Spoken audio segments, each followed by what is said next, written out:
1, 2, 1, 2. Yo, check this out. It's the jump off right now. I want everybody to put your rope down, put your guns down, and report to the pit. The gravel pit. Leave your problems at home. Leave your children at home. We gonna take it back underground. I be Bobby Boulders. Wu-Tang Clan on your mind one time. It's the jump off. So just jump off. We have a new enemy in town. Check out my gravel pit. Oopsie poopsie. A mystery unraveling.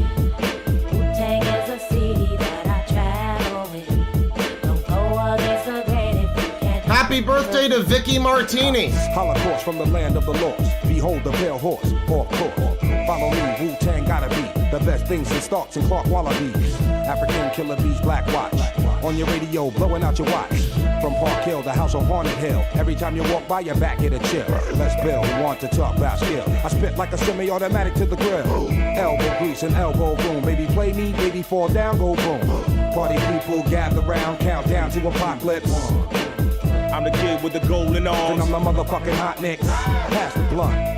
My nigga, don't front. You had it for a minute, but it seemed like a month. Now I'm choking, smoking, hoping I don't croaking from overdosing. Hey kid, when the mouth got you open, let's ride. Can't stand niggas that floss too much. Can't stand Bentleys, they cost too much. Kid wanna get up, then can't get touched. Kid wanna stick up, then can't get stuck. I'm the one that calls you bluff when your boys try to act tough. Remember what old Dirty said? Seriously, are you normal? Listen, back and forth. Check out my gravel pit. A mystery unraveling. As we go, Wu-Tang is a city that I travel with. Don't go against the grain if you can't handle it. as we go. Eat with the English, extinguish styles, extremists. Forehead beamers run wild as the kid with the gold cup. Stepped out like what? Was popping and y'all niggas drove up blasting.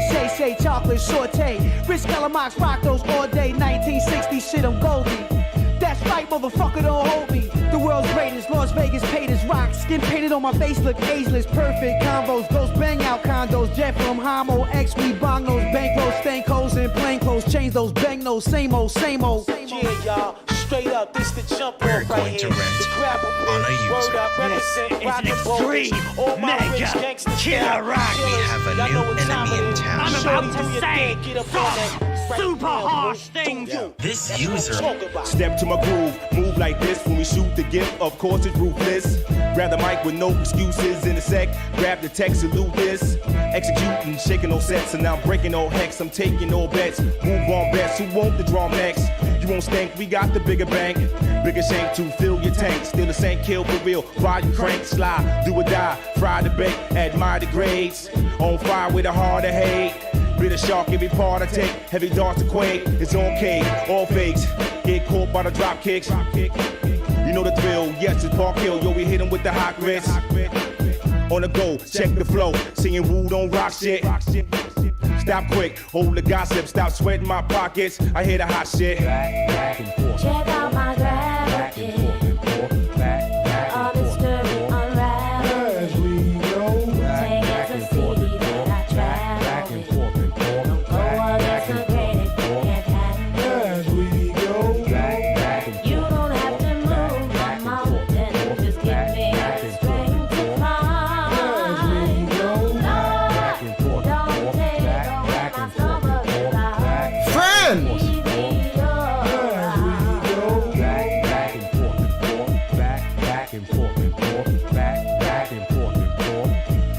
as we go, back and forth and forth, back and forth and forth, back and forth and forth, as we go.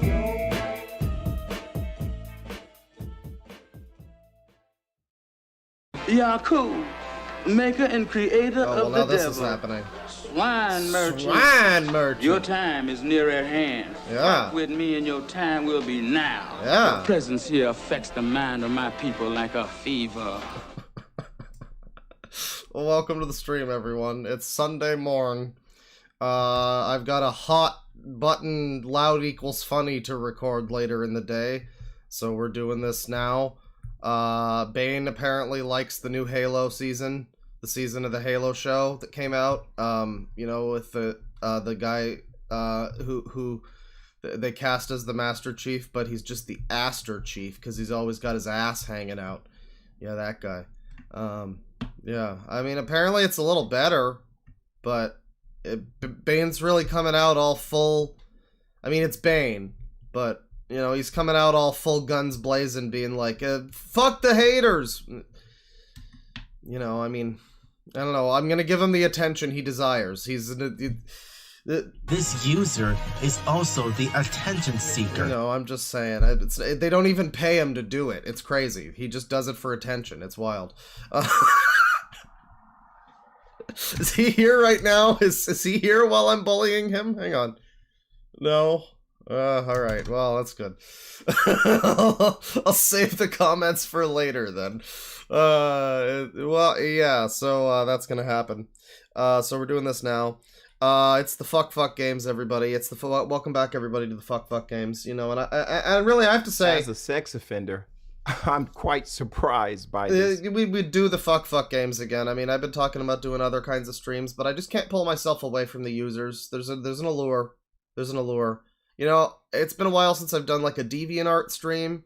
We could try to do DeviantArt people a little bit today. I think that would maybe be cool. We could infuse a little bit of that in. If people have suggestions, that's fine. You know, kick them in. But yeah, you know, I wanted to do maybe something a little different, and then I was like, no, man, the fuck games. That's the default. It's always cooking on the fuck games. It's always good. So, you know, yeah, we're fucking and we're fucking. Back at it with the fuck games. Yeah. Halo's a pretty cool guy. Yeah, he kills aliens and doesn't afraid of anything. Exactly. You know, that was the design document. You know, that was the pitch for the Halo TV show. They made the TV show, and it was the whole way that they sold it to the network was like, well, Halo's a pretty cool guy. He kills aliens and doesn't afraid of anything. And then the big wigs and like Steven Spielberg, they all just started clapping, and you know, they all just started clapping and then jerking off. That's what happened. Everyone clapped. So, you know, if you missed yesterday's stream, this guy wasn't all that interesting outside of his name, but you did miss a guy. So his name here is War Pony. Gang stalking in America, pedophilia, entrapment operations, but his name is War Pony, but his @ is child marriage laws in America. I just thought I'd point out that you missed that if you missed yesterday's stream. Good stuff. Good stuff. But no, I was going to let's see here. Look for something. There we go. So we had a list of things from a chat member, Tivy, put together a cringe list. So we've got a cringe list here. Some of these have been pretty good. This list has included the guy who said that Left 4 Dead 2 was bad because it had too many black people. Harman Smith was on here. Let's see. I mean, there were a few other people. Oh, there was the Golden Knight, the guy with the document about what requirements you must meet to date him. You know, one of those classic. You must be hot and white and sexy. You know, one of those. I think I need to. Oh boy, I'm gonna need to close my window before we get into anything here. Before I start screaming any racial epithets, as I usually tend to do on my streams. I should probably be careful about that. Okay, well, one thing really jumps out at me immediately here. This one looks good. Oh, I shouldn't have done that. Hang on. Open. There you go. This one looks good. Wow, there's quite a lot of pages. Now, this is not. Okay, well, this is not. Okay, well, this is a bit of a mixed bag thing here because there's 120,000 pages on this wiki. It's a fandom wiki.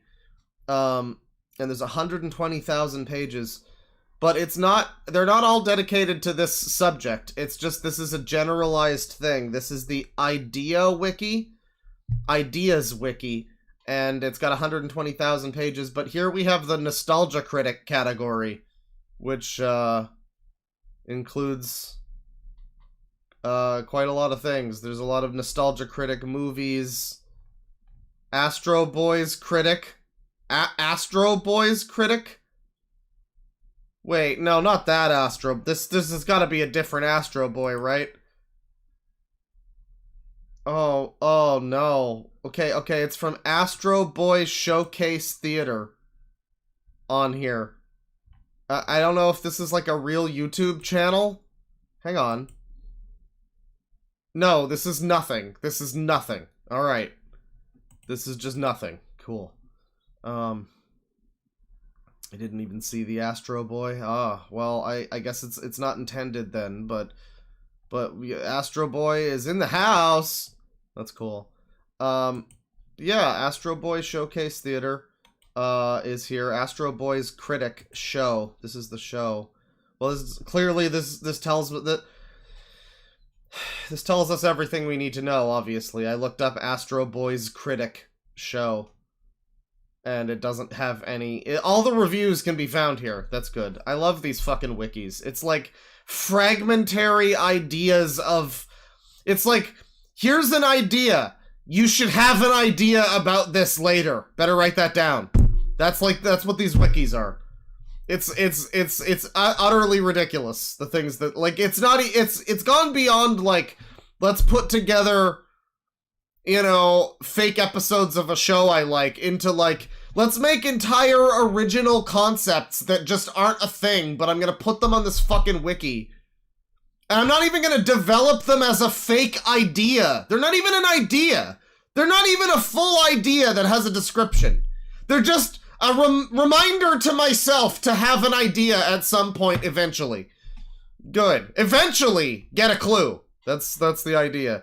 Well, let's look at one of the... Hang on. This is the Astro Boy stuff. Let's look at one of the Nostalgia Critic ones here. We're gonna look at Nostalgia Critic's fake review of Johnny Test. Okay. It's Johnny Test time, everybody. It's gonna be great. It's gonna be great. Let's see. Hello, I'm the Nostalgia Critic. I remember it, so you don't have to. Intro and theme song plays. So, I have a pure flaming hate for Johnny Test, a godly pure, horrible Canadian show that I wish never changed generations. For those who don't know what it is, Johnny Test is about an annoying, repetitive 9-year-old kid called Johnny with a dog pal Dookie and his genius sisters Susan and Mary. For those who think this show is good, give this video a thumbs down. It's just my stupid opinion on this. Season 1 theme song plays as footage of an S2 episode plays. Anyway, so continuing on, Johnny... This doesn't even sound like Nostalgia Critic. Well, the reading doesn't sound... This doesn't sound like something that Nostalgia Critic would say. That's the problem. I can't read it in a real Nostalgia Critic voice because it doesn't sound like something he would say. Like, is he screaming this part? I assume he's, like, yelling this part. This is one of those videos where he just starts the video with, like... He just says this part, and then an intro plays, and then he just starts screaming, I guess. I would assume that. This should be in all caps, probably. And then I would assume maybe he quiets down after that. I don't know, it doesn't sound much like Nostalgia Critic. I mean, it's hard to write for someone, you know, but like... fuck you, Johnny Tast. Johnny Tast, that's what I just said. Fuck you, Johnny Tast. You have been a whiny, selfish brat all the time. That makes me wanna take my gun at myself. Take a gun at myself. And then he cuts off the Johnny Tast characters' heads one by one. That's the Chinese knockoff. Right, so there's I just, you know, we know there's like the fanon wikis, those are common. But I don't know, it's really something when it's somebody putting together fake... Oh god, oh no, oh no. Okay, thank god this isn't a real thing. Thank god it's not like a real thing with dialogue that I'd have to read. Let me see, this is from a few days ago though, it looks like. So people still want this. I wonder if Big Jack is involved in this. Hang on, because this is, Channel Awesome versus the Poonaverse, a 2025 British-American independent crossover comedy slasher film produced by Channel Awesome and Jagged Edge Productions, whoever that is, in association. Oh, this is the people that are making the okay. This is the people. So somebody wants a crossover movie that mashes up Channel Awesome and the weird fucking Poonaverse thing that they're doing now, which is essentially like the 100 Acre Wood world from Kingdom Hearts, if it was good, I guess. They're gonna make like a Pinocchio one and everything. It's gonna be great. I hope the Tigger movie is all about like how awkward it is that his name is Tigger. Like it becomes a racial thing. I hope that they go that route. That'll be great for the inevitable Tigger movie, because he's now also public domain. Let me see here. Well, passionate about caramel. Who is it? Oh, coffee. Oh, okay. Yeah, I go with caramel. Everyone went with caramel. I mean, vanilla hazelnut. I don't even like regular hazelnut. Yeah, no, not much to mine from on this. It's just one of these fanon wikis, but it's just, it's sublime. Someone actually really genuinely wants a Nostalgia Critic, fake Nostalgia Critic episodes that aren't real. I mean, I guess, you know, I've had movies and stuff that I've seen and I've been like, wow, I hope Red Letter Media sees this someday, you know, but like to write a whole like hypothetical script of what would be said in that video, it's just very odd. We do have this also, actually, before we go off of this. I don't know when this page was updated. I can't tell on this wiki when something was like updated. Oh, okay, 4 years ago. Last edited 4 years ago. Battle of the Super Critics is an upcoming 2018 film featuring the Super Critics and on YouTube and some of the other critics on YouTube. So some of the good ones and some of the not so good ones, I guess. All right. Yeah, it's got Doug Walker, Brad Jones, Joe Vargas, Louis Lovehog. It's got all sorts of people, and then it's also got some people I should really probably be looking up right now, actually. Like John Sturtridge, the Backroom Critic. Who's this character? He seems to be very prominent in this. Is this his thing? Hang on. The Backroom Critic. This is just gonna bring up the back rooms. Yeah, this is just gonna bring up the back. Okay, the Backroom Critic in quotes. And for some reason now it's bringing up rowing clubs. What? The fuck is going on here? I don't know. But not what I'm looking for. Not what I'm looking for. Not on here. John Sturtridge. Sturtridge. That is how you spell it, right? Hang on. Sturtridge. I mean, it's possible he never went. Well. Yes, I see. Well, there's a YouTube channel for a Sam Sturtridge. And I guess he also talked sometimes about Channel Awesome. But yeah, his brother also has some stuff on here. He refused to do a Cuties review. In a beret, no less. He went all hon for a no Cuties review. Which I guess that's for the best. Yeah, I guess his brother... I'm assuming his brother is the one who decided to make... I have to assume it's the brother who made this. No one else would want this guy. Like, he gets like 100 views or something. I sorted by most popular. The most popular video is the modern goofy cartoon theme. But then there's Sophie's Choice. Quite a dichotomy here. This is quite a split. It's, I don't know. This is very different. This is the duality of man. Do you go the goofy route or the Sophie's Choice route, you know? And then there's Benihana, and then there's some other bullshit, and then there's like, I think this is Sam, and then this is, I think, the brother, because it's listed as Kester C. Bum. So this is like a different bum.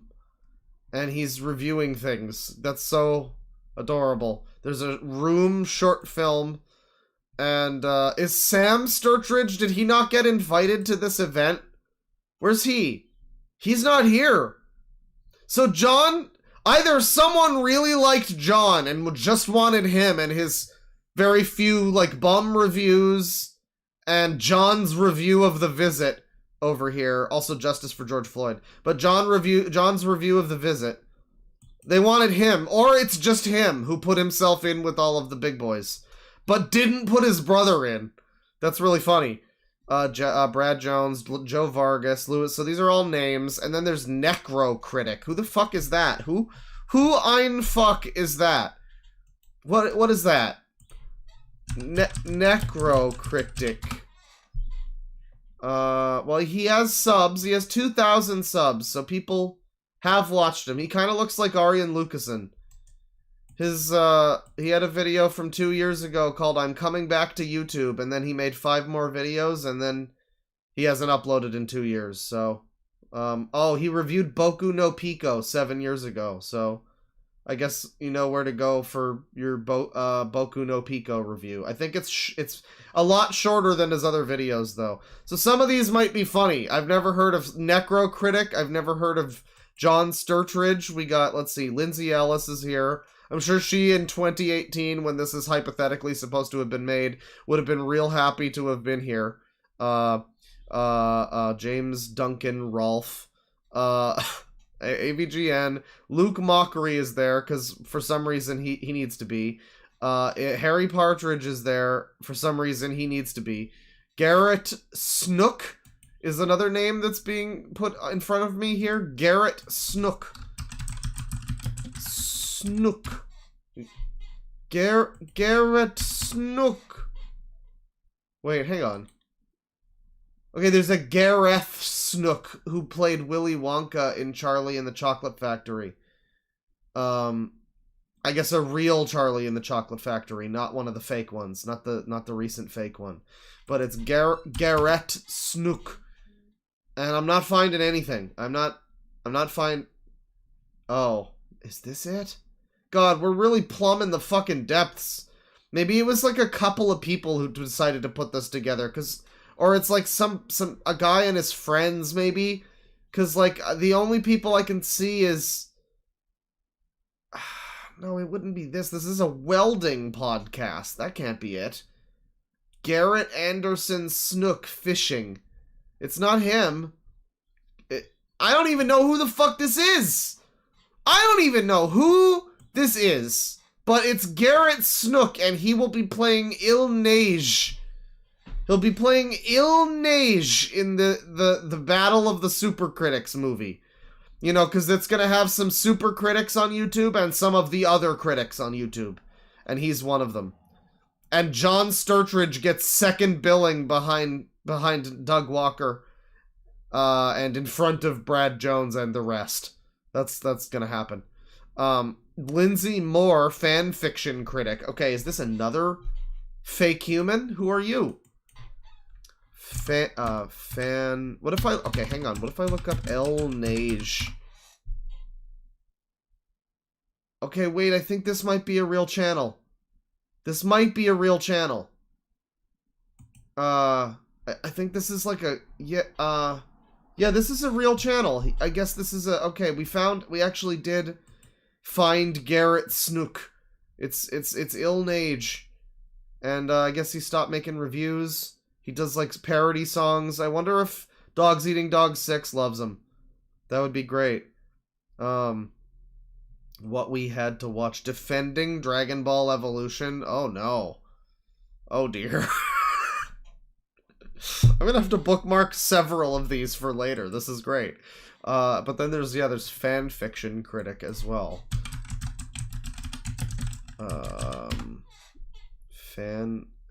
Fanfic critic. Okay, yeah. Right, yeah, I mean, she's on here. She reviews fan fiction. I mean, fair enough, I guess. Doesn't seem to be too completely insane. This is not a very flattering picture, but all of the other pictures of her. She, you know, doesn't look completely insane. I guess she reads fan fiction. That's great. That's just tops. She has 3,000 subs, you know, the small but dedicated viewing, you know, that kind of thing. So, you know, good for her. Good for her. I guess I could see her being like a deep cut you'd put in a thing like this if you were making a fake hypothetical one. There's also like a... I thought there was a script. There's just a bunch of pictures of all of the people involved. Well, not even all of them, just some of them. Yeah, I mean, Rob Walker, everybody else is like people we know. All Channel Awesome people. But yeah, this was supposedly going to have come out in 2018, and it had a whole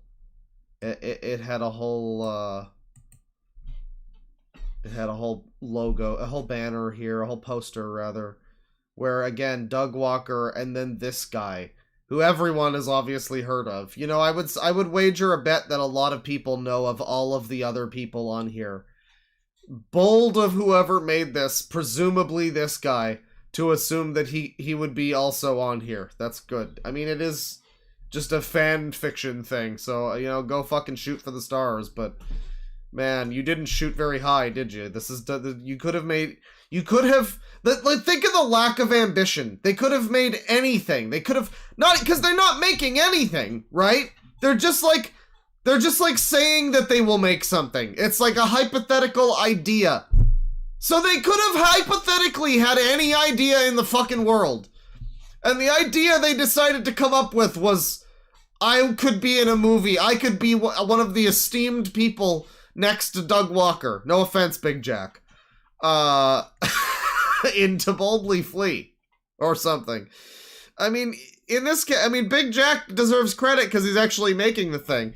This is like, you could have decided, you could have hypothetically made a sequel to fucking Iron Giant, where he giants Iron harder.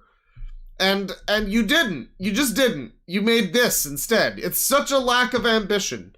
It's such a shame. Well, that's the battle of the super critics, and we found a couple of people here that look like they could maybe be of interest. You know what? Let's see John's review of The Visit. I gotta know about John here. John Sturtridge, the second man in this movie. Let's see.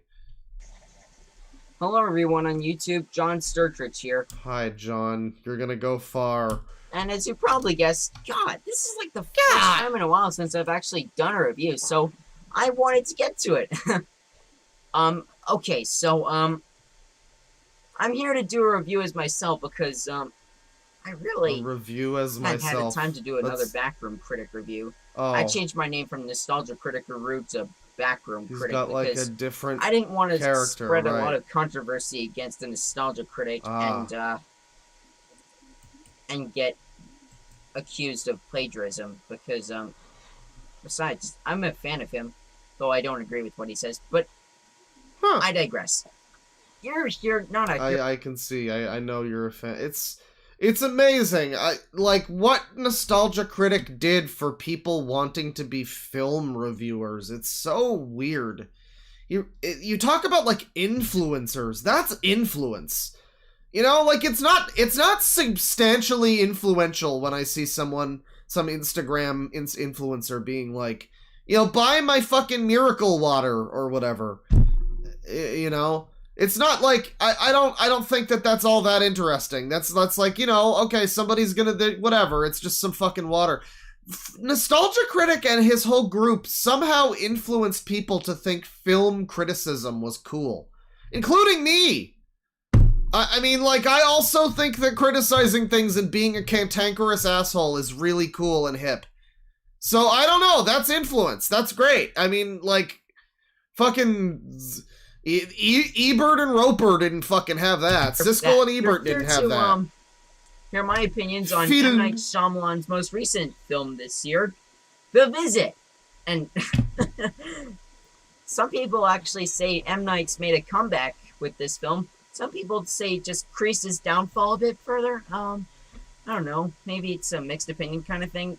As much as I've seen on Rotten Tomatoes, it's been more positive than most of his other films. Man, good job, buddy. I'm gonna put the review right next to the speed stick here. It's gonna be, everyone can see it. It's gonna be great. Come on now. Sam Sturtridge here. Yeah, I mean, he's got a few other things. I don't know, the bum review stuff, you know, there's a few of those, and it's mostly Sam, his brother, I guess, that kind of took over. There are some other things about Channel Awesome here, you know, which is kind of interesting, but, we got a lot we could potentially get to. There's the Necro Critic up here with his... Oh wait, this isn't the one. No, we need to do I need to save Ilnage. He was the one who had the video defending Dragon Ball Evolution. What's the like ratio on this? It's mostly good. Not fully, but mostly. Maybe he's got some points. I don't know. Maybe we'll all be... Well, I don't know shit about Dragon Ball, and I know that Evolution is really bad. I know a lot of reasons why it's really bad too. I think I saw that at one point because it was like on TV. I think it had like it had two people that were also in the show Shameless together. Emmy Rossum and Justin Chatwin, who played Goku and Bulma and Goku respectively. And so I think my dad watched it kind of not knowing or giving a shit what it was, and I guess I saw some of it. So like I've seen I know the only thing that's good about that movie is the fact that fucking Spike from Buffy is it really gives it his all. I don't know. I think we'll save this for maybe another time. But yeah, no, this is the yeah, the Necro Critic as well. We'll save him. He looks tame. He doesn't look like he's gonna be completely fucking insane. And Sam Sturtridge, you know, he's fine. I hope you enjoy your channel, buddy. He had a video from 11 months ago, the end credits music from the movie American History X, which all right then. You know, because before that it was MGM channel website trailer and then the music from Sophie's Choice. It seems like things started getting dark. I don't know. Stuff started going in a dark direction for him. I guess. I hope he's all right. Yeah, that's that's the Idea Wiki, the Nostalgia Critic Idea Wiki. Let me see here.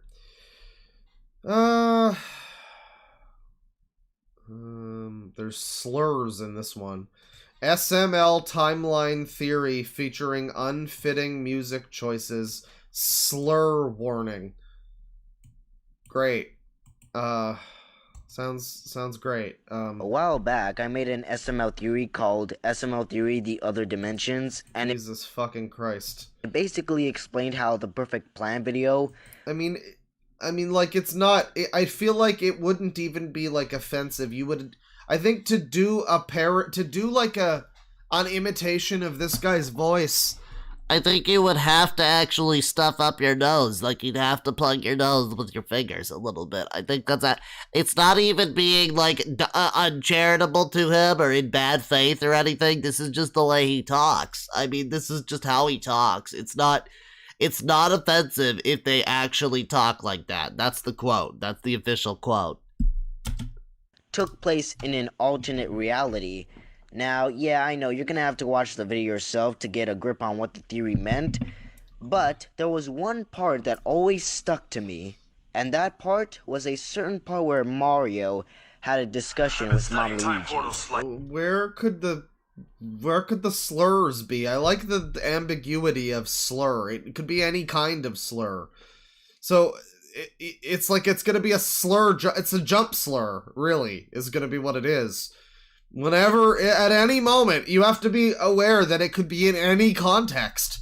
Apparently, there's no... We get no hints of what type of slur it is, you know? So, like, we could brace ourselves if a certain type of thing starts Guys, hang on to your fucking hats. You could get verbally hurt by words. It could happen. All of my life. Hold on, I have some research right here. Oh, okay. Now tell me, what did it look like? Did it look red or blue? It was definitely the blue one. Yes, it was the blue one. And you jumped in it. Okay, great. That's SML. I know. You get, like, blocked for playing SML. That's cool. lore of Mario and Luigi's Stupid and Dumb Adventures, there exists alternate dimensions with alternate reality. Bro, do you vibe on multiple universes? I'm sorry, it's dig on. I keep thinking it's vibe on. I don't know why. And of course, alternate timelines.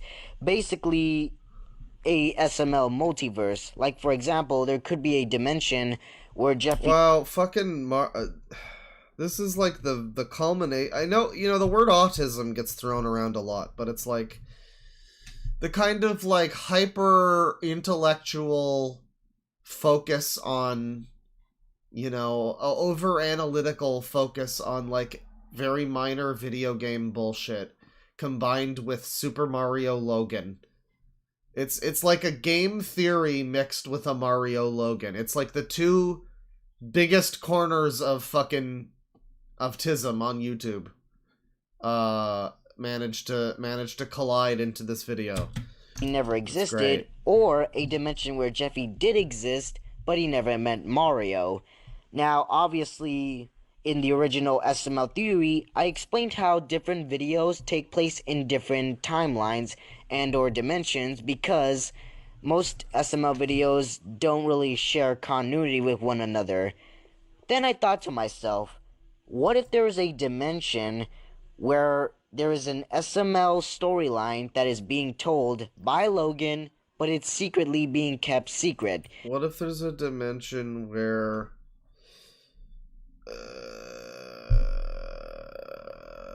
I fucked your mom. Alright, I'm not watching more of that. I mean, I know there's gonna be unfitting music. There's a slur coming. Apparently it's the music that he picks. I'm fine. You know, it's gonna be like probably like a rap song that has some funny words in it. You know, that should maybe not be playing next to Mario puppets or whatever. But, you know, it's fine. It's fine. I'm good. I can't deal with Mario Logan theory right now. I can't deal with my epic cool Mario Logan theory. But what I can for some reason deal with is this. No, I don't think we might have watched this. I feel like we might have watched this, but he's got it on here. There's a person who's kind of known. People have bandied this name about in the same air as Dogs Eating Dogs 6. But he's not really.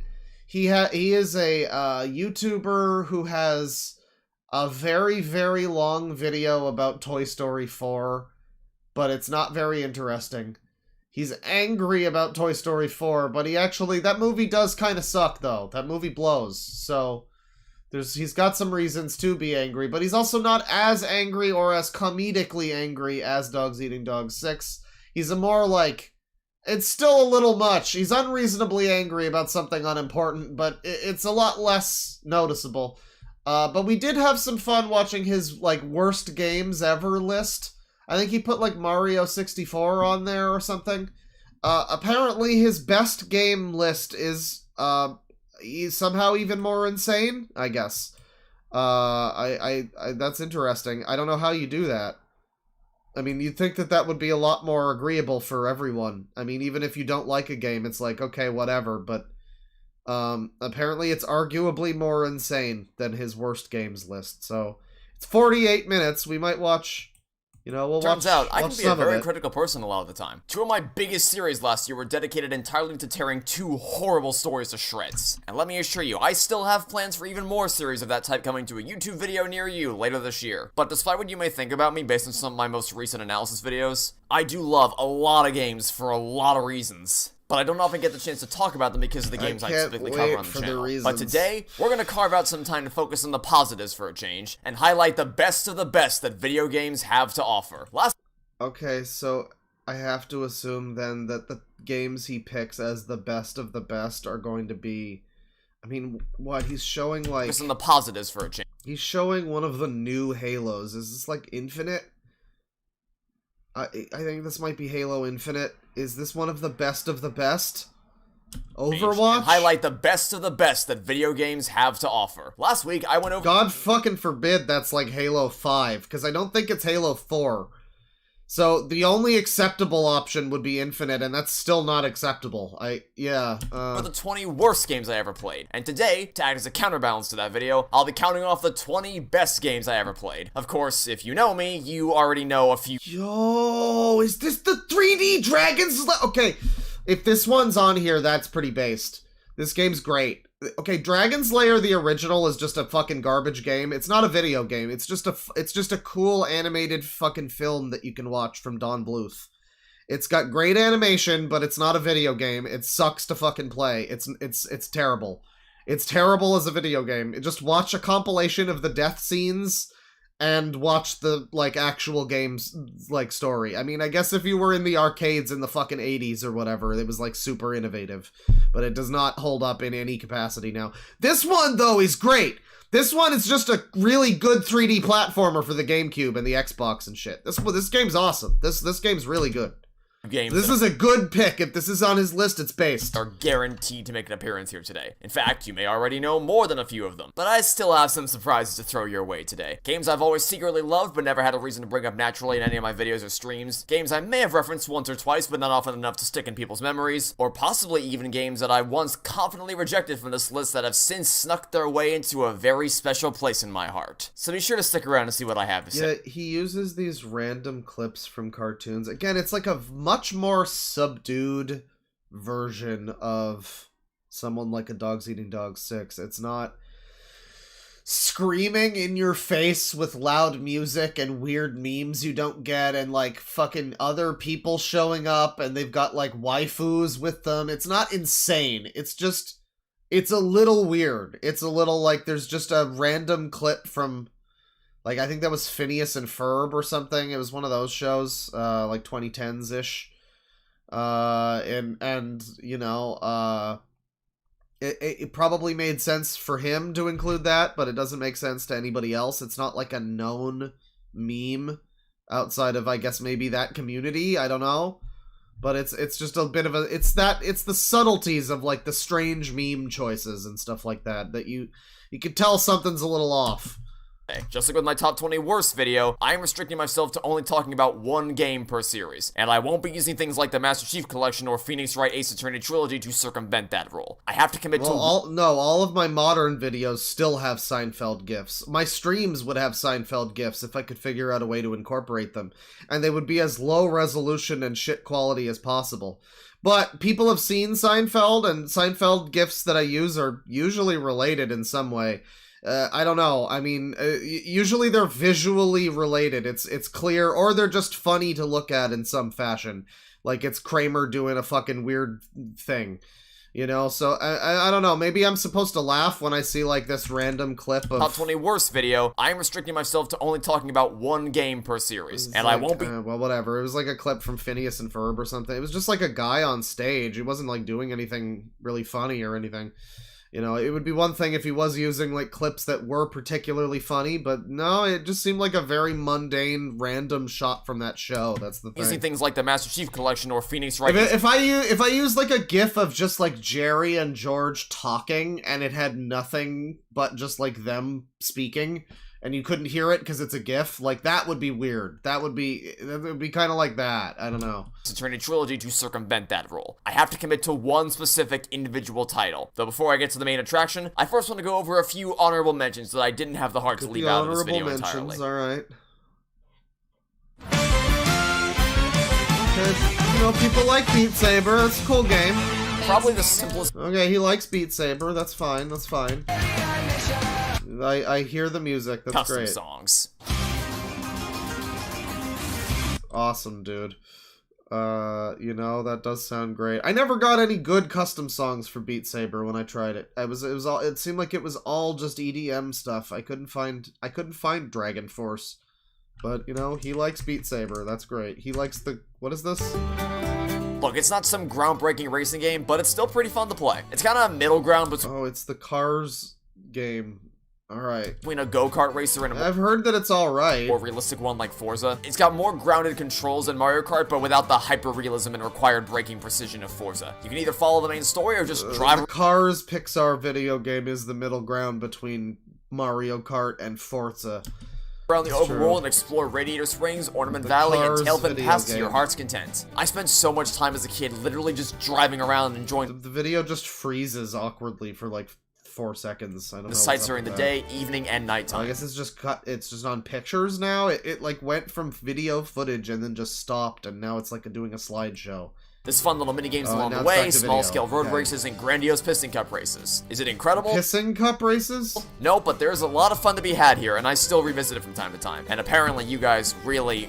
Yeah, no, I've heard this game's not terrible. It's like apparently like weirdly pretty good for what it is. The Cars game.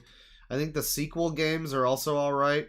It reminds me that there's a Toy Story 3 video game that's apparently surprisingly pretty good as well. Which, I mean, I've never even seen Toy Story 3, which I really should. I mean, I don't care about 4. I've seen enough from 4 to be like, okay, they did the Disney thing.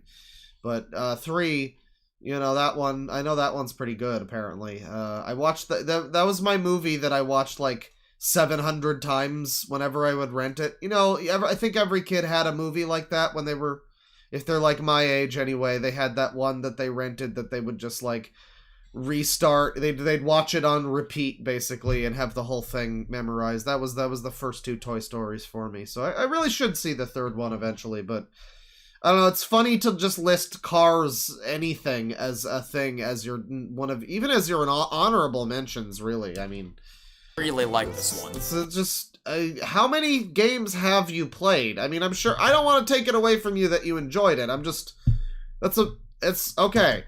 All right then.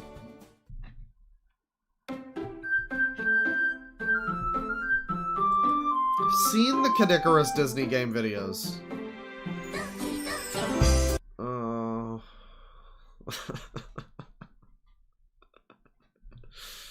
Oh god. I wonder what Japanese people think of this game. I remember, maybe somebody in chat knows. I brought this up before. I swear this game is a ripoff of another visual novel. There's like another, I think it's like, I think it might be like Umineko When They Cry or something. It's like another visual novel where like a character becomes self-aware and starts killing the other characters and stuff.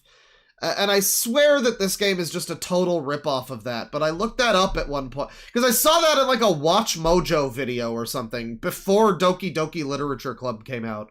And I'm like, and then I remember hearing the plot of this game and being like, wait a second, they just stole this from something. What the fuck was that?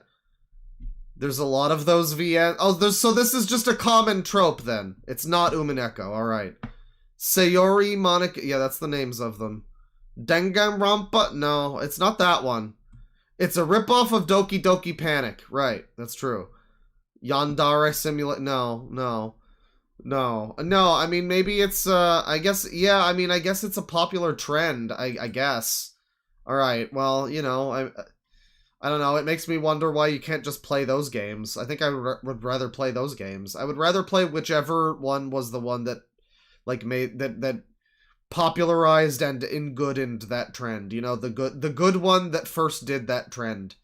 I think I would play that rather than this, but everyone likes this one, you know. A work of pure genius from beginning to end for reasons that I can't say because of spoilers. Granted, I don't think there's anyone watching this that doesn't know what Class the game's of all about, 09 but maybe? even if there's just a Maybe. 1% chance I'm wrong, I don't want to risk ruining it for anybody. Endearing characters, a beautiful Don't worry, I already did. art style, and wonderfully catchy tunes all pull you. He named himself Trevor in the game. Trevor-sama! Oh, don't do that. Come on. Make up a fakey Japanese name for your fucking character. Come on. Don't call yourself Trevor. Trevor, why would you do that, Trevor? It's not like you just made up the name Trevor. We all know your name is Trevor now, dude. Nobody would call themselves Trevor in Doki Doki Literature Panic if they weren't fucking named Trevor, dude.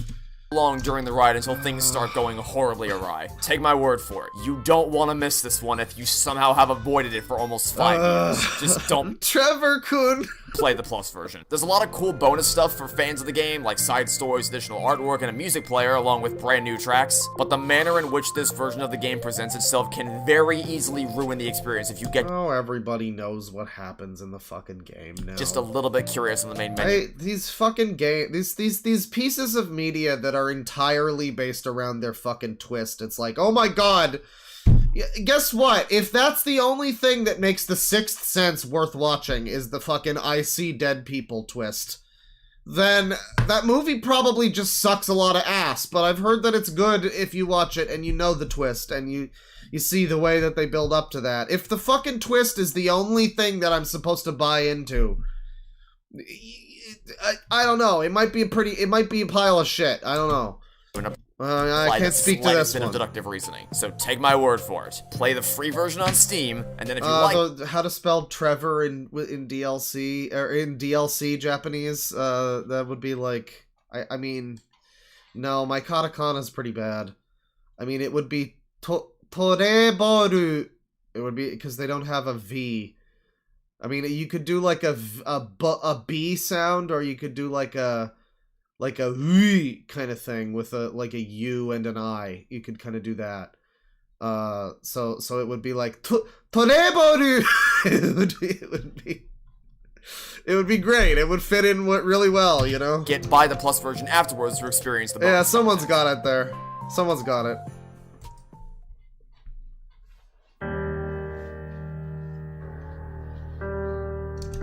An absolutely beautiful game. Conceptually, it sounds boring. You're just walking. Oh yeah, I guess it would be like Toreba. Yeah, it wouldn't be Toreboru. It would be like Toreba. That's right. Yeah. Yeah. Around the wilderness. But that's a testament to the breathtaking atmosphere and exceptional voice work from the two. What is this? Firewatch? Okay, it's like a walking simulator. I mean, I've heard it's good. I don't know. I seem to recall some fucking, like, dig at Gamergate or something. I think this came out around that time, so, like, I don't know, that's a little weird, but it's to be expected. This experience. Because fundamentally, it is a walking simulator. But I was jumping at the bit to explore every last inch of the forest, and the writers did an incredible job of making you connect with Henry and Delilah in just the opening minutes of the game. The problem with the walking people talk about walking simulators like it's a bad thing, and I mean, like, it can be.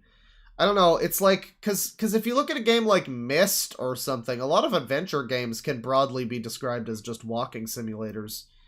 But, I mean, like, nobody's calling the fucking Longest Journey a walking simulator because, you know, there's, like, puzzles and stuff. I feel like a lot of these games don't really do that much in the way of puzzles. They're kind of more narrative-focused. Because I guess adventure games got a bad rap for a while, so nobody would buy a fucking game that had, like, buy it! It's a puzzle adventure game! You have to skin cats to make fucking mustaches! That is famously the worst puzzle in an adventure game. I think it was from, like, Gabriel Knight 3 or something. And the reason it's so bad is because you have to make a fake mustache to imitate a guy. But the guy you're imitating doesn't even have a mustache. So you have to make this insane leap of fucking wacky moon logic where you have to, like, skin a cat by having it walk under a fence with paint on it or something.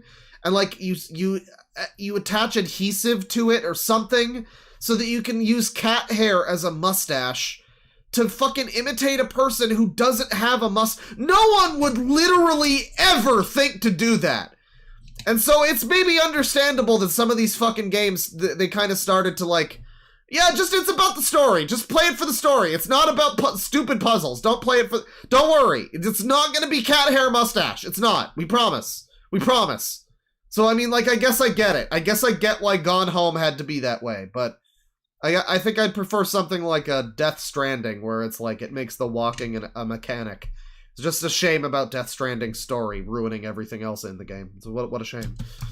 Backstory of this location and the history of the characters that get slowly pushed into the spotlight the further the game goes on had me enriched from start to finish, with two moments in particular being so haunting they sent chills down my spine. I mean, I don't know, winning and losing conditions for a game, it's like, yeah, I guess. Who gives a shit, though? What does it matter? I mean, I don't think it needs to be quote-unquote a game. It's just like an interactive narrative thing. I don't think that's a problem. It's just that it also became a trend for, like, those types of people to make these types of games. So, yeah. You'd get a lot of super cool no gameplay walking simulators about like gender identity in college or whatever. You know, it would be one of those. So, you know, you don't get a lot of like 70-hour JRPG style games about that. You seem to get a lot of these. So yeah, it developed a bit of a reputation, this whole genre. It's a slow burn. But I don't know, maybe some of them are good. I don't know, Firewatch, people like Firewatch. I'm sure it's not terrible. I don't know much about it. Maybe it's fire. But the payoff is 100% worth it when you finally get there. Sad lesbian game. Yeah, sometimes. Oh my god! One of the best story-driven experiences. It's okay for those who don't know. Somebody just said sad lesbian game, and that is literally what I mean. I don't know what this game is actually about, but this was a huge meme back in the day. This is the game I was just basically describing, where it's just like gender identity in college game where you walk around and feel sad about things. And this was like a hot button issue in Gamergate because a lot of those fucking, you know, Kotaku type websites, they were really giving games like this super great press, but anything that was like, you know, a real video game that came out, you know, that, I mean, it's like fine to give this good press. I mean, maybe it's a fine game. I don't really know about it. Maybe it's a well done narrative. I really don't know that much about it, but I just know that a lot of people were really gung-ho about Gone Home. This is a great pick. I can see where a few of the dislikes might have come from on this video, but it's just an honorable mention. It's a little silly, but whatever. Ever played. I absolutely love the atmosphere here. The soothing music in the background acts as a comforting sound to contrast against the ominous lightning and storm sound effects booming outside. The house is simultaneously warm and inviting as well as foreboding and mysterious. Exploring the rooms and lists is simultaneously warm and inviting as well as foreboding and mysterious. Is the foreboding mysteriosity part the part where the door texture gets all fucky there? What was that? You see that? Yeah, what's going on there? Is that like a spooky... Maybe that's like when you highlight the door, I guess. Maybe it's something like Serious. that. Exploring the rooms and listening to the diary entries is calming and heartwarming, while venturing into the sealed-off parts of the house gives you this looming sense of dread and uncertainty. Yeah, I mean, like, I don't think it's a bad thing to have a game that's like a narrative thing where you just walk around. That's fine. That's fine. There's a lot of VR games that are more or less this. You know, it's just that it is funny that this became a genre in a very specific, you know, because a lot of people that make, like, quote-unquote indie games, they also, you know, it's all connected with this, like, they want to tell stories, but they don't really like games a lot of the time, and they have, like, a derision toward gamers in general, so they make these kinds of, like, weird games that just don't have any gameplay, and you just kind of walk around, and they aren't really fun, and they're not really supposed to be fun. And it's like this whole fucking artistic fucking thing where it's like, oh, but games can make you feel all sorts of things, man. And like, I get it, but you know, you could have made it fun also. Just like, all I'm saying, like, have the game, have a pinball machine, right? Just have a pinball machine in like your sister's room. Great. Bing, bang, boom. You got a bit of gameplay. There you go. Every now and then you get a little bored, you play a little bit of pinball. Who doesn't love pinball? Pinball's non-political, you know? Everybody loves pinball. Certainty. That's what I'm saying. It's so hard for me to articulate what it is about. Oh yeah, they're making a new Yick too. Speaking of hipster games for retards, they're making a new Yick. I don't know if it's like a DLC or if it's a full sequel, but man, I kind of wish it wasn't being made purely for like stream bait and people making fun of it.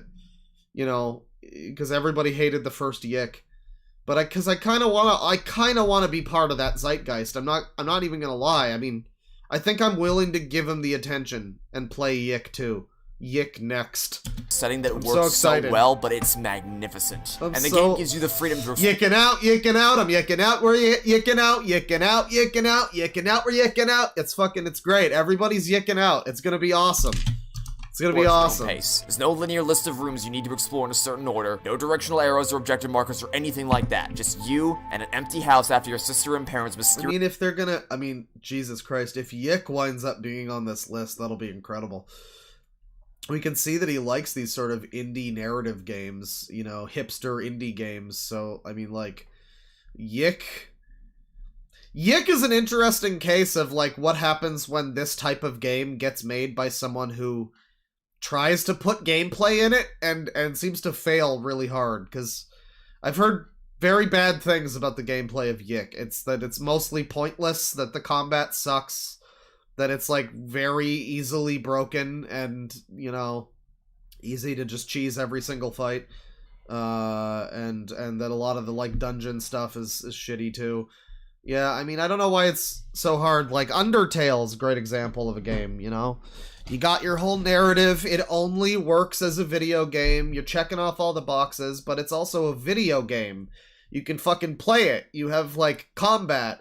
Even if you're playing Pacifist Run, that's arguably even harder gameplay.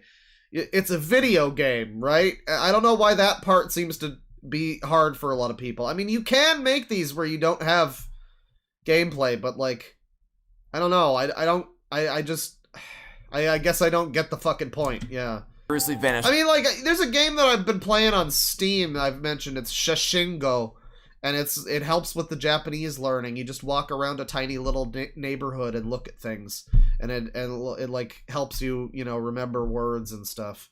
You look at stuff and it'll tell you the word, and it'll quiz you on where, you know, what each word is and that kind of thing. And like, that's kind of like a walking simulator, but you know, it's like for a purpose. You know, there's no beginning state, win-lose state, or whatever in that. I guess there kind of is if you quiz yourself, but not really. You know, games can do lots of different fucking things, and I've been one of the people who said I don't need every video game to be man, swing, sword, fight, / kill. I don't need that. I don't need shoot game. I don't need every game to be shoot game.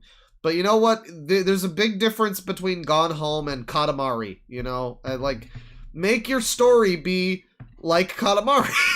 Just make it super gay and Japanese, and it'll be better. This game's already got half of that going.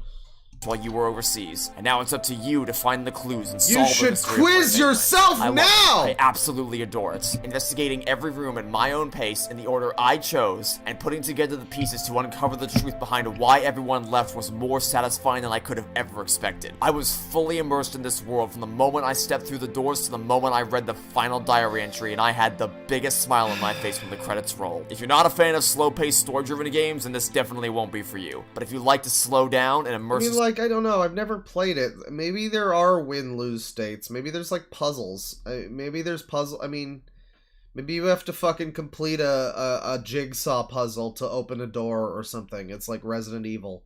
I guess in that case, I'd be fine. I'd be a little more okay with it.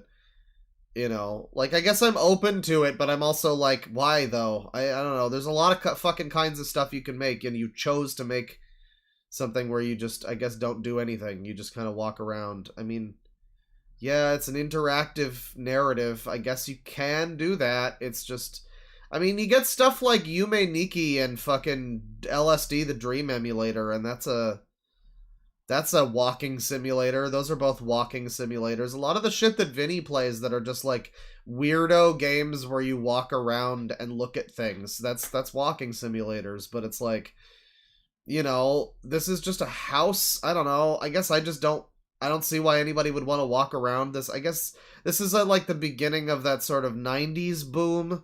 Well, this is before that. I mean, this is before the 80s boom even. This is like a decade old at this point. Gone Home is. So, I mean, like, I think this one's set in the early 90s, so people might have played it and been like, oh, let's relive the old days. It's kind of like, you know what's a good walking simulator, kind of? It's the coin game. Because ostensibly it is just like an arcade thing where you go and do the stupid coin pushers.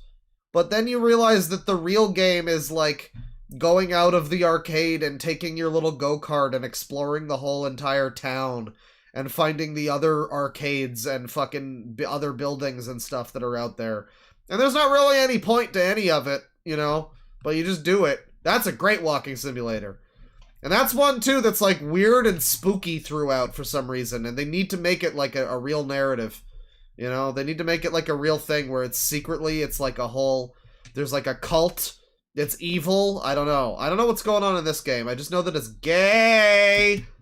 Into a deep, enriching narrative with beautifully compelling atmosphere, endearing characters, and a total lack of linearity in its design. My summer this car, is right yeah. up your alley.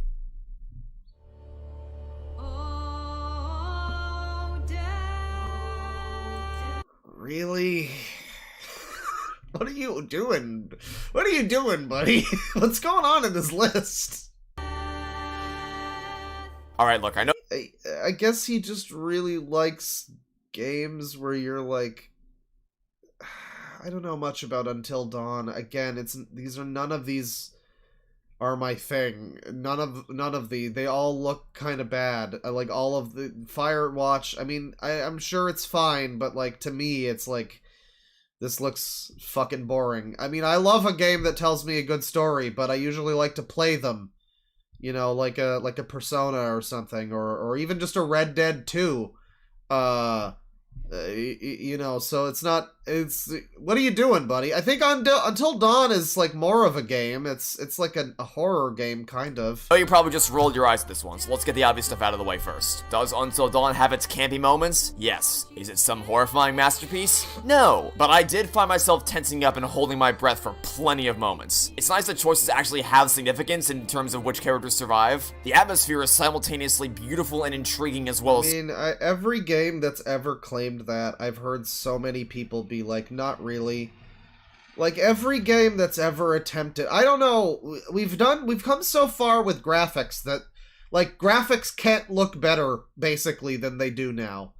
But we still haven't really fully cracked a game that's, like, the choices really matter, you know? I mean, like, I really thought Disco Elysium was that, and even that, when I played the second time around, I was like, oh... That just kind of happens no matter what you do, huh? Oh, that's a shame. Baldur's Gate 3 comes kind of close. But, like, this just reminds me of that David Cage... What was it? Detroit Become Black or whatever. Where it's, like, it's a big whole interweaving fucking mesh of choices you can make, but... Basically, there's one right path, and then there's a bunch of stupid... there's just a bunch of stupid bullshit. And a lot of it doesn't really matter, and yeah, games have forever been fucking selling themselves on choices matter. And, like, the best you usually get is pick which ending you get, you know? Like, that's the best you usually get. I think, like, maybe an SMT game does it best, where you kind of get slotted into an ending based on your gameplay, rather than just choosing. But then you have what happened with me and fucking 4, where it's like... You get slotted into the chaos ending, and you're just like, oh, well, I wanted the neutral ending. God damn it. And you just get, like, annoyed. Choices are hard to make matter. I've heard that they don't really in this one, but alright. Still just on the honorable mentions. We're gonna have to speed it along. I'm gonna just sort of look at a little bit of what he has to say about each thing now. I mean, like, this is Until Dawn. A feel that can't quite be described verbally. Can't be described. Now that we've made our way through the honorable mentions... Let's finally... He's showing a disturbing amount of footage of Halo Infinite in this list of his favorite games ever. Get on to the proper top 20. This is, let's get into it. 20 of them, huh? Okay, stupid. Toy Story 3, the game. Gotham was destroyed in approximately 89 minutes. I'll never forget the day I saw this movie for the first time as a kid. June 18th, 2010, the first showing of the day. They literally had to open the theater for us and the others that were there for the first showing. And after bawling my eyes out as a child in the theater, I came home to find out that my parents had bought this for me as a surprise. Disney had a habit of releasing... This is why you're like this. I mean, how old...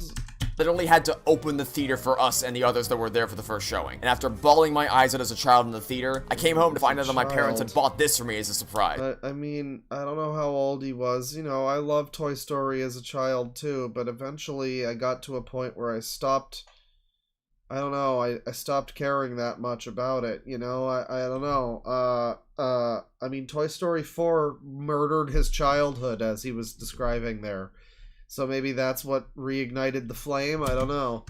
Disney had a habit of releasing their movie tie-in games a few days before the movie itself, and it was waiting for me once we got home. And thus, the rest of my day was lost to nothing but this game, and I loved every minute of it. This is such a strange mixture of baby games. I mean, this one's apparently fine. It's like, I mentioned earlier, this game's apparently pretty good for what it is. But, like, this next to fucking Gone Home and...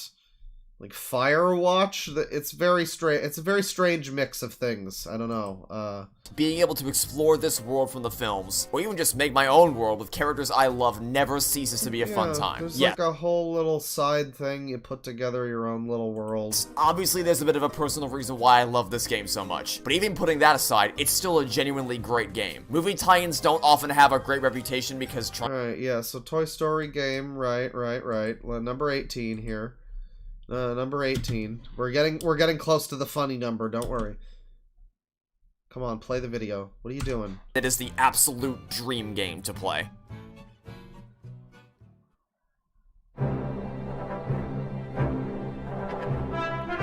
Man, how many fucking video games have you played? It's not even, it's one where it's like, this is like a solid 6 out of 10. All these Lego games are kind of the same. They're all pretty good. They're all fine. Really? Best ever. I mean, number 18 favorite game. Alright. Remember when Lego games were good? Yeah, I remember. And oh, how I long for the days when these games were even half as good as Lego Indiana Jones. People really like that new one. He really is just one of these people who, I mean, this is the nostalgia blind person who just, this user is the nostalgia blind user. They just see all of the things. I mean, when you talk about someone who's like blind to the, you know, the new thing that comes out, oh, it has to be shit. My thing was better. My childhood, great. It was better. You know, like the people that are really, really mad about the FF7 game, and it's like, I don't know, man. FF7 original. You're in and out of fucking calm in like 5 minutes or less, you know? Like, there are towns in the original FF7 that are just, they're basically pit stops for items and gear, and you never return to them. And it's like, you know what? I feel like there could maybe have been some upgrade done, and they did upgrade some of those towns, so now there's story relevance to them a little bit more, and there's things that happen there, and there's like, you know, side quests and shit. Are they all great? Not really, but like, you know, there's things you can do to improve upon stuff that's great.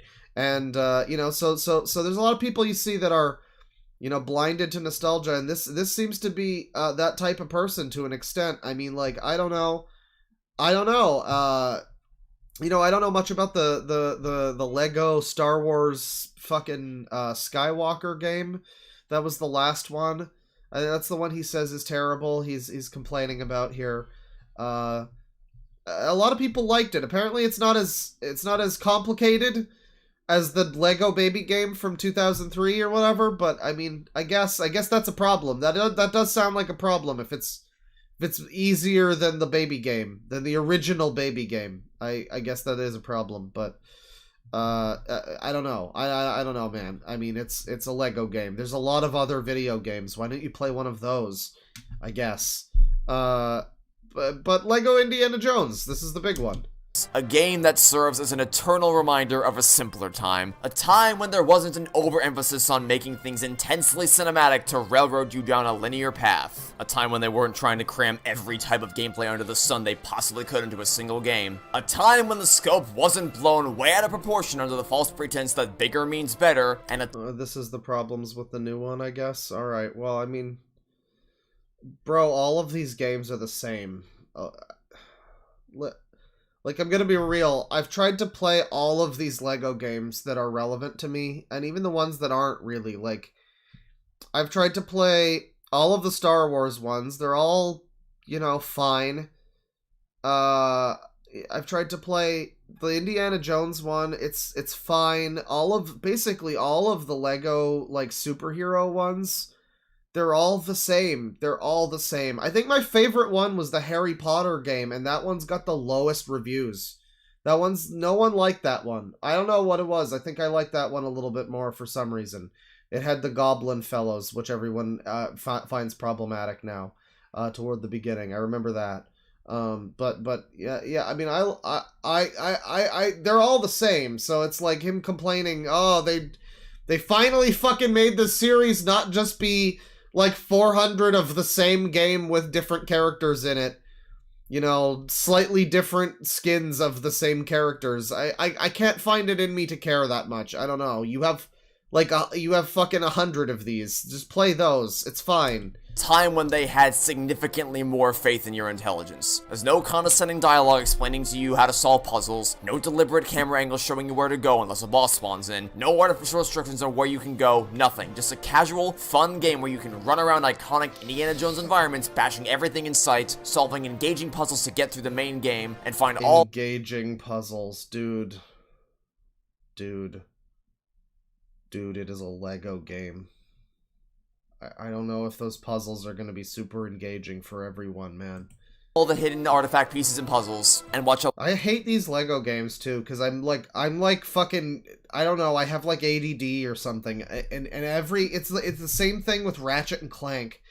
It's these games where you fucking hit any object, and they explode into like 500 million fucking pieces that you can pick up. And it just makes me have to hit everything in the level. And I lose interest really quickly. It's not really the game's fault, but man, just every level. Oh, and then they tell you like, oh, you gotta get your fucking true Jedi rank. Hit more things to get more fucking studs. It's like, man, I don't know. I guess if you're 6 and you just want to bash stuff, then that's great. But eventually I'm like, man, I know it's mostly my fault, but they incentivize it, and it's like, you get unlockables if you get more fucking studs. So what am I gonna do? I want the unlockables, goddammit. Fucking hell. A lighthearted take on the main beats of the trilogy's story without omitting major noteworthy events or losing the impactful tone of important scenes. You got that, LEGO Indiana Jones 2? What more is there to say? We've all played LEGO games before. We all know the simple joy these games provide, whether you're familiar with the IP in question or not. It's so funny to imagine LEGO games involving, like, Nazis. Like, the things that are in Indiana Jones. Just, like, buy your Lego Stormtrooper today! Not the Star Wars kind. And, you know, comes with free gas like, I don't know. You know, there's the scene where he, like, doesn't he, like, punch a guy into a fucking helicopter blade? No, it's like an engine of a plane. They're fighting, he fights the big bald guy, and, like, that guy gets fucking mulched in a plane. So, like, for kids, you know, Lego, it's great. It's very funny they made that into a Lego game. I just wish the Traveler's Tales also knew that, so we could start getting Lego games that were even face half as good melting, as these original adventures instead of schlop like this. Lego Indiana Jones: The Original Adventures was the first Lego game I ever played. It was my introduction to the Indiana Jones movie. I'm starting to fucking see a pattern here. And is easily the best one of the bunch that never gets old. The first one you ever played is the best. I'm noticing that. It's the best one. No matter how many times I play through it. No matter how many, all the 75 times that I've played it, it never gets old.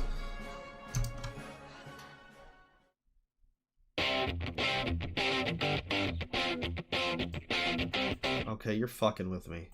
So, of all the games I'm gonna talk about on my list today, this is I'm sorry, this is a moron. Again, I don't want to fucking take away from your life that you've enjoyed a thing, but it's just, how much have you really, he put Mario 64 in his worst games ever list, by the way, and this guy is not trolling. He's just like this. This is a person who actually believes these things. Because he's so, like, he's so dull. He's not really interesting outside of just actually thinking these things. He actually really, because it makes you wonder, like, how much have you actually played in your life? It's fair if you're, like, super casual. That word gets thrown around a lot as a bad thing. It's like, it's funny, but if you're just, like, super casual, you played a few games, whatever, it's like, okay, maybe the fucking Over the Hedge game is gonna be something you really hold dear to you. That's fine. But you're just picking a bunch of shit licensed games that you had as a baby. You've played other stuff. We know you have. We know you played Mario 64, so what the fuck is going on here? You're just a Probably moron. baffle you the most, because a video game based on Over the Hedge has no right to be as good as it is, but this is genuinely a lot of fun to play. It's got platform Yes, I'm gatekeeping. Fuck off. mechanics that are surprisingly When did smooth we- as hell, when- with tight controls and satisfying. When did we, like, decide that gatekeeping was illegal? I don't know. Like, yeah, sometimes... Look at this shit. Fucking look at this shit and tell me that there's no gatekeeping that needs to be done here. Fuck off. Chains of jumps to pull off across all the levels. It's got fast-paced, intense combat encounters where each character brings their own unique skill set to the table, and their strengths can be combined for dynamic, ultra-powerful moves. This is just every... He's talking this up like he is the marketing team for this game. This is every movie game that was like, now you can play with Shrek and all of his friends! And they're just... And like, they sold these games on the marketing. He really got sold on the marketing. They sold these fucking games on just, like, a bunch of lines, like, back-of-the-box bullshit, and it was just... A lot of it was like, it's like action figures. They sell the action figure with like, super extreme ultra fist power! And it's just a button on their back that makes their arm go up and down a little bit. And like, that's what these games are. He's like, wow, you get ultra super combo moves! Like, great. So I press a button and they do a move. Awesome. I haven't played a game that does that before. Great. You can mix and match your character party before going into any of the levels, and doing so will not only change how you play, but also offers brand new dialogue that's written in such a way that no matter which characters you bring, the flow of conversation is completely natural. Oh, you get some real deep fucking S-links on this one. You get to find out about how the fucking turtle from Over the Hedge is secretly gay. You get to find out about how the squirrel from Over the Hedge is thinking about selling its body on the streets to feed its family. You get some real dialogue. I didn't know that I didn't know the lore went that deep. It never feels like a character is reacting to a different line that wasn't said. Yet it's not so bland that all humor and wit is sapped of their personalities to try to make the dialogue work for 3 different possible conversations. Not just lasers, brain tasers. But don't worry, the dialogue's great though. All humor and wit is sapped of their personalities to try to make the dialogue work for 3 different possible conversations. And the That is actually the fucking dialogue that he showed as an example of the dialogue being charming and witty or whatever the fuck. Brain tasers. Mode has some really fun as hell party games to play with friends and family. Bumper cars with golf carts, speed racers, driving ranges, it's just a blast to play. And the single player mode takes you through a diverse array of locations to explore. This is unbelievable. This is like reminding me of when I would have been 10, I guess, or maybe just turned 11 or something. The Incredibles game on the like PS2, GameCube. They had a whole segment about that on YTV one time, and it was, I think it was Carlos, and it might have been Sugar and Carlos, basically bigging up the Incredibles game and talking about, there was a level where you're like Mrs. Incredible, and you're going through the jungle, and you have to like blow up a bunch of fucking like enemy ships or whatever, and they're talking about this, and it's like, wow, you get to destroy turrets and you get to play as all the Incredible, and it's exactly the way he sounds right now. Like they were just selling the game, and it's like the most, I mean, like that game's all right, it's fine. The Incredibles game, it's fine. It's like this type of thing. It's a licensed game. It's all right. It's probably better than this one from what I can see of it. I mean, but then I grew up with it, so that's just me saying that, but it's fine, you know, but like, it doesn't have any substantial fucking features that other video games have never done before, and so all this kind of thing where it's like, you get to just move the turrets and everything, and like, oh wow, there's like boss fights in this game. Amazing. I can see why it made your number 17 best of all time. I can see that. Where each heist has its own set of cool mechanics and objectives to complete. And even the plot is pretty decent. Of course, it's nowhere near as good as the movie itself. If you're looking for a gripping, emotional, and hilarious adventure on par with the story of the film, you most decidedly will not find that here. But it still puts forth a high-stakes scenario that gets you invested and serves as an alright follow-up to the story from the film. And the humor is most certainly not lacking. Look, I know this seems like a strange— Most certainly. Don't worry, Over the Hedge fans. You're gonna be eating good. pick, especially considering some screenshots of character models that tend to circulate around the internet. But Over the Hedge is genuinely a lot of fun to play, especially with a buddy. And I'm sure it's fine. Oh, with a buddy. Oh, he had, like, friends to play that. Of course. I fucking hate these multiplayer...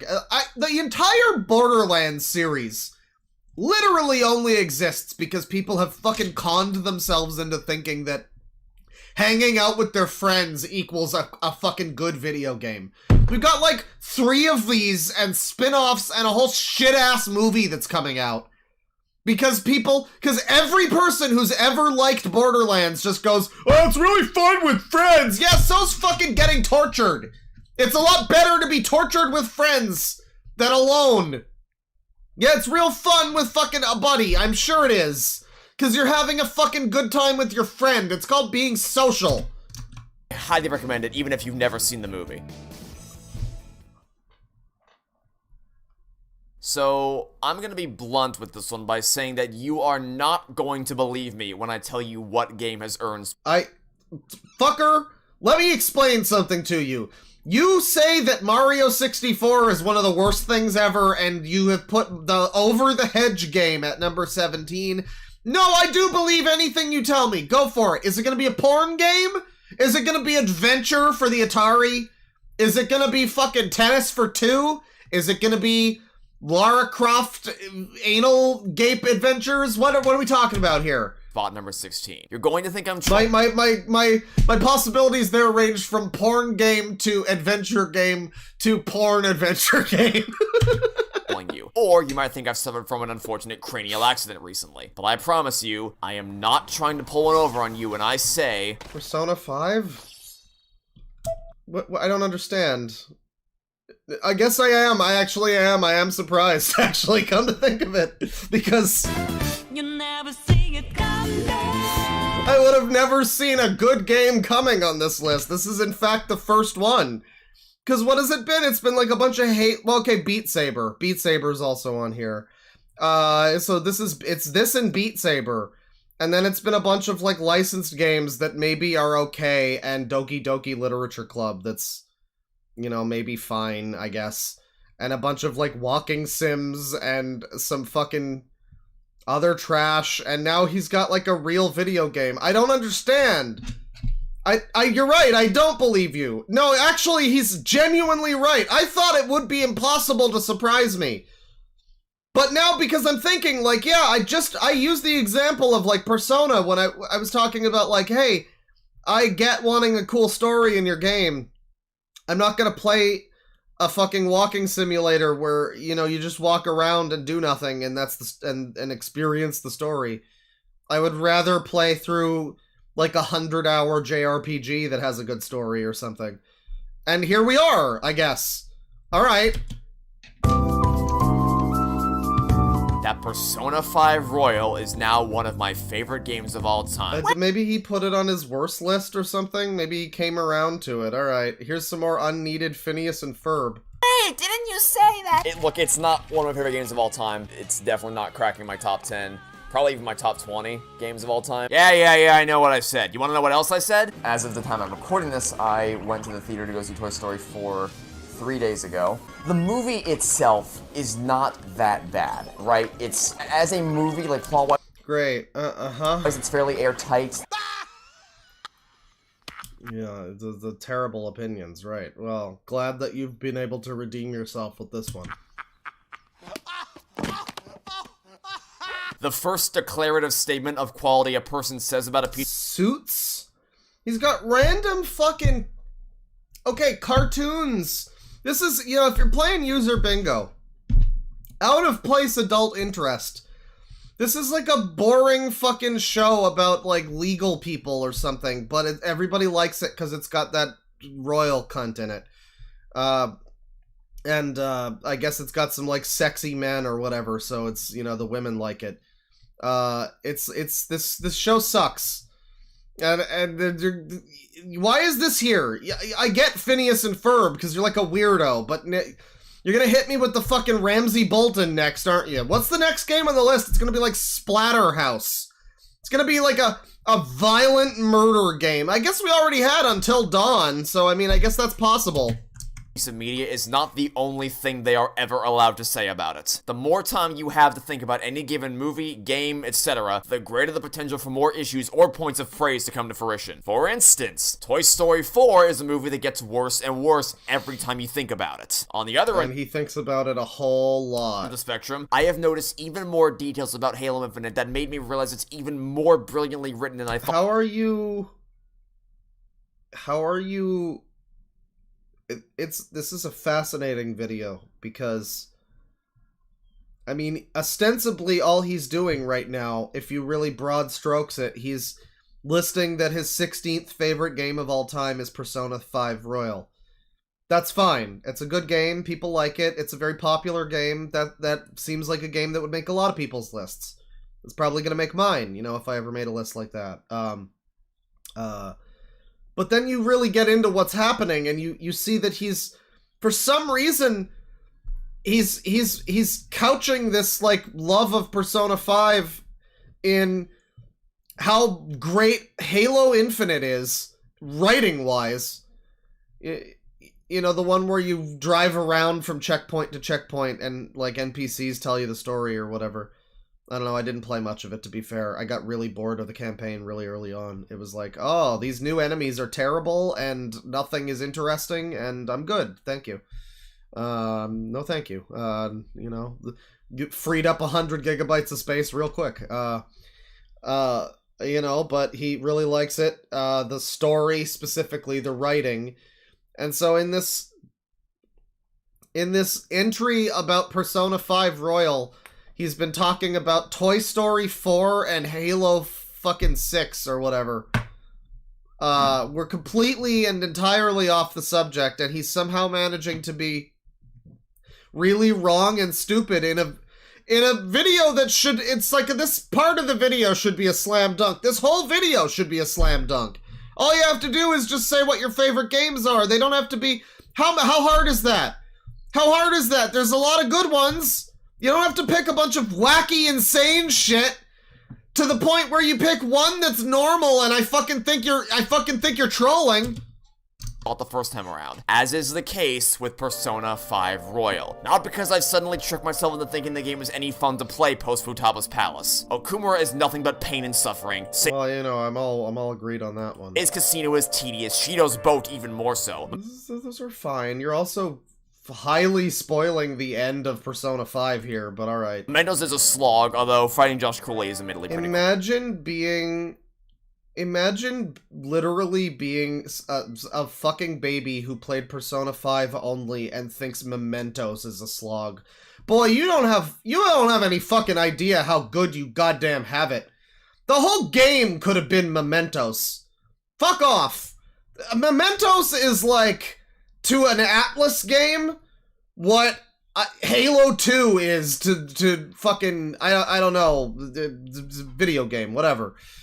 Mementos is a series of boring hallways, but man, it's not like they built 2 entire games on that previously. It's not like most Atlas games are a series of really boring hallways with fights in them. You have no idea, you don't even have a concept of how good you had it. Holy shit. And I don't even want to talk about the nightmare fuel that is Maruki's Palace. And it's also not because— You guys remember the one stream that I did where I played the, what was it, SMT, Tokyo Mirage Sessions? I played a bit of that. And I was fucking astounded to find out that it was neither Shin Megami Tensei or Fire Emblem. It was like basically a shitty Persona 4 specifically. It felt a lot like Persona 4. It was a shitty Persona 4 that had like Fire Emblem characters as summons. You think that like Kingdom Hearts is not a very good crossover of 2 franchises. It's like 99% Disney, and every now and then there's a fucking Cactuar or something. I mean, not in the first couple games. The first couple games actually have Final Fantasy stuff, but yeah, no, that one's real bad, and that one I remember playing it the whole first fucking like 10 minutes of that game. 10 minutes, fuck, the whole basically most of that stream was me walking around a shitty like labyrinth of like enemies and save points. And it's like, it's the Atlas special. It's what they do. It's every game they've ever made, and they're only just now getting better at it. So, congratulations, dude. Don't play any of the other games made by this company. Just don't. I'm glad you like this one. Just don't play anything else made by this company. Less annoyed by the contrivance present in several major instances throughout the story, but because, and I'm sure this will come as no surprise to any of you, of how much I fell in love with this family of Phantom Thieves. At the end of the day, in a story-driven experience, characters are what matter above all else. And as he shows mainly shots of them at the beach for some reason. That's funny. That's like the editing that I would do to make fun of you. But you just... I just love the characters so much. Really loving the characters in this game so much. You're not selling me. I love this game. You're not selling me that it's not a game for weirdos right now. At the end of the day... the characters are just so great. Here's some more beach footage. Story-driven experience, characters are what matter above all else. And for all this game's fault... yeah, I hope he's not waifus with Futaba or whatever, because he's got some competition, obviously. He's got some competition with Sonic Sega Gamer, we all know. She's his girl bro, so... of which there are plenty. It was a universe I always looked forward to returning to each day I sat down to record it. For as cheesy as it may sound for me to say, it almost felt like a second life with how comprehensive its mechanics are. There's practically no limitations placed upon who you can spend time with and where you can do it. And I was always... well, there's quite a few limitations. You can't spend time with that guy. What's going on with him right now? I really, you know, I know it's like, it's just the way of things, but it's like you make this game with all these hyper-detailed main characters. And I mean, this is stylized specifically where the background people don't have much feature, or much in the way of features, but, you know, you get a lot of games where it is like that, like FF7 Rebirth. All of the people look like they were just randomly made in, like, character creators.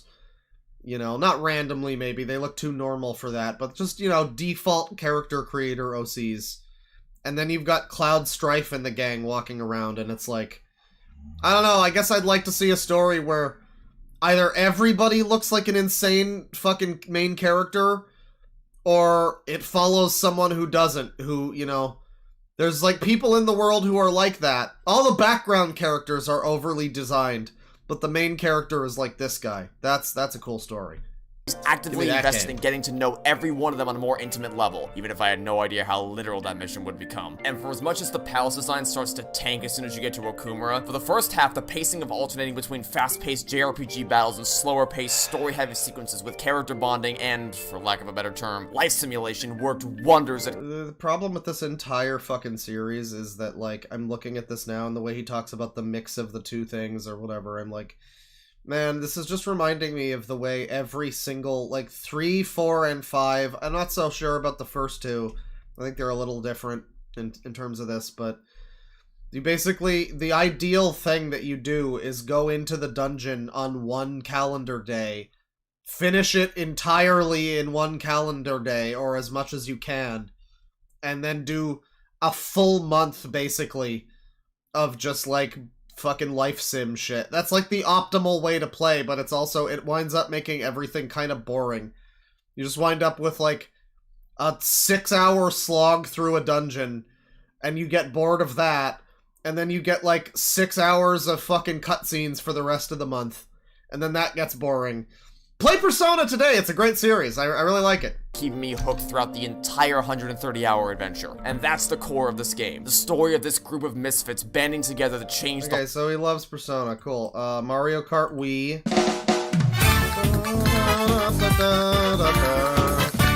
Cool, alright. You know, real game, I mean, it's Mayro, but whatever. It's Bing Bing, but that's fine. Wahoo.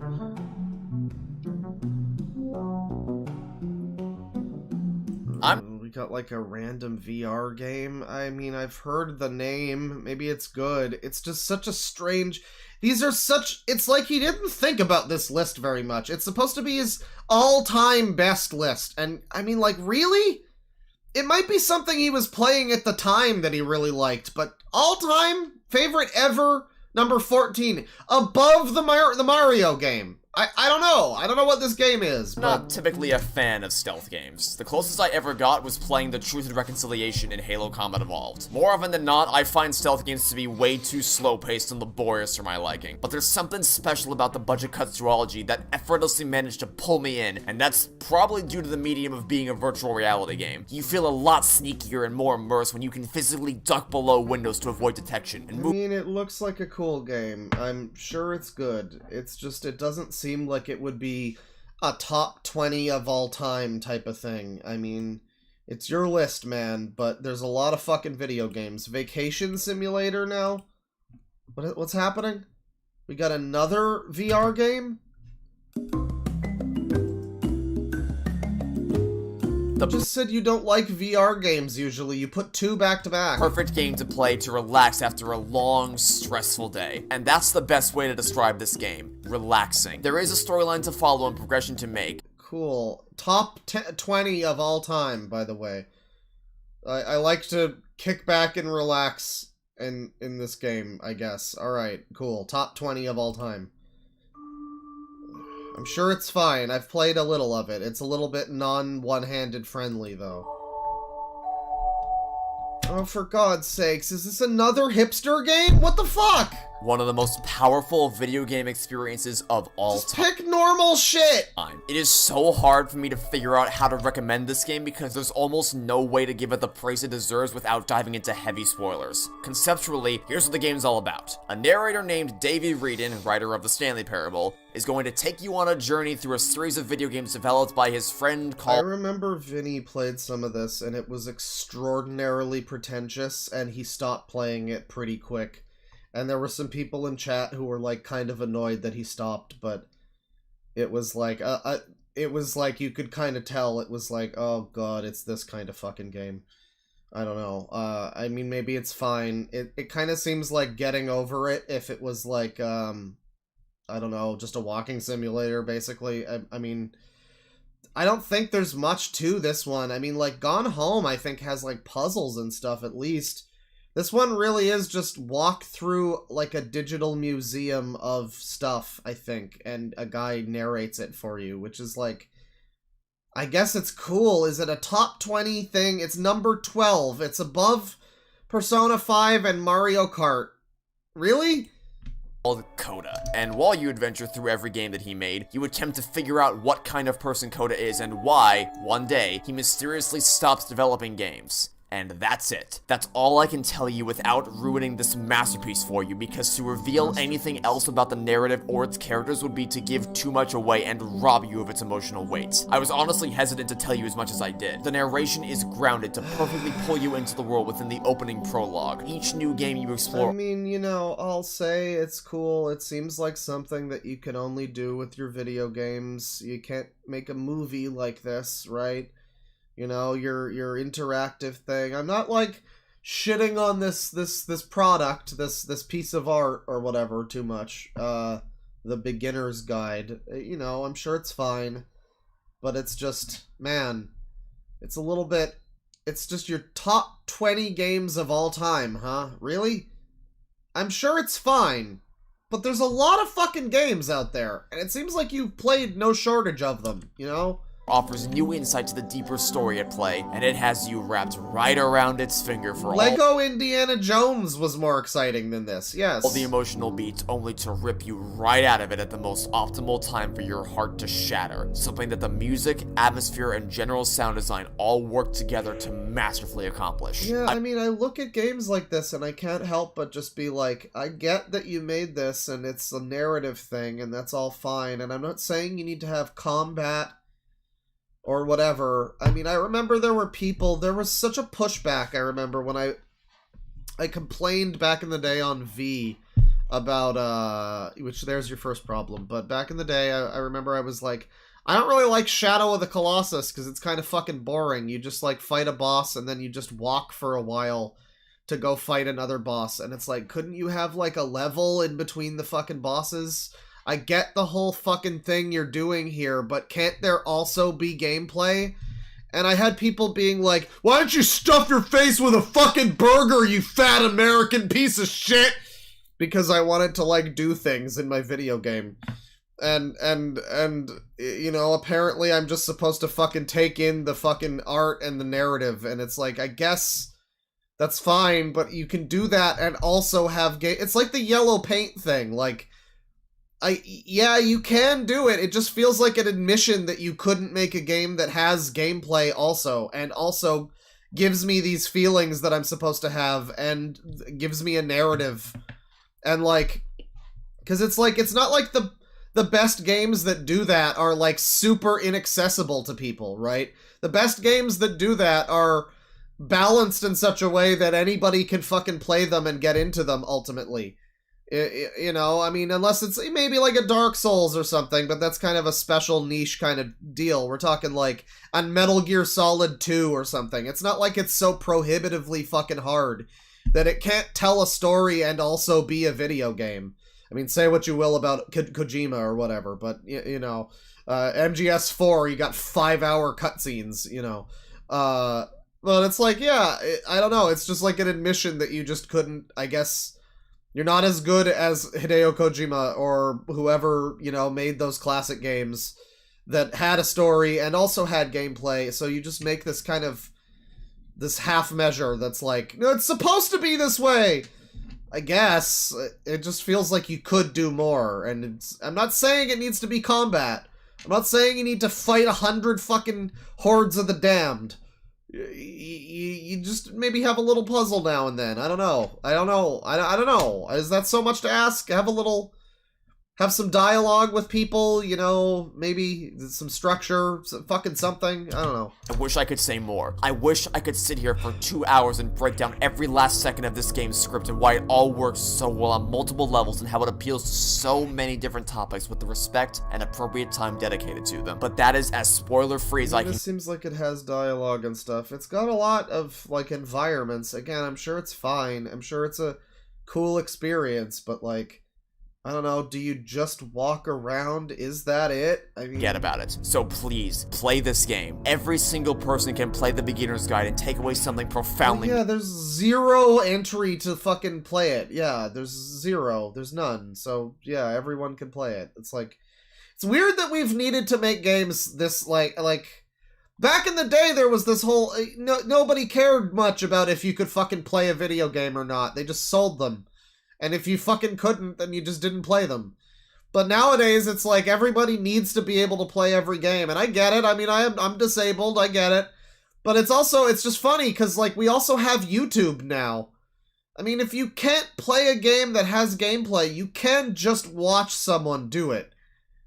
I don't know. But now it's just funny that now is when we're getting all of the push to, like, everybody has to be able to play now. It's like, this would have really helped me back in the day when I literally couldn't, you know? Having, like, videos of people playing Metroid Prime 3 or something. That would have been great, but meaningful. But the people for which this will most strongly resonate is anyone who works in any kind of creative field. But whether or not you're an artist, this is... Like you as Gaming Magic 13, the YouTuber with 30,000 subscribers who makes top games of all time lists that feature really interesting entries. I see. Creative fields, yes. An absolute must-play title. It's $9.99 on Steam, and it lasts anywhere from an hour to an hour and a half to 2 hours, depending on how much time you take to soak in the atmosphere and explore every last corner of these magnificent worlds. I have a lot. There's like dialogue options and stuff. I don't think it doesn't look like they necessarily matter.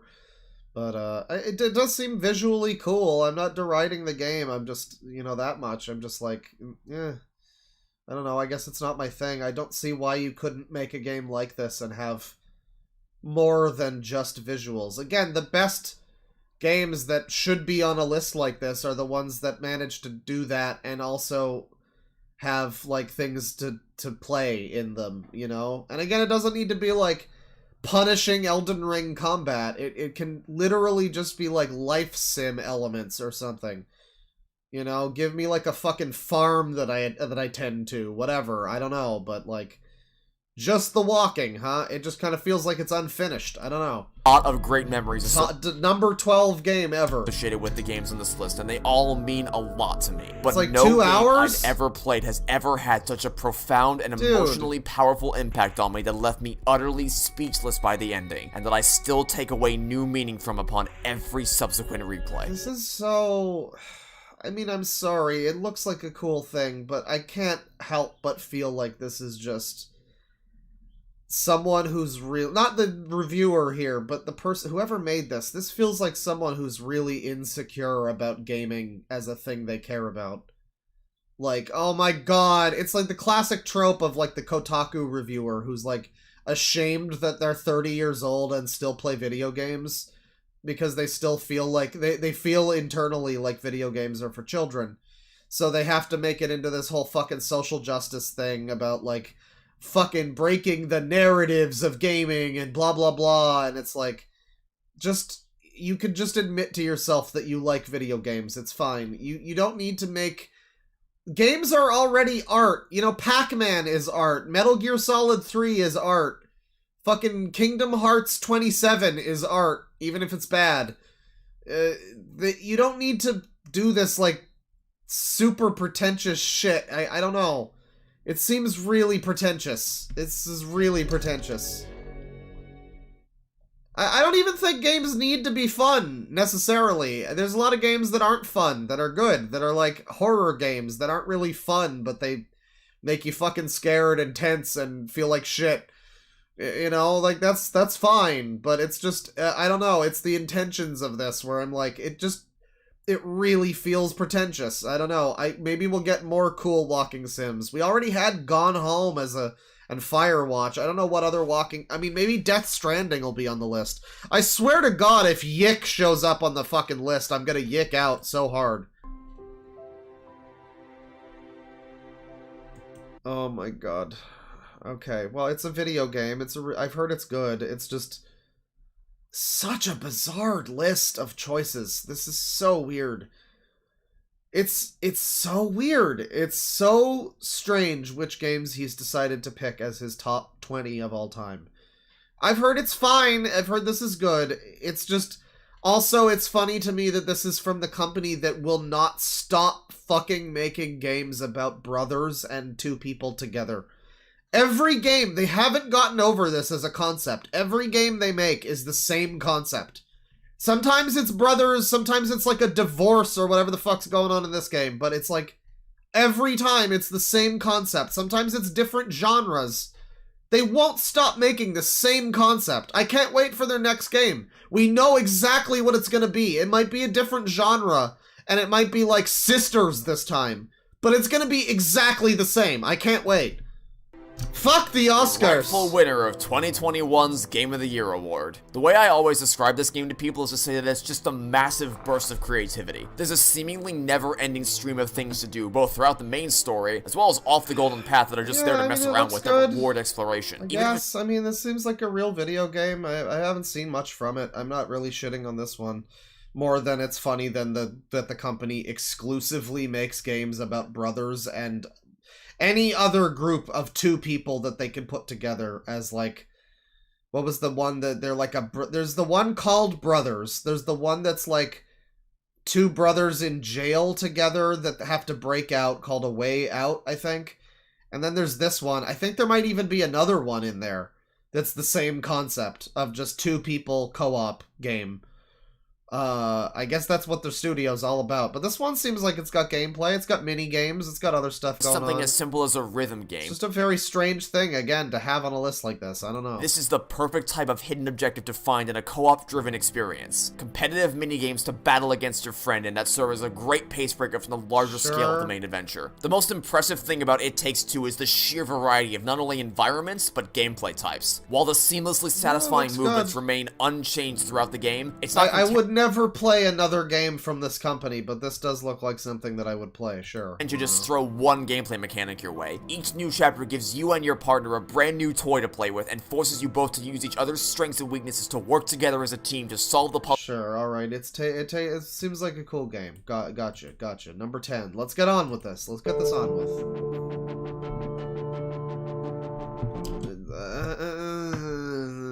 fits in with some of the other things you picked, but alright, cool game, sure, it's fine, it's fine. Great story, and it goes without saying Portal 2 will be right up your alley. And now that the companion collection has been announced, none of you... Are you also a fan of, fucking Gone Home? Portal's probably right up your alley. You have an excuse anymore.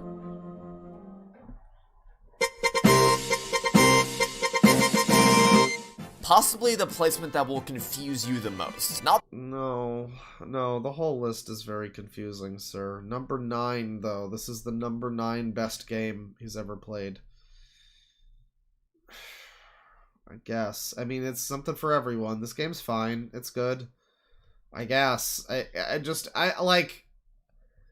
with the exception of Mario Kart Wii and Persona 5... I don't think anything on this list would normally be put on a list of favorite games ever. Maybe like 1 or 2 as like an outlier, as like, this is a little bit of a weird pick, but this is really means something to me. And I think that would be fine. Like any of the even if it was Gone Home, whatever, haha, it'd be a little jokey joke, but it would be whatever, it's one game on your list, fine. Your normal list that contains games like Silent Hill 2 and like Legacy of Kain or whatever. You know, but the whole list is kind of fucking strange. Even this one. This is a pretty normal game. I like it. It's fine. It's the Captain Toad game. It's pretty good. I like it. But, like, number 9 ever? Though? I just, it's very strange. I'm not saying you can't have the list be this way, even. Like, you say gatekeeping. It's not. It's not even really gatekeeping. Because it's like, you have free will. Go for it. I'm just also allowed to point out that this is really weird. It's very weird. Because people think this is a bad game. From what I understand, the general reception of Captain Toad Treasure Tracker is pretty positive, because I never see it get talked about at all, which is a shame because I genuinely love this game. It's not just good or okay, it's amazing. It's filled with beauty. Okay, I mean, so people are saying it's a baby game. It's not really. I mean, it is a little bit. It's a Nintendo game. It's like babies can play it, but it's a little boring is my problem. I don't know. I just get bored of it quickly. I want to like it more than I think I do. It's a little too slow moving and fucking boring. It seems like a game I really want to like, but then I play like 2 levels of it and I'm like, yeah, let's do something else, you know? It's not bad. I just don't think it's for me, but it's good. But like even if it was something I liked more, I still feel like it would be a weird one to put on. It's like if well, here's what's one that I like. It's like if this number 9 was... I was gonna say Wario World for the GameCube, but that game's pretty good, actually. That's a bit of a classic. That's a sleeper hit. It's just also extremely short, so it's kind of not worth it, but... It wasn't worth it back then, but now you just fucking emulate it, whatever. It's a great game. I don't know, it'd be like if your favorite... Number 9 favorite Nintendo game, or favorite game ever, it was a Nintendo game, but it was like Metroid Prime Pinball. That's one that I played that's like, you know, it's pretty good. I mean, I like it. I don't have a problem with it as a video game. You know, holistically, it's a fine choice, but it's very strange, though. It's a strange choice. Varied environments that already looked incredible on the Wii U and look even better on the Switch. Gameplay-wise, it shows off super creative and thoughtful puzzle mechanics that offer a good challenge all throughout. Of course, since the game is obviously targeted at a younger demographic, the puzzles aren't going to be anywhere near the same difficulty as something like Turing Test, which is undoubtedly the most challenging puzzle game I've ever played. But it's still... What is that? That looks like just a Portal game. What is that? Seems cool. That seems like... Seems like a game you could talk about a little bit more than some of the ones you have. I would like to know more about that one. Still manages to hold your attention. There's a very narrow line to walk between managing to keep it simple enough for young kids to be able to figure out while still being difficult enough to keep adults engaged. And it's... the problem, again, with me in this game is, like, the completionist shit. I don't know when I became a weirdo completionist. I don't know when I became, like, a weirdo person who needs to get all of the fucking coins in a level or whatever, but now I'm... the puzzles in this game are baby easy, but then when you try to get all of the fucking diamonds or whatever, it becomes kind of... that's when it becomes kind of just tedious more than anything. I think that's my problem with it, is that somewhere along the line I decided I need to have all of these useless objects in this video game. And... And so that's my problem with it. It's not anything with the game. I'm sure if I just didn't do that, it would be fine. Strikes that balance absolutely perfectly. Of course, not every level is a gym, and there's the occasional dud, but I'd say that 95% of the levels are really well designed, challenging, and fun to play. I was a little worried about how some of the gameplay-specific mechanics would be implemented on the Switch, but I'm happy to say that you'd never be able to tell it was originally a Wii U title with how seamless this port is. And there's also the 3DS version, which is a real shame. That's the other thing with this game. I tried playing it on the 3DS because they made one, and like this looks like it should be a 3DS game. The whole style of it is like, it feels like it should be a 3DS game. But then you play it on the 3DS and it's like, it looks like fucking shit, and I don't know, it's not substantially better with a 3D effect on. So, I don't know, it feels like there's no real home console for this thing to really be at home on. I guess the Wii U? I don't know. 1001 thank yous for making the Mummy Me Maze Forever not borderline impossible on the Switch. This thing was the stuff nightmares are made of on the Wii U. Overall, yeah, I bought it. I totally bought the 3DS version. Absolutely. That's right. Captain Toad Treasure Tracker is an incredible puzzle game for audiences young. Speaking of buying games for anyone who's interested in learning Japanese, Final Fantasy IV has a 3DS Virtual Console Japanese version. All of the text seems to be in like kana, hiragana, katakana, no kanji. So it's that's a good one. I don't know if all of the like SNES era JRPGs are like that, but seems to be a good one to like, you know, slowly play along with as you meticulously translate every word in every single text box, which is surely a great way to learn things. Surely. And old. So yeah, the Captain Toad game, it's apparently pretty good. I mean, it's good. I've played it, you know, and it's fine. It's a little boring, but it's just such a strange choice. I mean, I don't know. Even if it was like a game I really liked, I feel like I would be. It's a weird one. I mean, of Nintendo games alone, there are so many other ones that could be number 9. What's number 8? Oh, well. Yeah, this had to happen. On a list like this... He had Gone Home on there. It wasn't going to be for nothing. You know something? Somehow, against all odds, I managed to stay 100% this game for 3 years. Piñon, please! Exceptions being revealed to happen. Please, this sounds Undertale! Piñon, why?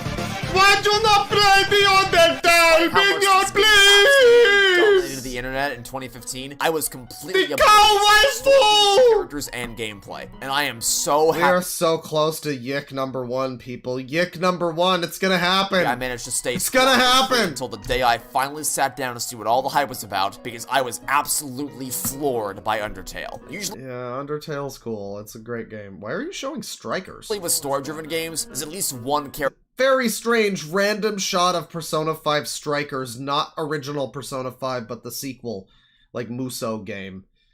Very strange that that's just in there. Alright. That I just absolutely despise with a fiery passion. I don't know if you've been able to tell that given my recent playthroughs. But with Undertale, I didn't hate any of the characters. It's an all-star cast where everyone gets their time in the spotlight with substantive development all on their own, and then their arcs finally get— You really didn't hate any of the characters, even though this game is like nearly a decade old and a lot of the dialogue doesn't fucking age well.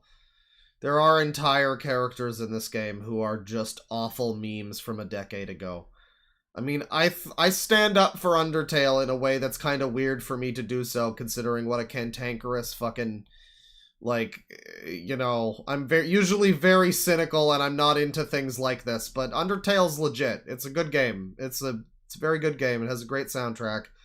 However, you mean to tell me that, like, the fucking doggo characters, they're not annoying to you? None of that? Okay, well, maybe you grew up with it or whatever, so, you know, you're used to it, I guess, but there's some of that that's real fucking annoying. It's a crossover with each other in the game's final act. Some of that was already annoying. Was gripping and emotionally moving. The gameplay offered a creative battle method where you have to figure out the right series of moves to be able to spare them alongside fast-paced, tense bullet hell sections, and the characters were all endearing even when they were actively trying to kill you. Sans' boss battle still stands to this day as the most satisfying gaming achievement I've ever had, alongside the likes of the Perfect Run, and managing to conquer Escharum and the Harbinger on...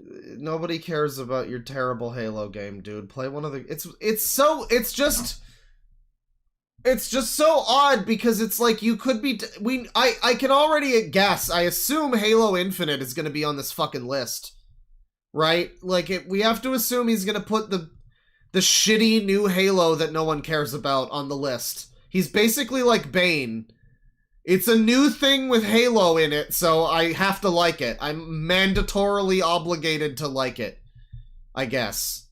But, I mean, even Bane's not that bad. I don't think he'd put this on... He put this ahead of, like, any of the other Halos. He won't talk about any of the normal Halos that real people play.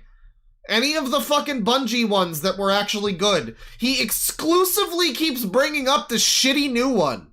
It's so fucking weird. It's not even like he happens to also like the new one, as well as Halo 3 or whatever. No, it seems like he doesn't care about the whole rest of the fucking series and only likes the terrible new one. Legendary on my first try. Yes, I'm going to ride that high forever, get over it. If by some miracle you've avoided spoilers for this game for over 6 years, it's a no-brainer.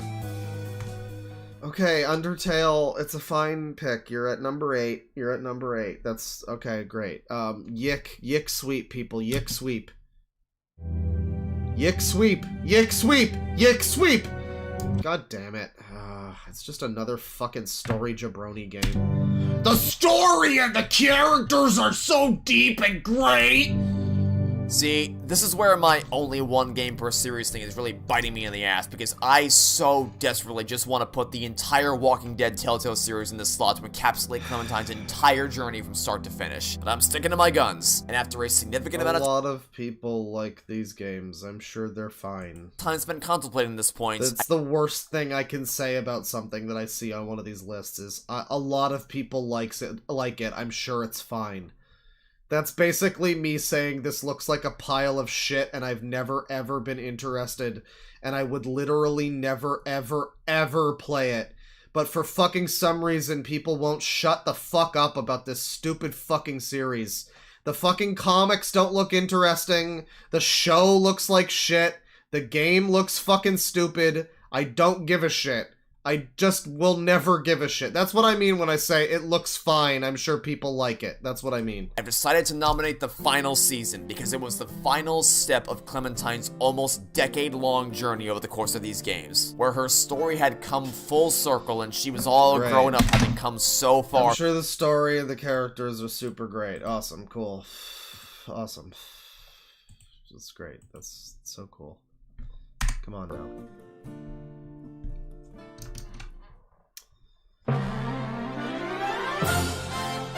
Oh, finally a real video game for real gamer. Okay, but he's picking the second one, though. Even when he picks a normal fucking choice, it's weird. Like, okay, Galaxy 2 is pretty good. There's some good levels, but, like, come on, though. You care so much about story and fucking all of that. Shouldn't you give more of a shit that 2 is just a fucking level pack, basically, and has none of the charm and any of that? Like, the first game has, like, a whole narrative, and you go into space, and there's, like, all of that going on. And then the second one, it's just, hey, let's do more! And it's just a bunch of levels. The levels are better! So, I mean, it's just very strange of a pick for him, because it's like, gameplay-wise, I think Galaxy 2 is considered to be better, but, like, the fucking, I don't know, story-wise, atmosphere, that seems to be the kind of shit he cares a lot about, and he's still putting this ahead of the first one. Okay. I mean, obviously the real pick is Sunshine, but I don't expect this guy to have fucking taste, so whatever. Reminder that 64 is one of the worst things he's ever played, by the way. That's on his worst of all time list. Out of this world adventure in every way imaginable. It takes everything that made the first game great and makes it even better. It features the same... We are so close to Yick, people. We're at number 6. Yick could be top 5. Same creative, gravity-centric platforming and same tight movement and controls. And just gives you the same phenomenal base system, but with better level design and more toys to play around with, from things as simple as new power-ups to the addition of Yoshi as a player. You gotta mention Yoshi. Gotta clap. Gotta clap for Yoshi. Gotta clap for Yoshi. I know what that is. playable character, who also has his own set of unique power-ups to equip. It's a proper expansion of the first game that doesn't make any unnecessary tweaks to the formula that the first game excelled with, alongside great quality of life improvements. To list just a few of them, the game actually announces when a Praxis Comet flies in instead of forcing you to go check the board to see if anything popped up, as well as not forcing you to immediately complete them, as well as not actually disappearing if you don't do it immediately. You don't have to wait until the end of the game to play as Luigi. You get a better sense of progress by flying through an actual world map that again, very odd to me, because it's just like, if the whole list was more gameplay focused, then it would make sense for me to see him put one game per series too. And I mean, like, Captain Toad, I guess, doesn't count. That's like a spin-off, sure. Mario Kart also, though, you're one game per series, but you've got 3 different Mario games on the list here so far. And the mainline one you pick, I mean, again, dude really loves story and narratives and fucking walking simulators. I would think if anyone would pick Sunshine, it would be this guy. That's the whole thing Sunshine has fucking going for it. And Galaxy. But Galaxy sucks, though. But Sunshine, you know, and Galaxy, they both have the whole thing where it's like you're contextualized in, like, space or in a level, you know, you're in an island, and, like, there's an atmosphere, and there's, like, a plot to it. It's not, like, a super deep plot, but I don't think that matters to this guy. But, like, he loves all these narrative games, but then the one he picks is the one that's, like, the least narrative-y, basically. I mean, it's just, it's the most focused on just being a bunch of fucking levels. It's basically just more of Galaxy. That's it. And it's a normal pick for anyone but this guy. Very odd. I mean, even when he picks one that's normal, it's somehow still insane. Changes with each new world as opposed to being stuck in combat. Right, yeah, he loves it. Great, good game, sure, alright. Keep me from selling my Wii U, which is some pretty damn high praise. Well, yeah, you didn't sell your Wii U because of this game? Well, you know, probably deserved it. I mean, you probably still had a Wii, so I don't know if you needed to hang on to that, though.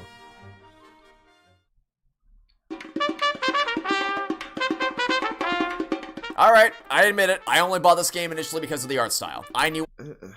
Okay, I guess a lot of people like it. It's fine. I guess people... I mean, I'm imagining, like, what I would see on... I think other people might put this on a best games list, sure. People really... This is a pretty unique game. This one's fair, I guess. It's still odd for him, though, because it's basically got no story, and... It's, like, notoriously pretty hard as well. And he doesn't seem like he likes games with a lot of gameplay. And he prefers stuff to be, like, baby easy, like the Toad game. It's a very strange pick, but this one's fair, sure. Absolutely nothing about Cuphead going into it, but I was just so mesmerized by the visuals. God, we're getting so close, dude. The next one better be Yick. I mean, no, number 1 better be Yick. Down to play just about anything to see what it was going to be. It goes without saying that the superficial elements are outstanding. Not just the art style itself, the graphical detail and color palette for the characters and environments, as well as the fluid, bouncy animations, all... I hate Cuphead, though, because it's... I guess it's just basically a boss rush, but for whatever reason, it's got, like, 2 or 3, like, video game levels that are, like, a Contra game or something. I don't know why it couldn't have more of those. That's the thing that I liked about Cuphead when I played it. And then it just became like an infinite boss rush, and it's like, I don't know why there's like 3 fucking levels in this game. And there's just like 40 bosses. I guess those are the good part, but I feels like it would be pretty easy to put together more levels. The bosses feel like the hard part to animate, so it's like, what? I don't know. I would have liked it if it was balanced a little bit more, but hey, you know, it's a real game, it's a real pick. This one's fine. I'm not seeing much to complain about in this one, you know? Sell the world, and the music is just as good as the art. But if that was all the game had going for it, I wouldn't have it in my top 5 games of all time. Cuphead is genuinely a ton of fun to play. I mean, I don't know how it was sold. I guess it was always supposed to just be boss rush. I don't know why you'd want that, though. I guess people do, so that's fine. But it's just, man, there's like a couple of levels that are like, man, I wish the whole game was this. Why the fuck are there even like a few of these? Why is that? It's weird that it's not all boss rush or more levels. It's weird that it's like a couple of levels and mostly boss rush. That's very strange. It's a very odd game. With the exception of a few good. of the run and gun levels, all the bosses Yeah. are exceptionally well designed in that every one of their attacks is something that can be These people didn't even like the fucking run and gun level. What the fuck are you talking about? Those are the good parts. learned and accounted for. There was a point in the game's history where Rumor, Honeybottom's minions and projectiles could kill you off screen, but ever since that was Whatever, alright. Go Cuphead, it's fine. That's the balancing it's of a the good game, sure. Give me your next one. Is it Yick? I am Are we thrilled yicking that out? we're now months away from finally getting more of this game. Wasn't the Cuphead show really bad? People didn't like the Cuphead show, I remember. It was like made in Flash. Oh, that almost sounded like Yick music for a second. Alright, Ace Attorney, sure, fits in with the things he likes. It's fine series, sure. Oh, lay it on me. We all know what it's gonna be. Halo 3. He picked the real Halo game? Why wouldn't he shut the fuck up about Infinite then? Why wouldn't he shut up about Infinite? Every time he mentions Halo in this video, even times that have nothing to do with Halo, he brings up Infinite. He shows gameplay of Infinite. Why? No one fucking played it or liked it. And now you're giving me Halo 3. You're giving me a real choice. Again, the list is shoring up in the last quarter. It's finally starting. We might not even get Yick. The list is becoming less insane. We might not get Yick.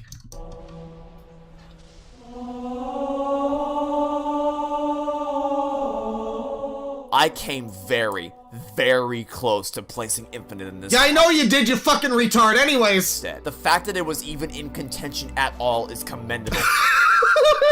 I knew it would still be funny. I knew he would somehow still make this entry funny.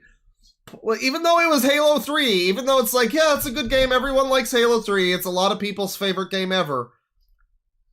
I knew he would somehow make it funny, and he did. He won't shut up about Infinite.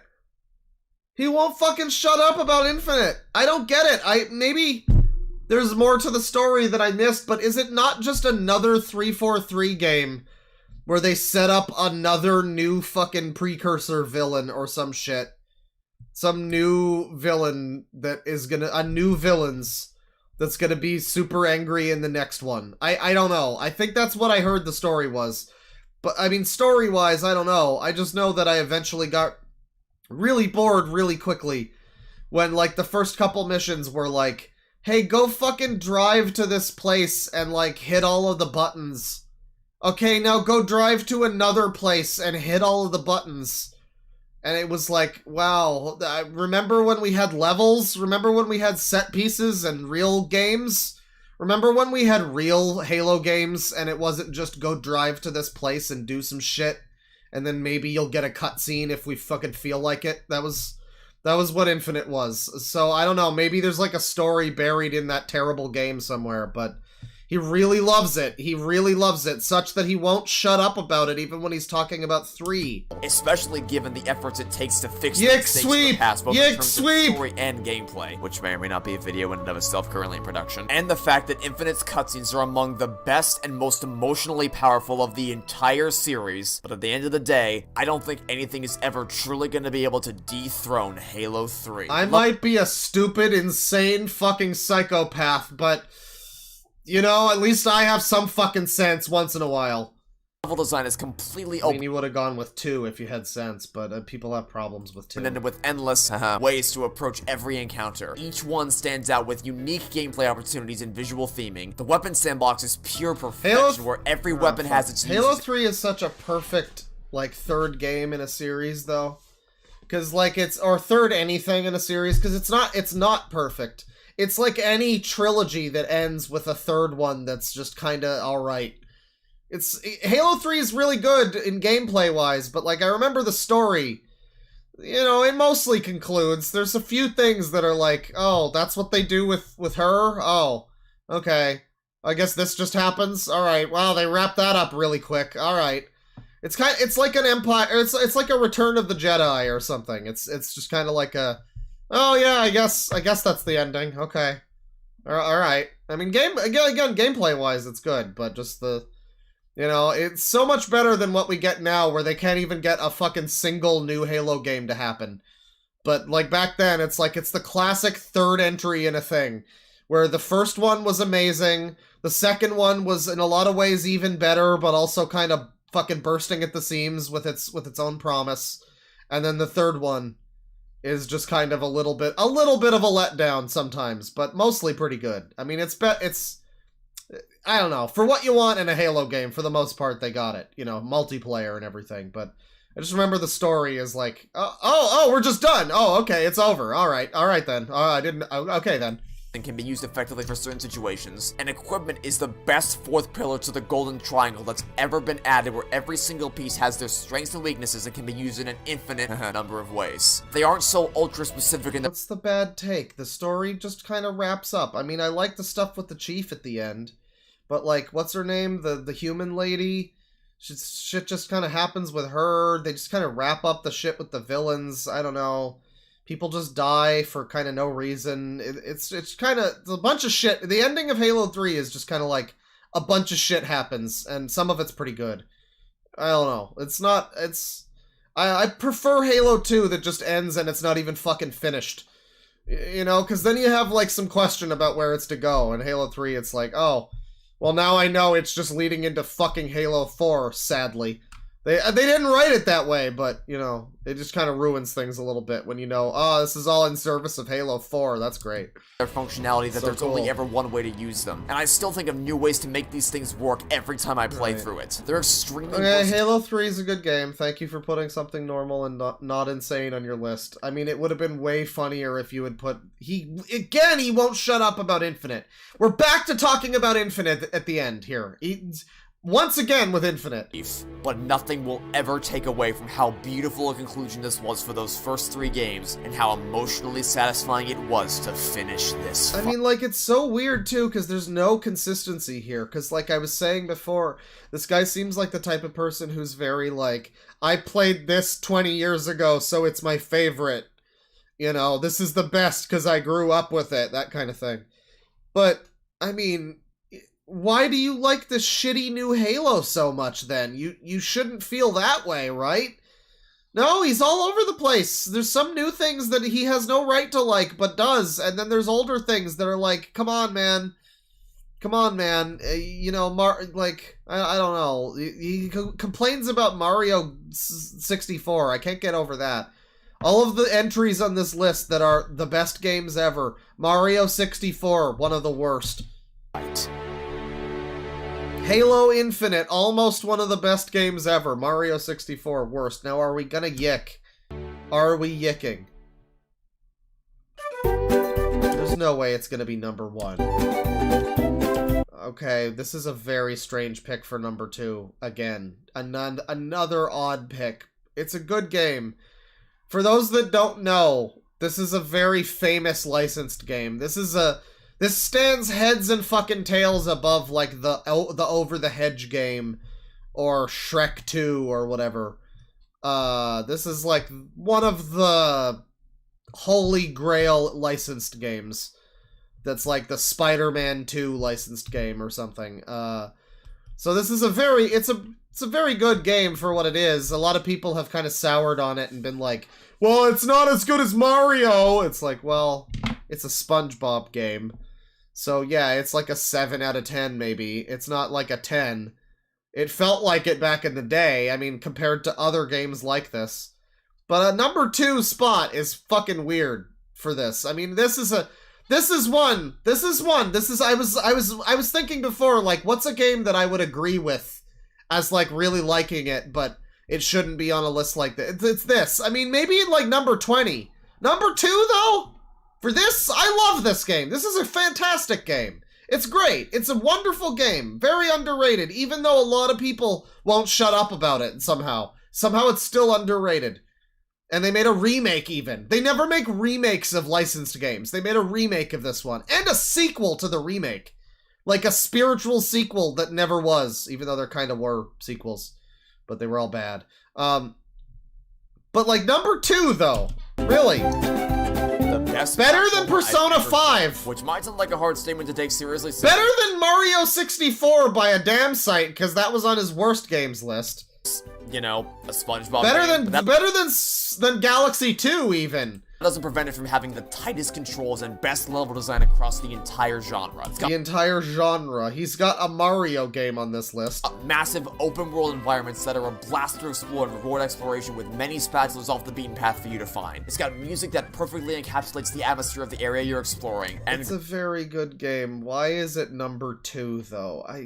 It's so strange. I have nostalgia out the ass for this one, and I've played it since then, and it's still good. It's still really good. It's a really great 3D platformer GameCube era game. Open world kinda, you know, Banjo-Kazooie-ish kinda game. I mean, not open world, but like open levels, you know, that kind of thing. It's great. Number 2, though! He's saying things about it like it controls better than a Mario game. I mean... goes way harder Really? than it has any right to in some instances. Really?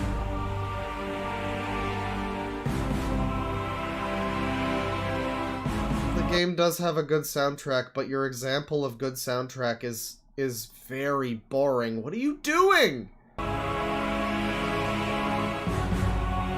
It's just da-da! That's the song. This is his example of good soundtrack in this game. Like, could you tell me that was from a SpongeBob game if you didn't know any better? No, I would have assumed it was from a generic trailer for something. That's a little better now. And Yeah, of that's a little course, the better. controls are literal perfection. The fluidity and responsiveness of every character's movement is unmatched by anything I've ever played. The camera is very extremely high praise. The highest possible praise, actually. I just can't believe it. I mean, it's pretty good. I think his bias might be like a little bit, it might be a little biased because nobody expects a game like this to be as good as it is, but it's not that good. It's not that good. Come on. Come on! At all times, and it's just as responsive and intuitive as the basic movement controls. And that is the core of what makes this game so much fun to play. Immaculately refined controls both in terms of character movement and camera movement that permeates all 3 main playable characters. Yeah, he's playing the one really good one in the background. The da da da da da da da da da da da. That fucking this fucking skibbity blues that they play throughout that game. It's that one's good. That one's good. You played that like shitty, like orchestral piece. It was super generic. You're trying to tell me the soundtrack is good. You've got one in the background that I remember specifically, and you didn't show that one off. But the generic action score at the end, come on. I'm thrilled beyond belief that we got Rehydrated in 2020 because it was able to bring even more attention to such a masterpiece of game design, having been met with such overwhelming praise and giving it a faithful remake after years of wondering if we'd ever get something of this scale. Then it's yeah, it's good. finally getting the spiritual success Oh my god, oh. it always deserved. Oh, you did not mix that properly, sir. And now, for our champion, the game. Number 1, everybody. Even better than SpongeBob game. Here comes number 1. Game you already knew was going to be in the top slot from the moment you clicked on this video, but one whose praises I'll never pass up the opportunity to I don't watch your channel religiously, dude. It's not gonna be Yik. Yik's not happening. It's a shame. I wonder what he thinks of Yik, because he has played Persona, and Yik is basically shitty Western Persona made by Redditors. Plagiarist Redditors, no less. Shitty Western Persona with featuring and made by Redditors. That was the thing too, was that it was supposedly this thing of like the character in Yik was not supposed to represent the guy who made it.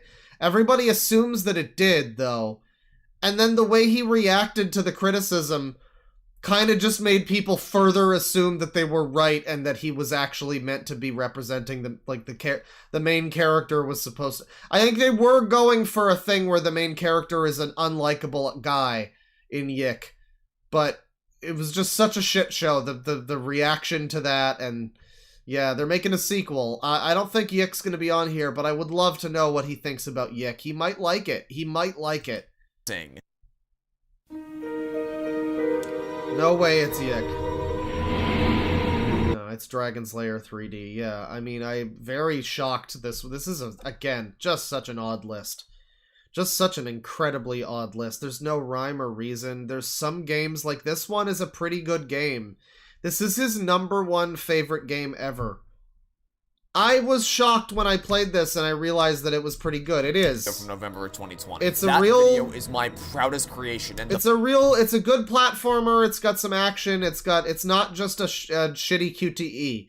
I mean, Dragon's Lair 1, it's unfair to call it a QTE, the original Dragon's Lair. It was just like it was a visual experience that was new at the time. It was an interactive video experience that could be sort of played, but it wasn't really a video game.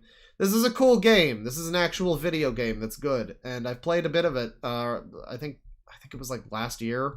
Yeah, like early last year, I think I was playing a bit of this, and it was pretty good. #1 of all time. I mean, the stuff that he's put this ahead of, it's wild. Ahead of Halo, ahead of Mario, ahead of the Battle for Bikini Bottom game, the SpongeBob game. Ahead of all those walking simulators, even, is this one. Wild. Best analytical work I've made on this channel to date. For as much of a cop-out as it may be, if you really want to know why I love this game as much as I do, and why it's so objectively well-designed, your best option is to watch that video. But I'll run down the quick version here. The story is subversive, engaging, and satisfying. The music is orgasmic. Subversive story in Dragon's Lair. Really? Okay. The atmosphere is immaculate and still looks beautiful 2 decades later. The core... I don't know about that. It's aged pretty well. It's not as good as like a Wind Waker, but they do have kind of that sort of style a little bit. Core gameplay has perfect difficulty escalation that rewards exploration but doesn't necessitate the problem with this guy is that a lot of what he's saying about this game is not wrong. It's a good game. It's a real underappreciated gem, even. And I think a lot of people would not play it because they know what Dragon's Lair is, and they're like, I don't need to play that, that's not my thing. And it's like, no, play this one, it's nothing like that, I promise. But also, I just can't listen to anything he says seriously, so it's like, yeah, you think that the SpongeBob game is the best platformer ever made. So I just, whatever, you put the Over the Hedge game on here, dude. You were basically just reading the back of the box for the Over the Hedge video game. So when you start telling me all about the fucking features of this one, I almost assume that you're wrong. Swordplay and crossbow combat are both immensely fun to use. The essences all have a distinct and important role. I would not say that. The game is very clunky. The game has very clunky controls. It's a 2003 fucking Xbox game or whatever. It's not immensely fun to fucking use the sword play. It's basically, once you get a hang of it, it's just mashing a button. It's not immensely fucking satisfying to play. And the guy's really overhyping it, like putting it #1 of your favorite games ever. This is shit. Nobody should play this and think that this is the best game ever made. Because that's not gonna be what you get. It's pretty good, and you're gonna be really underwhelmed based on the fucking what he's saying in this. Are masterpieces of design, whether they're linear or open-ended. It is an absolutely outstanding video game that goes above and beyond in every fundamental aspect of game design and storytelling, and one that gets absolutely no attention from the gaming community at large, which is a crime. If you want to know more, go watch my video about this game, and hopefully it will convince you to play it for yourself. Apparently he has a Sonic Heroes stream where he screams at his chat. That sounds pretty good. Well, yeah, that's his best games list. A very and thoroughly weird list filled with shit I don't understand. He's got real games on there that, like, very odd. It's a very strange list. He's got real stuff that feels like it could be on a list like that, but it makes no sense because it's on his list.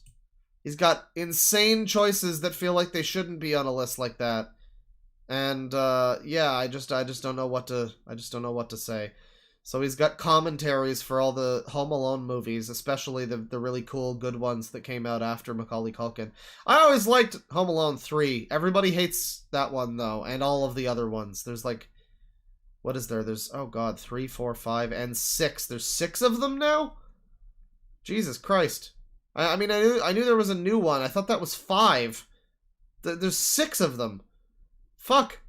Okay, well, he's got a Home Alone series. It's audio commentaries. You can see You can watch the Home Alone movies while these cool people, him and his friends, commentate over Home Alone. That's great. He's got live streams. Let's see. Someone said that he's got a stream where he yells at people playing Sonic Heroes. I'm not seeing a playlist for it. Gaming Magic 13 Sonic Heroes. Yeah, no Sonic games on his list. Top 20 of all time. No Sonic games on his list. Let's see. Well, I don't know what video. He's got a series of videos about Sonic Heroes. I'm not sure which one it would be. We got a guy here, ODST, who made a video about Gaming Magic. So if you want some more info on him, maybe it's there. I don't know. I'm probably not gonna sift through hours of his streams where he might scream at his chat a little bit. To be fair, it's Sonic Heroes. That's a game worth screaming at. The game fucking sucks. I mean, I like it, but it fucking sucks, man. That game deserves that game will raise your blood pressure. It's not very good. And especially if you play, oh god, especially if you play the PS2 version. Jesus Christ. They just like fucked that one. So it's like extra. The normal GameCube version is already barely fucking functional. And then the PS2 version just adds extra bugs to it. It's great. Let me see here. I'll read some super chats here. $2 from Hunter Moore. How much money to receive a passionate kiss? No thank you. I'm not a whore. That's Bane. You want Bane. He's the one who likes the Halo show. You want Bane. $5 from Jafer. Does this stream come with trash and trash accessories? It does. It does. I'm exclusively selling them on this stream and nowhere else. No Etsy store in the world is going to get you trash accessories like these. $2 from Big Jack Films. Saw Ghostbusters last night, surprisingly. Good! I mean, I saw the Half in the Bag talking about it, and it looked better than some of the other ones recently. I did not know there was even going to be a fucking new Ghostbusters. It looked better than that other one with the kids in it. And obviously better than the 2016 one. But it's still, I'm watching the clips, I'm listening to them talk about it, and I'm not, based on that, I wasn't able to detect a reason why that movie exists. Like, you know, lots of movies exist and don't really need to exist, but, you know, I wasn't able to detect a reason why there needs to be another Ghostbusters besides money. Based on just that, you know, maybe I'm missing it, you know. But it doesn't sound like it's exactly a must-watch, but, you know, I'm sure it's surprisingly good. I'm just surprised there is one. I didn't even know they were making a new one. Apparently no one's seeing it, so that makes sense. $2 from Big Jack Films. My crew and I are looking forward to part 3. We gotta finish part 2 as well. We didn't even finish part 2. 6 is the magic number, has become a member. Thank you. $10 from Crosby M. Hey Claw, I'm at work so can't tune in, but since you like video game music and BG3, I was curious what you think about the boss fight music for Raphael. It's good. It's really good. I would have started a stream with it, but it's a little specific, you know. It's a little too short also.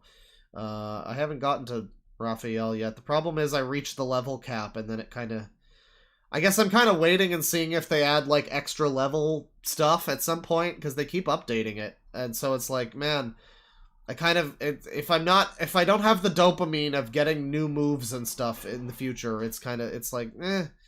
I mean, it's still cool, you know, and there's more to see, and I gotta finish the story and everything, but it is also just like, man, once I finish it, I know they're gonna update it with some kind of fucking thing immediately after, and I'm gonna be like, man, why didn't I wait? But then I guess I could just reload my fucking saves. You can save in the middle of a fucking fight in that game.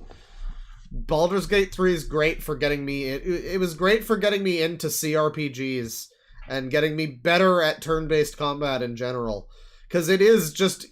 Oh, did I fuck up my move? Yeah, just refresh, just reload. It's fine. And then now I don't need to do that anymore because, like, you know, you're able to get a little better at it over time, over fucking 100 hours or however long. But then the problem is it becomes actually a little too easy. I remember starting with Baldur's Gate 3, just being like, wow, this is like weirdly very difficult. I don't know what to do. Because I just thought it was like a role-playing game. I didn't realize it was going to be so incredibly strategic.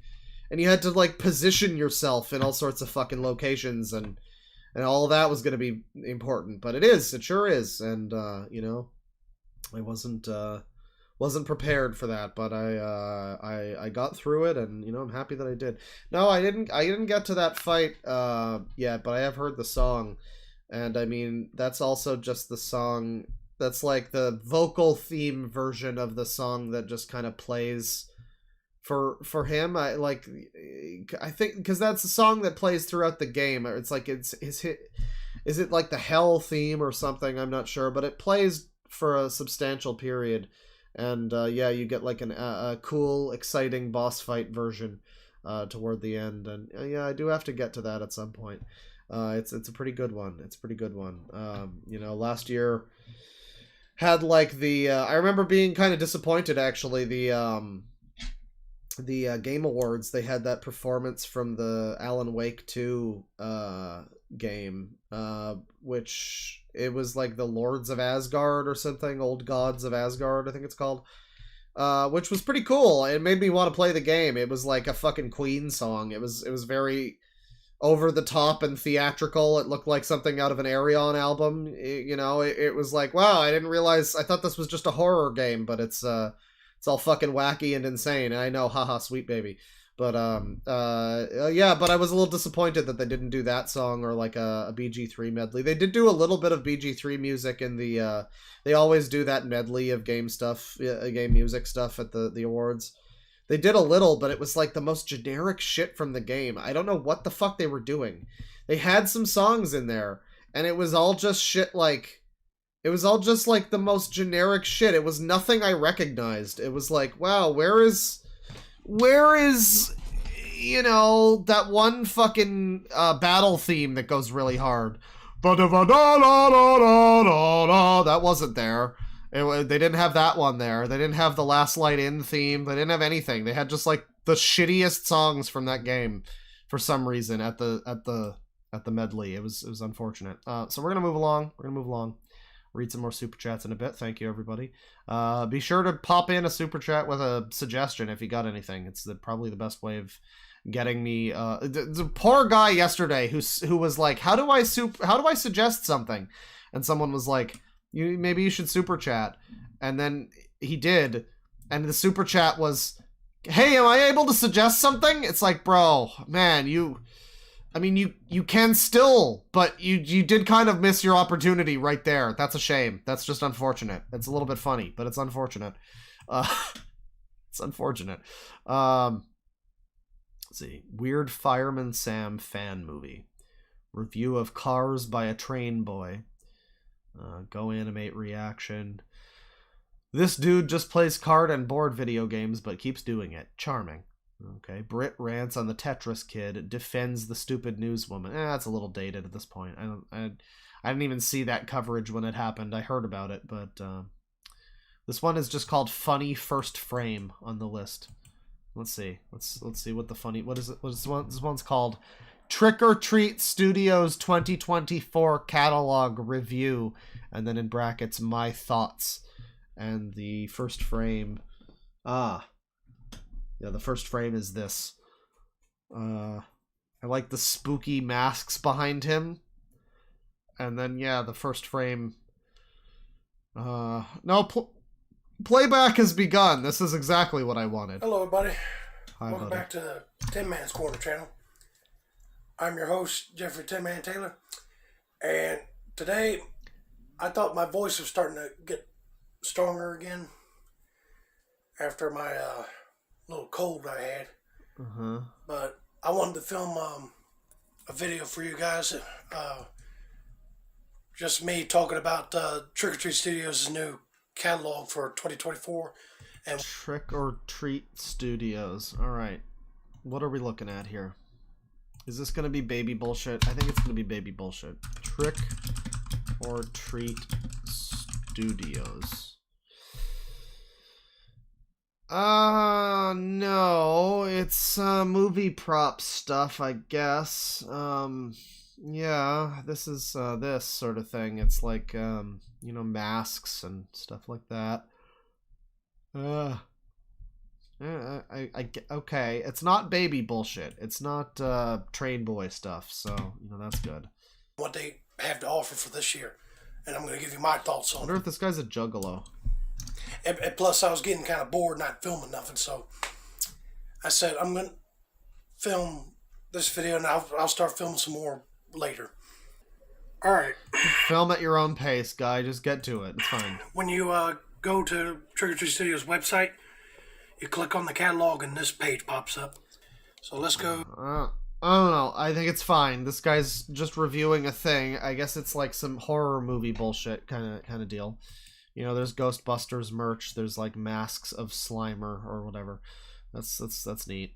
I think it's fine. I think it was mainly just that first frame that was to be funny, which yes, it was. I agree.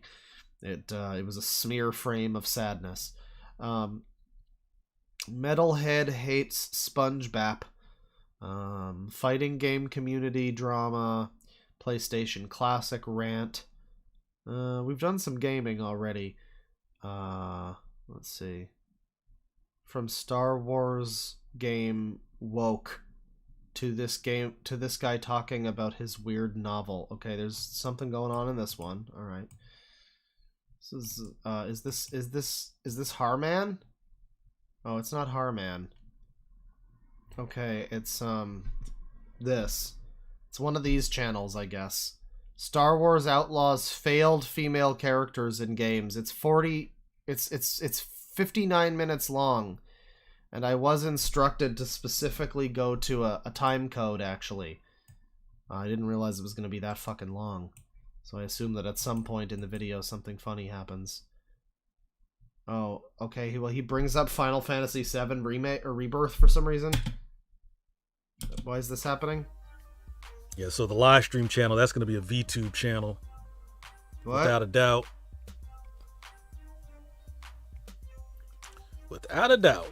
What's going on? I don't know why this time code was linked. I think it might have just been when he stopped watching it and he linked it. And yeah, I don't know why FF7 Rebirth is happening here. Okay, well, I'm just going to go back to the beginning, I guess. How Star Wars Outlaws failed female characters in games. Is horrible character design failing female game characters, and is it wise for any business to appeal to less than 1% of the audience? Let me first say R.I.P. to Akira Toriyama, aka... Okay, so he said the name okay. I want like a supercut of all the people who can't say the guy's name correctly. Because so far I've seen a few people who've been like, Akira Toriyama, just like slightly fuck up the name. I that would be great. A big rest in peace to Akira. I think he said it fine. But it's funny that that's just part of this for some reason. It's like, before I get into my woke screed, by the way, rest in peace to the GOAT. aka the creator of Dragon Ball and Dragon Ball Z, rest in peace. We're also going to be talking about the Crunchyroll CEO admitting ads don't make them any money. We're also going to talk about what year did games really start falling off. Well, obviously it was 2014, right around Gamergate, obviously. We're going to talk about Rooster Teeth shutting this is everything. Cool. down after... Can we hear about your cool books? I want to know about your books. 21 years. And how many cutscenes is too many cutscenes in a... That clearly says how many cutscenes is too many cutscenes in a game. How many cutscenes is too many cutscenes in a game? What many cutscenes is too many cutscenes in a movie? That's what he's actually trying to get at here. Game and much more. Chris Hoodie, what's goody? Make sure you subscribe. I'm an indie game developer, screenwriter, and now novelist. Oh, are you now? Okay. So I'll give you a very unique and interesting take on these topics. We got a lot of topics to I believe that it'll be interesting. I don't know if it'll be So make unique. sure you watch this entire video. So we're going to read through the tweets as usual. Feminist developers, Star Wars Outlaws, are these supposed to be like sexy women in real life, and then these are the video. These types of fucking tweets are so hard to understand. Like, what they're even... You see this kind of thing all the time. I think I've seen Manga Lawyer before, too. I think this guy's come up before. You see this type of fucking thing all the time. These tweets that are trying to make some kind of fucking point, but it's like... It just kind of shows you a couple of images, and... I guess you're supposed to know what that means. I don't know. Are these two, like, Middle Eastern women on the right, are they, like, related to this at all? Are they in the game? Okay, I guess they're the models that are, like, playing the characters. The one on the bottom doesn't even look like the one in the game. Are you sure that's the same fucking character? I don't know. They look like characters from Star Wars. What's the fucking problem with this? Do they need to be busty women in, like, Star Wars? This just looks like people that would be, like, flying ships in Star Wars. I don't know. It looks... specifically, the bottom one, she looks like fucking Farrah Fawcett or something. It's like it looks like it's designed to look like a 70s character, like, specifically 70s Star Wars.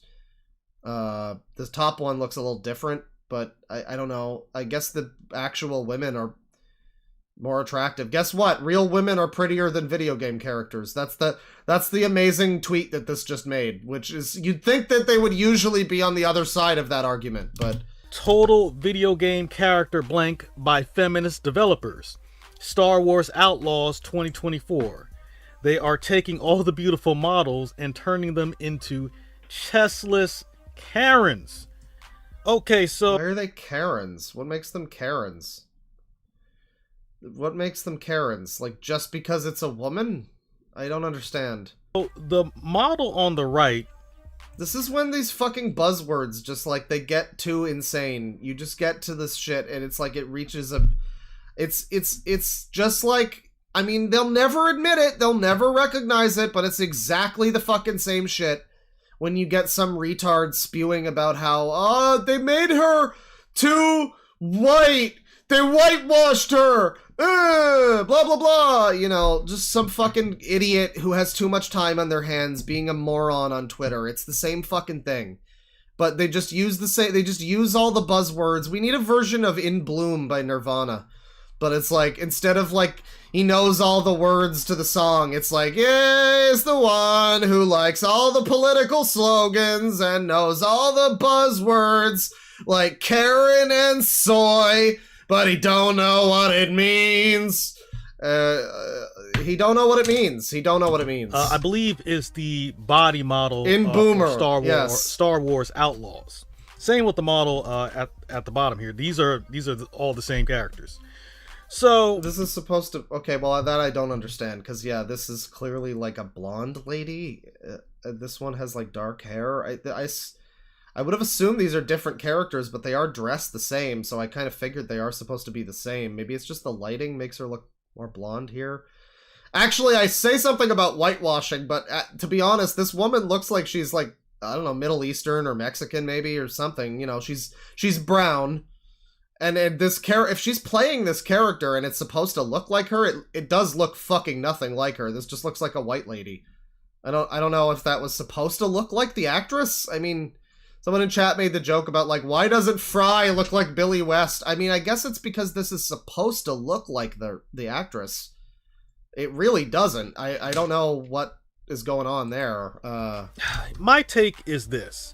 They hired these models, customize the hair for whatever reason, which is a huge waste of money, by the way. If you can see them. I mean, look at the footage in the background. I would say this character who's holding the gun, this character. She seems attractive enough. Is it literally just that she doesn't have, like, sexy, revealing clothes on? Is that what it is? I mean, yeah, these are two model images. These two on the right are images of, I guess, the same woman modeling.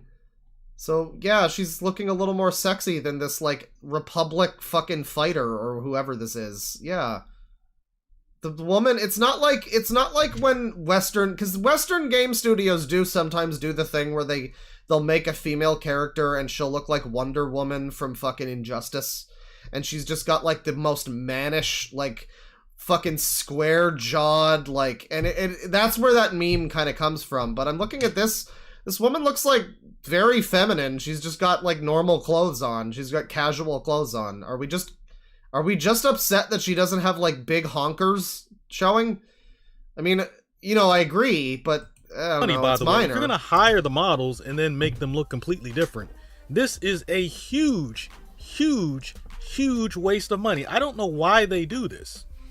Why in the world would you hire a model, then make the model look completely different?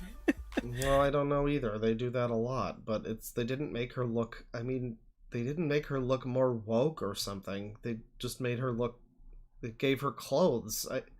This is really dumb. I mean, like, this is where it's like, I can never fully be, you know, oh, I'm 100% Gamergate 2 or whatever, because I know that it's like 90% a lot of fucking retards like this too. I know that a lot of the people, a lot of the fucking people that are being vocal about the Sweet Baby thing, as much as that company is like a bunch of fucking scammers that have no right to be in the industry, it is people like this who genuinely think the game is woke because she doesn't have big tits. That's the reason. That is the reason. I mean, it's not like they made the character model look ugly and gave her like giant fucking sores on her face or something. They just didn't give her giant tits or revealing clothes because she's a fighter pilot or something, whatever she is. She's like bounty hunt, whatever, Star Wars thing. Have you ever seen, I mean, what's the one, it's like the one scene where there's like big tits in Star Wars is like the fucking Slave Leia thing. Is she just supposed to be dressed like Slave Leia for the whole game? Is that what we're doing? I mean, that would be a great bonus option. I mean, like, someone will mod that in and like, I have no, absolutely, go ahead and download it. Sure. Great. But is that really the complaint against the game, that they didn't do that? I mean, I feel like that would have been kind of immersion breaking, dude. And then these studios wondering why they're failing. These AAA game studios, they're wasting money. Just that simple. So here's a close-up of the image here of the model. I mean, this is also a really bad shot of this render. Yeah, this makes her look sort of Western game-ish or whatever, but when you actually see the footage in the background that he's got playing, the character looks fine. She's a cute character. I mean, it still doesn't really look like this woman. So it is odd to me that they do hire these people and then make them, I guess, just make the characters just look different for some reason. I don't know. Is there not an actress? Is there not, if this is what they wanted this character to look like, was there not a model who already kind of looks like this or something? Like, you know, there's a whole lot of people out there. I'm sure they could have hired someone. It's like when they get someone like Colin Farrell for the Batman, and he looks nothing like the Penguin. He doesn't sound anything like the Penguin. But they hired him, and it's like, I guess it's impressive that they made him look and sound like the fucking Penguin. Yeah, but was there not just someone you could hire who looks and sounds like the fucking Penguin? You really needed to go to this effort. You needed to completely transform the way an actor looks just to... I mean, I guess I'm with you there, but it's not like it's a big deal. I don't know. Here. Very, very attractive. But let's be real. On the left, she looks completely different. She doesn't even look like the same person. And now, let me give a disclaimer. I love tomboys. Some of y'all may not know that, but I love tomboys. And even I don't want to see what has been going on in gaming, okay? What has been going on? I mean, I remember that big outburst about fucking what's her name from Horizon, because they gave her like fuzz on her face because people have hair on their bodies, and people genuinely thought it was like they're making her a man. She has a beard now. It goes even beyond like I've never seen a woman. It's like you've never even looked at your own fucking face or anything. Like, even if you're a man, it's like there's parts of your body that don't grow a beard or something, but they'll still have little hairs. This woman still has little hairs on her face. All over her, in fact. It's really disgusting, even. Because in the grand scheme of things, this model Like the game character is fine, but in the grand scheme of things, you have to look at it in context. It's all about the agenda that they're pushing. Right, the agenda. Right. The agenda is that there's a Star Wars game where the main character doesn't look like a literal fashion model. I mean, played by a fashion model, because we're still not at the point of trying to normalize, like, you know, actual normal-looking people in video games. You know, everyone still has to look attractive, ultimately. That's what these people don't get. It's like, we're arguing over models. Yeah, guess what? They're still trying to make the fucking characters look sexy. They still are. They would have hired fucking, you know, some lady from a Denny's. They would have hired some lady who's like the sous chef at a Denny's if they wanted to go with someone who was an average looking person. I don't even know what this is getting at. I mean, it is very strange that she looks almost nothing like the model, but she doesn't look ugly. She just has like a specific style. She's got like a 70s haircut and a fucking jacket. It's almost like she's a Star Wars character. Did you legitimately just want the character to look like this? That would just be really distracting. I don't understand. Okay, now she's looking kind of strong in the face here. But nonetheless, this is a huge waste of money. Because might as well just load up ZBrush or load up whatever 3D sculpting application or modeling application and then just make the character from a base model. I mean, I guess that's fucking fair. Yeah. It is very... The nose is similar, I guess. I mean, parts of the face are similar, but overall, it doesn't look... It doesn't look like... I don't think you would think these are the same woman. So, you know, that's fair. But what agenda? I mean, I don't know that that's an agenda, necessarily. I mean, I guess to be fair, you do get, like... What's his name? The guy from Fallen Order, who is an actor, and they modeled him in the game, and he actually looks like the actor. I mean, and there are customizable elements, but I mean, I guess it is weird that they do have this woman, and she just looks nothing like the actress. And apparently she's supposed to. People keep saying, like, who cares if she doesn't look like the voice actress? Well, that is... I mean, that's just the point. I guess she's supposed to look like this woman. It's like a model. It's like Quiet from MGS5 or, you know, something like that, you know. She's supposed to look like the actress, but she just doesn't. And that is weird. But it isn't necessarily a sign of an agenda or anything, really. It's just kind of odd. Instead of hiring a real model and then wasting money. It just makes no sense. So we could have gotten... Yeah, this is the weird part, too, is that the actress, model, whatever, is clearly not white, but the character looks like they've whited her up really hard. So it's funny that this is somehow being considered woke. This is, if anything, this should be the other direction. This should be people being upset that this woman who's, you know, clearly not white is now a blonde white lady. I mean, yeah, I guess if you want to call her a Karen in that sense, yeah, they Karen'd her up a little bit. They did Karen her a little bit. I'm just surprised that would be looked at as woke in any fashion. That's so strange. So yeah, we're woking and de-woking. We could have gotten a hot Latina Star Wars main character. I mean, to be fair, his reasoning is not because diversity, it's because hot Latina, which... I mean, that's just based. I can't argue with that. But it had to be current year Western video game industry. Yeah, it had to be current year Western game industry where they always have white people, and yeah, that's so classic. The current Western game industry just hates women and minorities, just like Deadwing Dork. Exactly. I mean... This is so backwards. I don't understand. What the fuck are you even saying? We could have had you just need to slightly reword the tweet and it's exactly the opposite sentiment, isn't it? That's great. This is the greatest representation of the horseshoe thing. This is just, wow. You're so close. That's licking the window of self-awareness right there. Jesus Christ. We almost got diversity, but it had to be current year. When is the game industry going to get woke? You know, and that's another thing. Somebody on another channel pointed out that a lot of black female characters in games, they make them look really straight up like dudes. And it seems like they're doing the same thing. Or not to the same degree, obviously.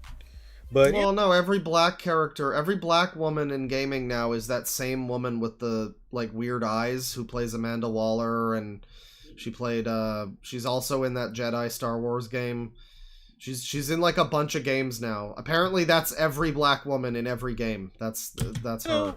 I don't know, man. Female characters are getting done very, very, very dirty. This is so weird. I'm so amazed. This is a video where he is essentially just complaining about the lack of representation. But he's doing it from the other angle and he doesn't recognize what he's doing. It's great. Unfortunately. And always the chin. I agree. What chin? What do you mean?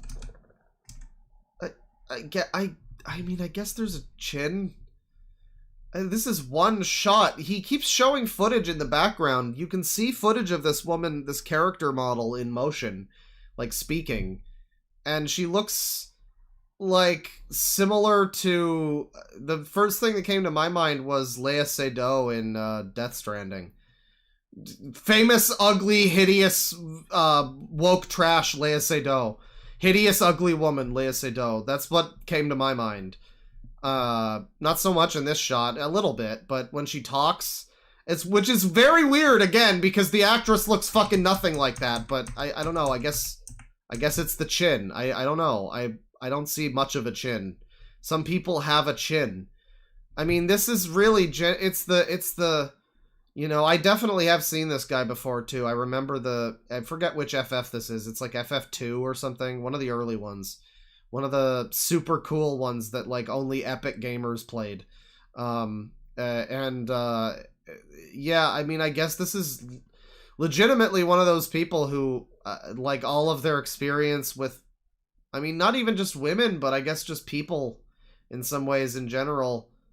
A lot of their experience seems to come from like anime and manga, I guess, and anime video games. And so if they see a woman who has a womanly chin, they just assume that that's not realistic to women because, like, Makima doesn't have a chin like that, I guess. I think that's what we're looking at. I mean, that's like always the joke. It's such a but this is what we're seeing. This is such of a joke of a fucking thing to think. I don't know. Like, when you actually see it in the wild, it really kind of does come down to like, so you've just never seen a woman before, I guess. You just haven't. All right then. I mean, that is it's like played out. It's like telling a liberal to read something other than Harry Potter. I guess you can't say that anymore. That used to be the meme. That used to be the meme because all of the fucking lefties loved Harry Potter until they didn't. Back when J.K. Rowling was herself an obnoxious lefty who was like telling people how they need to do better and invite migrants into their home. You know, all of the Kotaku writer type of people were like super into Harry Potter. They were referring to Gamergate by like he who shall not be named type of terms. You know, that used to be that meme. It's like that. It's like an attack helicopter type of thing. Like, oh, you've just never seen a woman before. You'd think that wouldn't be relevant, but it is. Like, it just is. You're seeing this. You're seeing this now. A woman with a chin is too much of a chin. It is relevant. There are some people who genuinely think that they added a woman, that means it's woke. That's like basically what we're looking at. Also, when they added a Latina character to GTA 5, everybody freaked out. But I guess it would have been fine in the Star Wars game. These stupid companies need to learn when being woke is acceptable to people. Fortunately. I guess. And always the chin. I agree. The chin, and I've been using ZBrush for many years now.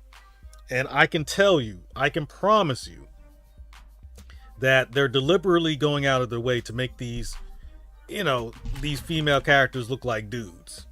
That's what they're doing. Some games more than other. Some games... Somebody asked for transvestigation earlier. There you go. More than other. I feel like Star Wars Outlaws, you know, as far as like the different type of female character designs, it's not as bad as the others. Like, it's nowhere near as bad as Fable. Others? But you could still... What game? Fable? Not as bad as the others. Like, it's nowhere near as bad as Fable. Yeah, I forgot. They made a fucking trailer for a new Fable game. A series where, and I don't say this as a joke, every character has literally always been ugly. I don't remember that trailer because I don't give a shit because Fable's always been terrible, but like, I played the first one. Every fucking character in that game is hideous. They're all designed to be really ugly. So you mean to tell me they made a trailer? People got really mad. They made a trailer for a new Fable game. And they promised what Fable has been about since its fucking inception, which is being really ugly and visually unappealing. That's what Fable has always done great, is being hideous. I don't know what the problem is. But you could still tell, yeah, the chin is looking kind of strong. Is she the model the devs based their character from? If so, they messed up. I like the American flag in the name and the fake check mark. I bet this guy likes Elon. She's hot. So again, she's hot. This is reminding me of Mike Stoklas's story from the Ghostbusters video about how he was in like a film class and there was some buttoned down Gertrude looking woman who was like making a movie about a lesbian awakening. And some fucking idiot frat bro with no sign of malice, not trying to be funny, just went, "Oh, so like they're not like slutty lesbians?" That's what this tweet is. Bro, she was gonna be a hot Latina, bro. Oh, damn, we didn't get a sexy, hot, big titty Latina. The model that they're using. What a shame. It just makes no sense. It just makes no sense. I don't know why they... I don't know why they... I really want to get to the part where he starts shilling his book. Apparently he starts like... He starts... This guy who's making this video starts talking about how you should buy his book at some point. I don't know why they're doing this. I don't know. Now, again, in certain angles, she looks kind of okay. You know, it doesn't really bother me too much because, again, I like tomboys. But even myself, I'm tired of the agenda. I like the type of characters they're making, but I'm tired of the agenda where they make characters that I'm into. What is wrong with you? I mean, what is wrong with you? You're claiming that... Whatever. I mean, he's even showing footage of her in the game, and she looks fine. Kinda okay. Kinda okay. She looks like a fucking model, which is what she is. She kinda okay. This is the... You know, when people talk about unrealistic fucking standards, everyone should be aware of this. Everyone should heed this. Everyone should fucking rein themselves in when some idiot fucking jabroni is like, yeah, I guess she looks kinda okay. And it's like, it's this character who looks like, I don't know if she looks like the model that is playing her, but she looks like, pretty much like a model who's wearing clothes. I guess the chin's a little big in this shot. I don't know. Okay, yeah, here she looks kind of old. The lighting is not helping her here. She looks like she's 100 here. Now, again, in certain... But, like, you know, she turns away from that lighting. It might be this game just sucks, also. I don't know. What is this game, even? Is this, like, the phone game? Okay. Outlaws? I don't know. Yeah, you know, she's walking up through this thing. I mean, I will say, yeah, this character model looks like she's, like, 15 different characters at once. It's very strange. She doesn't look like the actress. From one lighting shot to the next, she looks like she's different ages and different character models. She seems to have multiple different hairstyles, so that's also not fucking helping. Yeah, I don't know. This game might just be shit. I'm not sure. You know, it doesn't really bother me too much because, again, I like tomboys. Ubisoft, Star Wars? Even myself, I'm tired of the agenda. This model is gorgeous. I don't know why they always nerf women. Just show them as they are.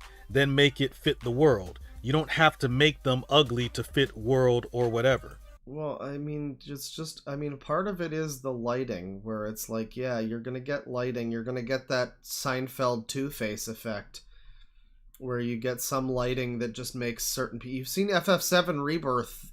No one's gonna say Tifa is not, like, a sexy big booby lady in that game. Well, some people still think that they made her tits too small, apparently. Even though, again, it's just like she's wearing 2 heavy layers on top of her fucking chest. It makes sense that... Anyways, no one's gonna say that she's, like, not an attractive character design. And yet, there are parts in FF7 Rebirth where the lighting gets real fucking skibbity. Where it goes full Seinfeld Two-Face and they look like haunted ghoul creatures. They're like in an elevator or something. So, I mean, it might just be that, partially, that's making the chin look crazy or whatever. I don't know. But, I mean, yeah, sometimes they do this kind of thing where they make a character who's like a little too... I don't know, because it is this, they want to have their cake and eat it too, right? They want to have a model... They want to get a sexy, attractive model to be in the game. Because no one wants to look at Uggos. But we're all supposed to pretend that we want to look at Uggos. So they have to, like, de-attractifize them, I guess. I guess that happens. I mean, I don't know. It doesn't seem like it's happening here, but... You know, yeah, you got this attractive model, and it's like, yeah, I mean... they don't really make her look like the model... So you could just make your own fucking character, but they get this model who looks nothing like the final character. I mean, they got a point there. I just don't see how this is necessarily, like... I don't know. It doesn't look like it's even a fucking problem here, really. I mean, you could point the finger at other stuff, maybe.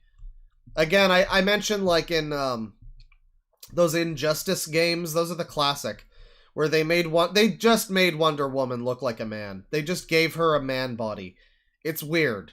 They just gave her a man body. They gave her, like, Batman square jaw.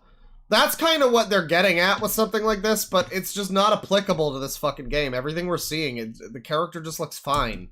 At worst, they look a little weird because of lighting or something, but it looks fine. To fit the world or whatever. I agree. This is just looking for, like, rage. I don't know why these people need to be so angry. I get why this YouTuber wants to be.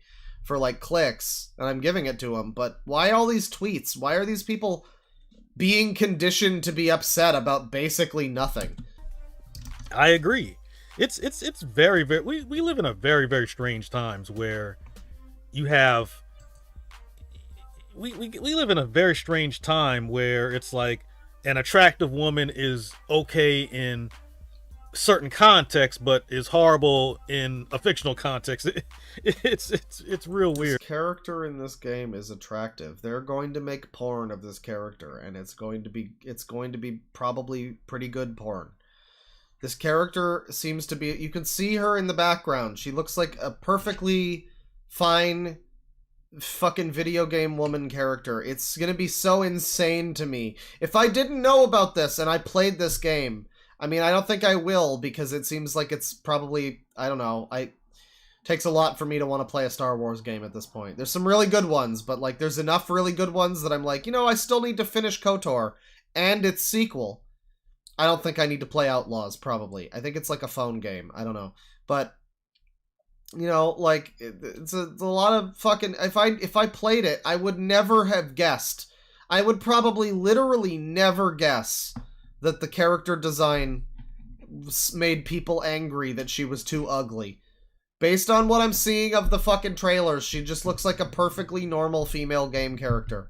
Which is to say, there will be lots and lots of porn of her. So, I don't know what the guy's problem is. It's so bizarre. Again, if it was like a Wonder Woman scenario, like, alright, yeah, why did they jack her up and make her look like her name is Kent? You know, but, yeah, you know, but they didn't do that here, you know? Man. Not Clark Kent, but, like, Kent Johnson or something, you know, even worse. The issue is that most of the developers are probably men, and so if they actually make the female video game characters attractive... Well, this is what I'm saying, too. Someone says the guy probably looks like a goblin, and that's also always the joke with stuff like this. You get... You know, 2 out of 10 pointy knees would not bang. And, like, you know, the joke is always that the guy who says that looks like, you know, he's 400 pounds, whatever. He's like Chris Chan. But, I mean, I wouldn't put it past them. This is what I was saying this before. Like, when you talk about, like, unrealistic standards, it affects everyone. Women are expecting a guy who is just not a thing. Apparently women just want a man who is, like, rich and strong and tall and handsome and is just a guy from, like, every romance movie or whatever. It's unrealistic, and men seem to just want an anime character. That's where we are now, and so people are horribly unhappy because women have convinced themselves that they're worth a guy that they're just not, frankly. I mean, no one is. Like, the men are not worth the fucking subservient anime waifu that they want, either. But they want that, and they feel like they're owed that and deserve it. And the women, at the same time, feel like they feel like they deserve some kind of fucking guy who's gonna just, like, you know, take care of their whole fucking lives for them sometimes. And not every woman, not every guy, but this is seeming to be the way people are now. Everyone's got this fucking this insane idea of not only their own worth, but what they deserve. And like, no, what I need is Christian Grey. Really what I need is a subservient anime waifu who calls me master. That's what I need. That's what I am owed in life. And I'm bitter that I don't have it. Is the vibe of a lot of people, women and men. And you see this and it's like, this is exactly what I mean. Like, you see a fucking woman in this game and she doesn't look like an anime character. She's already an attractive enough character, but she doesn't look like anime enough. She doesn't look pointy-chinned enough. So people think that having a chin makes you not a woman now. It's absurd. I mean, it's just absurd. The studio's going to be targeted for misogyny and male gaze. Meanwhile, if I don't have a yacht, I'm not a man, right? This is the problem. We need to deal with the whole problem with you know, wild expectations. What is this? Why did they make this whole look at this idiot who defines his identity around being longer than 280 characters. Great. They made Twitter into just a fucking site where you can post dumbass blogs. Good. That's good. That's what we needed. We really needed more room for people to express themselves on Twitter. That was the problem with Twitter the whole time, you see, was that people didn't have enough of an ability to express their dumbass fucking opinions. So that was a good thing, I guess, that Elon must have put in, was now people can say things that are stupid even more. They get even more space to do that. Cool.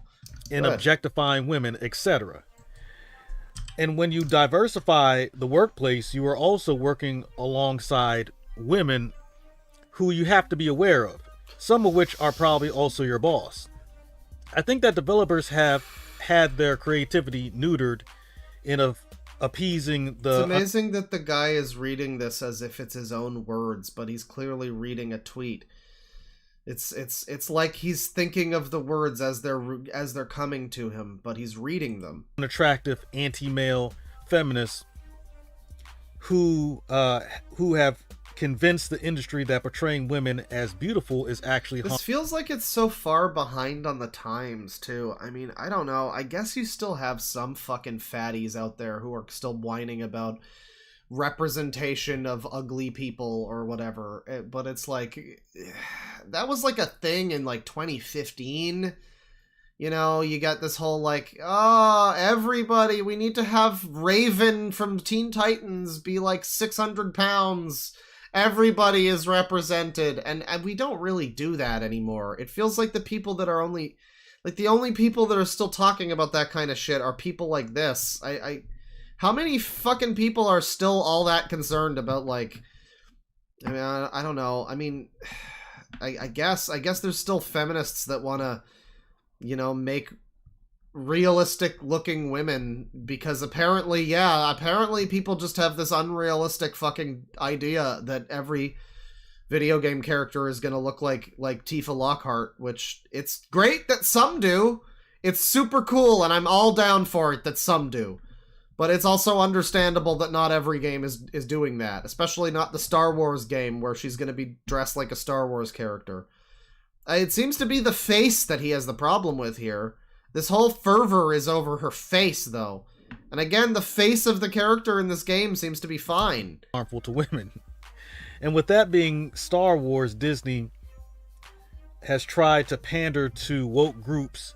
It's the audience that they have cultivated and want to keep around for whatever reason. As the slogan went, the Force is ugly female. See, it's funny because the slogan was the Force is female, but he just awkwardly wedged the word ugly into it, and that makes it a joke.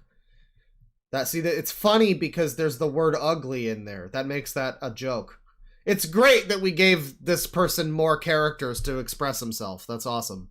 Because we wouldn't have been able to get that great joke if he had, like, a few less characters. That's that really good joke where he just says what the slogan was and then shoves another word in to be funny. That's such a great joke. Ironically, even female gamers do not want to play as an ugly character because they're actually gamers. Yeah. And that's the crazy thing. Female gamers don't want to play as ugly women. They just don't. So this is the new body shaming. So well, no one wants to play as ugly people. That's the new fucking thing. Nobody wants to play as ugly people. I mean, everybody is apparently claiming that they want everybody to look realistic, but they want people to look realistically like supermodels. They're hiring supermodels to play these characters. This is so batshit insane that this is an argument we're having. They hired a supermodel to play this character. She still looks like a supermodel in the game, and people are upset that she doesn't look like enough of a supermodel. Therefore, they're making games woke. They're making women ugly because the supermodel they got to play my character in my game doesn't look like enough of a supermodel in the game because of, like, lighting or whatever, or engine issues. This is what the argument is. This is what the argument is. This is insane. What the dude's trying to say here, and a lot of people have said this, that taking the model and making the model unattractive is a form of body shaming. You know, very interesting take. Very interesting. This is so insane though too, because like it's bad enough what they're getting at, but also the fact that they're like they're literally calling shit body shaming while complaining that they didn't make this character hot and Latin enough. It's like, how can you be further on the other side of the fucking spectrum? How can you even... Are you gonna start ironically dyeing your hair and taking fucking, like, pronouns? Are you gonna... You're gonna start going all neo pronouns to, like, own the libs next. That's gonna be what it is, right? You're gonna ironically get a fucking, like, mauve mohawk. That's what you're gonna do. Ironically. Body shaming. Amazing. You know, very interesting take. Yeah, the whole fucking video is basically just him reading retard fucking tweets and going, yes, interesting take. That's such an interesting take. I never thought about that before. That's an interesting take. Thank you for clicking on my video. This is a whole culture of fucking people, apparently. The people that, you know, they're fighting the good fight, okay? Don't tell them that their videos are cringe and embarrassing. Don't tell people that their articles about misogyny and racism are cringe and embarrassing. They're fighting on the right side of history, goddammit. They're fighting the good fight. They're anti-woke, and that's all that matters. It doesn't matter that their channel is embarrassing, and they're clearly just, like, fucking grifting, and they're just, well, okay, maybe not grifting, but they're doing this for views. They care nothing about this. They're offering nothing to this. They're just reading tweets, and that's supposed to get them fucking views. But no, they're on the right side of history, people. Listen. The channel might be cringe, but don't say anything about it. Interesting take. At least Capcom takes beautiful women and add them to the game. Now, this is mostly true for Capcom, but Capcom has been they've been kind of slipping a little bit. I know a lot of people, if I remember correctly, I think they changed Jill to be slightly less attractive. Yeah, no, you're right. We need to burn all our Capcom games. They made Jill slightly less attractive. Hang on just a second. I don't know what game he's referring to, if he means like the third one, maybe they made her look. Which one is Jill? She's the one from, yeah, she's the one from the third game. Let's see.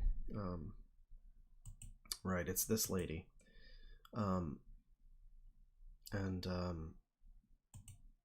Here we are on Twitter. You know, I'm just gonna go ahead and say it. I think the video game character is actually more attractive. They made her... I guess they gave her the chin. They did give her a chin.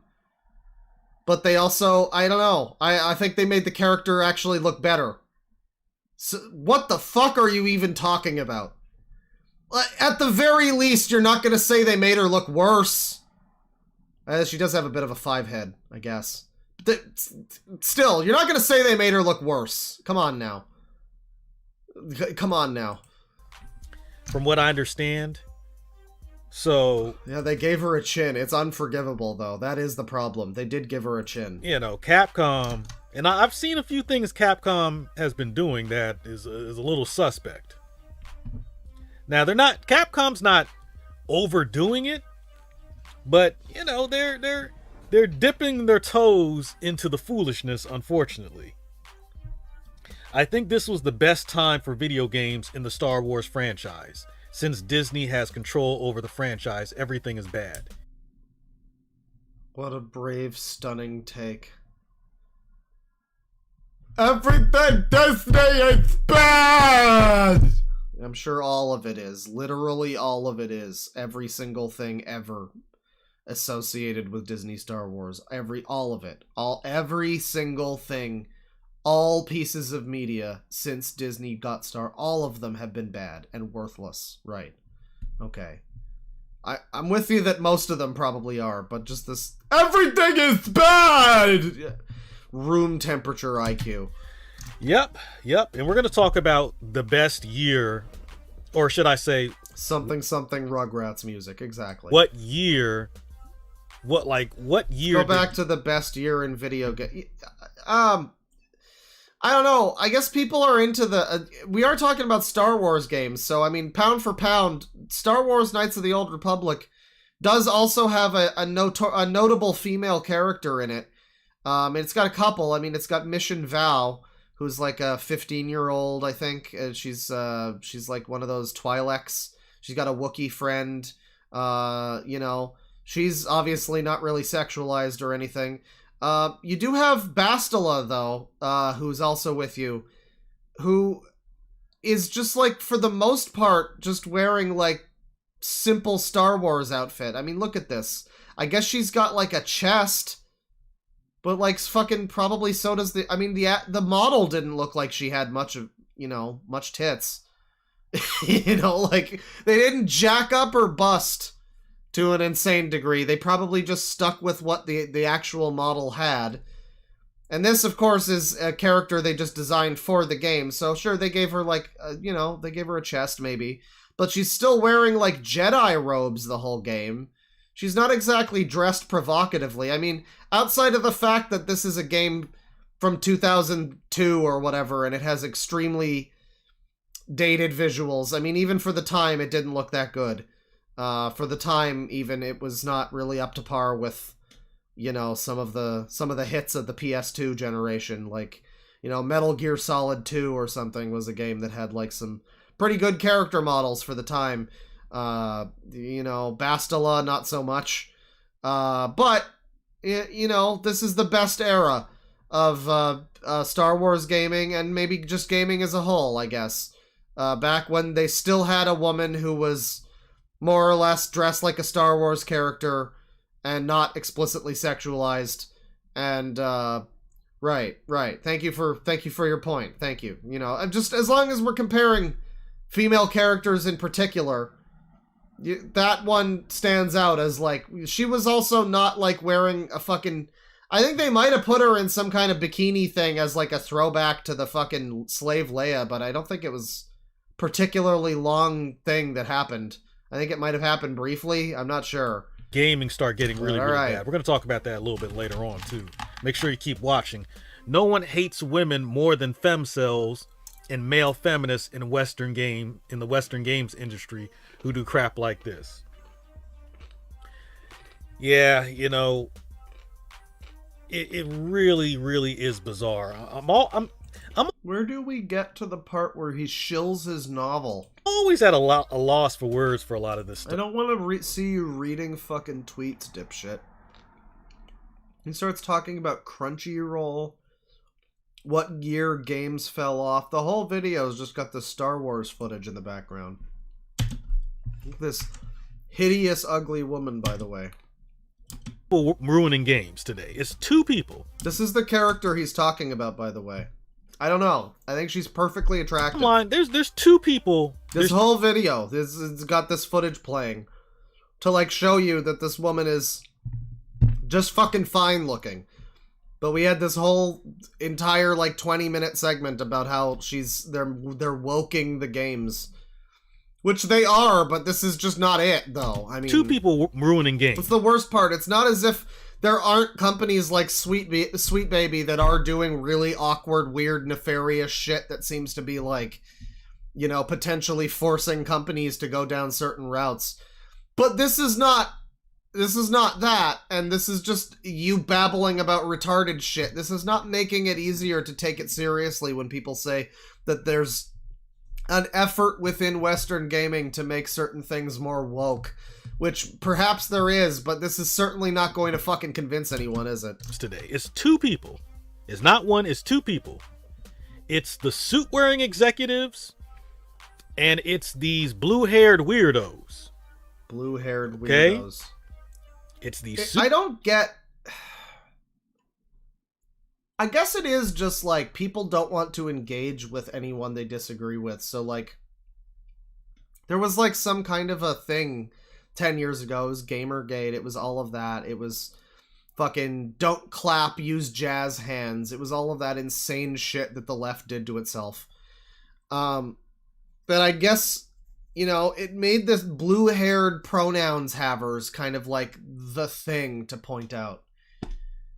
I don't know. I mean, yes, some of them are gonna have fucking blue hair. I've seen conservatives with like colored hair at this point in time. I don't know that that's really...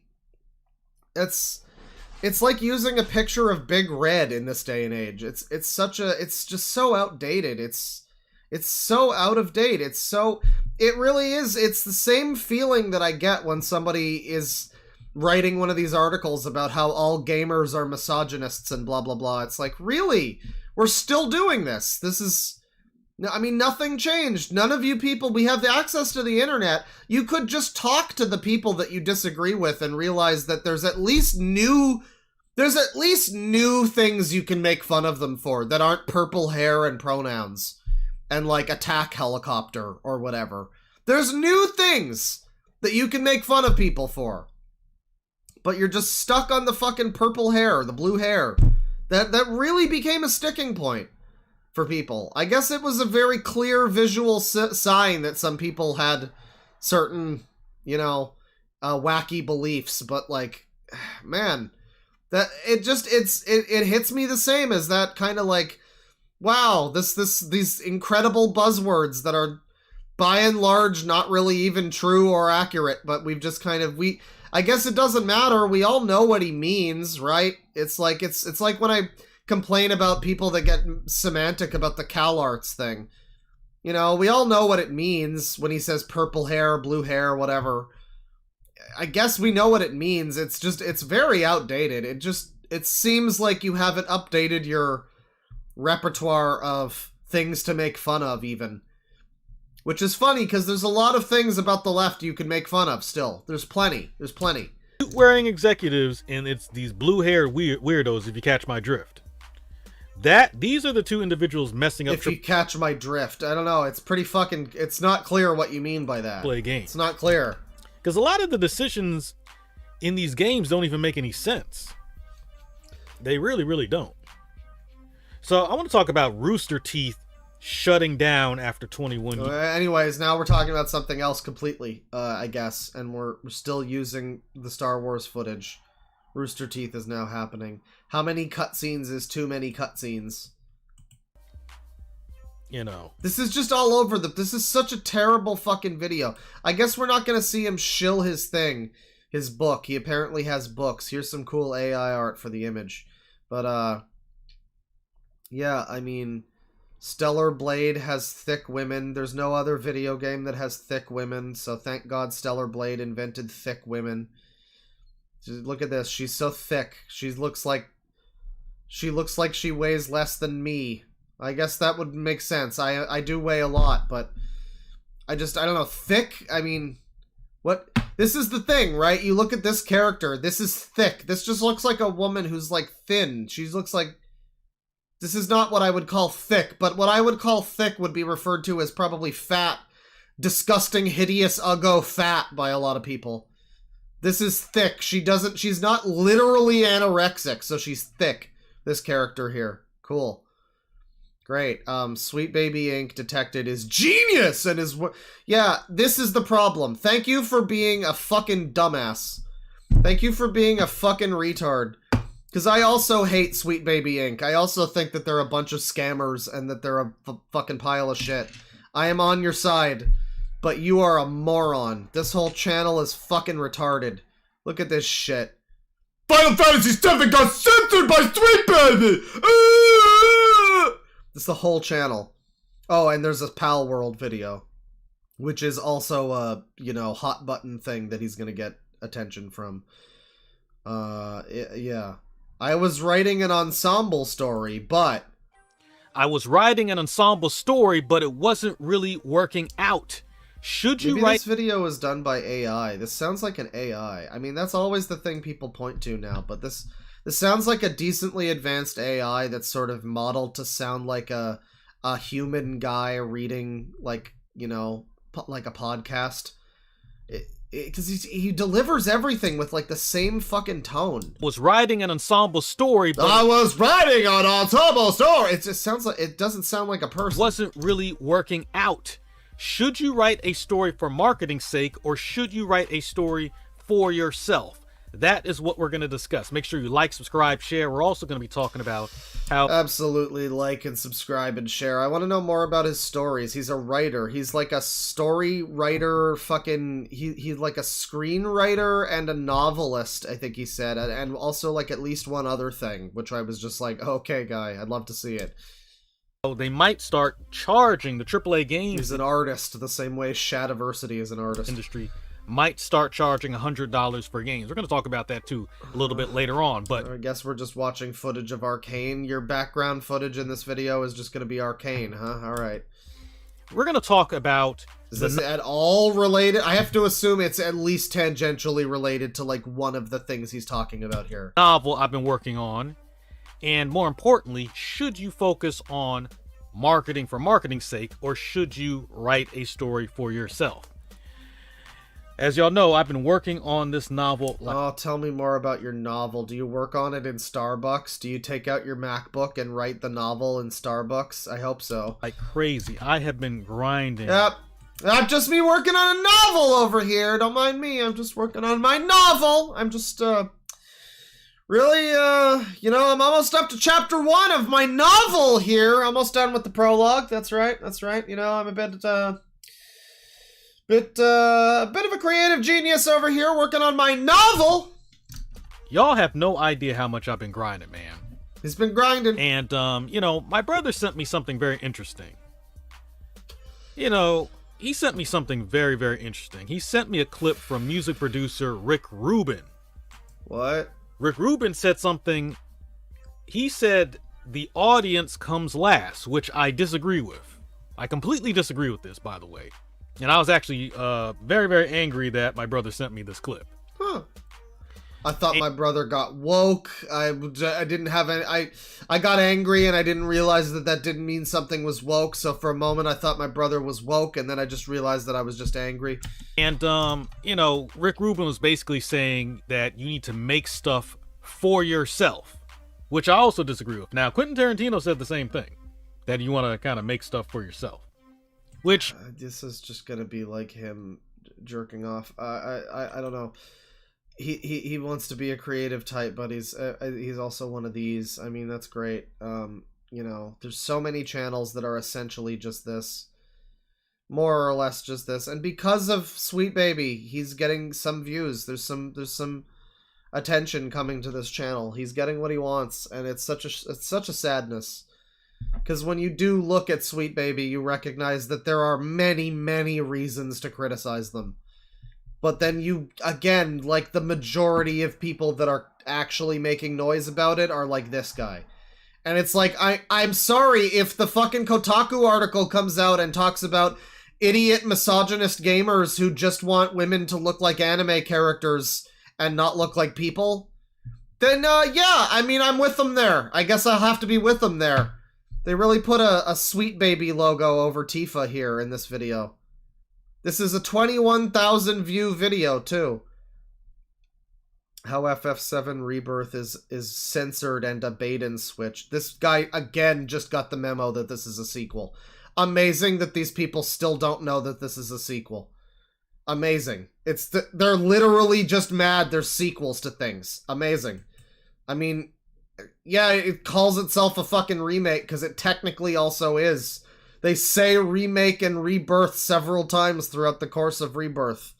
So technically it's fine. It's just cheeky. It's just a bit cheeky. I'm gonna have to see what he's mad about. These are all an hour too. You notice these are all an hour?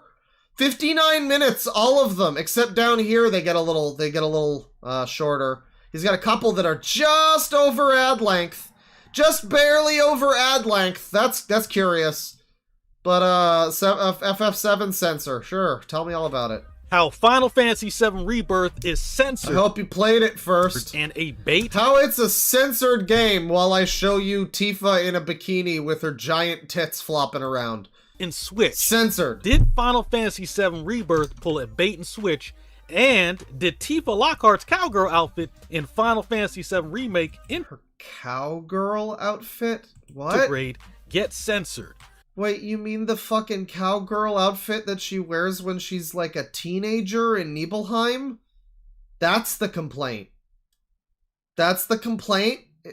Also, why is this in Japanese? What the fuck? The game is out in English. This is from 3 weeks ago. Okay, I guess maybe it wasn't at that point. I think it was already. This could totally be an AI. It sounds like a person, but they're getting pretty good at that now. How fucking hard would it be to just train an AI to make yourself sound like a retard reading tweets? That's the easiest thing in the world. That's just free money. That's free money. Okay, so yeah, I guess the complaint is that Tifa's outfit when she's a teenager in Nibelheim and dressed as a cowgirl for fucking some reason, because don't ask questions, it's Final Fantasy. I guess, I don't understand what they mean by censored, because the only version of that before was the video game from 1997, where she's like a tiny little polygon creature.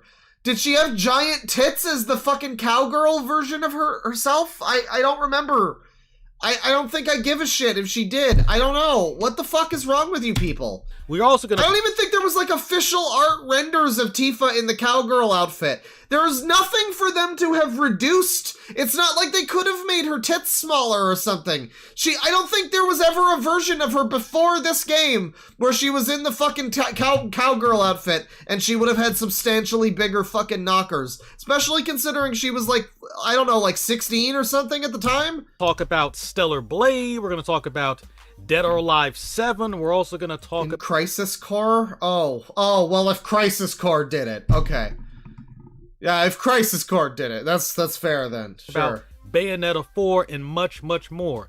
Chris Hoodie, what's goody? Make sure you subscribe.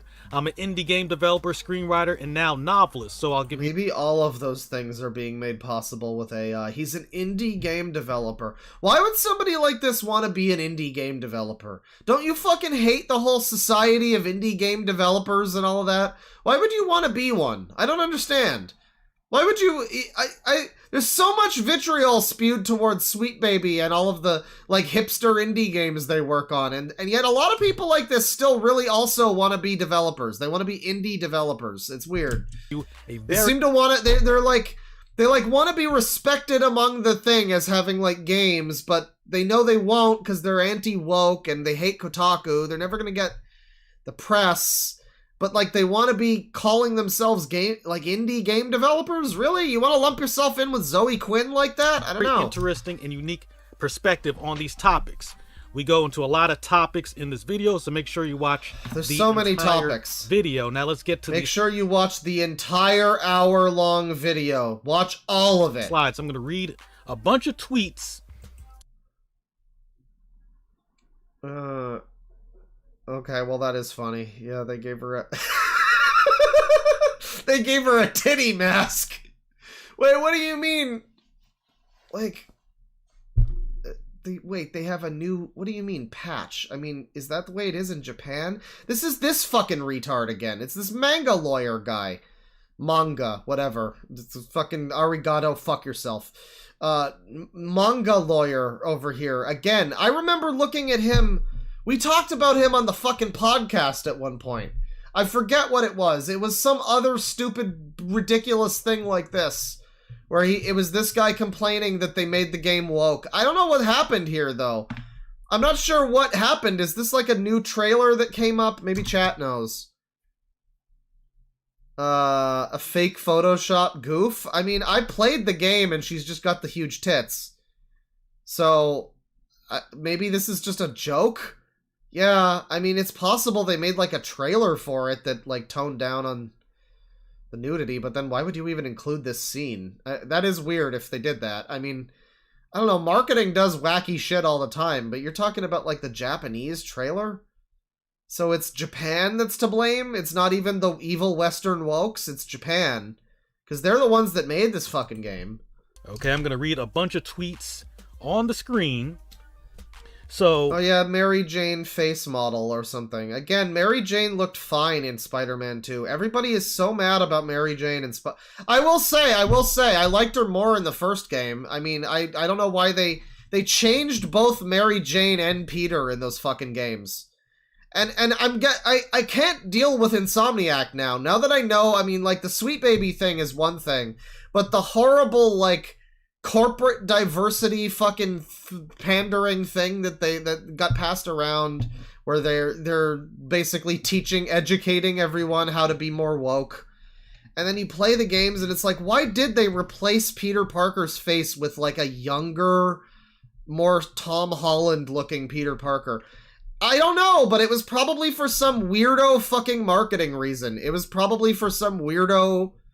Same with Mary Jane, I assume, because it's the same actors playing both of them. I would assume they just got, like, new fucking models for, like, some bizarro marketing reason, and it kind of, it makes it hard to deal with, like, this is, as a creative property, you've got, like, 15 different fucking consulting companies changing your game, you're changing out the fucking characters so they look better for marketing or whatever. I don't know what the fuck the reasoning was for that. I always hated that. It's like Miles, they kept him looking the same. They gave him a new haircut. It's alright, that's fine. They gave him the stock black character in video games haircut that every black guy in a game has to have now. They gave him that. They gave him the Jamal. But meanwhile, Peter and Mary Jane, they just made them look pointlessly different.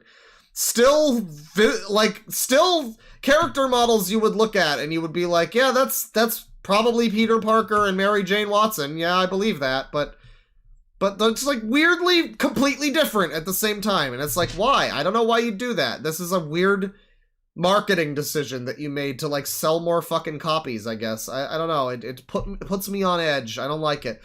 As for fucking Square Enix, though, this is very funny if they made a titty sleeve. They made a titty mask for Tifa's titties. Because I don't know why you would even show a scene from this. This game is like 400 hours. You don't need to show a scene from this part if you don't want to show her tits. They're usually covered. Square Enix, did we hit 25 million views on Twitter with the Japanese trailer? They have tails yes, and sir, afro. But we are 2495 with etc. ESG points. Got it. Release the patch before launch. Good tweet. I can also read. I'm glad you've proven to us that you can read. Day one patch. So the bait and switch is pretty crazy. The bait and switch. What bait and switch? What patch? She still looks like this in the game. Maybe in Japan they patched it and they're just trolling the Japanese players at this point. I played the game and she still looked like the one on the left, so I don't know. Everybody was praising. What you fucking mean? Is there like a new trailer? I didn't even see people in chat. No, people were just like, "Is this a Photoshop?" I don't even know what this is in reference to. Swimsuit outfit the other day, but then all of a sudden, this didn't actually happen. It was a joke. Yeah, I mean, it probably was. They pulled the bait and switch. Bait and switch. Unfortunately, so people got bamboozled. Unfortunately. What do you mean? That's not the.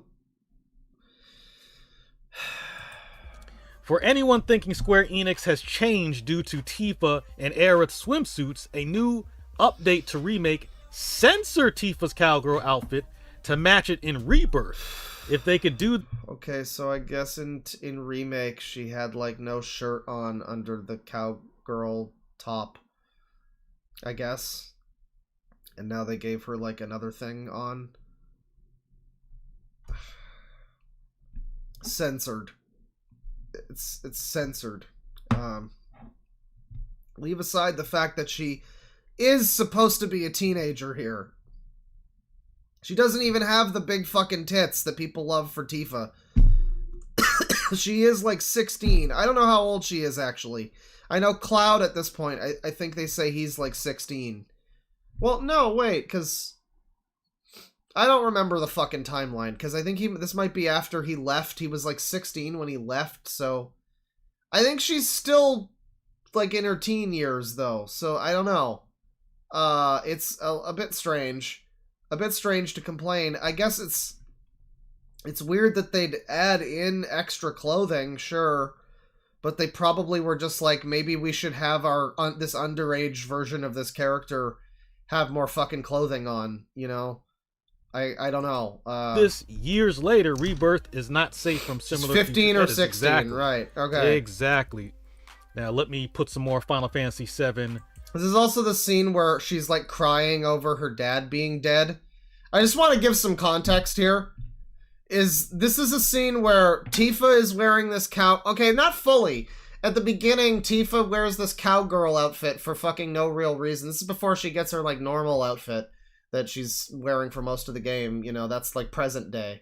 And so when she was a kid, she had like a different outfit that they show. But then, yeah, this is like her at the teen stage when, yeah, it's Cloud and Sephiroth return to Cloud's hometown of Nibelheim. Tifa's there. She's gonna be their guide to lead them up to the reactor that's on the mountain. And I guess because it's like an outdoorsy adventure, she's wearing this cowgirl thing. Why are there cowboys and cowgirls in Final Fantasy? I don't know. They don't really elaborate in the game, honestly, because it's like Nibelheim region doesn't seem like it's got farms or anything, It doesn't make a lot of sense, but don't worry about it. They just have them. It's fine. Why does Barrett have a gun arm? He just does. It's fine. So Tifa wears this outfit and they go up to the reactor and then the main thing, I mean, she's there while you're like doing the tutorial intro stuff, and I guess you could maybe goggle at her 15-year-old chest then. But the main part of when she's wearing that outfit is when her dad gets fucking killed by Sephiroth in the beginning, because he's crazy. Spoilers, it's in like the first hour. Sephiroth's a bad guy, spoilers. He goes crazy and he kills Tifa's dad. And yeah, the scene that they're comparing here in particular is her crying over her dead father. So it's a little, I can't help but feel like it is very strange that you want her to be more sexy in this scene. I'll also admit that it's a little weird, I guess, that they just decided to give her more clothes. They probably should have given her more clothes to begin with. Updating her to have more clothes is a little odd. I mean, it's like an admission of wrongdoing. I mean, like, I didn't realize it was a problem before you added that in. So, I mean, yeah, it's a little strange, but I don't know, the focus on this in the scene where she's, like, crying about her dead father is pretty odd. It's pretty weird. Clips on in the background, real quick. Just real quick. There we go. Okay, so, yeah, my thoughts exactly. Oh, it's not 400 hours. I mean, it's like, you know, I'm up to like 70-something hours in it. Yeah, I mean, if you completion it's probably like 100 hours or more. I'm speaking facetiously, but it's a very long game. It's a lot longer than the original, and it's a lot longer than Remake, even. The original game I finished in like 30-something hours. Remake I finished in like 30-something hours. This is like double that. So, you know, and that's all story, and it's all good. It's not like train graveyard padding like Remake. There was a lot of stupid criticism of Remake, but there's a lot of stuff that was like, yeah, they did just make this like 2 screens into literally like 5 hours of kind of annoying gameplay. They did that sometimes, and it was like, man, sometimes it was good. You got more, you know, you got more action and more combat, but a lot of the time it would be like, can we get to the story again? We are just doing like an enemy that was a regular enemy in the original, but is now a fucking boss that's got like 5 stages. Can we just get back to the main plot? There was a lot of that. The 70 hours or so in Rebirth is mostly, it's mostly pretty fucking moving plot, you know? It's like, they'll extend segments, but not beyond their welcome, except for when they do. They certainly do sometimes, but, you know, speaking of extending segments, I don't even know why they're so upset about the outfit here, because her, you know, she doesn't even have the cleavage.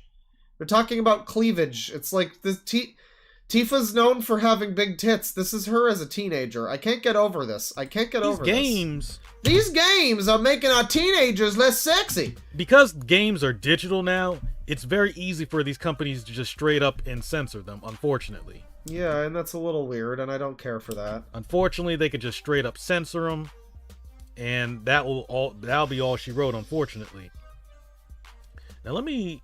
Just like how Grok is woke, unfortunately. Well, I mean, I gotta be real with you, buddy. I've got the fucking super cool free version of Remake on my PC right now, which I'm allowed to own, I think. I'm allowed to legally own that version because I do have the PS4 version, but, you know, I don't think they're gonna be able to censor that one, so... Once again, this is just another victory for piracy, you know. Let me go ahead and adjust the size here. Sorry about that. I apologize for this. Apologize. I don't know why this is super large. So it was like 17 and that. Okay, yeah. So, yeah, they're both... Cloud and her are both, like, late teens in that segment. And it's insane to me to complain about a thing like this in a game that has a specific chapter of it that's like, you have to earn the right to be Tifa in a bikini. And then they have, like, her bend over toward the camera and say, "What's wrong, Cloud?" And you look directly down her fucking bikini. And you're complaining that the segment where her father gets killed doesn't have enough nudity, where she's 15. Amazing. Incredible complaint. I apologize for Incredible complaint. So we're going to get to these other slides. Okay, there we go. Square Enix applied censorship on FF7 Remake's Steam by a patch today. I'm going to take a break too, tired of backlash for sharing censorship. This is what I mean. Like, can this guy just not fucking read, or is this an AI? He's reading this in this broken way. Where I was saying, like, it feels like when he reads the tweets, it feels the same as when he's just apparently reading, like, just not reading anything. He's just speaking off the cuff. It's the same tone. It's the same reading cadence. It's the same voice. This is AI. This channel's just meant to sound like a bumbling idiot who just talks about woke shit. It's just an AI. The Avatar is AI. He's a quote-unquote novelist, and that's probably also just AI. The fucking channel is probably not... You know, maybe it's trained on his voice, even, but it's not... I swear it's not him. I swear it's an AI. Seeing journalists defend and other people applying morals to pixels. I was wrong. The ethics department is still alive. Yeah, a lot of people got fooled by this. I mean, I'm not even talking about morals or anything. I guess I am on some level. I just think it's fucking weird that you're in a game that has a dedicated fan service chapter and you're complaining that they removed some cleavage from a scene. Like, I have no, I gotta be real. I'm with this. This is a fine change. It's not even because, oh, she's 15 or whatever. It's because she's leading them up a fucking cold, snowy mountain. If anything, she should be wearing, like, a parka. You fucking weirdos. She should be wearing a parka and Birkenstocks. And she should be kissing another woman. And not in, like, a sexy, slutty lesbian way either. But in, like, a grandma, like, fucking, you know, exploring ourselves way. Like a Lifetime movie kind of way. Fuck you and eat shit. A lot of people are making videos. I mean, it's not their fault, but basically, let me just hide this real quick. I saw the swimsuit, in my opinion. Birkenstocks, that's right. Okay, here's how he's gonna complain about the swimsuit. How is the swimsuit now also a problem? Let me just hide this real quick. I saw the swimsuit, in my opinion, I saw as a red flag. And the reason I saw it as a red flag is because why? This woman with giant tits in a bikini is a red flag, I'll have you know. This game it's a secret. It's secretly trying to extend the olive branch, but secretly it's evil. Don't you know? Swimsuits are kind of tame. Let's be real here. For those who've been around, those who've been playing video games for a long time, you know these swimsuit outfits are kind of tame. Don't get me wrong. Okay, no, you're right. They really should have had Tifa taken it on all ends by all the party members. That's. No, he's right. His problem here is that the swimsuit is too tame. It's not enough to have the fan service chapter. It's literally not enough. She needed to be full frontal naked with them bouncing in your face with a VR mode. I mean, shit, I wouldn't complain. They could make that, and I think that would be a good option for people to have. But it's apparently a problem that they didn't include that. All right. Great. Cool. Don't get me wrong. You know, they look great and everything, but this is kind of tame. I guess he wanted mini bikinis. He wanted them to be like... I mean, dude, there's a lot of porn. There's a lot of porn. They exported these models a long time ago, dude. Like, I don't know what to tell you. You don't need to... What do you think? I mean, this is a Coomer. I mean, he knows about the porn. He knows. This is a Coomer. He is a big-time Coomer. He, I guess, just wanted this to be a full-on sex game. I would have been so put off by that. God, no. It's Final Fantasy VII. I don't understand. That wasn't in the original. These people have a problem with any changes made to Final Fantasy VII. But apparently they would have been super alright with just having, like, a fucking, like titty bounce Senran Kagura segment where you can feel the individual rumble in each Joy-Con for each tit. They wanted that. That wasn't in the original either, but they would have been fine with that. That would have been fine. That would have been a great addition, and it's actually a problem that they didn't add it to the game.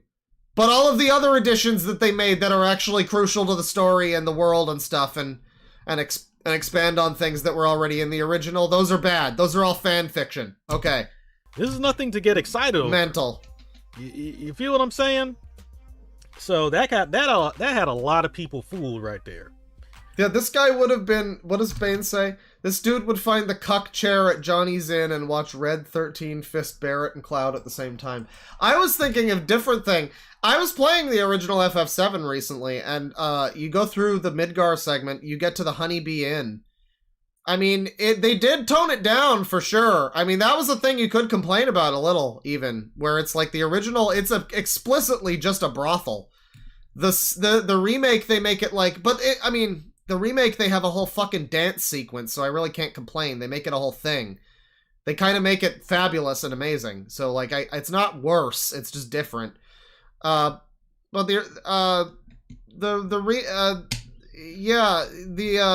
original, you go to the Honeybee Inn and there's just a bunch of, when you go there with Aerith, there's just a bunch of fucking Coomers that just, Johnny being one of them, actually. One of them is Johnny's character model. Just they drop to the ground to try to get like an upskirt shot of her, and they all surround her. And yeah, that would be this guy. I think that would be this guy. Official Square Tifa design by Square and in-game. Okay, but again, she is going up a cold mountain. Shouldn't she have more clothing on? Shouldn't she be dressed in more clothing? I mean, shit. Here I thought the complaints about FF7 Rebirth were gonna be like, because you go through the original and you get to the Calm flashback, which is the beginning of the game. This part is her in the cowgirl part is the flashback that happens at Calm. And you know, like when you go through that flashback in the original, they show an FMV of the mountains around Nibelheim, and it's like this fucked up, jagged fucking, it's like a liminal space, early 3D, jagged nightmare. It looks nothing like real mountains. And then you play the Rebirth game, and it's just a mountain range. It just looks like mountains. I thought it would be something like that. Like, wow, it looked really cool and wacky and fucking insane in the old game, and now it's just like mountains, whatever. No, it's Tifa's tits when she's 15 are too small and not shown enough, I guess. They censored her tits at 15 when she's crying about her dead father. That's the complaint, I guess. Alright, good. I thought it was something reasonable, something legitimate. Official Tifa design by Square and in-game engine, though the code of PS4, it's not mod. Absolutely harmless, and Square Enix was flexing it. Nobody seemed to have a problem. Quite an amount of likes too. All of a sudden the virtue signal made it. Why is she a cowgirl in that environment? I mean, that's yeah, I mean, ultimately I guess that is the question. I can't complain too much that she's dressed unrealistically. The whole fucking thing is stupid. Why is she a cowgirl again? I mean, like, again, I don't think the original outfit is particularly, I'm not gonna sit like over here like I'm, oh my god, oh, it's too revealing. It's fine. Fucking 15-year-olds probably dress like that all the time. It's fine. You're kind of a weirdo if you're specifically focusing on her fucking cleavage. It's fine. So it is weird that they would bother to censor it. I mean, you know, yeah, is there wokeness in gaming? I'm sure that there's some fucking companies out there that are just like terrified. It's possible Square Enix is just the outsider looking in, like, we're Japanese, we don't know what's going on. I don't know, make her more woke, I don't know. Oh god, oh, they're gonna cancel our game, oh no! Maybe, I mean, I guess that's possible. I wouldn't put it fucking past them. Square Enix is a very weird company. All these complaints about this game and the marketing, and it's like, yeah, it's Square Enix. They're the company that are unironically still trying to make NFTs a thing. It's Square Enix, the company that regularly draws comparisons to Shinra from FF7 just by existing. Yeah, I'm certain that they probably made some weird decisions in the marketing of the game. Not the least of which being putting fucking Zack on the box. You know, I really, the real problem with Square lately has been none of this shit. It's been the fact that every game they make now, they just spoil all of it. They spoil the whole fucking game. They have like a trailer that just spoils shit from like that trailer that they showed at, I think, the Game Awards. I remember we streamed it. Bane, you and me and Tristan, we streamed it, and they had this trailer for FF7 Rebirth where it was like Aerith singing a song. That happens like 68 hours into the game. That happened at a point where the thing that happens directly after that is the final end of the game sequence. That shouldn't have been in a trailer, for fuck's sakes. But they made it in a trailer. They put it in a trailer, and they do that a lot lately. So, yeah, they put fucking Zack on the box art. They shouldn't do that. They shouldn't do that. That's the real problem. I believe you that Square probably marketed this game weirdly. You know? Maybe they got a little touchy about the West and its fucking weirdo burqa sensibilities that we have now. Maybe they did. I don't know. But, you know, I don't think it's a huge deal overall. Problematic. Yeah, like Kingdom Hearts 3 did the same thing. Kingdom Hearts 3 did the same thing, and they fucked up the trailers. They fucked those trailers up like it was the fucking Mummy movie. I will never be able to play Kingdom Hearts 3 without thinking of those trailers where they just forgot to add in, what was it? It wasn't, because the Kingdom Hearts, the Mummy trailer, famously, they didn't add in the sound effects or the music. The Kingdom Hearts one, I think it was just the music. So it was like really loud, awkward dialogue with sound effects, but no music and everything. Or maybe there was no sound effects. I don't remember, but they fucked those up really bad. They restricted, what is this? Square Enix has an ethics department, told it. I mean, but again, her tits are a normal size. I don't understand. I mean, okay, so there was a department at Square Enix that told them to make her tits not like fucking Z cups. I guess I'll have to show this. I mean, this is the controversial moment, right? Original art. Yeah, this is the controversial moment. So this is Tifa Lockhart. This is her original art. And overall, I think it's a good, you know, design. It's fine. But like, okay, well, actually, no, it isn't. I mean, let's be real here. This is a terrible design. I mean, the actual design is fine, but she's got, it's not even the tits. It's the fact that about, like, 60% of her body is her legs. If this is what we're holding up as you can't change this, I'm sorry, this is garbage. Like, I get it, it's the nostalgia, I get it, you know, it's a great whatever, but this is not great design. This is not very good. And she's got this, yeah, I'm gonna say it, the fucking remake looks better. She looks like a human being. She doesn't look like, boy, do those legs go all the way up? Va-va-voom! Yeah, no, I mean, it's not even the fucking legs that are the problem. It's, they gave her also like a sports bra thing. So the real fact of the matter, I think in this design, she's got the same size of tits that she does in the new one. It's just that they gave her like an extra shirt. And you can see that they're around this size in like the bikini. But when she's wearing like an extra outfit, she's got more on. I mean, I guess that's woke. I think more clothes is woke, I guess. I don't know. I don't like, the more I look at this, the less I like it. She's got, like, it's like the top of her body is a completely different proportion from the bottom. What the fuck is going on? Her top of her body is like child. And then it turns into this giant leg monstrosity. I mean, child with giant... Yeah, we're gonna move away from this. We're gonna move away from this. I don't know. I think I like the new design better. I just like it better. I think it's better. I don't get it about... I'm sorry to all the true believers. I think it's better. Values. I think it's just better. A company run while applying censorship like, after 4 years. I don't know what to tell you. Because they have a financial duty to ESG. Tifa was already What the fuck is ESG? Is this another Sweet Baby? Is this another, it goes all the way up? Is ESG run by Soros? Who the fuck is ESG? Censored by ethics, and you know it. It could be Cloud, it could be a poster, is wrong anyway. Yeah, the giant shoes. Only the worst you look at this fucking art. Look at these giant ridiculous legs and tell me this is fine. The worst takes from... Look at this insane character design. No, you're an idiot. You're an idiot. This is like Rob Liefeld character design. This is like that fucking art of fucking Captain America where you can eat dinner off of his chest. This is what we're looking at here. This is absurd. This is awful. This is just awful. And we're talking about Tifa. I mean, the other character designs had to have been better, right? It's been a while since I've actually, like, looked at these fucking character designs. I mean, okay, hang on. Hang on. Alright. Alright. Let's say, Cloud Strife. Original art. Let's get the key art here. Does he look like an insane person? Does this look insane?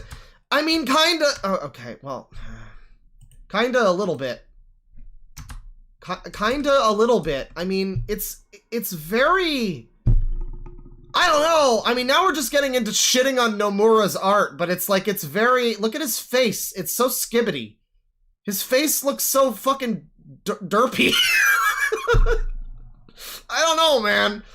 You're making me look at this art for long enough, and I'm like, I don't know. I guess I kind of don't mind what they did with the new one. I think I don't mind what they did with the new one. This just looks a little fucking derpy. I mean, it's a lot better than the Tifa one. Oh, you want a good bad one, actually. Hang on.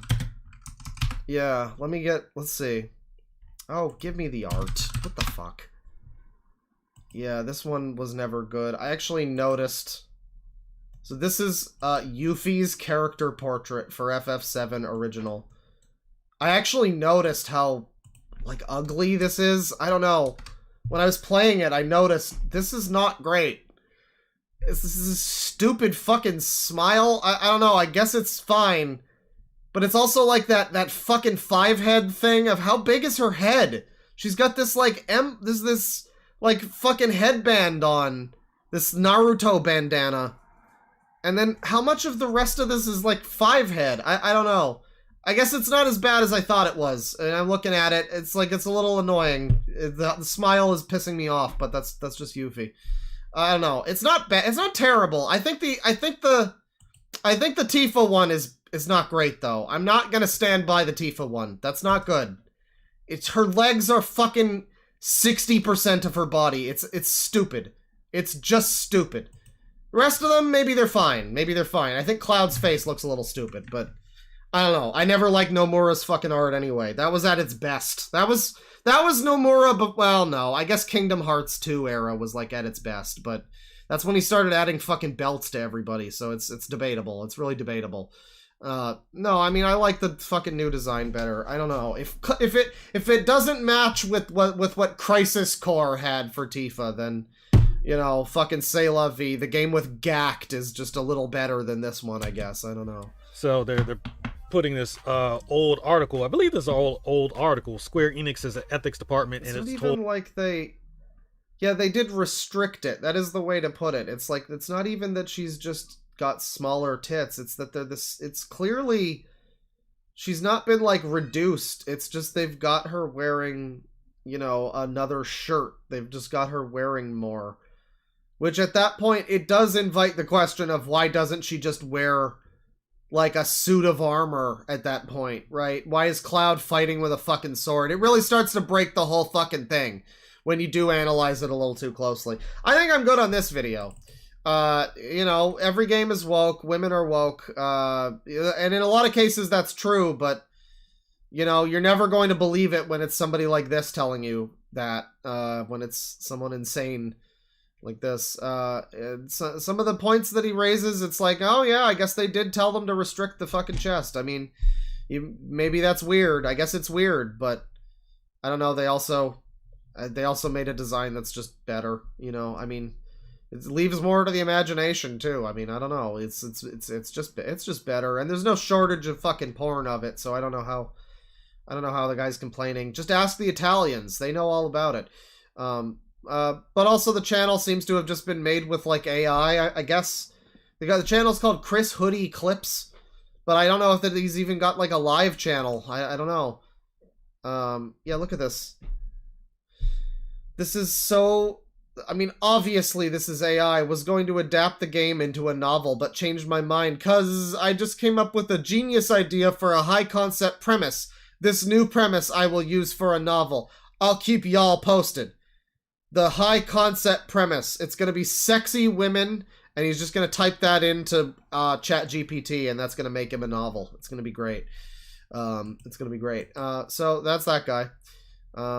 Apparently someone mentioned this in chat. Let me see. Apparently someone mentioned this in chat. This was on the list. Okay.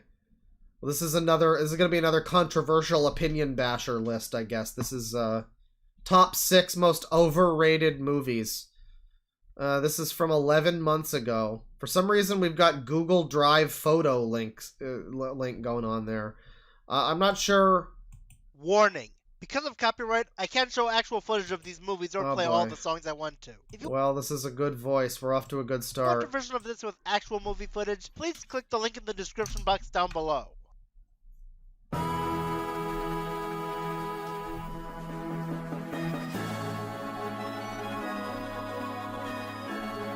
Someone says they know him. Well, apparently someone in chat suggested this, so, you know, maybe it was you. I don't know.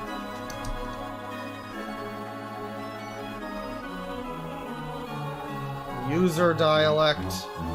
Yeah, we got us an intro, people. It's all your favorite video games. They're here. And they're all your friend. Alright, everybody. Time for what could probably be my most controversial list in quite a while. This is from 11 months ago, by the way. I know the person who just said 2012 vibes. Yeah, 11 months ago. This is because overrated lists don't get very well received. Not just because it involves unpopular opinions, but also because almost no one can do them right. Well, that's not gonna stop me from at least trying. And if this does become a train wreck, then, well, please forgive me, everyone. Not everything. Yeah, it's real Meta Knight, everyone. This is what he sounds like, you know? You can just imagine why he wears the mask. Everything we do can be good. Feel free to do a comment. Not everything we do can be good, right? I mean, you know, don't set the bar at quality. Just set it at existence. On it though, if you want to. Anyways, I have a lot of unpopular opinions. For example, I think Inspector Gadget looks and sounds really stupid, and I don't understand the praise for it. Thank you to the 5 gift memberships from Rio Saiba. I appreciate it. As a sex offender, I'm quite surprised by this. Thank you very much. Enjoy your emotes, people. Enjoy. Yeah, I mean, we're getting into this this overrated list, and I think it's gonna be just tops, really. I love Cars 2 and regard it as one of my favorite Pixar movies, and I think that the 6 movies I'm about to talk about are extremely overrated. Now, there are 4 things that factor in. Alright, well, we're off to a good start with that. That all sounds really promising. I personally think makes the movie overrated. How good the fans think it is, how good I think it is, how the fan base acts, and how good everyone's reasons are for praising these movies. How the fan base acts. Is that matters in how the movie is, I guess? As much as they do. And also, so this isn't gonna be like 7 on this list. This isn't gonna be like movies. This is gonna be like The Last Dinosaur is my favorite movie kind of thing. Like, okay, alright. If there are a lot of people who agree with me that the movie's overrated, then that will make it less overrated, and keep this in mind throughout the entire list. But just because I think a movie is overrated doesn't mean I automatically hate it. As a matter of fact, there's only one movie on this list I actually hate. I do dislike most of them, but I only hate one of them. And last and most importantly of all, this is just my personal list. I will not force you to agree with. Listen, I'm not gonna bash anyone's opinions. I would never do that. I certainly haven't done that on this stream so far. Me on any of these opinions shared here. If anything, I'd say anyone who does change their opinion to match mine is an idiot for not being able to think for themselves. Wow. I do ask you to understand my reasons for thinking these movies are overrated, and to state your opinion without being annoying. With that said, let's get. Who gives a fucking shit? This over with. We're getting this over with. He says this like it's an obligation. I mean, I don't want to be here. Do you want to be here? Why'd you make the video? It's only 6, too. Why not like 10 or 5? Could this movie be on the list? The movie that's a huge icon in Disney history for how it single-handedly saved Walt Disney from bankruptcy and made it possible for Disney to continue making... Okay. Talk at a different speed, sir. Movies which led to most of the amazing Disney masterpieces... We do not live... English is not like, it's not like Japanese where each character is supposed to be given equal spacing. The way the Disney movie is good, and I like the Disney movie, and I can't believe that I put the Disney movie on the list, but Disney movie, and I like the Frozen, but holy fucking shit. Okay, we get it. All right, Disney's good. Got it. Great. Just take a breath. And made it possible for Disney to continue making movies. Fucking slow down. Amazing Disney masterpieces we have nowadays. How could this be on here? Hey, if the nostalgia critic can come up with good reasons for liking A Pound for Gary, I'm sure anything is possible. While it is definitely a blessing what this movie did for the company, as a movie itself, I honestly don't think it's all that memorable. Heck, I'll even go as far. What is this music? It's from like a Nintendo game. It's like it's probably an N64, like Banjo-Kazooie or something. It's not Banjo. Like Donkey Kong or something, maybe? I don't know. Sad if you don't include sequels, it's what I think is the weakest of all the animated Disney princess movies. Okay, maybe it's the weakest. I'll even say that I prefer the live-action version. Oh, Rayman 3. Yeah, there you go. There you go. am not kidding. But what's wrong with it?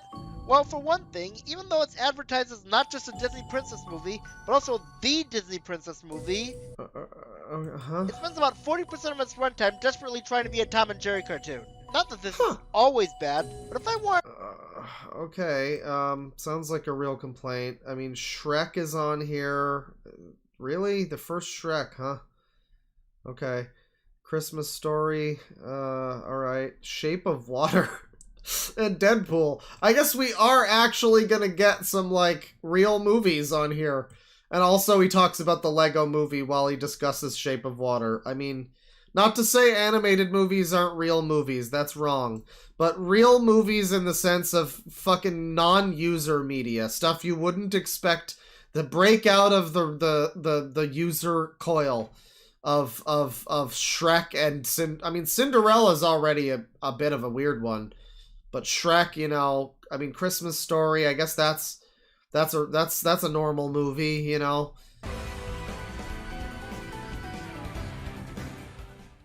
Yep, I'm one of those people who find Shrek overrated. Or as some people would say, ogre. You like Cars 2, who gives a shit what you think? Overrated. Now before you all grab your torches and pitchforks. I mean, like, I hate to be one of those opinion disregarded X kind of thing, kind of people, but like, every now and then you do get someone where it's, I try to be more open-minded than that, but like, I don't know, you like Cars 2, dude. What do you want? I don't, you could tell me anything and I would be fucking, I wouldn't care, really. I don't know. I just want to say, I do genuinely enjoy this movie. Otherwise, I wouldn't have done the Squidward Shrek spoof a couple of years back. The what now?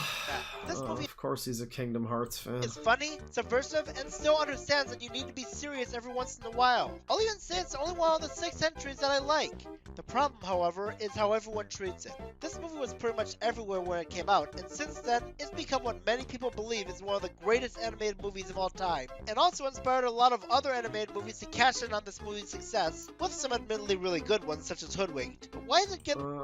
Okay. I can't do more of this. You know what, chat? This user is also the opinion basher. I can't do more opinion stream. We gotta move away from opinion stream. It's too much opinion stream. I'm sure Shrek is terrible. Whatever. I'm sure it's woke. It's fine. Thank you for your time. We're gonna move along.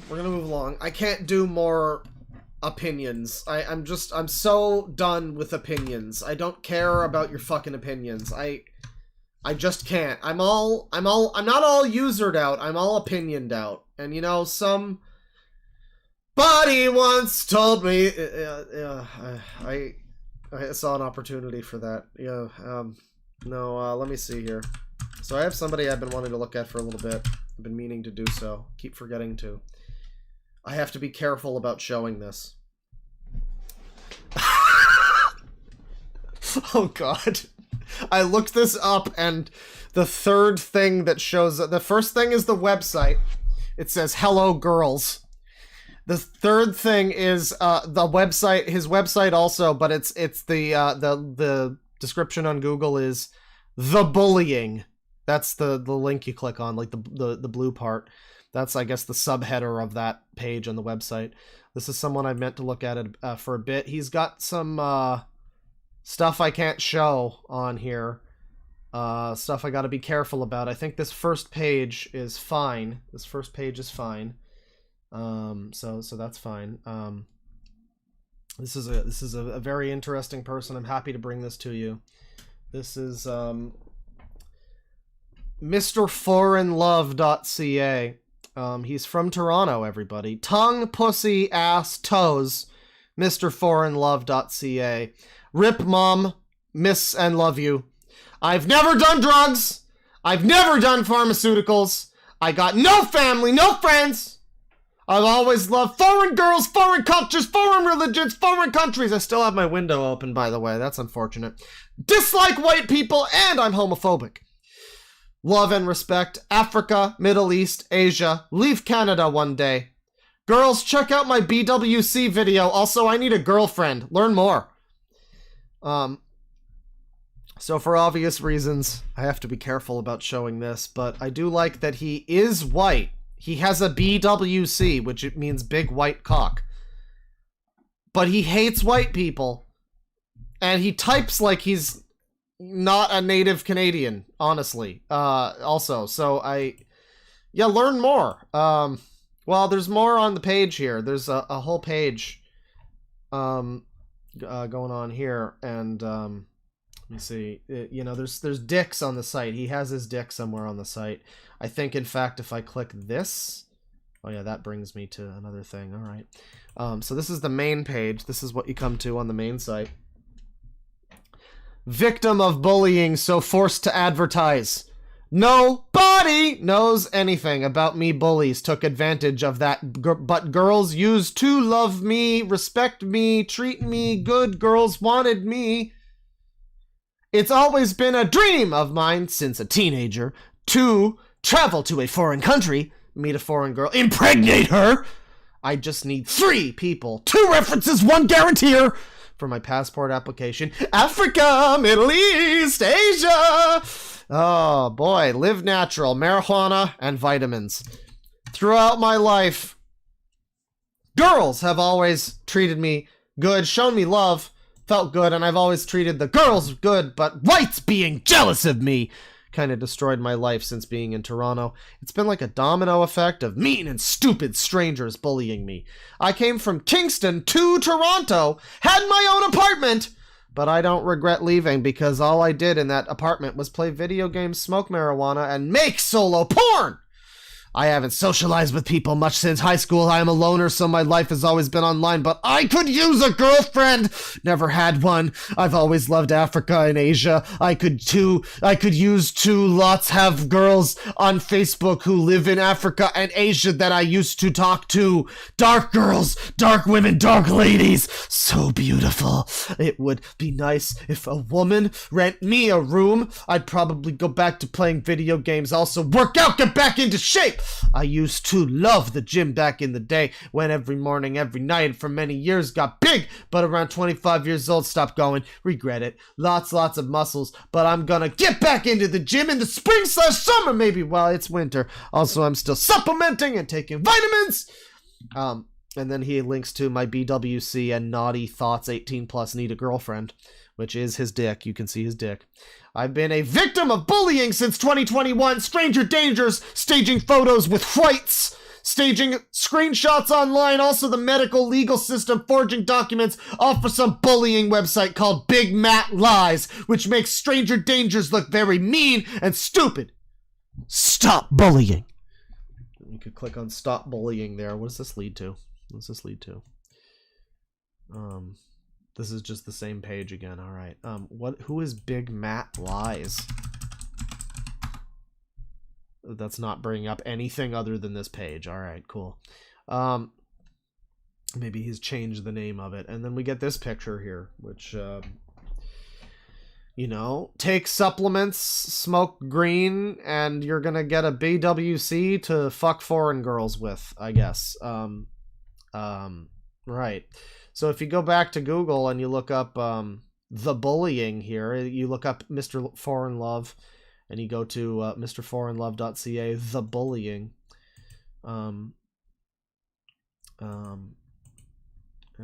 Let's see. Okay, we got no dicks on this page. That's good. That's good. We do have his full name though, but he's putting that out there, so hey. I'm a victim of very bad bullying. Been homeless since 2020. I've been bullied 2021 to present. Since 2021, when the bullying started, with the Big Matt Lies shit, I've been in so many staged photos and blacklisted from homeless shelters twice, just so strangers could take photos in which they could never been able to take, like sleeping in a sleeping bag and showering at Wellesley Community Center or Regent Park Community Center. It's wrong what people are doing. The system forged medical legal documents, and the system has put me through things I never want to go through again. When I was in jail, they forced me against my will to go to that horrible place where they injected me with something, I don't know, what? Got no mental health issues, and don't do drugs nor pharmaceuticals. I've always been a healthy person. It was a black guy who took the photo of me in that cold shower naked at Wellesley Community Center. Just saying. I'd never take photo apostrophe S of anyone without asking first, but strangers take photo apostrophe S of me all the time without asking. It's wrong. It's very weird that guys try to take photos of my cock. Lots of fags in Toronto, and I think they're jealous of me. That's why they bully me. I don't have any mental health issues. Don't take on pharmaceuticals. Never done drugs. 100. Now, I got no family, no friends. Also, I came on my own since 16 years old. I got my own place when I was 18-year-old. Came to Toronto in 2019. I'm never with anyone. Don't socialize with anyone, so stop staging photos with strangers. And, yeah, there's a website, a bullying website on the dark web called Big Matt Lies. He's got an Eminem verse here. Someone took his phone at some point, so, you know, that's a real shame. But, Big Matt Lies, I don't know about that. I do know about his website here, though. We got Naughty Girlfriend is a section on here. Yep, that's his penis. That's his penis. What does he look like? He looks like... So, despite the way that he types being... It seems like he's not an English speaker natively. Despite that, he looks like... well, he's bald. He looks like Andrew Ditch. He's like a big, he looks like Pronouns guy with a bit of a 5 o'clock shadow, basically. He's like bald. He's got a bit of like hair on the back, you know, the kind of bald hair where you've still got a little on the back and around the sides. He's got that going on. He's got a video here where I guess he's jerking off or something. It's on Vimeo. His cock is rather large, I suppose, but he looks like a deer in the headlights, and he's the rest of his body is not well, it's, you know, I guess his cock is the main thing he wants you to pay attention to. The rest of his body doesn't need to be very appealing or anything. Yeah, his cock is definitely very sexy. 100%. Definitely would suck his dick. But, you know, he does look very afraid, generally, that the camera is on and that sort of thing.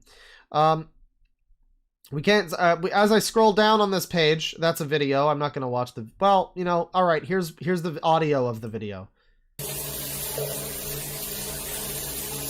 Okay, so he is in a public bathroom with the water running, with his pants, his shorts down around below his balls, and no shirt on. And yeah, he looks like some kind of shocked Neanderthal. He's waving his dick around, a profile shot, sort of. It is a fairly large penor. He's not saying anything. I mean, it's not even that large, really. I mean, it's the angle he's at more than anything. I think it might be, it's average. He's got to have something more to him than just his average white cock. Because I think a lot of people have that, and they don't get very far. As we continue down the page here, I can't share this part either, because there is an illustration of a woman in a hijab sucking a penis that has written on it in yellow text, MrForeignLove.ca. And so I can't show that. But it does say, between that video and that image, it says the text, "I'm very inexperienced when it comes to sex, but if a girl earns my trust, unlikely, in brackets, I might put my BWC inside her pussy, maybe her asshole, feel her raw." And then there's some space, and then it says 18 plus, love giving girls oral pleasure, 18 plus. Next to the image of the hijab woman sucking the dick. Oh, there's more down here. There's a woman, there's like an Indian lady who's sucking a dick, and she's got like the dot on her forehead, and then down above her tits it says MrForeignLove.ca also. But right next to the hijab woman it says, "It would be nice having a girl to enjoy marijuana, enjoy licking her Virginia. I do enjoy licking clean Virginia." That's in all caps, or that's in bold and italic, by the way, licking clean Virginia. "I won't hook up, but I do need a friend, maybe a Muslim girl or a beautiful Hindi girl. Also, I prefer dark-skinned girls," and there's a little heart eye emoji. Yeah, Virginia, yeah, it's very Chris Chan, very Chris Chan. Chat, trust my take over Claw and Bane, they are lying. Wait. He's a good size. He's fine. He's fine. It's fine. I mean, he's not like a Peter North. He's a, yeah, it's big. It's not like enormous. It's fine. It's it's like an average size for porn. It's like a pretty good size normally, I guess. But I mean, to make your whole identity be Mr. like big white cock, foreign love or whatever, it's not that big. Come on now. So she's there's an Indian woman sucking dick. It's got his website over her tits, and it's a guy forcing her head down, and he says, take it so well, and it's like a comic. There's like a speech bubble. Next to this image, it says, I'm very open-minded with fetishes. I'll play, curious about things? ?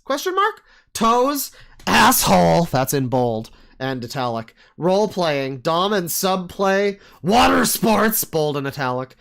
Toys, online, things.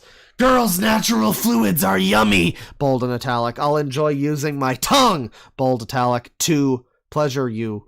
That's T-O-O. Following that, we have another illustration of an Indian lady. Probably the same comic or something. Same outfit and everything. She says, you like these big boobs, right? As she's sucking him off.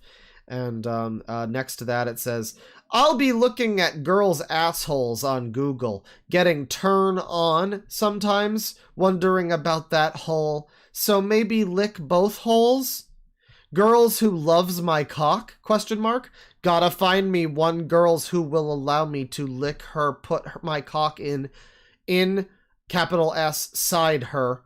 Won't hook capital U up. Hook up, all one word, but need a girlfriend. So he's serious. He's into the commitment. He's got another shot. It's a very bad shot of his penis because it's like him. It's mostly his torso and the sky behind him with some trees. And then there's like, you could just see the tip of his dick basically, and a little bit below that. I don't know why he cropped it in this way, but it's not very good. And then he says, I prefer dark-skinned girls, but I like the video. And it's a Vimeo link. It's 4 minutes of women belly dancing. It's like women belly dancing, I guess. I can't show the page. But it's women belly dancing. And I guess it's from like a Bollywood movie. And, yeah. Let me see here. Let's see. Yeah, I mean, it's just like a scene from a Bollywood movie. I don't know. This is underneath the text, prefer dark-skinned girls, but I like the video. It's got another clip of her, of like women dancing in some movie, I guess. So that's Naughty Girlfriend. That's one of the pages on here. We got Blow Info Girls is another page. Not much going on Blow Info Girls. White guys started the bullying, then girls of color got lied to, then used to spread the lies.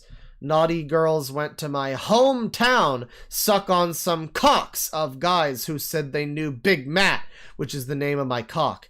So, naughty girls used Big Matt to pick up guys who knew nothing about me, then created a maple leaf story for strangers to believe. Continue writing soon. You get around to it whenever you get around to it there, buddy. I guess he's Big Matt. His dick is Big Matt. That's news. That feels like it could have been mentioned earlier. There's one here up here that's a rent me room.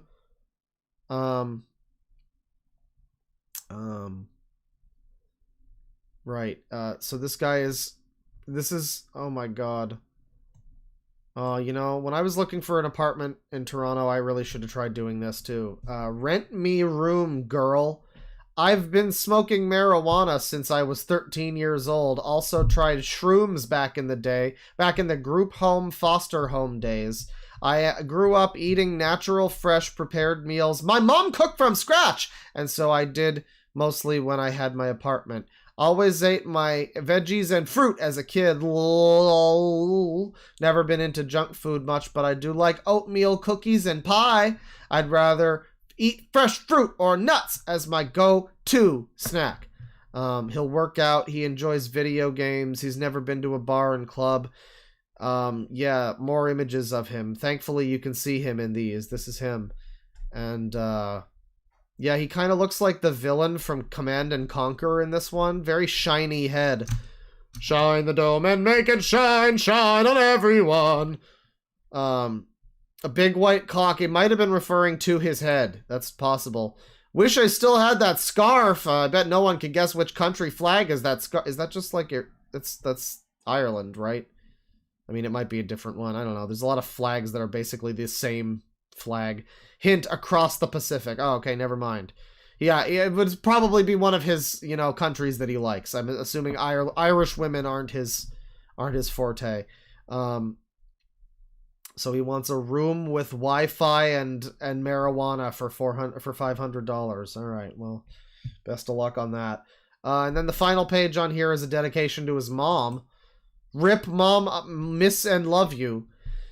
I was raised by my mom before she passed away, P-A-S-T, away, and I haven't had a woman in my life since. When Mom passed away, I was only 15 years old, and my dad barely been a part of my life, so he is a stranger to me. Plus, he abused my mom and I when I was a kid. He stole all my things and everything my mom passed down to me when I was out on bail house arrest back in 2018. I signed myself out of CAS when I was 16 years old, and I got my first apartment when I was 18 years old. I've been on my own. I don't undertake drugs, pharmaceutical, no mental health issues. No mental health issues. That's good. That's good. Nothing diagnosed. Well, that's Mr. Foreign Love, and I have a message here from someone in the Toronto area who's aware of this individual, who clued me in on this.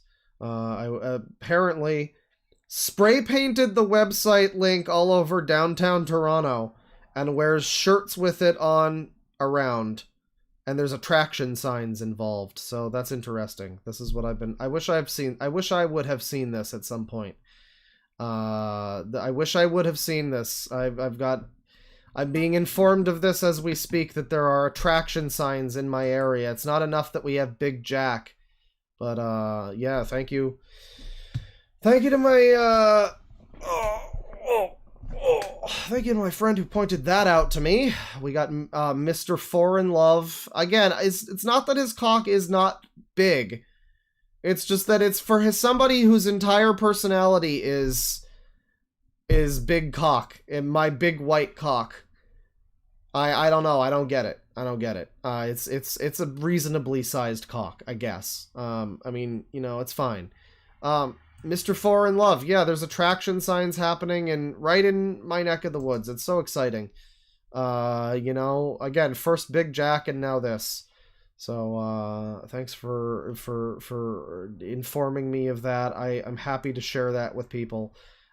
This is that was quite something. Let me see here. I had let's see. I had Tivy's cringe list here, and there was some good stuff on here. But a lot of it wound up being like opinion users. And I don't know if I can handle more opinion users. Let me take a look at this one. There was a person we looked at a little while ago who was great. Whose name was Jay Kaiser, I guess, and he had some rants. Maybe he's another opinion user, sort of, but it's a little different. This is Jay Kaiser salutes Pokemon. Let's get to it. Hello everyone, it's Jay here, and I'm back with another salute. This time it will be on Pokemon. Now let's get started, shall we? I don't remember what exactly made this guy funny, but I do remember he had a video that was quite funny. I forget what it was, but yeah, it was something. It was something that was good. Maybe chat knows. Pokemon. Pokemon. Yes, this franchise rocks. I will tell you reasons why I like this franchise. 1. Their card game is fun to play. 2. This franchise has excellent origins. 3. Their other games are also fun to play as well. 4th, their animated series are... So the games are good. The games are fun to play. We're back to the opinion community, people. Pokemon is good because it's good. Are so amazing. 5. The movies are cool. Their movies are cool. 6. What did he say for number 2? Hang on.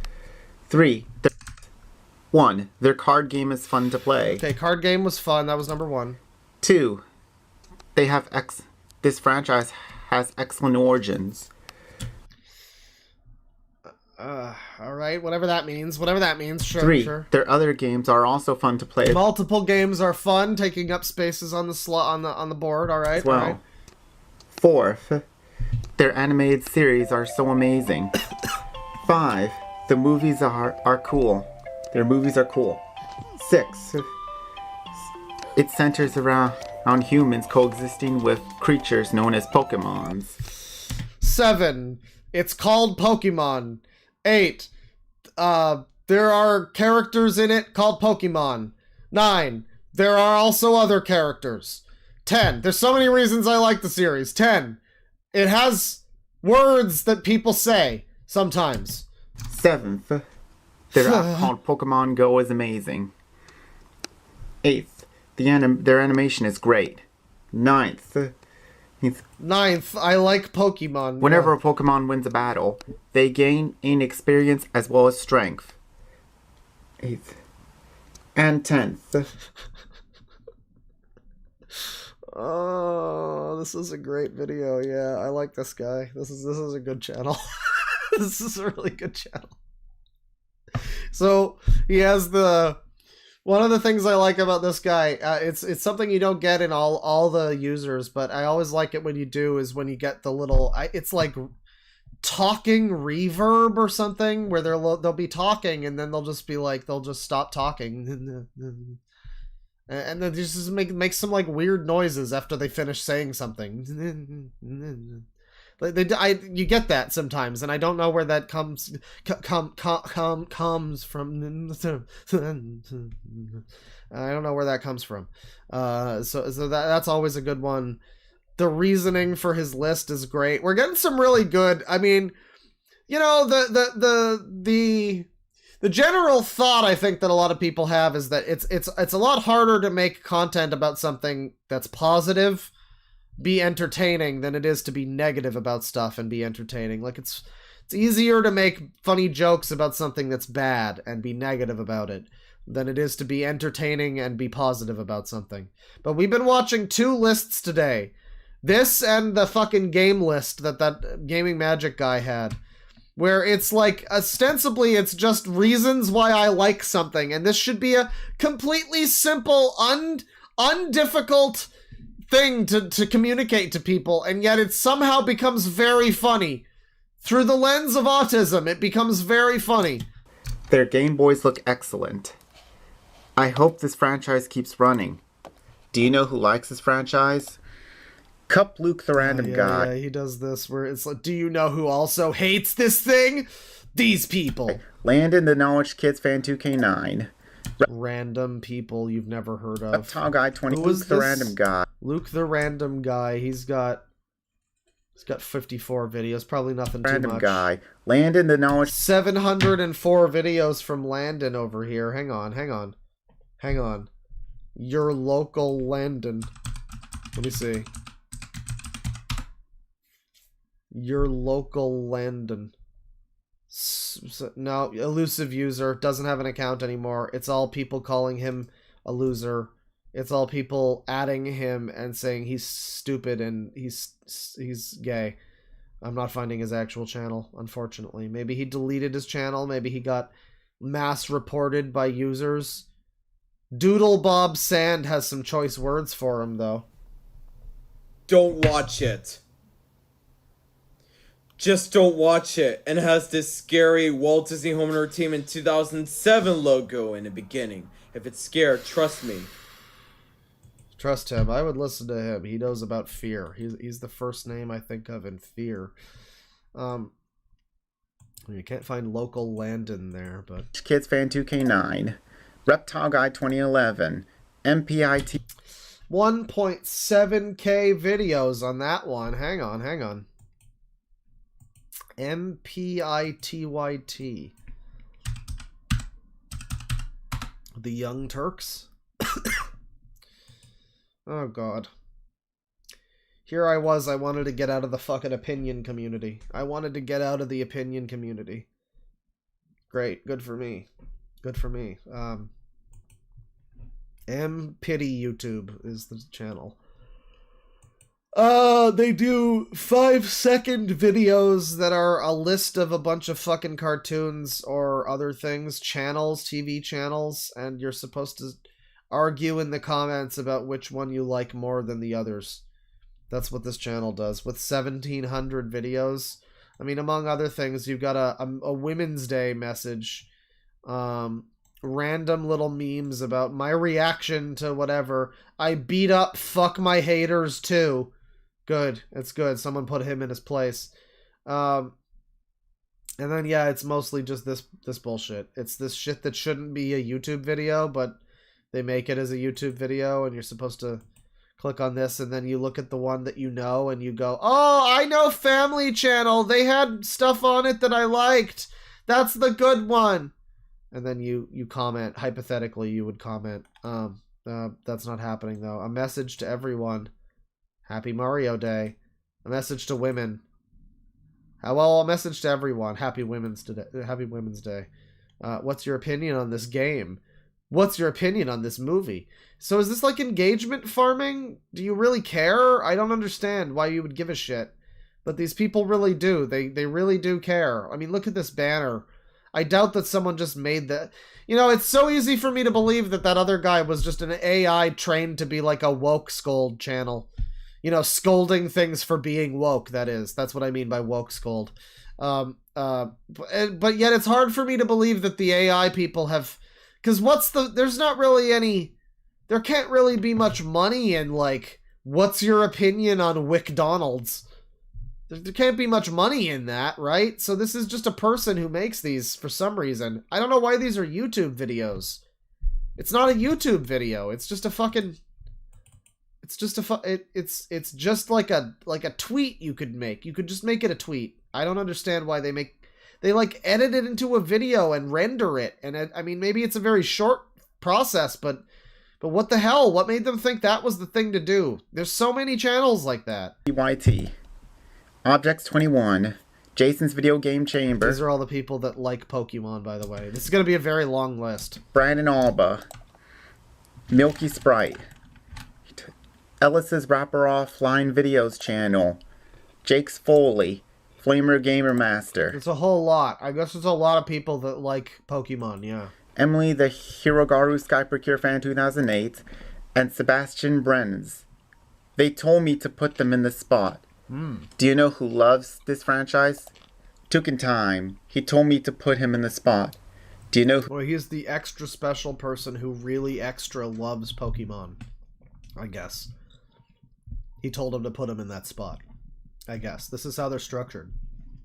It's like those DeviantArt memes where, you know, you get like a template of like 4 or 5 characters, and it'll be like, you know, this is my zombie apocalypse group or whatever, and you slot in your different characters that fit the different roles of a zombie apocalypse movie. It's basically like that, I guess, but it's this type of video where they take that sort of format, very rigidly formatted. It's always this, like, who likes it, who loves it, who hates it. Who's neutral to this franchise? Oh, neutral too. Right. Satam Sonic Yes, HBO Velma No. Yeah, there's HBO Velma No. Saddam Sonic Yes, though. You know, that's what they mean by voting with their wallet. Is this a gotcha SpongeBob girl? God is dead. God's just dead, then. All right. She told me to put her in the spot, but her thoughts are tolerated. And do you know who hates this franchise? Tolerated. Gabe the Slacker. Gabe? He makes grounded videos out of Ash Ketchum, but I can handle his thoughts. I can handle his thoughts. I handle his opinion. He, him, his opinion. I can handle it. So Pokemon rocks. And so does Dora the Explorer. But to anyone who hates the show, please handle my thoughts. Please handle my opinions. Please do not bash my opinions. Please handle them. Handle the opinions. South Park sucks. End of salute. Next. What the fuck? What the fuck is this opinion bashing? Why are you opinion bashing? Why would you bash opinions like that? That's fucked. That's really fucked. Salute. Phone number. After the phone number, salute. Zane Monroe, Zane the Gaming Boy. After the Zane Monroe, Zane... Zayden Monroe, Zayden the Gaming Boy salute. In the Gaming Boy You salute. say the whole name. That's amazing. Daniel Tiger's Neighborhood. Daniel Tiger's Neighborhood. After the Daniel Tiger's Neighborhood salute. And after the Daniel Tiger's Neighborhood Right. salute, Martin Truex Jr. Right, and this NASCAR racer. Okay, great. Good channel. This is just a great channel, man. I love Jay. This is good. Hang on, we gotta find another one of his videos. Let's see some more. I'd love to see him on camera ranting about something. So yeah, he's a NASCAR fan. He's got other videos about NASCAR. He's got a 17-minute video rating Beyond users. One of those fucking skibbity go animate programs. Message to everyone. First video of 2024. It's a Happy New Year's thing. Martin Luther King Day. Share this post or you will die. There's that message. Content review. WOT True Animator 16. Roku-kun 3's Little Bill's Rampage. Jay's salutes Mighty Express. Let's see. Jay approvals. JJ the Hershey Chocolate Fan 2006's rant on PTBF 2002. Okay. We have a guy. We have me commenting on... Oh, never mind. Here's the user rant. Okay, great. Great. Because I was going to say, we have me commenting on this video, which is him commenting on another video of someone commenting on another guy's channel. But thankfully, we have this one here where he himself rants about PTBF 2002. Peter the Summer Fan 2002. Hello everyone, it's Jay here once again, and I'm back with another rant. We're going to rant on a user. This time, it will be on Peter the Summer Fan 2002. Now let's get started, shall we? Peter the Summer Fan 2002? Oh my freaking god! This is one of the worst users I've ever seen in my entire life. This user... Let me give you reasons why I hate him so much. 1. Ever since I improved my behavior, he kept bullying me non-stop. 2. He rants on way too many preschool shows. Even though I kind of do the same thing as well, but I don't rant on as many preschool shows as he does. Listen, I ranted on 16 shows. He ranted on 17. That's over the line. That's over the line, dude. That's just showing a sign of you got some kind of problems or something. You got 17 shows you've ranted on. Come on, man. 3. He takes Cocomelon way to the frickin' extreme. Way to the frickin' extreme. Absolutely. You know what? Fuck it. Yeah, we'll do bingo. We'll do bingo. We'll retrospectively add in spots if they're needed for Jay here for that last video. Hang on. I wasn't gonna do user bingo today, but I mean, what the fuck was it built for if not this? What did we make user bingo for if not this? Come on now. Let's go. Usermon Tamers. Oh, no. It's a much better name today. Much better name today. Here we go. Take your bingo. Get your bingo. Pin the bingo. Grab a bingo. Have a bingo. Enjoy your bingo. We're going to be looking at this video from Jay Kaiser here alongside... let's see here. Alongside my 600-pound user here, which is a pretty good name for it. I like that. I do like it.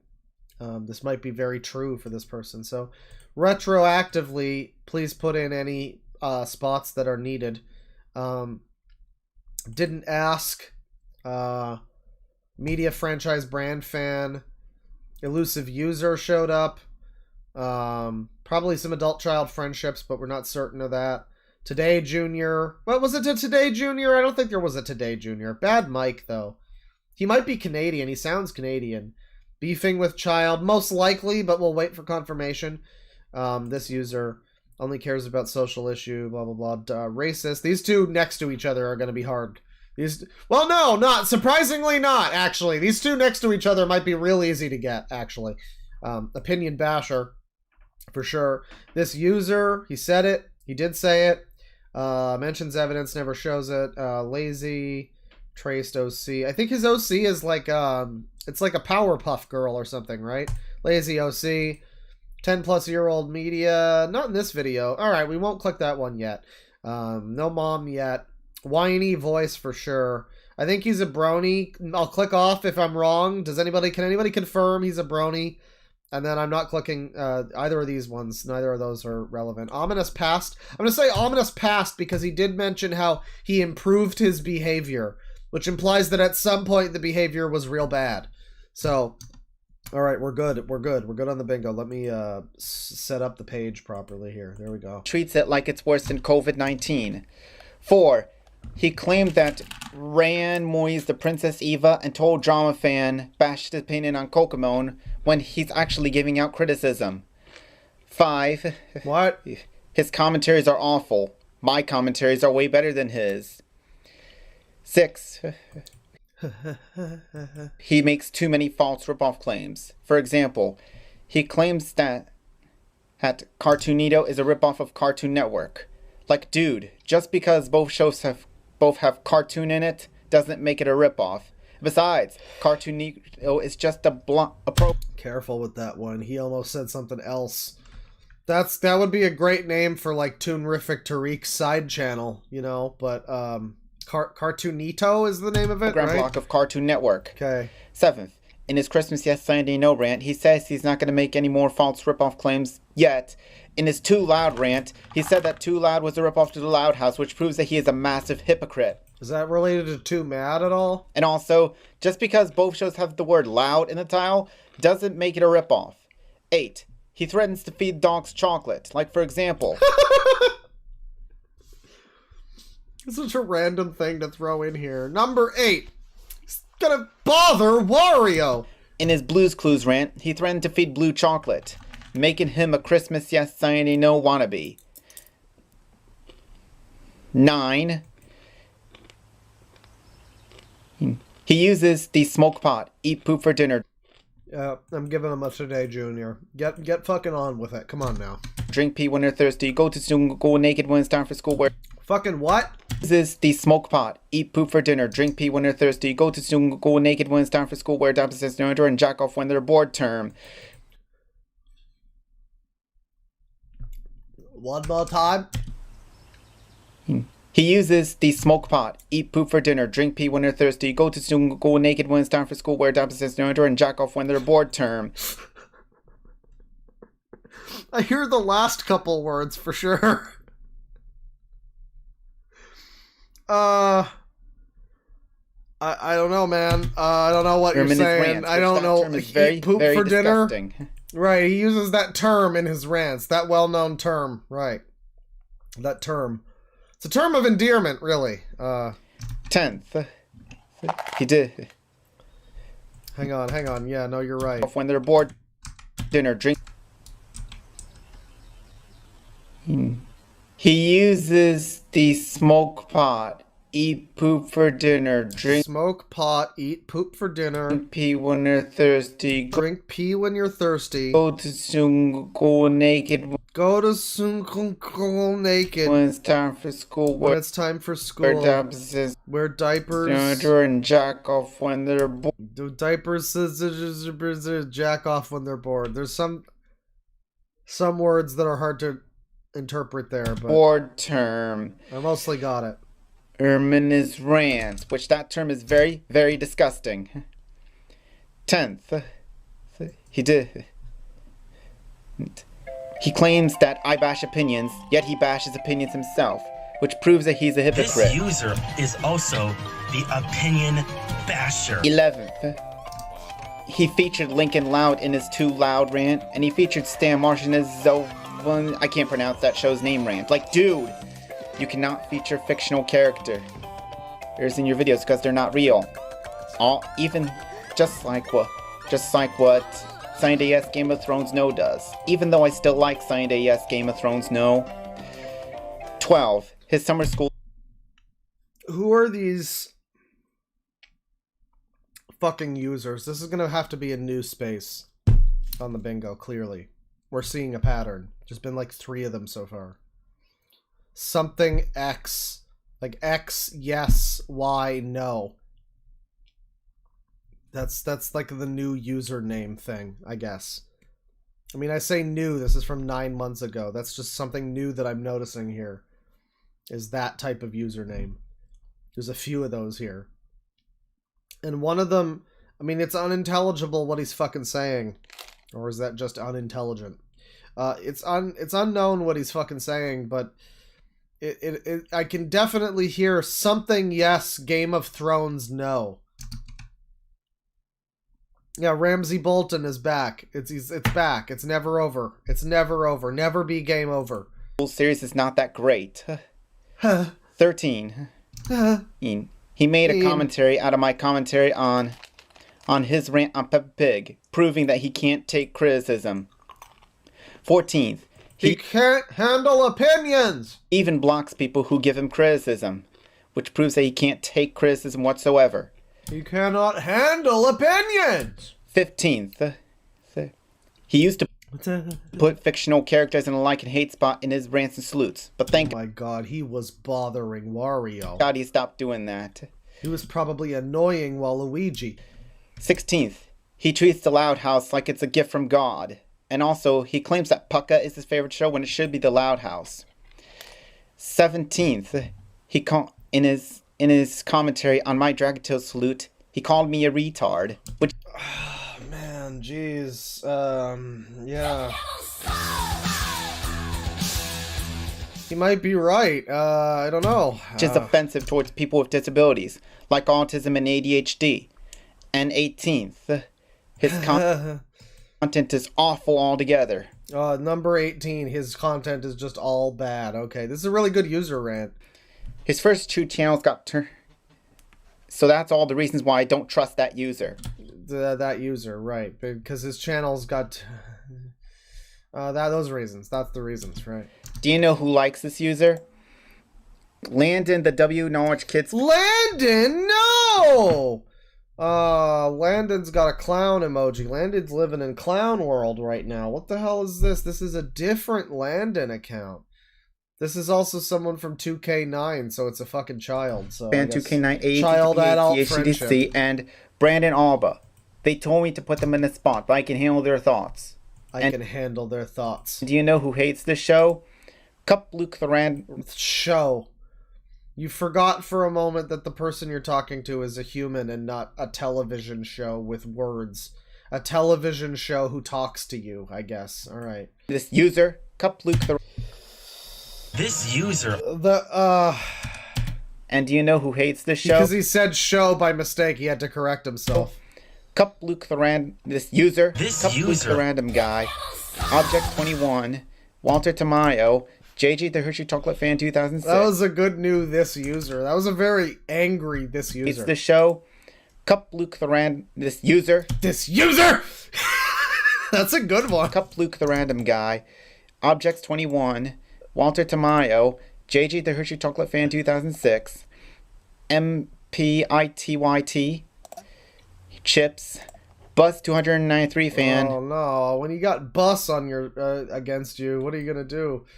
Alright, so he makes, he makes rants. He makes rants about users and stuff. We've never seen stuff like that. You know what? Since we're so deeply into the opinion community, I guess I'm not getting a bingo on this. I was gonna try to stick around Jay for a little bit, but I have a feeling... Well, no. You know what? We don't need to do it. I was gonna look up other people. I was gonna look up the Opinion Basher and see what that brings up, but it's fine, because this guy's probably got lots of comments on his videos that are probably also these types of people, so hang on. Yeah, he's got 83... right here. He's got 83 comments on his video about Peter the Summer Fan. Comments including Star Wars FTW, Despicable Me FTL, I am the Fandroid fan. Lots of people here. Phone number was one of them. Star Wars fan, Fandroid. Give me all of your accounts, please. I hope you're all good users. This is the user patrol. Here's your summer weight loss story. Well, you didn't shed the fucking user weight, unfortunately. Very important video, must watch, make YouTube great again, hashtag end drama.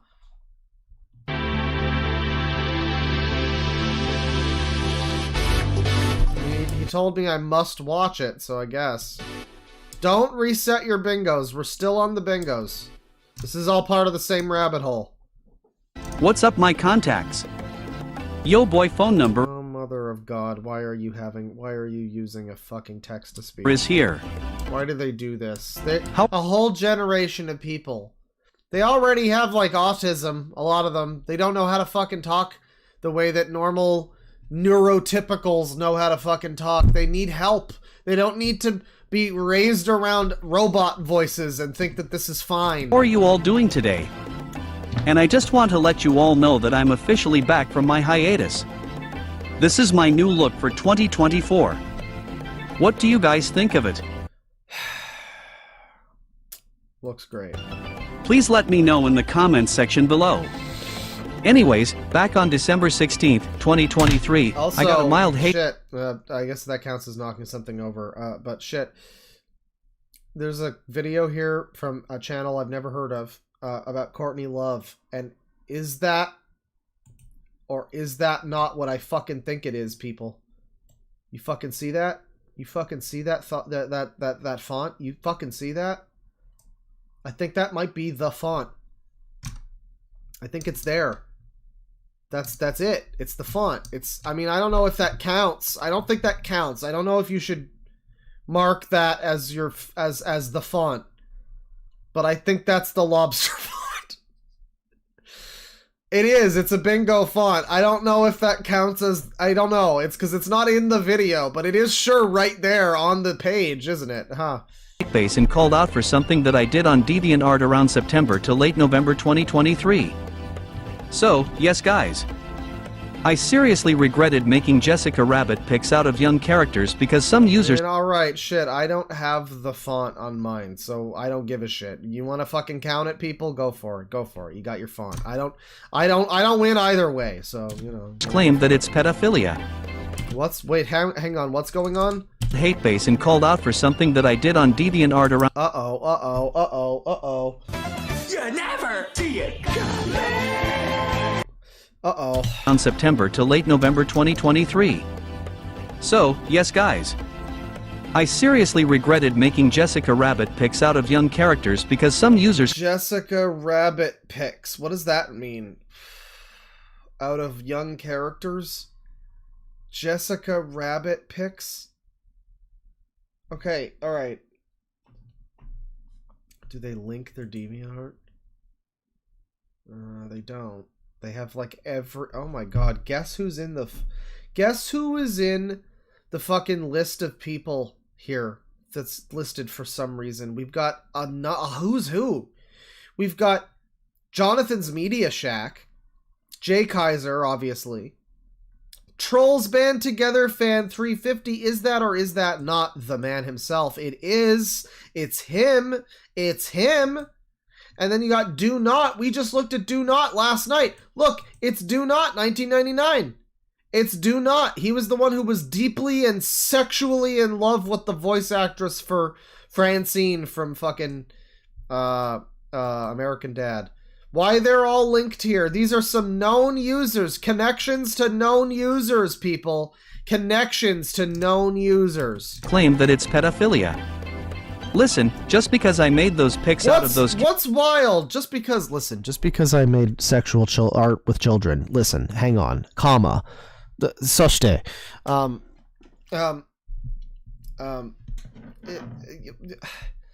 don't know. Like, what's great? We look at something like this. You know, we see these connections.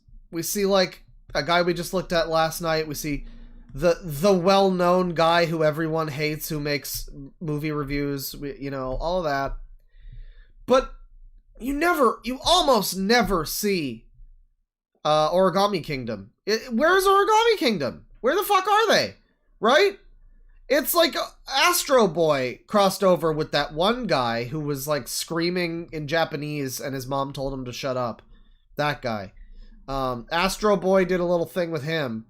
Astro Boy's not even really Origami Kingdom anymore, but I'd still count it. It's like they're in their own weird little sect of the internet, you know? And all these other users seem to be interconnected in some ways. But we almost never see an overlap with Origami Kingdom. It's a real shame.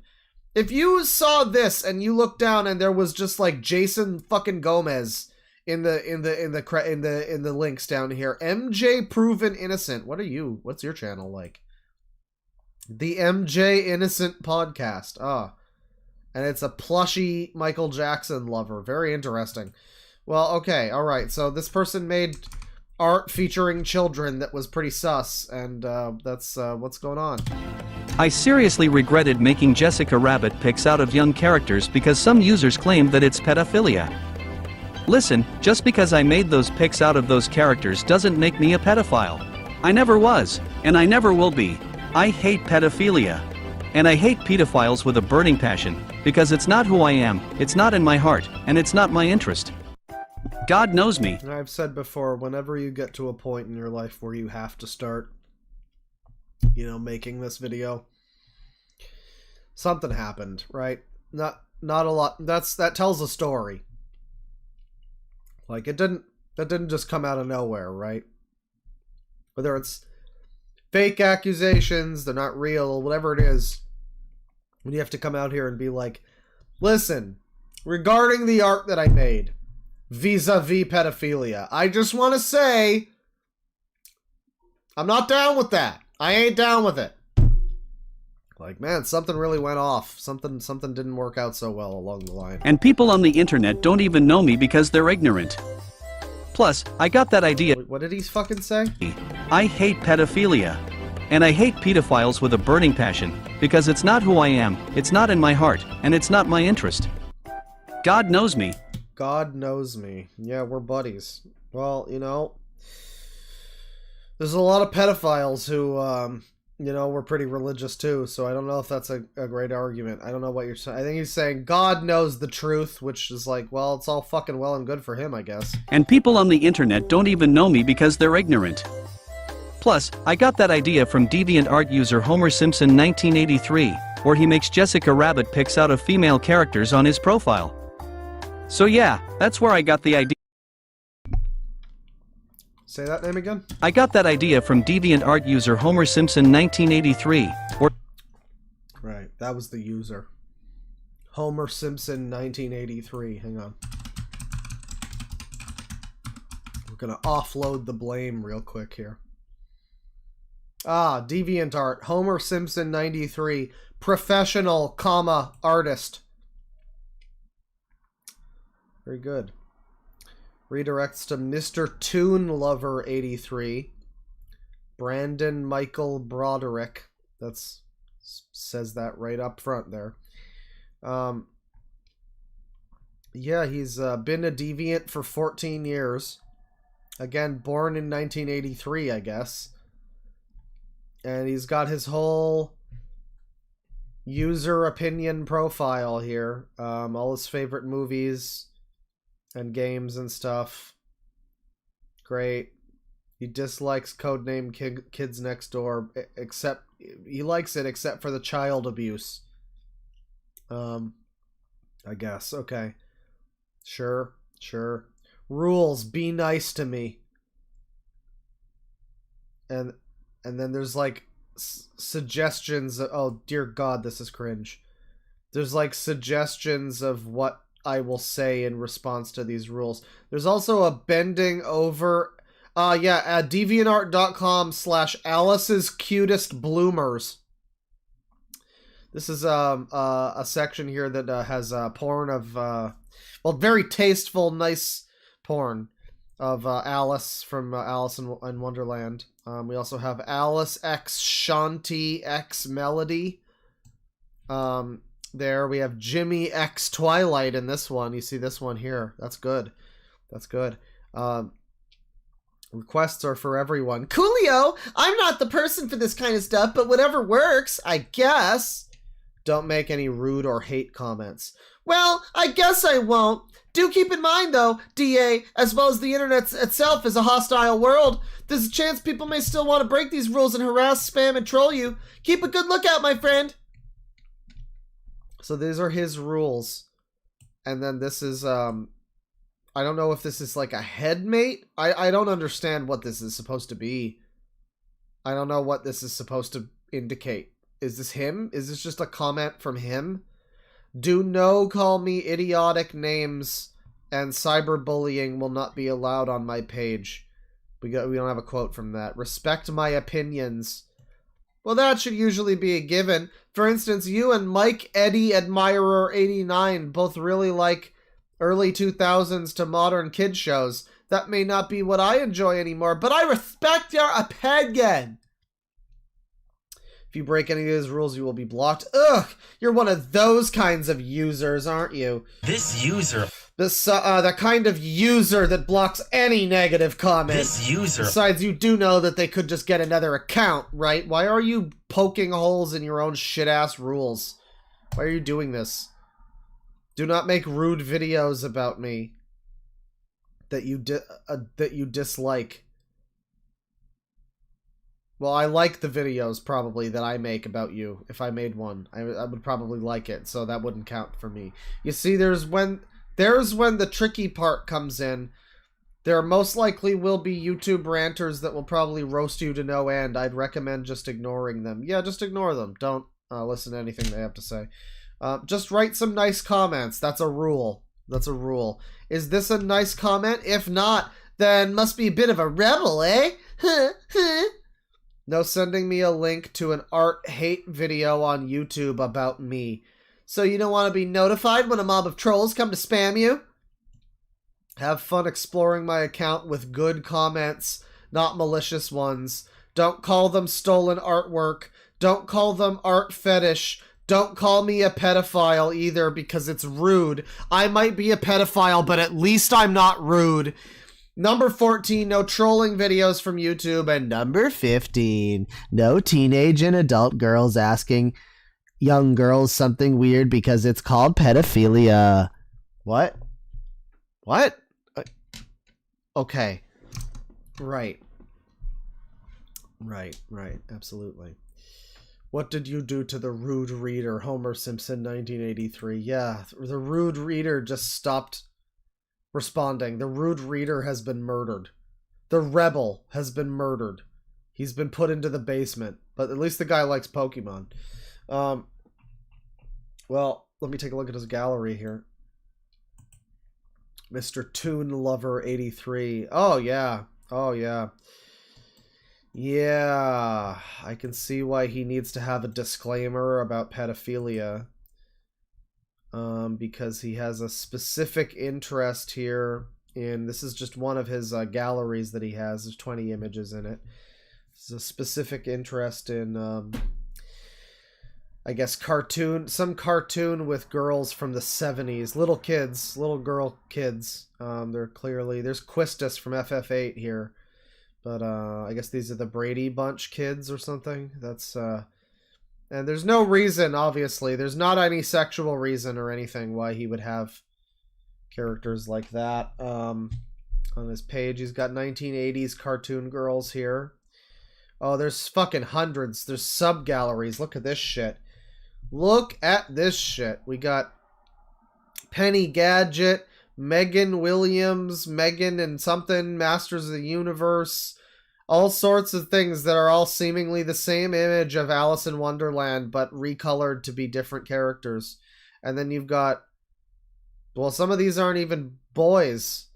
My Pet Monster is happening here. You know, I've said before, the worst type of thing you get is when it's non-sexual. When it's overtly sexual, it's like, okay, there's an obvious weird thing here. When it's non-sexual, though, there's something about that, like, why he has several images of this little girl. I don't know. It's very weird. There's a lot of these. And he's got 125 in this 1990s cartoon girls section. It's also notably not art. I mean, it's not your art. It's other people's art that you've just put on here. Oh, good. And then you get stuff like this. OMG, I have these nice frilly bloomers on my legs under my Alice in Wonderland dress. I feeling so cute and pretty like Alice. I didn't know that I don't have a British heritage in my life before. So, you know, that's good. That's good. That's not sexual. There's nothing sexual about it. It's not weird or sexual. Don't worry. We've got a subfolder here, subgallery, Aisha the Winx Fairy in Wonderland. And it appears to just be a, oh yeah, palette swap recolor of Alice in Wonderland, but they made it all this like Winx Fairy, I guess, Winx Club Fairy in colors. They race swapped Alice. And this is the result. It's I can't believe Sweet Baby did this. Let me see, we got 2000s Cartoon Girls, Alice in Wonderland fan artwork. Yeah, he's really into Alice in Wonderland. He's got every version of Alice, including real human children that have played Alice. He's got this girl here. I don't know that you can see that, but you know, you can kind of see it. Yeah. Real human people there. Yeah, that's great. That's just great. That's just tops. Let's see here. What is this? Yeah, I mean, it's just a lot more of this. Fiona Fullerton as Alice. It's 210 pictures of Alice. It's calling it fan artwork, but it's just him pretending to be or him oh god, there's 752 anime girls. Oh no, some of them are directly bending over in some of the pictures. So he's swapped out the colors on Alice to make her into Nami, Asuka from Evangelion, Eiko Magmi, we got Amy March, we got Akane in Wonderland, we got Aika Sumeragi in Wonderland, Toru Honda in Wonderland, Sasami in Wonderland, Yoko Mano in Wonderland. So he's got a type. He's got a whole thing that he's really into here. Yeah, I mean, it's just a bunch of, I mean, as you would expect, it's just a bunch of children. I did hide the thing because, well, I mean, it's fine, really. There's a but. Yeah, it's just a bunch of, like, little girls from anime. Nothing about this is weird. Nothing about this is strange. Don't worry. Don't call him any names that would be rude. He's got other weird art on here too. He's got Stewie and Brian thinking about something. Oh, this is a good one. This is a good one. So we got like Stewie and Brian thinking about Teen Titans Go. Excuse me, Brian Griffin. Why does every single Cartoon Network fan always hate Teen Titans Go sometimes? It was just a weird animated TV show to me. I mean, first they hate Johnny Test on Cartoon Network, then they hate the Breadwinners on Nickelodeon, and now they all hate Teen Titans Go very much. I just don't get it either. Why not, Stewie Griffin? Many animated TV shows lack the quality of the network. The Cartoon Network show Teen Titans Go so much. It's quite different. It's quite very different from the 2003 animated TV show Teen Titans, I believe. I mean, why do you really think no one likes Teen Titans Go anymore? I can handle this opinion. I can handle this opinion. Teen Titans Go. But then you got other stuff here. Let's see. There's Lady Gaga.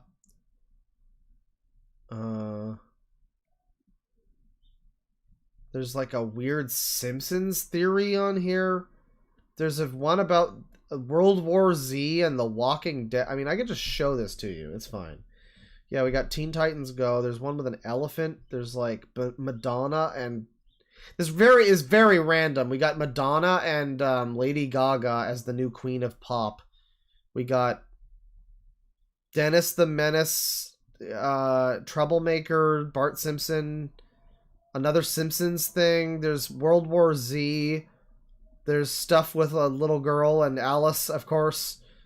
Right. There's more Simpsons. Okay. Unexpected. We got Brian and Stewie commentating on things. That's not one I expected. Cartoon Trainers Pokemon. What is this?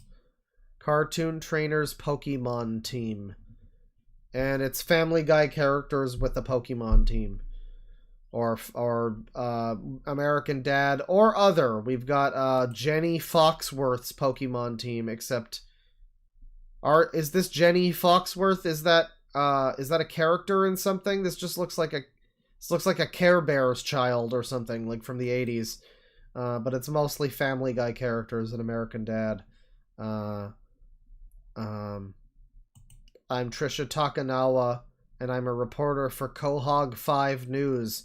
My ethnicity is Japanese, and I was based on an on-the-scene reporter who also played by Alex Borstein from a news segment sketch on Mad TV. I was usually at the scene of some unenviable news broadcasts, such as bad weather and assassinating people. My extremely kind, delightful, caring, and friendly Pokemon team will try to do their best to stay calm with me. I must call my mother, Irene Takanawa, to talk to the Pokemon... Oh, because she's Japanese, they've tied her into the lore with Pikachu and Ash.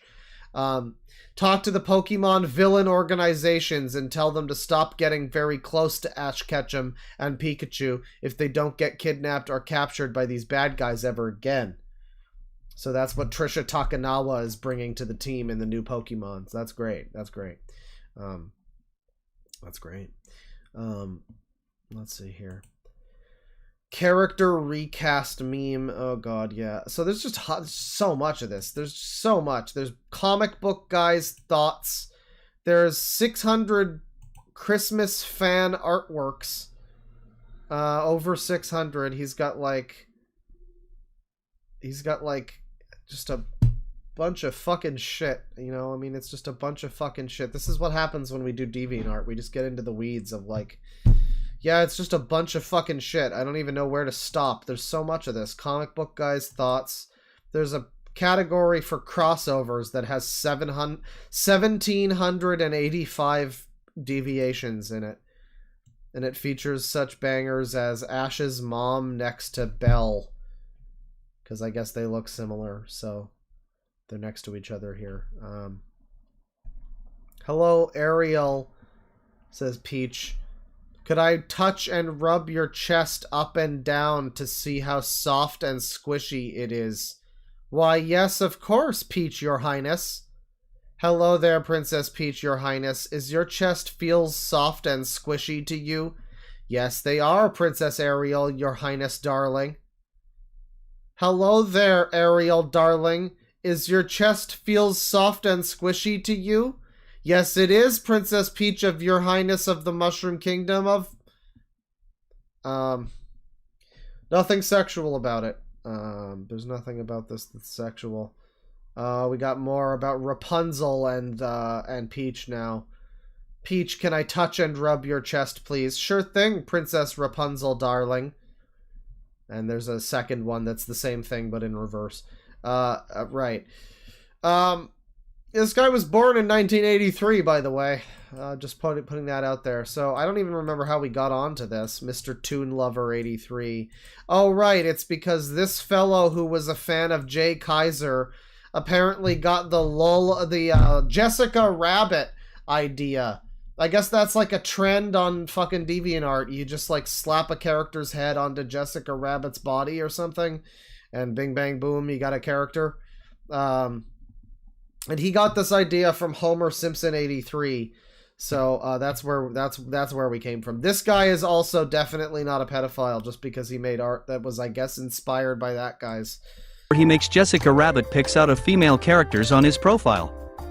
So yeah, that's where I got the idea from. No sexy! And I shouldn't have taken my content too far, but thank God I deleted them and deactivated my DeviantArt. A brick fell on his head and he was like this. Before this, he was a scientist. I choose to believe that reality. Yeah, it's very sad, but at least it makes a little more sense, you know. Art account from now on due to backlash. That's why I had to take a hiatus for 3 weeks. When the controversy started, many users lost interest on me, and I got a lot of anxiety because of that. Got all that and my heart was beating so fast like crazy. It was around the time when I had high blood pressure, and that's not good. So nowadays, I hate myself from 2023 because I've been exposed for what I've done on DeviantArt.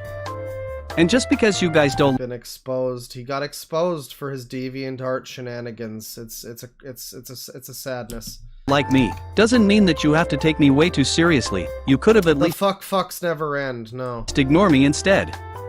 Now let's get into the concept of YouTube, and why the internet drama needs to stop. The concept of YouTube. YouTube is a free video sharing website that makes it easy to watch online videos. You can even create an Anyways, now we're into this other segment of the video. Alright, I guess we're on to YouTube now. Anyway, stop talking about how I'm a pedophile. Let's get on to YouTube. Alright, anyway, everybody, let's put aside the drama and let's get it going here. Come on. Upload your own videos to share with others. And this is a place to entertain people, not for your own personal games or wars such as drama-related videos like call-out videos, exposed videos, user gets grounded, slandering videos, user gets grounded, yeah, you don't want those. Violent videos, in real-life videos, and etc. These types of videos are nothing but skip ad bullying and harassment. I'm gonna show you a few popular YouTube videos that have millions of views. Here are a few examples. Jesus Christ, what are we doing with ourselves?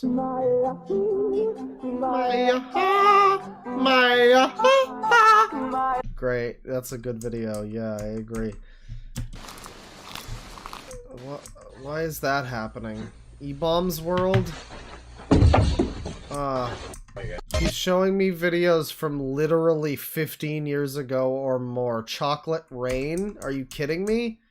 This is the videos on YouTube that aren't harassment. It's been all downhill harassment since Chocolate Rain. That's what game journalists would have you believe. Only in the past is what they say. As you can see, Numa has 68.4 million views, Sneezing Baby Panda has over 100 and... Yeah, the Sneezing Baby Panda people, you can be famous without being a harasser. You just have to be a Sneezing Baby Panda. 50 million views, Afro Ninja has over 19 million views, and Chocolate Rain has over 137 million views. And Chocolate Rain is what led to all of the harassment on YouTube. Don't you see it? Why do they have millions of views? Because of their content, and many people loved them because they thought that it was very creative of them. So what do these drama-related videos got? Nothing, absolutely nothing, because they're trash. Why can't people make videos like the ones I showed you, huh? This isn't what YouTube is. This was uploaded January 9th of this year. This is, he's talking about the actual videos. I think Tay Zonde was in the video, the South Park episode that they did about, like, viral YouTube success. That was in, like, 2008 or something. And they had Tay Zonde there. They had, Leave Britney Alone, you know, that whole thing. That was back in the era that he's talking about. But I guess I'm so confused. Yeah, he's explaining the concept of YouTube on YouTube to people on YouTube. Because I guess we've all lost the plot of YouTube. It used to be about the love of a silly panda sneezing. And now it's all about, you know, drama and Trump and pedophilia, of which I am not guilty. Okay? Fine. Fuck. All about. The reason why the drama needs to end is because this has been going on for so long. All I ever see is users starting wars to other users for no reason. They make so many videos that I mentioned earlier. Everyone has to be rude to each other and bash people's opinions. Like, what does it give them for making these types of videos? Does it give them pleasure or anything, or what? These types of videos... I don't know, what does it give you for making weird pictures of children like Jessica Rabbit poses? Does that give you pleasure? Those are bullying and harassment, like I The complexities of the human mind are fucking vast, buddy. said before. Somebody has to explain this. And what's No, the opinion bashing never fucking stops, really. I mean, I'm just not directly bashing specific opinions at this point. with all the rudeness going on? Why do people have to be such jerks to each other? Why can't people be nice? Why aren't people nice to me? All they ever do is picking on users very negatively and name-calling them. Like, I just want to know what gives them the right to do something like that. And if you guys have a problem with the user who's been attacking you, you shouldn't attack the user back because it's going to make the conflict worse. Wrong thing. Wrong thing. We were just going This for user. Just going for this user, and we got to never see it coming. That's an incorrect never see it coming. Not correctly invoked. I mean, I'm gonna go ahead. I mean, at this point, we're so close to a bingo. I could just give myself beefing with child, because basically all of these people are beefing with children. But I kind of want to wait. I want to wait on that. I want to wait on that. This video is fun so far. I kind of want to keep watching it. But at the same time, there's so many other ones here, and I eventually have to get to a podcast in a little while, so maybe we'll cool it on this one here. What else do we have from this same category? The Jay Kaiser comments section, who were watching his user rant about fucking somebody. I don't know, some guy. Does this guy still have a channel? PTBF. Yeah, this guy still has a channel. This user, this hated user, Peter the Summer fan, Peter the WB Universal and Paramount fan, 2002. Born in 2002, that implies. So he's like, you know, reasonably of age. And he's making lots of videos over the last couple days. What do you think of this CEO? Question mark. You know, look what I got for my summer vacation in 2019. Plush update. We got a Teen Titans review. Looney Tunes Dash gameplay. Ah, very good stuff. Very good stuff. We got a random Doctor Who meme, I think this is. I'm not sure. Very good stuff. Great. Great. This is the hated channel that Jay Kaiser hates. Obviously, all of these channels, all of these channels basically have the same fucking content, so it's wild when they call each other out. Obviously, let's see. This was phone number. Here's the MJ Innocent podcast. Leave Michael Jackson alone. Do you think Michael Jackson battled depression? Oh, I don't know. We got other people. Is this like an old man on the podcast? Hey guys, so here's a funny highlight. This is an adult woman, it sounds like, who's into Michael Jackson and proving that Michael Jackson is not a pedophile and that it's all just a conspiracy. Well, I think there was some shit that was kind of shady about that whole thing. I mean, I don't know what to click on. These all kind of sound insane. Remember there was another lady we saw recently who was really into Michael Jackson too. My thoughts on Lisa Marie Presley. I mean, yeah, Michael Jackson stuff. Very odd thing to have associated with Jay Kaiser here. I think this was in like, it's not in a comment, but it was here somewhere. The MJ Innocent podcast. Phone number. Darth Vader, yes. Kylo Ren, no. We got some Go Animates. We got some physical media down here. Mark off, you know, physical media collections, CDs and DVDs on your thing. Is Kylo Ren a troublemaker? You know, yeah, I guess it's a Go Animate version of Star Wars. That sounds so epic, dude. I'm really down for that. Ali the Fandroid lover here. is also... Oh, we got a rant on Hi Hi Puffy Yami Yumi. A first commentary on PTBF 2002's salute on Harry Strack, the Go Animator. So this is multiple layers of users in that one. What's your opinion on this show? Sausage Party is on Netflix. Gets what I'm watching. What's your opinion on this user? Is child abuse a good thing that makes life better? No! Oh, that's good. That's a very... No! Okay, everybody agrees on that. That's good. I'm glad they all agree. Except for, I guess, Phone Number and that Homer Simpson guy who are both into child abuse a little bit. Potentially. Allegedly. Let me see here. So that's that channel. Amazing JG here. We got logo editing, effect stuff, rants. Oh, there's a sextuple commentary here. Bro, sextuple commentary? Quintuple commentary re-upload. Quadruple commentary. Decuple commentary? Oh, hell yeah, dude. These are so many. There's a nonuple commentary on this one. This is so many commentaries. What are you guys doing? Cool music. Cool Sims create mode music. On my channel. Oh, eat shit and die. Just want one of these people to be a human being. Adrian the Interruption Channel, the New Year Fan 689. Alright. My call out on Crisanto Maristella UTTP for sending good users into the naughty list. What happens if I just look up user? What do I get if I just look up user? Oh, I get Usher. Alright. I get Usher. User is not really getting me much. User is getting me shit in every language. Primarily Indian, because YouTube still won't let me fucking filter out the billions and billions of videos that are not related to anything I would ever click on that are in, like, Indian languages.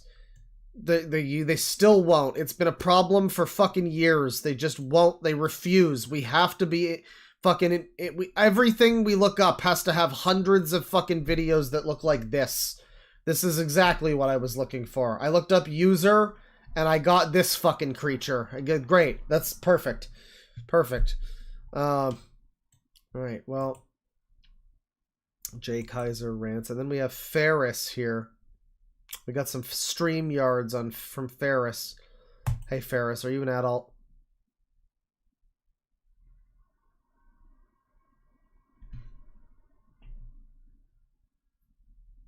No, they aren't. It's a 2009. It's a 2009. Not an adult. You have lots of children in this community, you know? Lots of them. And, lots of strange adults who seem to get accused of a lot of things that, you know, makes it kind of questionable. Makes it kind of questionable. So, Ferris there. I don't think... I mean... I'm so close to giving myself a bingo, and it would be the first bingo I've had in a little bit. So, you know what? We're going to go a little longer on Jay Kaiser and see if I can get him beefing with a child. I'm going to look up rant. I need to see if he beefs with a child. He had a video, we watched this, about why his drama needs to end. I remember seeing that. That was a good one. My remake rant out of Harry Strack GoTunes. Jay Kaiser commentaries, a commentary on his rant on Chris Animate with several layers of users. Peter also made a rant on him, and this is the 4,000 sub special. That's very exciting. Abiath Flores animations exposed. Abiath needs to go to jail for committing CP. Alright. Jay Kaiser commentaries, a rant on Coco Melon. He really hates this Peter guy. Really hates him. Kind of seems like you're just bothering him. You're bothering Wario. Evan Baker, cringy grounded videos. Markov calls something else cringe. A channel like this calling other things cringe. Commentary on my dead meat videos. Peter's rant on Little Bill. Wonder Shozen rant. Samster 5677. Is this a child? I don't know. He's ranting on him. Hi everyone, it's Jay here once again, and I'm back with another rant. 83,000 subs on this fucking channel, by the way. You see that? You see the subs on this Go Animate fucker's channel? Maybe this is the solution. Maybe you just get AI to make shit for your channel, and bing bang boom, you got all sorts of fucking shit. Great. It will be on Samster 5677. Now let's begin, shall we? Samster 5677 has got to be one of the most cringeworthy. Apparently these people don't like Little Bill. That comes up a lot for some reason. I've ever seen. Cringeworthy. Let me give you reasons why I hate him so much. One, he keeps doing Punishment Day videos out of Caillou and Dora nonstop. Like, bruh, like, are you serious right now? I mean, sure you hate Caillou and Dora, but that doesn't mean that you have to give them punishment days. Yeah, you gotta accept their opinion. You gotta handle their opinions, okay? Just because they're bad people and you don't like them, you gotta handle their opinions. 2, don't punish them. Claims that he doesn't support child abuse, when really he does support child abuse. 3, in one of the Punishment Day videos, Elena even sent us a Punishment Day threat. Like, oh my god. Well, that's the end of it right there. Jay Kaiser got 23,000 views on this one here. 23,000 views on this one. It's an hour long. It's his commentary, I guess, on someone else. Look at this fucking video. Look at this. What's up, people on YouTube? What's up, It's Jay here, and I'm back with another commentary. For this commentary, it's going to be on Harry Struck the Go Animator's video where Caillou receives a punishment day on his birthday. His birthday, right. Boy, won't this video suck, because I felt bad for Caillou when he got tortured in that video. And I of course don't feel like featuring anybody. Why? Because when I try to put in text-to-speech voices, my Chromebook kept freezing. Oh, so we don't get any fun, cool guests in this one. We don't, unfortunately, get to have Bugs Bunny as a fun, extra bonus guest. That's a shame. But anyways, folks, grab your popcorn. We're supposed to be looking, by the way, at this, this is a PNG tuber. He's, like, swapping between still frames of his PNG avatar. But this is the way that a lot of these people do it when they're super, super low effort and low budget, I guess. I mean, there's no budget involved, but they just switch between tabs. We're supposed to be looking at this image over here. This is the thing we're mainly... That's the main image we're supposed to focus on right now. Bad for Caillou when he got tortured in that video. And I, of course, don't feel like featuring anybody. Why? Because when I try to put in text-to-speech voices, my Chromebook kept freezing. But anyways, folks, grab your popcorn, have a friend come over, grab your pepperoni pizza, grab your potato chips, pepperoni pizza, grab your soda, grab your water, grab your juice, turn on the projector, grab your bingo, take a bingo, have a bingo, enjoy your bingo, sit back and relax on the sofa, and enjoy the commentary. Now, is this going to be a 2-screen video, or is this going to use the 2 screens technology? I don't know. This video contains ear rape scenes, very blood scenes, and very violent content that is not made for kids. While this video includes characters from TV shows for children, it is a parody show intended for older audiences. Oh, I see. Please God, do not attempt any of this in real life. Okay, let's talk about the warning. What trigger warnings are cringe. I just saw in the warning were excuses. One example is that you claim that you don't support child abuse. Dude, you do support child abuse. Because in your other Punishment Day videos on Caillou, what you did to Caillou, that was child abuse. And you could go to... It's a cartoon. ...jail if you do that to a child in real life. Well, he says he doesn't do it to children in real life, so and what's the also, difference? I think you're going to give Caillou brutal punishments that are child abuse. Well, it's a cartoon that some idiot's making to be edgy on the internet. I don't know. I hope this doesn't happen, because if it does, I will just be very angry. And also, I'm going to skip the intro and the Caillou Gets Grounded intro because no one cares about them. So this is a rant by any other name. It's a commentary, but it's still just a rant over this thing. Gotcha. Grab your insert food. Yeah, maybe.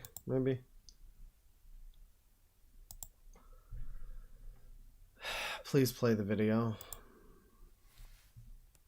Come on, buddy. Enjoy the show or you will get a punishment day on your birthday. Oh my god. Nigga. What did you just...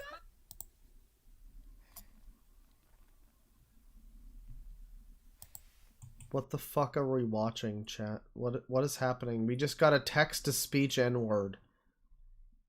And it's just him clicking around to show us this. This is the worst. And there's so many videos that are just like this. There's so many people that have decided that this is acceptable, like anybody would ever watch this who isn't like hemorrhaging brain liquids from the ears. This is not a good video. This should go without saying.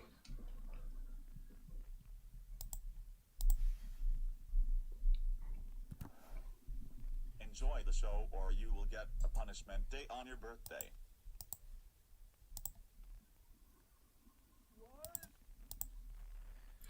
He'll cut to another video where he has specifically queued up an exact perfect moment where a character will say, "What?"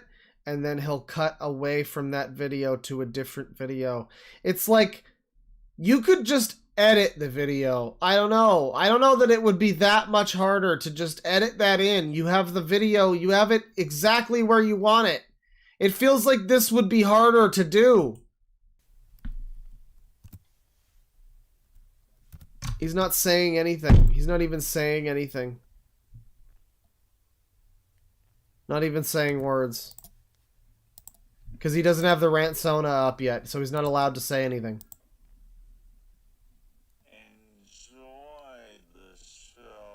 When the rant Sona comes back, he'll be allowed to speak and have opinions about all this.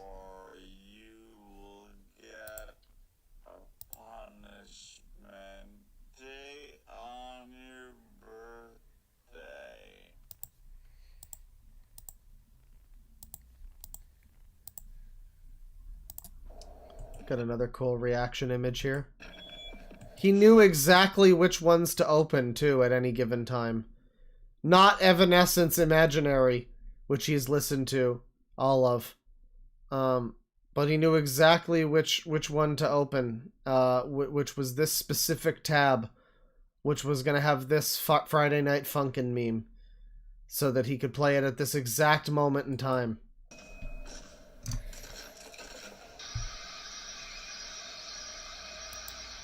Are you freaking kidding me right now, Boris?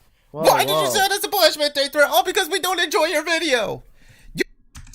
Boris? Are you freaking kidding me right now, Boris? Why did you send us a punishment day threat? All because we don't enjoy your video. You should know that by now that people have the right to not enjoy your videos, your Shrek Glenner's videos, if we don't want to. And also, that proves that you support child abuse. Why don't we ever stop with the punishment day threats? I mean, you can't just jump out of the screen and just give us a punishment day. And that also proves that you act like Paper Luigi 99. When will you ever stop? Alright. I agree. No, I mean, he says it. He says what we're all thinking.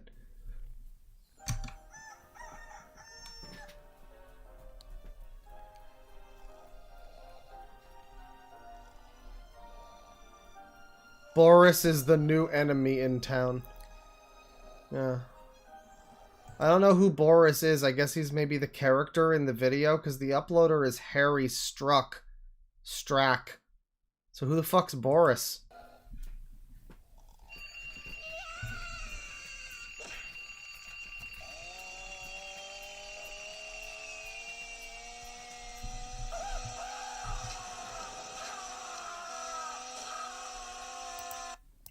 This is what happens in those videos. Bugs Bunny shocked.jpg from desicomments.com. Desicomments.com? Is that like where you get your Bobs and Vagine comments? Is that like a website for funny comments of that nature? I don't know. But yeah, so that's what happens in those kinds of grounded videos. I mean, he's not wrong to point out that it's a little fucking weird. You know, it's like graphic violence, but it's not even graphic violence. It's just hinted at in a very sadistic way. It's not funny. It's kind of like the consequences of an Itchy and Scratchy type of thing. It's like, yeah, I mean, those had like humor to them. Those are obvious parodies, but like, you know, the Tom and Jerry kind of deal, it always had like humor. It was comic cartoon violence of the Roadrunner outrunning fucking the Wile E. Coyote, but, you know, now it's like, I mean, I guess people just didn't get the memo of like writing it to be a joke, so you just get these where it's just a kid wakes up and a fucking chainsaw falls in his face, and I guess that's funny. Yeah, I mean, there's just certain people who parents should not have no parent should have plopped their child in front of televisions. It's just that some got less unscathed, some got more unscathed than others. And some of them are like this, who, you know, they wound up being like grounded children, and that's how that happened. Boris? What the hell? You just set up a trap when you tried to dismember Caillou. See what I mean, Harry? I told you, that proves that you support child abuse, so don't lie to me ever again, okay?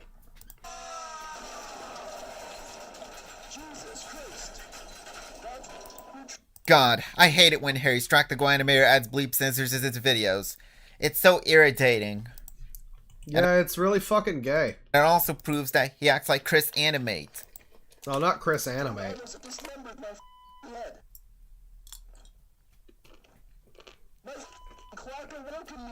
I'm still suspended from school. Huh. I think my dad has put it up that torture track. I can stand my dad torturing the fuck out of me non-stop, and It's unknown what the fuck he's even saying. Yeah, Caillou. I can't stand Harry Strack the Go Animator making too many Punishment Day videos non-stop. Holy crap. Isn't today December 2nd? Is that a dick on the cake? Oh my god. Oh my freaking god. Today is my birthday. Yeah, you know, the chainsaw on the face wasn't great, but the birthday? I'm down for that. Well, if that's the case, happy birthday, Caillou. Yes. Caillou. He had a whole special happy birthday Bugs Bunny here for happy birthday, Caillou. Great.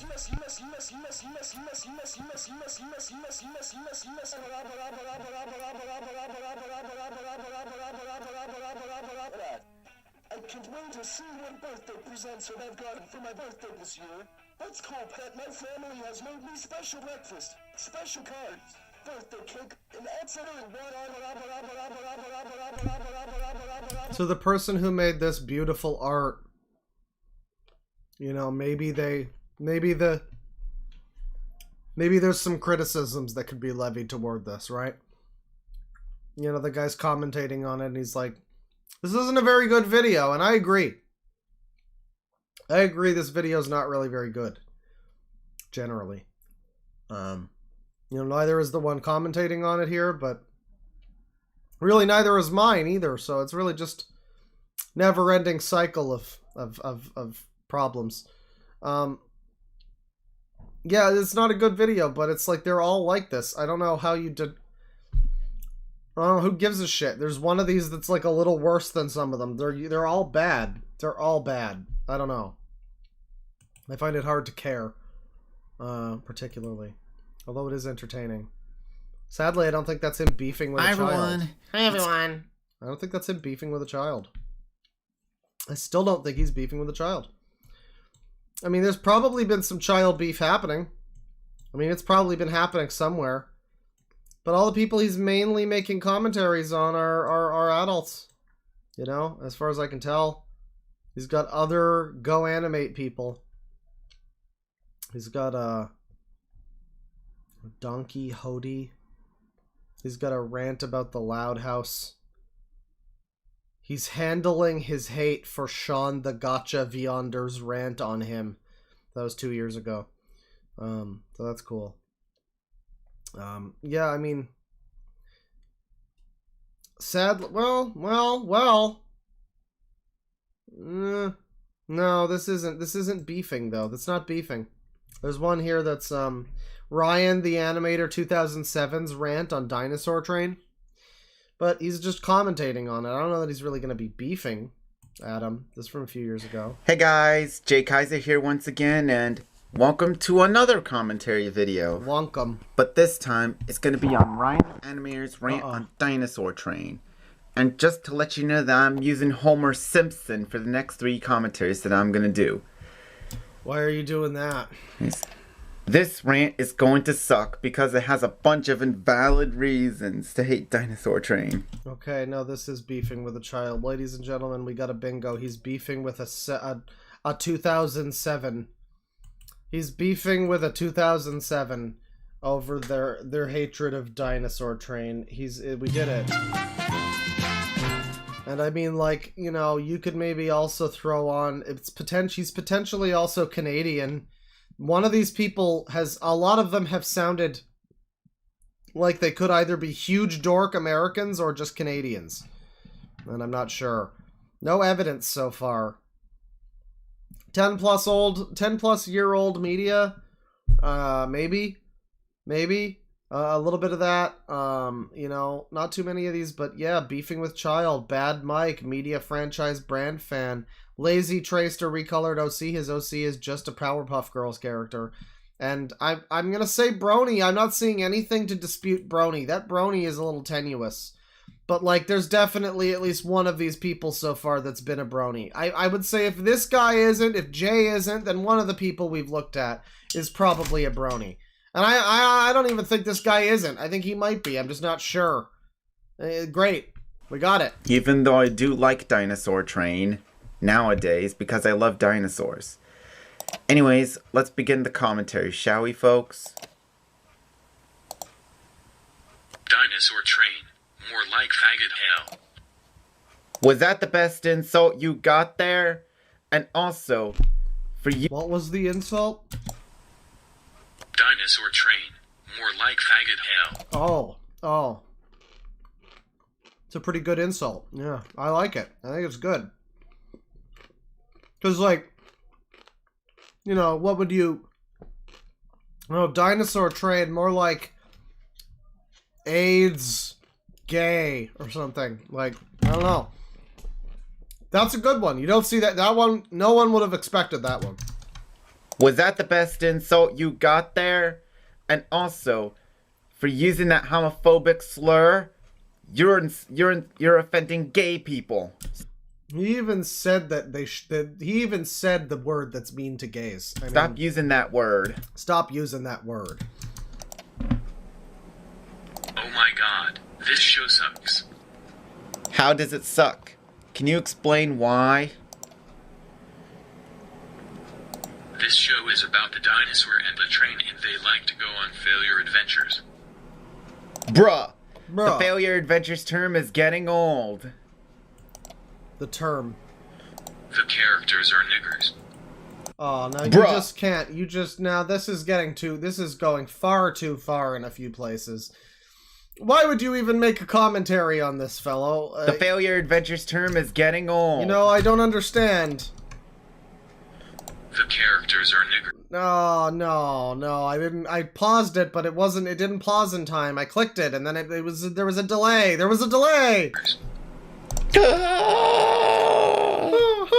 Oh my god, I'm yicking out.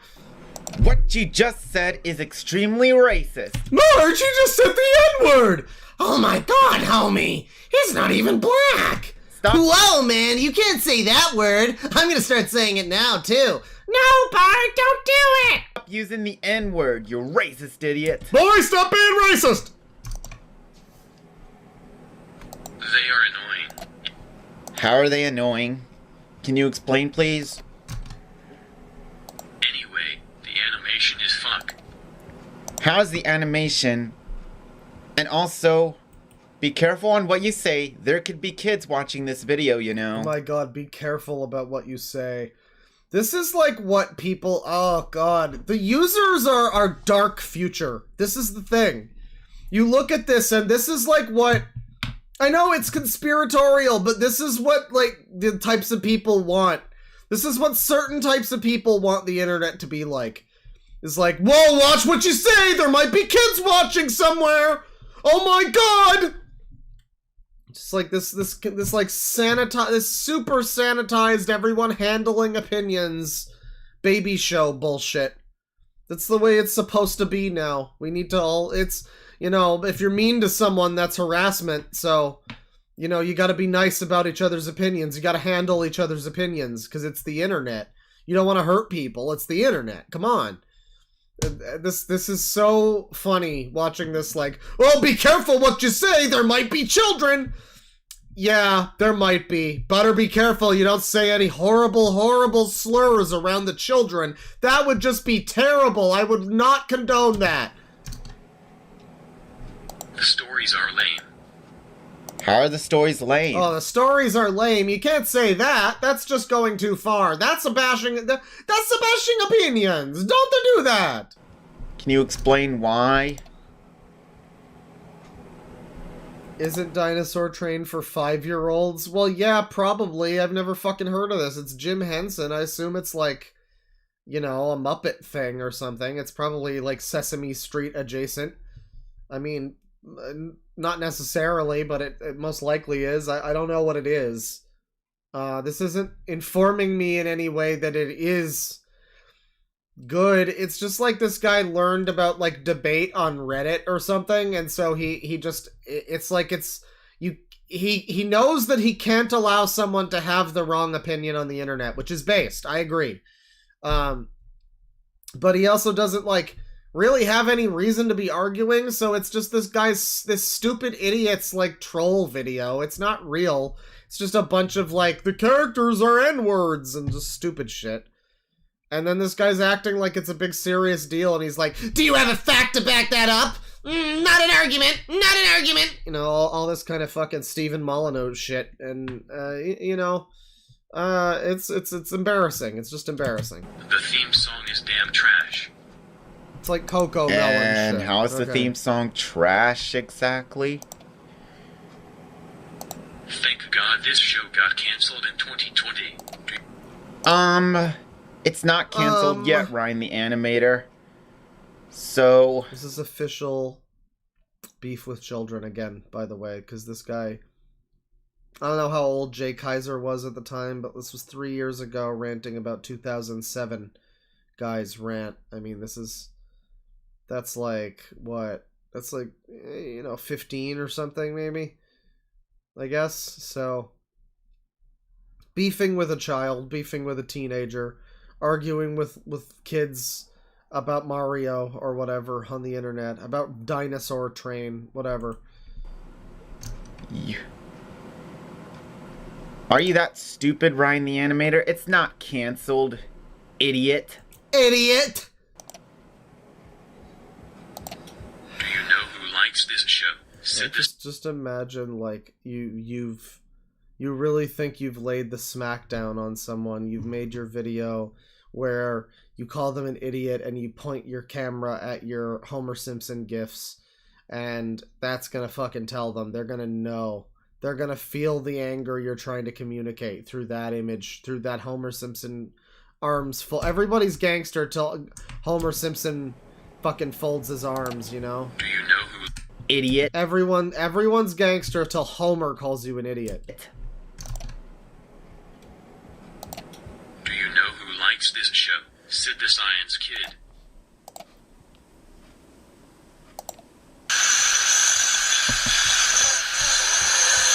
He queued up a Reddit meme.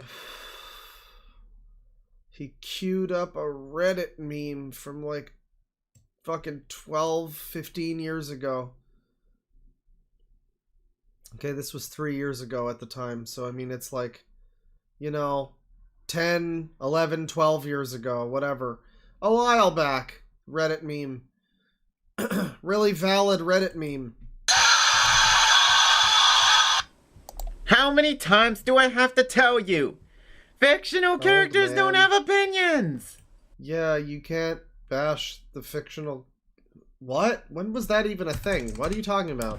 Do you know who likes this show? Sid the Science Kid. I don't know who that is. Is that not a real... What do you? How do you know that's not just a user who's calling themselves Sid the Science Kid? Maybe there's a person in a show called that, but like maybe there's a user who's just called himself that. But he's decided that can't be. And do you know who hates this show? Jay Kaiser. Ah! Well, that's true, apparently. He does hate it. Are you really... We also have Dan the Animator up here. The word animate really, you know, they really put that in Go Animate, and people really got it in their mind that they were a real cartoonist when they got Go Animate. They did. Boris's decision over here. Are you really that stupid? I recently lost my hatred on this show due to the fact that I love dinosaurs so much. Don't get me wrong, Sid the Science Kid was another baby show. I got that it was a character or something, but I think it might be also a user. It's possible. There's no way to know it's not, but I mean, I also don't take this. It's not like this person who's making this video has a lot of integrity to not just make up a new user, you know, fake a user and claim that a TV show character likes his thing or whatever. I don't know. Okay, Ryan is bad. Ryan is a child who can be trusted no longer. We've been beefing with him, and he's had it too good for too long. So we're gonna move along, and I don't know how long I'm gonna be able to do this. I think maybe we won't bother doing another bingo. I don't think I'll bother doing another bingo, but I have one more thing I want to share, and this is another thing I've been waiting to share for a long time. I've had it in my fucking... Well, not waiting, but like I've had it in my thing for a long time, and I've been like, yeah, well, maybe today, no, maybe tomorrow, maybe, And, it's this individual who I believe Black Brains is aware of him. And some people in chat know of him. And I'm not entirely sure if he's like legit or what. I don't know what his deal is. He's got a few channels here. And I'll take a look here. Let me see. He's got a few channels here. This is Cell Waters. I'm depressed. Nobody comes over to my house. I want a girlfriend. Social media. Real world. 06/27/2023. And I don't really know. It's good. It's a good series of titles there, I guess. And there's a second video here from another channel, which I think is also him. Cell Waters is like a reasonably known...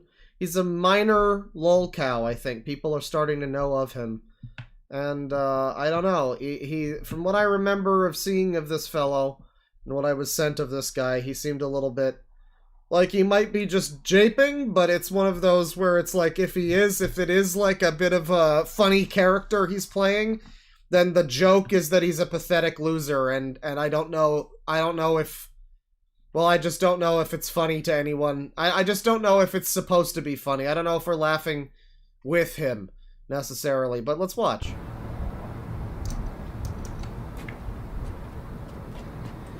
To anyone... Someone in chat is saying that we used to find those memes so funny in reference to the fucking Reddit meme. No, stupid people found them funny. No, don't lump we in. The ware royal we. Don't do that. We didn't all like it. A lot of us fucking hated those things. Don't fucking lump us in. Who doesn't know, I'm in a tremendous amount of pain. Alan Sampson knows of this guy. That's cool. Yeah, no, I mean, again, I think Black Brains has looked at him. He's reasonably known. I was sent him a couple months ago, and it was like, oh, this looks quality, and we got to get to him eventually, and this is the time and the place. Right now, emotional pain. Emotional pain? I'm very sad. I'm very depressed. Okay. And I really don't know what to do. Some people tell me get involved in school or work or mental health. I've got several people in chat who are disgusting Redditors who used to like those fucking Rage comics. That's a shame. That's really unfortunate. Recovery groups. I do know what to do. You know, maybe I'm longing for the past. Maybe I'm longing for relationships that are over. You know, such as Kelly. Kelly is in the past. If I remember correctly, Kelly is an evil slut who gave him HIV. But also that might not be real or true at all. I'm not sure. That might just be part of his character. Let her go. Move on. And... you know, breaking up with somebody feels like a betrayal to me, but realistically, you know, it's an unintended consequence of the breakup. You know, she did not wish that I would sit in solitude for a year and a half after he is the game dude and he is so rude. We broke up, but that's exactly what happened. I haven't had anybody over the apartment since Kelly came over in November 2021. Yeah, I think Kelly is like his, I think Kelly is like his Megan. Yeah, I'm not sure. I mean, that's sort of how it seems to be framed. I'm not sure if any of this is even real, but... June of 2023. I haven't had a friend over in a year and a half. And... maybe this is the Mr. Foreign Love with the big, huge dick. And, you know, he needs a friend. All the white people have decided he can't be friends with them anymore, and they've started smearing him, you know? I don't know, maybe. It's my fault. And actually, prior to meeting Kelly, besides from one male friend briefly, I didn't have anybody come over. You know, I mean, realistically, nobody comes over my house, and that's just the story of my life. Nobody comes over my house ever. And I really obviously... Why would you make this as a video? I don't understand why we need to know that. What does this do for you? How is this making your life better? By awkwardly standing here looking like you're about to bust a move at any moment. Telling us about how you, yeah, I don't see how this is better. On a girlfriend. But you know, what girl would want to... or what woman, you know, woman would want to date me. I'm 35 years old. I'm financially dependent on my mother. I'm being taken care of by my mother. Well, listen, you make it sound bad for yourself, but think about how that worked out for George Costanza. He nearly got Marissa Tomei, so... I have schizoaffective... Your problem is you've got too much hair. You need to be bald and fat. That would help you. Affective disorder. I'm on disability. I'm a disabled adult child. You know, I'm not exactly a hot commodity. A disabled adult child. Yeah, you and me both, brother. And let's add on to that I'm constantly making the HIV scare posts, so they're gonna think I... Well, you know, there's the key word there is posts. And the other key word is the other key part of that is I'm making them. So you could choose to stop. I mean, you could choose to stop doing that, although you might want to address why you keep having HIV scares if you haven't had sex or something. I mean, I assume he's saying he hasn't had sex since this Kelly person. I think Kelly gave him fucking AIDS or something, though, so I guess it's Kelly. I have HIV too, even though I don't. My blood work. Yeah, that might scare the hose. You know, realistically, nobody's gonna want to date me. And I'm doing it to myself. Just you and no one else. I desire friendships, but you know what? If I sit in solitude, posting on social media all day long, I can't cry. Why am I meeting nobody? Well, get out of the house, go into the real world, go to recovery groups, take a college class, go to the Fountain House, go anywhere. Go anywhere besides posting on social media all day long. I have a real social media addiction, and I think it's my ticket to riches, fame, making me a millionaire. But, you know, realistically, it's my ticket to pouring my life down the drain, as I've seen for the past 20 years. Well, geez, this is a real shame. You get these people who, I guess, they have this idea, yeah, that they're going to become famous and rich if they go on the internet, and people are going to know all about them, and they're going to be famous. And then what happens? They just become lolcows. A lot of them just become lolcows. They don't have talent or any reason to actually be famous. The only reason ultimately is that they're very funny to like gawk at. And that's kind of what we got here. You might want to cut your ties with the internet while you fucking still can, buddy. I mean, I don't know how serious this is. He might be just doing this as performance art to be a super cool lolcow. We'll watch a little more. It hasn't led to viral internet sensation Mr. Hollywood. It's led to a wasted life. Oh, all right. Well, here's the next video, I guess. And then next up is the infamous Rant 38, of course, about abstinence, which we might get to. But crucially, we do have to talk more about A-Boss, the nefarious cyberbully, the story. This is on a different channel of his. I think it's the same guy. This is Andrew Crocker. It's the same guy. It's on a different channel. The other one here had 3.4K views 8 months ago. And then this next one here has, 3 views 3 months ago. Much different. From my perspective, here is what I know about iBoss, the nefarious cyberbully. In 2017-2018, I was very lonely. Someone says it's a different personality. Yeah, I mean, I guess he has multiple fucking accounts. He's doing this thing where he has different... I don't know if it's like headmates or... Again, I think it might just be... this user might just be the attention seeker. But I think he's got something going on. I'm not sure. I had been solitary for years, living in a daydream world with no friends, girlfriends, money, or independence. I posted adult spicy content on Reddit, and this... Oh, good. I wonder if that's still out there. This and my YouTube are what attracted iBoss. iBoss pretended to be my dream woman. I was imagining it was a pop superstar, or an ex-girlfriend, or an acquaintance from college. What? This is very strange. Well, at this point in time, if this is a joke, if these are alternate personalities as part of his lolcow fucking art or whatever this is, which I'm not sure if that's what it is. Is this a real person that he had an encounter with then, or just another made-up individual in the narrative? I don't know. I guess it's entirely possible that he's just crazy and he just believes all this, you know? I guess that's possible. Or a radio shock jock, or a pro wrestler. Dr. Garrett said on September 19, I don't want to look at his dongus. I don't need to. I'm good. 2017, I'm good. Daydreaming, fantasy is inevitable, but when you wish daydreams into reality and actually meet someone on that basis, it exposes you to potentially predatory people. Better to stick with more ordinary points of contact, like meeting someone at the Fountain House who is known to the community.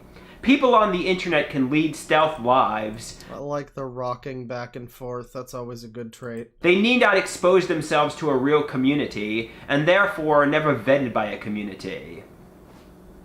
My psychiatrist... What the fuck is with this entire sidebar?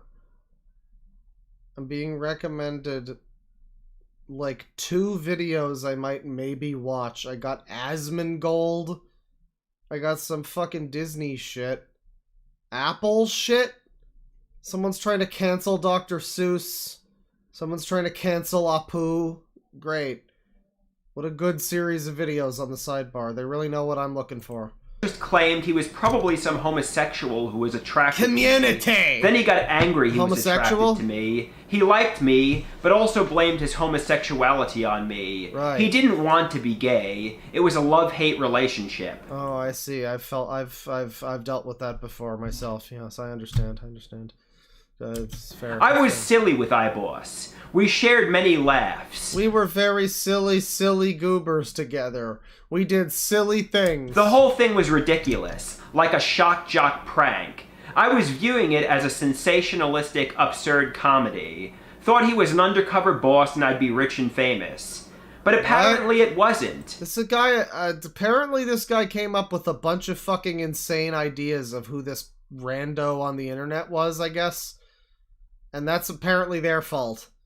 I don't know what they did to him, but they weren't an undercover boss who was going to make them rich and famous. That's the main thing. I was naive, gullible, and too trusting. iBoss had nefarious intent. I wasn't grasping the severity of what was happening. I was treating it like it was one big joke.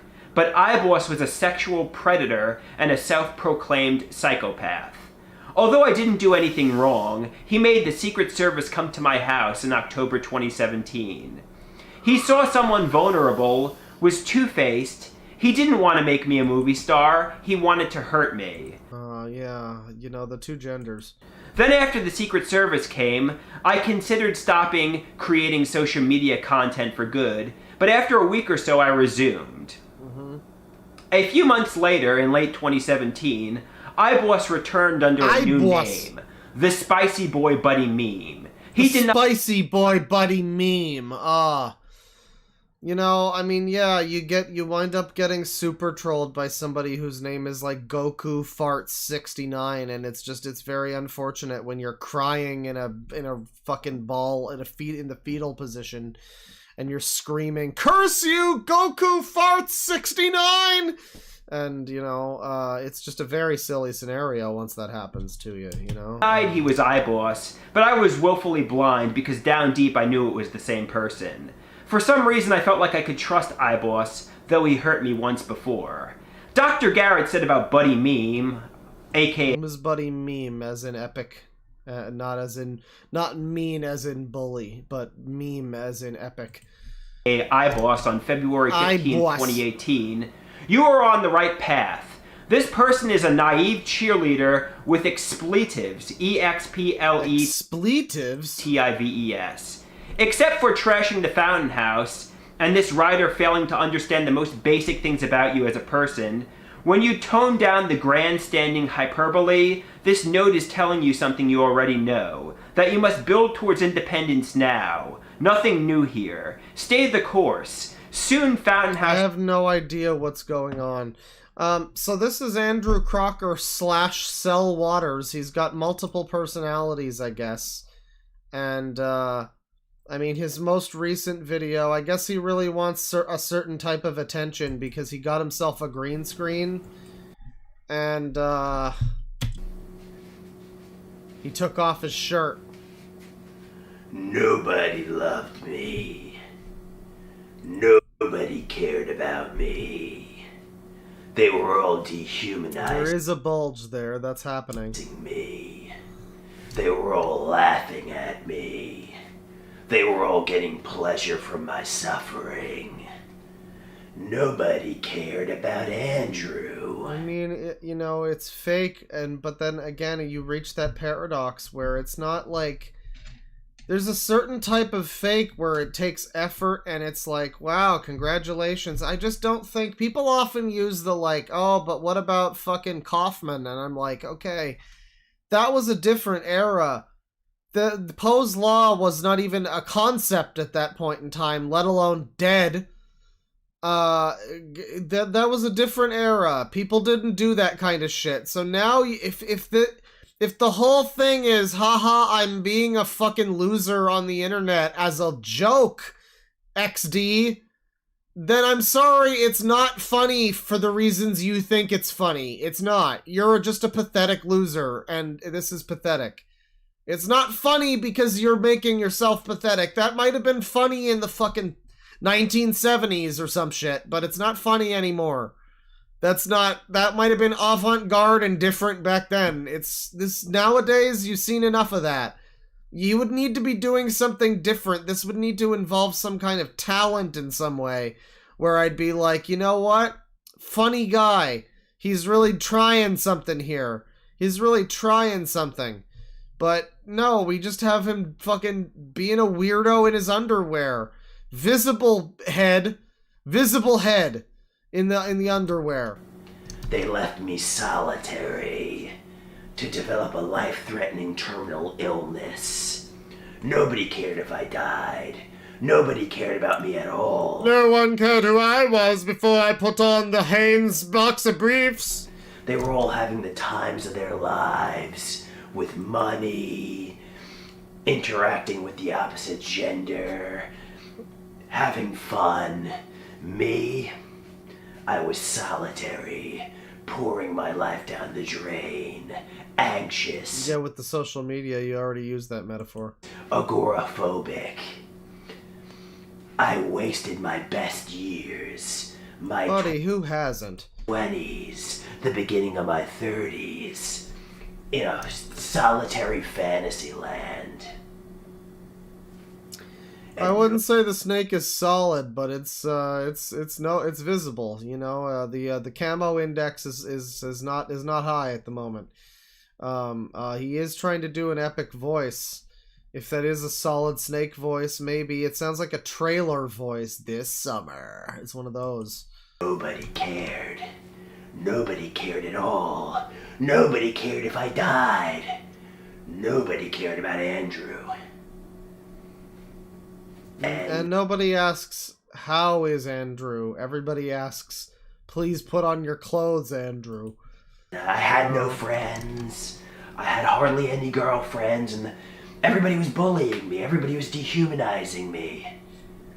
Nobody loved me. No one liked who I was till I finally put on pants. And family didn't love me. Please put on some pants. They didn't care if I got hurt. They wanted me to die, maybe.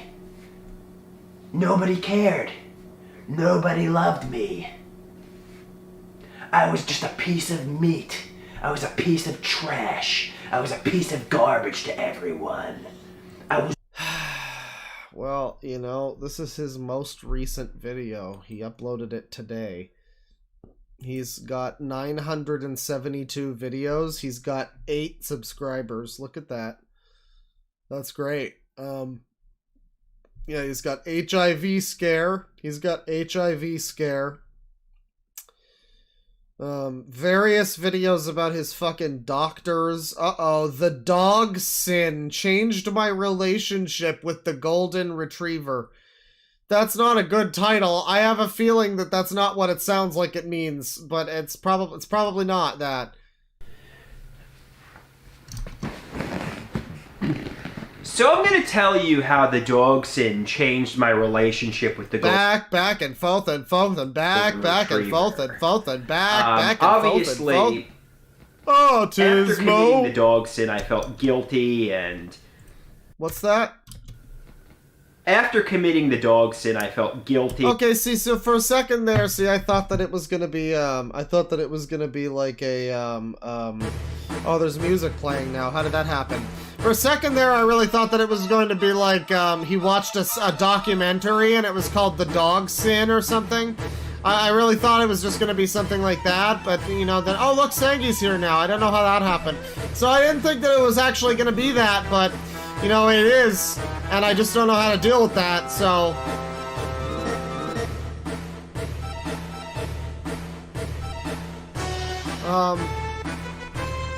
Well, yeah, let's get on with it then. Let's get on with it. The dog sin, right? And tainted and... But, I mean, before committing the dog sin, I mean, I love the dog. And I love the dog. The dog was, you know, just like I was... It was 2002 and I was just... Listen, man, it was a different time. It was 2002. It was an era when we still had Winamp themes. You see this video down here? Winamp themes, goddammit! Those dogs were asking for it! Like a high school kid who loved his dog, you know? What? But then, the dog sin happened in 2002, and... What was that again? Say that again? Like a high school kid who loved his dog, you know? You were the high school kid. You didn't just know a high school kid who had a dog and do that, right? One like on this, by the way. I mean, this is possibly not true. Again, he might just be doing this to be a funny, epic troll. Again, it might be a situation where he's just trolling us all, everybody, and the actual joke is on us for believing him. You know, that might be the joke. But, obviously the real answer is that if you're going around on the internet pretending that you're a dog fucker for, like, attention or something, then that's pretty embarrassing and pathetic, whether it's true or not. Especially if it's true, but even if it's not. So that's cool. Come on, though. Come play the But dog then, sin. you know, the dog sin happened in 2002, and I mean, somebody said, for what it's worth, the dog didn't seem to mind. The dog, you know, didn't seem to be enjoying itself. But, you know, in my mind, I felt guilty. In my mind, I felt ashamed. In my mind, it completely changed my perspective of the dog, because the golden retriever was a reminder of, you know, what I had done. The golden retriever was a reminder of the sin I had committed. The golden retriever was a reminder of, you know, the guilt and shame I had. What do you mean? He's talking about it as if it's a different, like he has another dog that's not that dog. I guess he had a dog in like 2002, and now he's talking about probably a new dog that he has, I guess. Maybe? I don't know. It's hard to tell. And, you know, believe it or not, I mean, the dog lived until I think about 2015. So if that took place in 2002 and 2002, that's how you know he's a sex molester. You know, the dog lived to 2015. I mean, that's years. And, you know, what do you mean he fucked it, frowny face? Like, yeah, of course. What do you think? What do you think he did with it? Oh, the dog sin. What do you think the dog sin was gonna be? Like he didn't let his dog inside the house one night when it was cold out, and that was the dog sin? Maybe he left it in a hot car like the Beatles song told him to. That might have been the dog sin. No, of course of course it's what we thought it was. Of course it's what we thought it was. I could never look at the dog the same, you know, again after that. And it's really unfortunate because it was really a sweet puppy. I mean, it was a sweet dog. It was a puppy at the time, huh? Yeah, I mean, that's a dog that he would have fucked in 2002. 2002. And then in 2015, I guess that's when the dog died. That's a long time for a dog to be alive, so I would have to assume that he fucked that dog when it was very, very young. And then I guess it just lived with that, so that's cool. But, you know, and for what it's worth, the dog sin really changed. The dog sin really changed a lot about his chemistry, I'm sure. Maybe that's where he got AIDS, actually. Viewed the dog.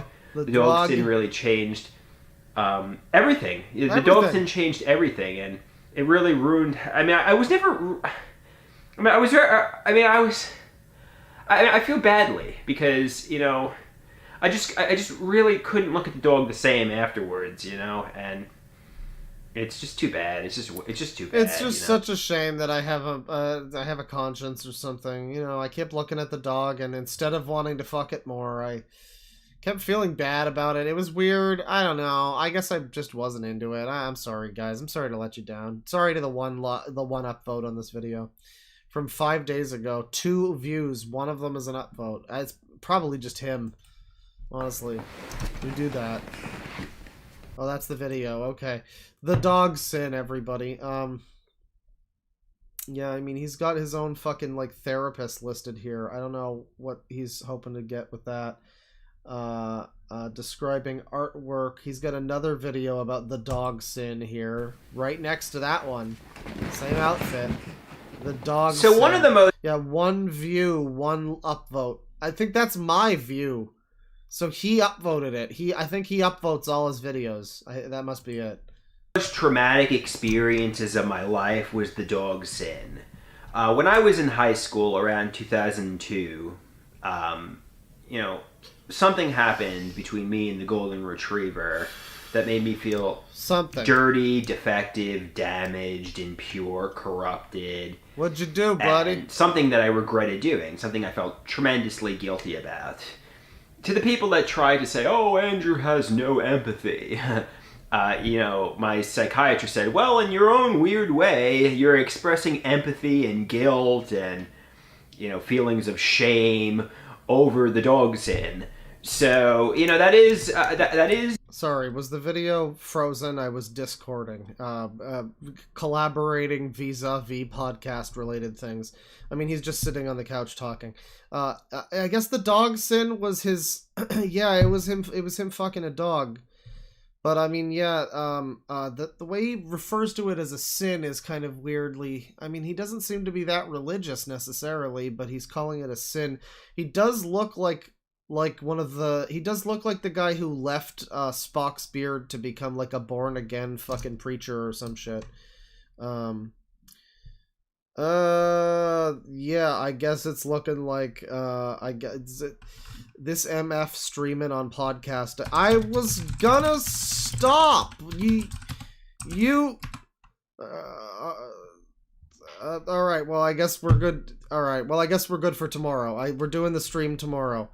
Or we're doing the podcast tomorrow, rather, which means we're gonna keep going for a while here, so that's good. It's an example of having empathy. That is an example of feeling guilt. That is an example Yeah, of... the bricks are not real bricks. They're just wallpaper, just kind of awkwardly... There's just like 4 of them that... They don't fit the wall, and they aren't even really next to each other in a good way, but they're there. That's there. regretting them. their actions, despite, making a mistake. For the longest time, it ate me up inside. I felt... I missed you telling the chat to say penis. Oh, Claw say penis. Alright, well... Bane is a stupid penis who's saying that the fucking Halo show is good, even though... I mean, it's still the Halo show. I mean, I don't know. I guess I haven't watched it. Bane's the only person that watched it, so I guess we have to take his word for it. But Charlie also watched it, and it doesn't sound like it's a whole bunch better. I don't know. I mean, he did say The Flood was pretty good, and I saw people saying The Flood were just generic zombies in that show. But Bane likes everything that's bad, so check out the new Loud Equals Funny tomorrow, where we give him the attention he so desperately desires. And we clown on him for a little while. It's gonna be great. It's gonna be great. Ashamed. I couldn't tell anybody. I felt, but I did tell, one person. Some Call of Duty is fine. That's fine. That's not the problem. That's not the problem. That's not the... I've liked some Call of... the PS2 era, like the first PC Call of Duty game, the original. That was a good game. That's a really fun, enjoyable campaign. It's a shame. It's just a shame that the best one apparently is like Black Ops, where you just walk down a hallway and then it kills you because you didn't walk down the hallway good enough. Try again. Follow the man more closely while you're walking down the hallway. What do you think? This is a video game? Yeah, some Call of Duty's fucking terrible, but, more importantly, Bane likes the Avengers game, too, so, I mean, there's a lot of things you can make fun of Bane for. He just does this. I don't know. They don't pay him for it. It's not like he's even being paid to be a shill. That's what's amazing. People will call him a shill, and it's like, no, if he was being paid to be a shill, that would be respectable. This is just embarrassing. This is just embarrassing. For many years. So, for 6 years, I couldn't tell anybody. And I did tell one person. I told a priest at confession. I went... Yeah, the Halo show, from everything that I've heard about it, is absolutely great! That's what I've heard about it. To confession, and I confessed to the priest at a Catholic church how... Okay, so this is why it's the dog sin, because he's confessing to priests and stuff, right? So I guess he is religious. The doggy doo-doo sin was a no-no, right? Committed the dog sin. The and dog he gave me sin. a few Our Fathers and Hail Marys. Tristan, why are you dropping a fucking disability symbol as you jet ski out of the chat on your wheelchair? You silly man. I have the hook hand, not you. You can't do that. That's our symbol. Only we get to park there. Only I get to take off my hook hand and put it down in a parking spot, and that's mine. That's mine, goddammit. I guess it was just like I don't know. So yeah, I guess because I guess in the eyes of God, I'm absolved from the dog sin. I don't know. I mean, what gave you that idea? Did the priest tell you that? I mean, what did the priest tell you to do? 400 Hail Marys, and you just did it, and now you feel like you're safe? I guess. All right, cool. Went to confession over it. However, I went to confession. A psychologist or a psychiatrist at the time, and confessed it to a mental health professional, not to somebody in the church. But at least in the eyes of God, maybe I'm absolved for the dog sin. So for many years, it ate me up inside. I couldn't tell anybody. I couldn't tell aside from the one priest that one time. Well, the Catholic priest told you weren't a fucking sicko. That's someone you can trust. Right. You know, I'm sure he knows. He would know. So I mean, it takes one to know one. So yeah, I guess you're safe. You know, I don't know. Did my parents, did they know that I committed the dog sin? Did they know it was eating me up inside? Did they know I was feeling guilt over it? I'm not really sure. You know, actually, for the longest time, I couldn't even talk about it. I couldn't even say a word about it. I was ashamed. But then... well, yeah, this is like when religious people use that whole thing about like, oh, well, if there was no Bible, where do you get your morality? It's like, okay... So, in other words, I only feel bad about fucking a dog because God might punish me and make me feel bad about it. God might make me feel bad. God might be upset with me, so that's why I feel bad about it. That's great. That's good morality. God said I'm okay now, apparently. Someone told me that God said so I guess it's fine. I feel better now. Great. But he doesn't really feel better, though. That's not even really the case. I mean, he's clearly, if this is true anyway, I mean, it's clear he's still talking about it. He's clearly still got something going on there. It's almost as if, you know, God can't just forgive something like that. If such a thing would even be possible.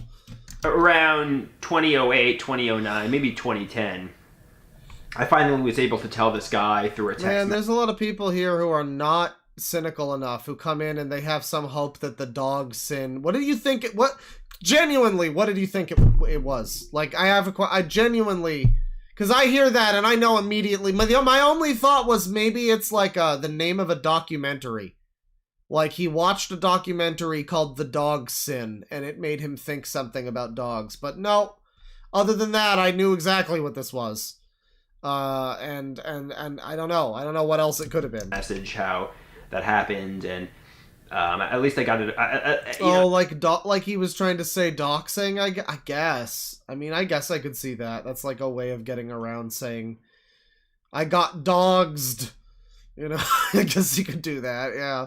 No, it's just exactly what it sounds like it is. And after doing that, slowly but surely, it became a lot easier for me to talk about. I started talking about it in therapy. I started talking about it on videos. You might say, "What? Talking about it in therapy?" Andrew's really, you know, transparent. I'm a little extra speed there, a little speed boost. For the longest time, believe me, I was really internalizing it. I couldn't talk about it. I felt ashamed about it. Now it's easy for me to talk about. Well, you're very transparent. Yes, if this is true, you are just blabbing about this to the fucking internet. So, I mean, literally no one asked.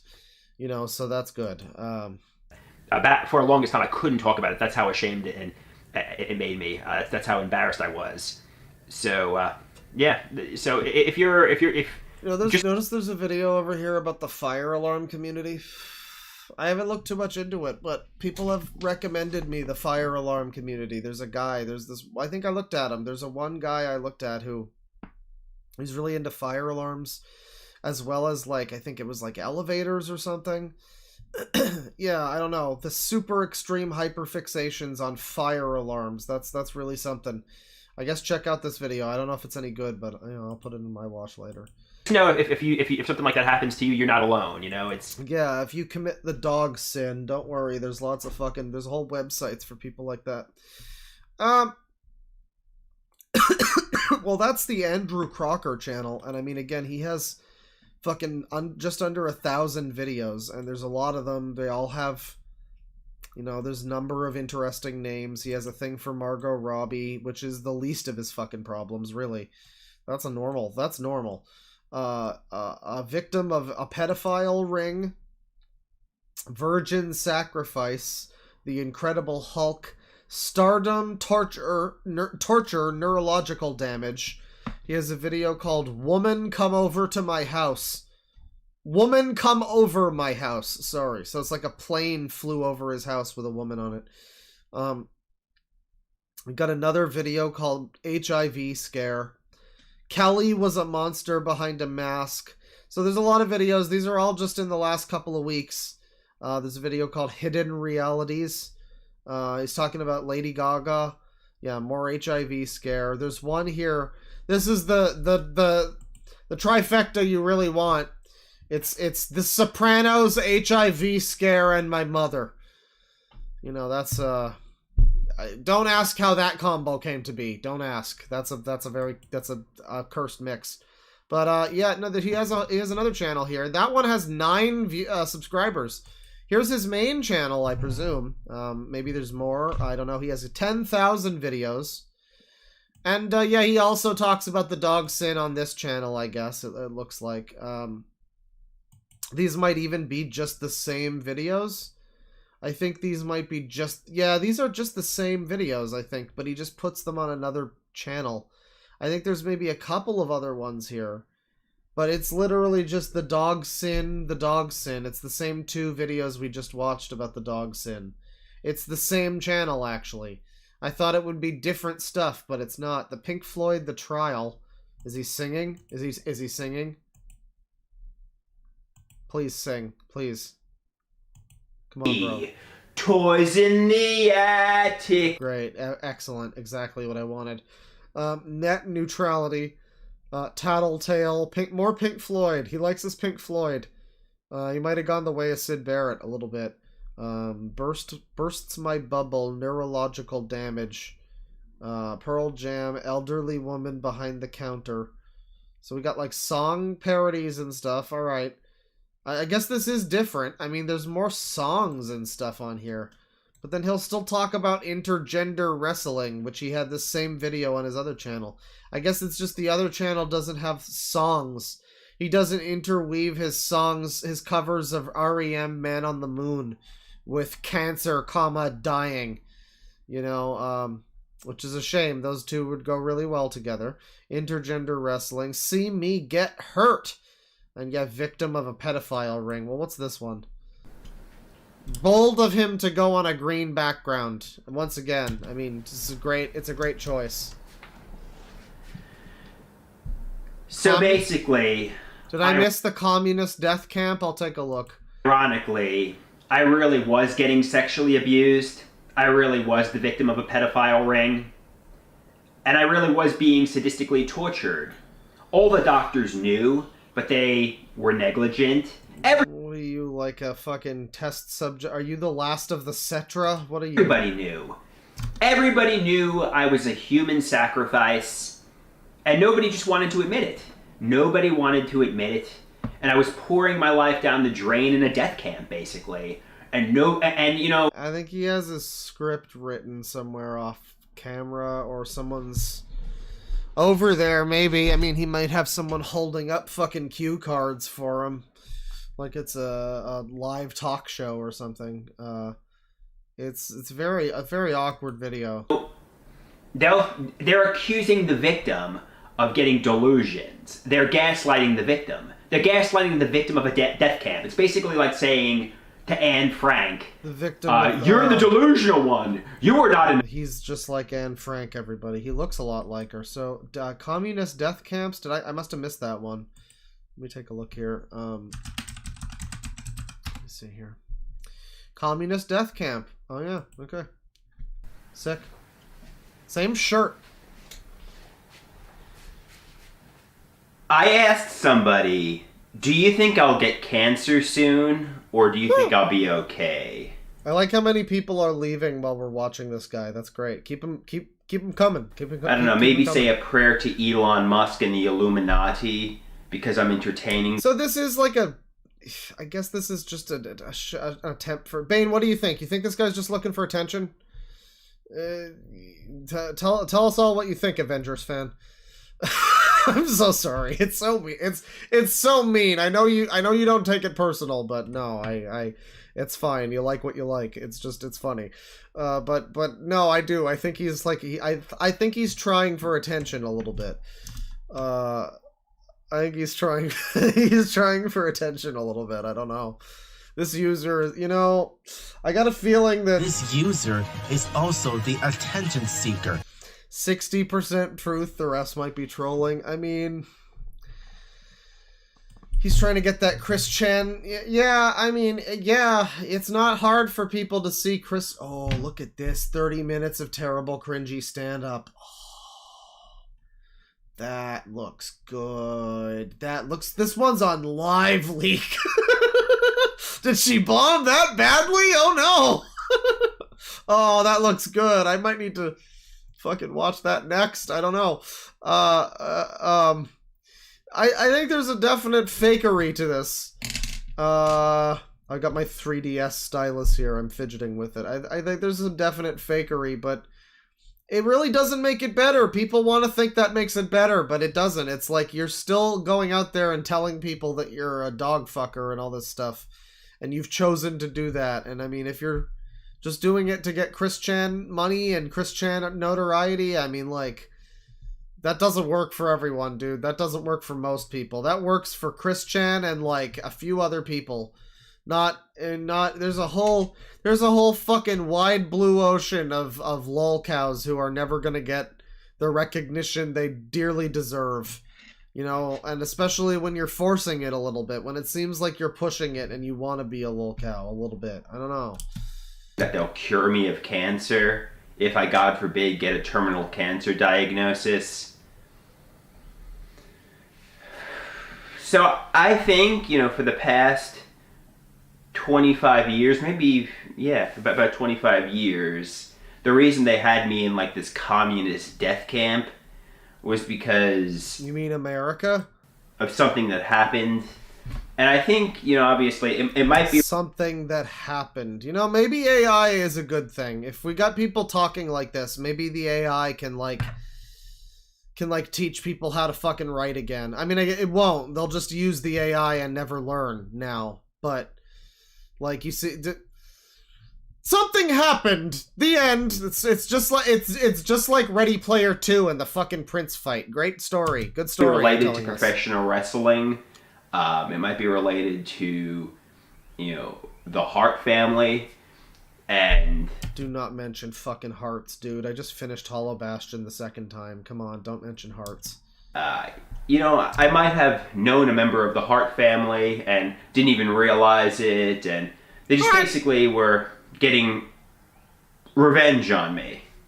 I gotta say, shoutouts to the end of Kingdom Hearts 1 on the PS2, where you, eventually, I guess you just run out of enemies that are, like, new, interesting enemies. You get to the Hollow Bastion, and it's like all of the enemies so far in the game have been leading up to that, and then it just kind of recycles the old ones again. But now they're, like, harder to hit, or now they have, like, bigger health bars, basically. You know, it's really unfortunate. They kind of pad it out. Yeah, I just want to fucking get to the ending, but I'm like over here, you know, and it's like, wow, it's these annoying shit enemies from like 40 hours ago, but they're back. All right. And you know, I was just thinking everybody's intentions were good. I was thinking everybody's intentions were to help me. I was thinking... Okay, alright. So I don't know what's going on with Cell Waters. He looks like he's trying for attention. He really seems to want some attention. But I think, you know, when you look for attention that closely, you might just be a bit of a fucking weirdo. I don't know. If it's at a certain point, it's like 20 years ago, he apparently fucked a puppy. Does it matter if he's... At this point, it's like a Schrodinger's cat thing. It's like, ultimately now, does it matter in the present day to any of us whether he's lying that he did that for like attention, or if 22 years ago he actually did that? It's like, ultimately I think it's at this point in time, I think it's just as bad. You know, you're telling us this like 20 years hence, like this is really, really bad either way, that you want this to be, I mean, like, that you did this, or that you want this to be a thing you're known for. Either way, I don't know. They're both pretty bad. Cell Waters, don't know if he's real or if he's genuine, or if he's just a trolling. But he's doing things. He's doing things, and things have happened. And now we need to take a look at this. And I hope that this is good. I hope that this isn't embarrassing. And I hope that I don't get my channel, like, I hope that the stream doesn't get, like, locked down while I'm doing this. I hope that doesn't happen. Well, this might be, like, clips from fucking Netflix specials or something. I'm not sure. But this is 30 minutes of terrible, cringy stand-up comedy. And you know what? I'm down for that. I hope it's as good as you say. Oh yeah, I'll subscribe and hit the fucking bell. For Thanks. 10 years, but this one night, so I've done this for... What's going on here? So I've done this for 10 years. Okay, that started off already pretty badly. You can see he's dying. He's really trying. He's doing weird flailing. So I've done great. Okay, off to a good start. this for 10 years, and it worked for 10 years, but this one night is the night I'm going to realize, every other audience was wrong, and you're right. Maybe I'm not funny right now, but I don't think you're the one who's going to derail this.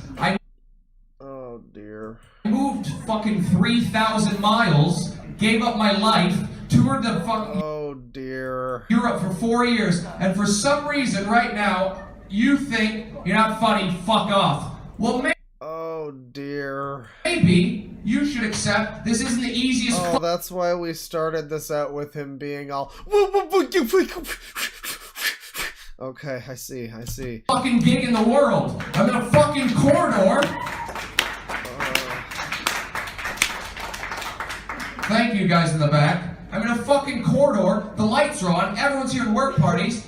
It's hard. I'm trying. You don't like it? You fuck off. I'm fucking trying, lady. Oh, yeah, eat some shit, lady. It's your fault that I am now yelling at you. It's not even funny. I mean, you can't even make it like a joke. You can't incorporate jokes into the counter heckle. That's the problem. You need to make the counter heckle be like a serious takedown of this person. You need to stop your comedy thing that everyone paid to be there for, so that you can yell at this woman for not finding you funny, while you are actively not being funny or even trying to be. No, you turn it into a joke. You make it funny. You make it into a thing, you know? I mean, that's the way. Stop swearing, please. Swearing? It's comedy. If you wanted a clean comedy show, go to a clean comedy show. You don't get to dictate what happens. Stop tone policing my comedy, thank you. You guys are acting like a bunch of white N-words. Alright, the show will continue now. With less energy than before. Here's my best joke, which you might not like. My friend Sarah, she calls herself a feminist, but she misappropriates. Oh, here we go. Appropriates the word. She was like, oh, you know, I would never convert to Islam. I was like, oh, that's crazy. I didn't ask. She was like, yeah, I'm like the opposite of a woman of burqa. I was like, no, you're not. I know what I mean, but you're not. Because if you were the opposite of a woman in a burqa. Slow down, son. Slow down. Why are you well, he's been flustered, so he's having trouble, but he's rushing to end this joke, which is fair, because it doesn't seem like it's a super funny one. But, like, why are you saying it then? This was his comeback. Like, alright, I gotta win them back. Here's my feminist burqa joke. This is gonna be the one that gets them all on my side. You'd just be a naked man in a blindfold. What? I'm adopted. I've never met my mom. I don't know what she does for a living, and that makes it hard to enjoy a lap dance. It's like he's trying to do a type of joke that I've seen people do before. It's not like he's doing it very well, though. He's just... I don't know if that's a joke that he maybe stole from someone or if it's original. The joke itself isn't bad. It's like a fine joke. But he's just not delivering it properly. He's I guess, really flustered, so he's just kind of racing through these fucking jokes and hoping that one of them lands, I guess. I couldn't afford it, but I went on a 10-day vacation with my dad. It was 10 days, but no alone time at all. This just keeps happening. I did 3 of the trip. I ended up having to try to wank off with my dad asleep in the hotel bed beside me. But that wasn't the worst part. The worst part was the whole time I was doing it, I like this lady over here who, like, she started out, she was looking at him, she was paying him attention. She just wants to not be looking anywhere in his direction now. I don't know what facility this is either, because this seems very awkward. This guy is like talking about jerking off with his dad. And when the one thing we heard from the audience was some like elderly British woman like, "Oh my goodness, stop swearing!" Is he at like a fucking country club? Why is he telling like hobo jokes right now? Stare at my What the dad fuck is to make sure he happening? can wake up. Well, this has been a party. Thank you for telling me I'm not funny. That was really nice and supportive of you. I hope when you're having a hard... Oh dear God, he's going back to yelling at this one person that heckled him again. Oh, he must know he's not funny, I guess. I mean, he's taken it very seriously. I mean, you know, not good. It's not a good... This is a textbook... This is a really good first video in this. I hope they all follow in this format. day at work, people are fucking assholes to you, and then you'll know how that felt. And when that happens, you'll think of me, and I... You're not even making this funny. I mean, you're a huge punchline, but, like, people came here... Presumably, they paid money in some way to have you do this to them. So, like, you would assume that he would... try to be funny. They're probably all just waiting for like jokes. They don't care if you make fun of the lady in the audience. I'm sure you could do that if she calls you not funny and then you make it a funny joke about her. Like, you could do that. You could save it. You still could save this. Well, not anymore. Not at this point, but he could have. He still could have saved it. He could have turned it around. But he got really defensive about this joke. I can enjoy that. And he's like, he came back to her. Hopefully, I think you'll like the next comic. She's not me. What was that? I sped it along. Hopefully I think you'll really like the next comic. She's not me. And, yeah. Some room for improvement. Thank you. I really appreciate that. So yeah, I'm gonna go. Oh my God, dude. You guys are not very nice. And I hope that sticks with you. Oh my God, dude. Thank you. Goodbye. Who is this guy? This is a good comment. This is good. This is giving me feelings I haven't had since I saw fucking A-Log doing his stand-up. I hope that's in here. I've seen that, but it's been a while. How to be a gamer girl in 4...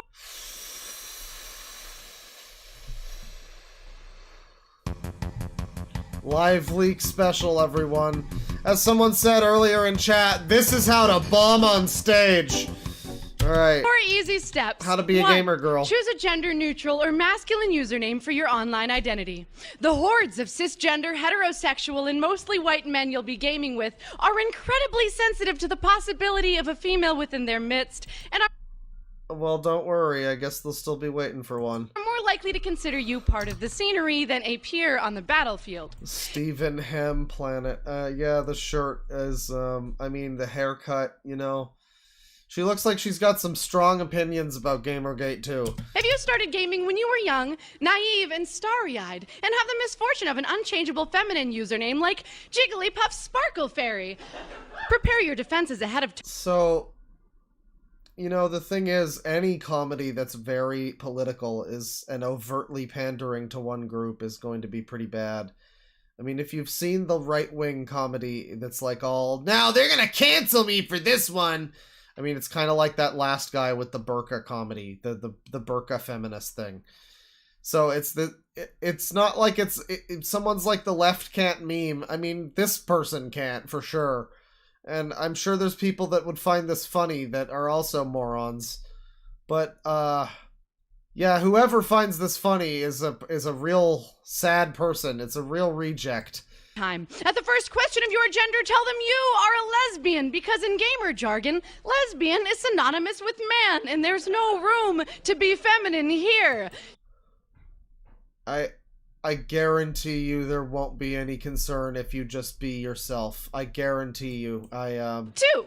Become Don't worry. If you just, you know, your avatar is just your face, everyone will know to Stay away. Everyone will know. Don't worry. Expert in everything. Complete every side quest. Earn every achievement. Be prepared for any reference or joke, because if We lesbians don't want you. So is that like the slutty kind of lesbians, or like? you're not, fake gamer girl alert! Suddenly, that low-cut shirt you're wearing was not a choice you made because you felt good about your bomb-ass cleavage when you were... These people won't shut up. This is a problem with these comedians. You watch a good comedian and they give the fucking audience some time to breathe. It's not just shouting jokes at them. There's people that do that, I guess, but that's so specific. I guess I've heard that be funny. But like, I think of a lot of fucking comedians, I think of people saying a little, a lot of the time what I like when I'm watching like stand-up comedy, I like when it's just like a guy, you know, he's just kind of on the stage and he kind of does like a look and people laugh a little. And it's just like unspoken stuff, you know, for like 30 seconds or something. Where it's like, you know, he gives some guy a look and then he gives him like a point or something and they share like a little, you know, something like that. Where it's just quiet, it's just room work. It's not like bombarding people with fucking jokes. It's just little moments like that. You know, little atmospheric moments. It's nice. And this is just so... This and the last guy are just obnoxious. They won't shut the fuck up. What the fuck? Woke up this morning. Shut up! Suddenly, you're a succubus. You're only in it for the attention. Because what real gamer doesn't know that the skeleton hanging by its ankles from the ceiling of the Bjorn ice caves on the island of Solstheim in the Blood Moon expansion of the Elder Scrolls 3 Morrowind was obviously a Star Wars reference? Laugh, clap and laugh. Well, I did not know that one, but, you know, good for you, I guess. Someone says people think ranting is funny. It's like, ranting can be funny, but when it's this obviously scripted, like if she just went on stage and ranted like how fucking, I don't know, how I'll rant, or how fucking, I don't know, other streamer people will rant sometimes, that can be funny. This is like a really heavily scripted one, though. It's just not funny. Nothing she's saying. I don't know how you would laugh at this. It would have to be like Ready Player One brain. I mean, it's like Reddit cake is a lie type of comedy. This is really bad. Fake geek girls. 3. Be willing to accept the fact that you, This is like the horrible alternate reality version of me. It's like ranting equals funny, video game reference equals funny. I can see all of the things that I do that are like, man, I should really tone back on this. And then I'm like, well, no, because this is just an annoying cunt and I'm amazing, so, you know. You are single-handedly responsible for the degradation of the modern-day gaming industry because you keep demanding better representation for women. You know, you seem like a real sweet baby. I feel like I have some great people that you could fit in real well with. Did Gamergate ever step on your stairs, Muffin, by the way? I'm sorry about that. I'll get you a new one, I promise. I'll put it right on the stairs for you. It's fine. Don't worry about it. I'll take care of it. Even though you already have a diverse selection of skinny, scantily clad, and or heavily sexualized white women to choose from. Oh, thank God it's over. Okay, this guy looks like a dude, bro. Tell me about big tits, ladies. Tell me about ladies with big tits. Talk about sexy Asians. God, give me something problematic. Please, God. Whatchamacallit? Everyone remembers their parents, what they used to do to them when they were Never mind, he's like 12. little kids, right? What is happening? Whatchamacallit? Everyone remembers their parents, what they used to do to them when they were little kids, right? When they were little kids, they used to do bad things. Remember when your parents used to do, right? My mom would be like, I'm gonna get the fucking belt, right? And when we were kids, Whoa, okay, alright, Junior. He's like, what is this kid? Like, he's 14? I guess he could be an adult, I guess. He looks real young, and he's talking about his mom beating him or something. What the fuck? we was rebels, right? I always tried to mock my mother. I'm like, I'm gonna get the fucking belt, and right? And she'd go get it, and I'd fucking jolt, right? It's really difficult to make comedy like this be funny. I mean, there's definitely people that have... You can. It's just you have to be real talented. Otherwise, you wind up like Roseanne in her last comedy special, where she basically just makes it seem like she's a bitter cunt with a family that hates her for like 2 hours. That's the comedy special. And that's kind of what this like. This just makes me sad. This is just like a bad home life. What the fuck is happening? By the way, I'm jolting. When you were a kid, you always thought that you can outrun your parents, too. Wasn't that the fact, too? But you quickly figured out that you could not outrun your parents. I saw him running faster than a black man with a stolen VCR, right? And she turns into a cowboy, and her belt is her whip. She's... Right away, this is where you give up. I mean, this is better than the last two. I'll give him that. It's better than the last two. He's not good at doing the jokes, but I mean, like, it's not as annoying. It's just kind of not funny. It's a little embarrassing, but it's not actively pissing me off. I don't know. This is just some kid. It's a little concerning, but it's not funny. It's concerning, but it's not making me angry.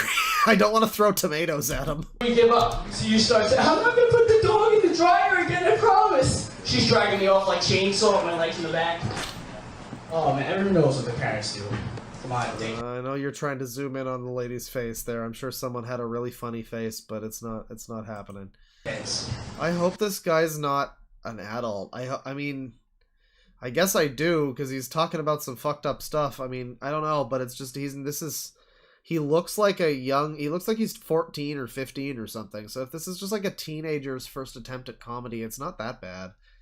But it's like, if you're an adult and you're doing this, I don't know. Get him! What the fuck are you saying? Hey, gay! No, seriously. So you can't understand gay people? No, I don't. I seriously don't. Alright, well, this goes into a weird direction then, doesn't it? Because what makes you, like, let's say for a gay guy, what makes you say, oh, I just want to suck a cock? You know, he does have that look about him. He definitely does look like someone who would say these kinds of things, yeah. Seriously, Yeah. what makes you... None of us should be surprised. I like to suck cock. What? Well, yeah, but you're supposed to! Come on! How does that signify that you're gay? You're not. I don't know, you just said, how are you like... How did we go from, like, mom fucking lassoing me as I steal a VCR to gay suck cock? How did that happen? like to suck cock? I'm saying if you were a guy, you have to pay attention to dumb fucking blonde. Didn't we clarify during my stand-up that I'm not natural blonde? Whatever, you're fucking blonde. It doesn't matter. No, Look at I'm you, not you're blonde, you're blonde. dumbass. I mean, it's even worse to not be a natural blonde. If it's a natural blonde, it's not your fault. That's it. Blonde dumbass. See, how hard is it? How hard is it to make a joke? Just make it funny. It's reminding me. I met a girl one time, and I asked her what her name was, and she said Dolphin. Okay. She said Dolphin. Wait, you said I met a girl? Look at my fucking bicep! This dude is floundering. I wonder what year this was. I mean, this seems so early 2000s. Yeah, this is so dude bro. This is so bad. I don't know. I mean, it doesn't seem like it doesn't seem very modern. That's the thing. Think I can meet a girl?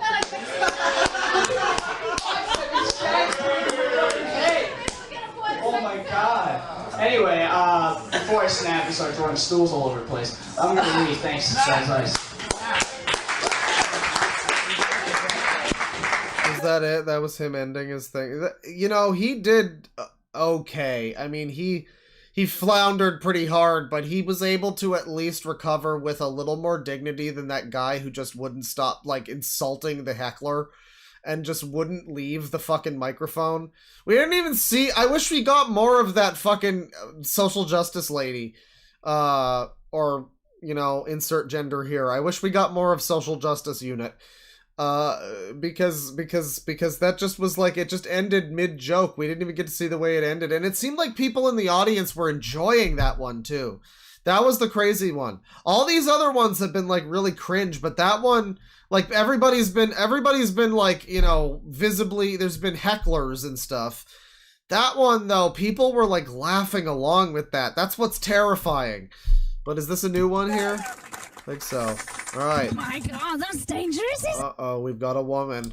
It's There's an arrow pointed directly at her vagina, everyone. Please laugh. For the radio, I mimed walking into a thing.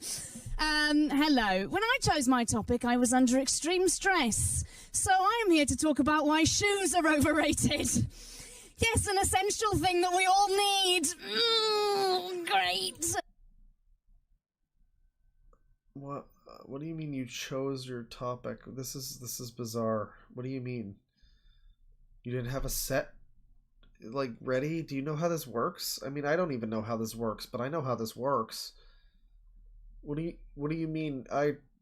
Did someone just like give you a this is like those rant channels where they ask people to ask the guy to do a rant about something and then the guy doesn't know the thing, so he just reads the Wikipedia article. It's like you just have to someone just put you on the spot and forced you to do a funny commentary on how shoes are overrated.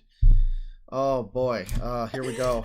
But no, seriously, by the end of this, you're probably going to be throwing your shoes. Bane, she is attractive, but like, do you think you could put up with this? Like, do you think you'd be able to? Do you think you'd be able to deal with someone like this who thinks that they're funny and is making jokes like this? I don't know. Into the Thames, you'll be so convinced by my argument. Well, yeah, you are Bane. Bane could. That'd Bane be really could. weird. Bane Also, really inconsiderate to all of the animals that live in the river. They don't want your shoes all up in their gills. It's a joke. Thanks for letting us know. I appreciate it. I didn't know that. It was a comedy stand-up special, so I did think you were actually talking about like killing animals there, you know. It's a good thing that you weren't. That would have been weird. Also, imagine now when you go and buy your jelly deals, we all buy jelly deals from the river, right? It'll be served in a wet Nike. Is that what you want, Radio 1? People are laughing. It's really bad, but I mean, it's like that other... Coincidentally, it's a lot like the other woman we saw who people were also laughing at. I guess out of pity. I guess it's okay to throw tomatoes at the guy who's being cringy, but we feel bad for a helpless, defenseless woman who's got the lights on her. So even though her jokes are like just as bad or worse, we have to we have to laugh along. Maybe it's Britain's problem. It's Britain's fault. That's what it is. Jelly deals served in a shoe. Because It could be pity laughs from Britain. I don't know what the fuck a jelly deal is. I'm assuming it's some kind of fucking thing around there. It's like a local thing, I'm assuming. I don't know. I'm looking for a new career direction. Maybe it's more funny if you're from there. I doubt it. I've seen a lot of British comedy and stuff, and like I feel like I would be able to get it if it was funny. Pub restaurant. I'm looking for a new career direction. You should. Of course you don't want that, because shoes are rubbish as food packaging. That's one of the reasons they're overrated. Also, other reasons that they are overrated. I asked my boyfriend why he thought that they would be written on her hand. I mean, how hard... It doesn't seem like you have actual jokes written, really. I mean, they're just kind of off-the-cuff things, and that's that's like basically what I do, right? So it's like I can't blame you on that. But like you have notes about it. I mean, it's very strange what exactly is happening here. It's like I don't know why she's like there's this feeling like she's being forced to talk about what she's talking about. And she would have talked about anything else. Maybe she's a really funny woman, and this is just unfair. But she was forced to talk about why shoes are overrated, and now this is happening. Maybe that's why this is happening. Maybe she's actually really funny, but this is just everything's working against her. I don't know. overrated. And he said, never trust anything that has a tongue and no throat. And now I am single. Because that is a fucked up thing to say. I'm just joking. We broke up before that. And now I have to move all of my shoes out of his flat. And that is mostly why I chose shoes. Why do I have so many shoes? Alright, I guess learning more about this. Why I chose shoes. Was this like some kind of fucking community thing where like we all had to pick a fucking topic to be funny about? What the fuck is this? I don't understand why I chose shoes. Does she know how comedy works? You don't just like pick a topic and go out there and just make it happen. I guess you can. Again, there's no real rules to comedy fucking stand-up, but it's like all the people that break those rules that there kinda are, you know, the non-hard and fast rules that there kinda are. All the people that break those are like pretty talented. And I don't know if they're doing this, but I guess, alright, so she broke up with the guy and now she has lots of shoes to move, so she hates shoes. That's where we are. This is where we are. Bane, you got a chance. Oh, God. Hey, look, if shoes didn't exist, you wouldn't have this stereotype. I like... Oh, she's really having trouble. She seems like she's having trouble. I like this lady here who looks... I mean, it's very hard to tell. This lady looks confused. She looks like she's confused as to why she's not laughing. This guy here looks bored. And this lady looks retarded, but it is Britain, so. Have this stereotype of women being obsessed with shoes, right? And sexism wouldn't exist. Shoes create sexism.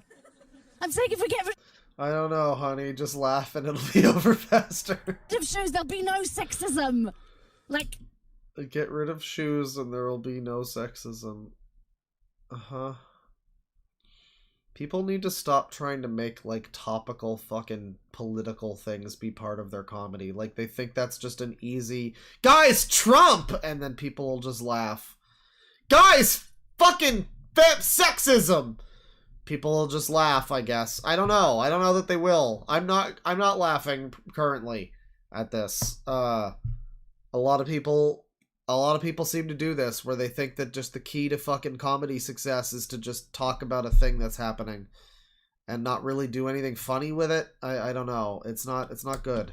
the poster for The Devil Wears Prada would probably be different. Yeah, radically different. Just imagine. This is still the best one so far, I think. This is a good video. This is a good compilation of these so far. And we haven't been caught by copyright yet. I still love the way the arrow is pointing right there. It's pointing right at it. This is why you're applaud vagina. Please laugh. Please clap. Don't you see why? This is a good video. This is a good collection of these types of videos. Of the ones that we've seen so far, yeah, I think the guy screaming at the heckler in the beginning was so far my least favorite. The gamer girl woman, gender person, whatever, they were also extremely annoying, but like, I don't know, it wasn't as long, it wasn't as unbearable. And then we had, I think after that was the frat bro guy, and yeah, he was able to slightly bring it back. He was able to pull it back a little from the edges. He was able to at least wrap it up somehow. I mean, it was only getting worse, but he was able to wrap it up in a way that was like, he got out of there alive. And now we have this, and I think this is maybe the best one, but it's not saying a lot. It's not saying a lot. It's the least, it's still embarrassing, but it's like the least pathetic. I don't know. She is trying. She's trying her best to be funny within a framework of talking about shoes for some reason. I guess I wouldn't be much funnier if I was forced to talk about fucking shoes, so I can't really argue. It seems like she's doing her best. It's just really bad, though. In the future, without shoes. Also, think about how clean and tidy all the streets would have to be. I think they'd have to, like, have a law that if you had a pet, you'd have to follow it around with your hands on its bumhole. Because you wouldn't be allowed to let it go. And that's going to put off a lot of kids at Christmas, isn't it? So if shoes didn't exist, there would be far fewer animals getting thrown in the canal at New Year's. Come on, guys. No, but seriously, also socks, like, what? I mean, The whole fucking foot is happening. We got socks, we got shoes. everything you could ever want. Great. They do so much of the work, Fucking hell. yet get so little of the credit. Like the 3 other guys in Coldplay. Alright, you know, I'm starting to warm up to the Gamer Girl, because that one was over pretty quick.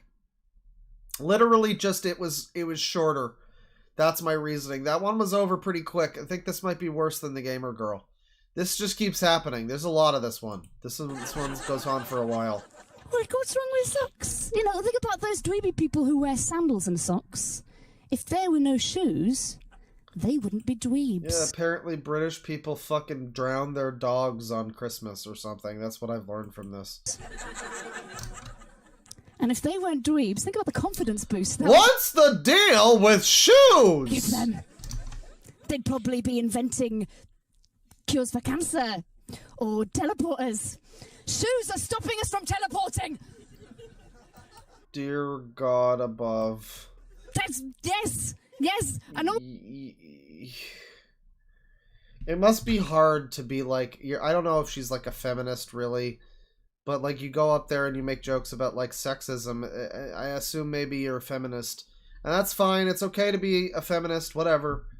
But it must be hard if you do identify in that way as a feminist to be on stage and know that you are actively the reason at that moment in time why many people are justified in feeling that women aren't funny.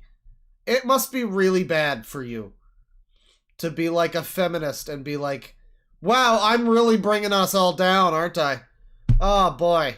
Oh, this is like a Casey Anthony kind of situation, isn't it? Oh, jeez.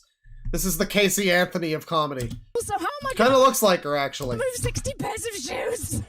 Schumer! 60 pairs of 60 shoeboxes. Shoe humor! Who's got 60 shoeboxes? Apart from enthusiasts for Harvest Festival donations. I'm gonna have to carry them in a bin bag, which will inevitably split over the street, and it'll be very humiliating. God, I hate shoes. I'm so lonely. Yes, no, I have broken up with my boyfriend, and I do need to move all of my shoes. But I've got lots of socks, as I say. I love when you can see someone who's having a fucking comedy thing and they think that's their excuse to just have like a mental breakdown. I guess they're having some kind of mental breakdown in their lives, and you just see them on stage and it's like, this is just embarrassing and depressing. This feels like you need to deal with whatever you're fucking talking about here before you like try to entertain people. This is just depressing. And some of them are really beautiful, and I can fit all of my socks in one medium-sized Suicidal bag. tendencies. But apparently moving out just my socks is not enough. What was the joke? Hang on, what was the joke? Lots of socks, as I said. I can move out all my shoes and... And some of them are really beautiful, and I can fit all of my socks in one medium-sized bag for life. But apparently moving out just my socks is not enough.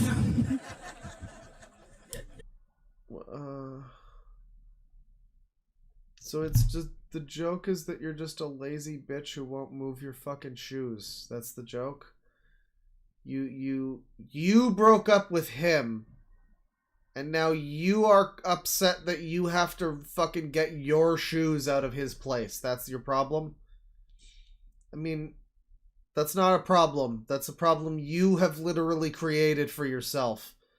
By not only breaking up with this person, but also leaving your shoes there before you decided to break up with them. Maybe you needed to break up with them, but don't bring the shoes there until you're sure, you know? If it's gonna be such a fucking ordeal getting them back, and you're gonna make a whole comedy special out of it, where apparently exclusively other women, other woomoids are also laughing at this.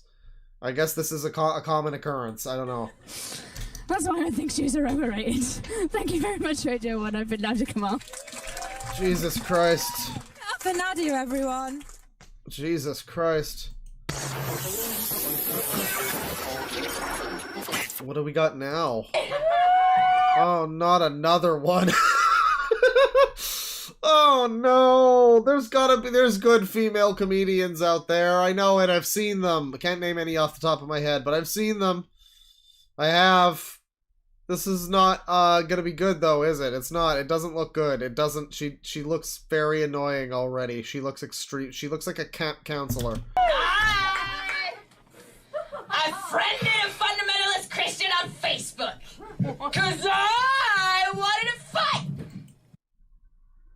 What's happening? Now I'm ready to commit murder. What the fuck is happening? Thank you for the last there. Now, she called me the Antichrist. And as soon as she said that, I wanted to kiss her stupid fucking lemon face. Because What is happening? I don't understand what's happening. I have a viable method to promote world peace. Woo! I guess I'm the only one excited about that. I can't believe Roseanne's comedy special really went off the rails this hard. I joke, but she did have this hairstyle. She went with like the farm girl pigtails for some reason. What year was this? This feels like this would have gone around on the fucking... This would have made the rounds like in 2012 or something. I don't know. This is so cringeblog.com that I'm just like... I feel like this is quite something. Wow, there's a lot of energy in this one that the other ones didn't have. This is a different type of thing. They've all been bad and embarrassing, but this is a really in your face type of cringe. Well, check this scheißen out. Okay? Okay? Alright, here's how I know she's right. That I'm the Antichrist. Okay? So, the Antichrist is supposed to I come out. think I heard someone say this is bad. Antichrist. Okay? So, This is bad. the Antichrist is supposed to come out of the brew. Nobody knows who they are. And they have a viable method to promote world peace, and they're an atheist. Boom! Got all that shiesting down. Alright. What person did she see that made her think this was comedy? Does anyone know who acts like this on stage that she might be emulating? Like who inspired this? There has to be a comedian she saw that made her think this is how you do it. Were they also a giant hack fraud? Because I'm thinking maybe like a Bert Kreischer or something. But I don't know. I'm not sure.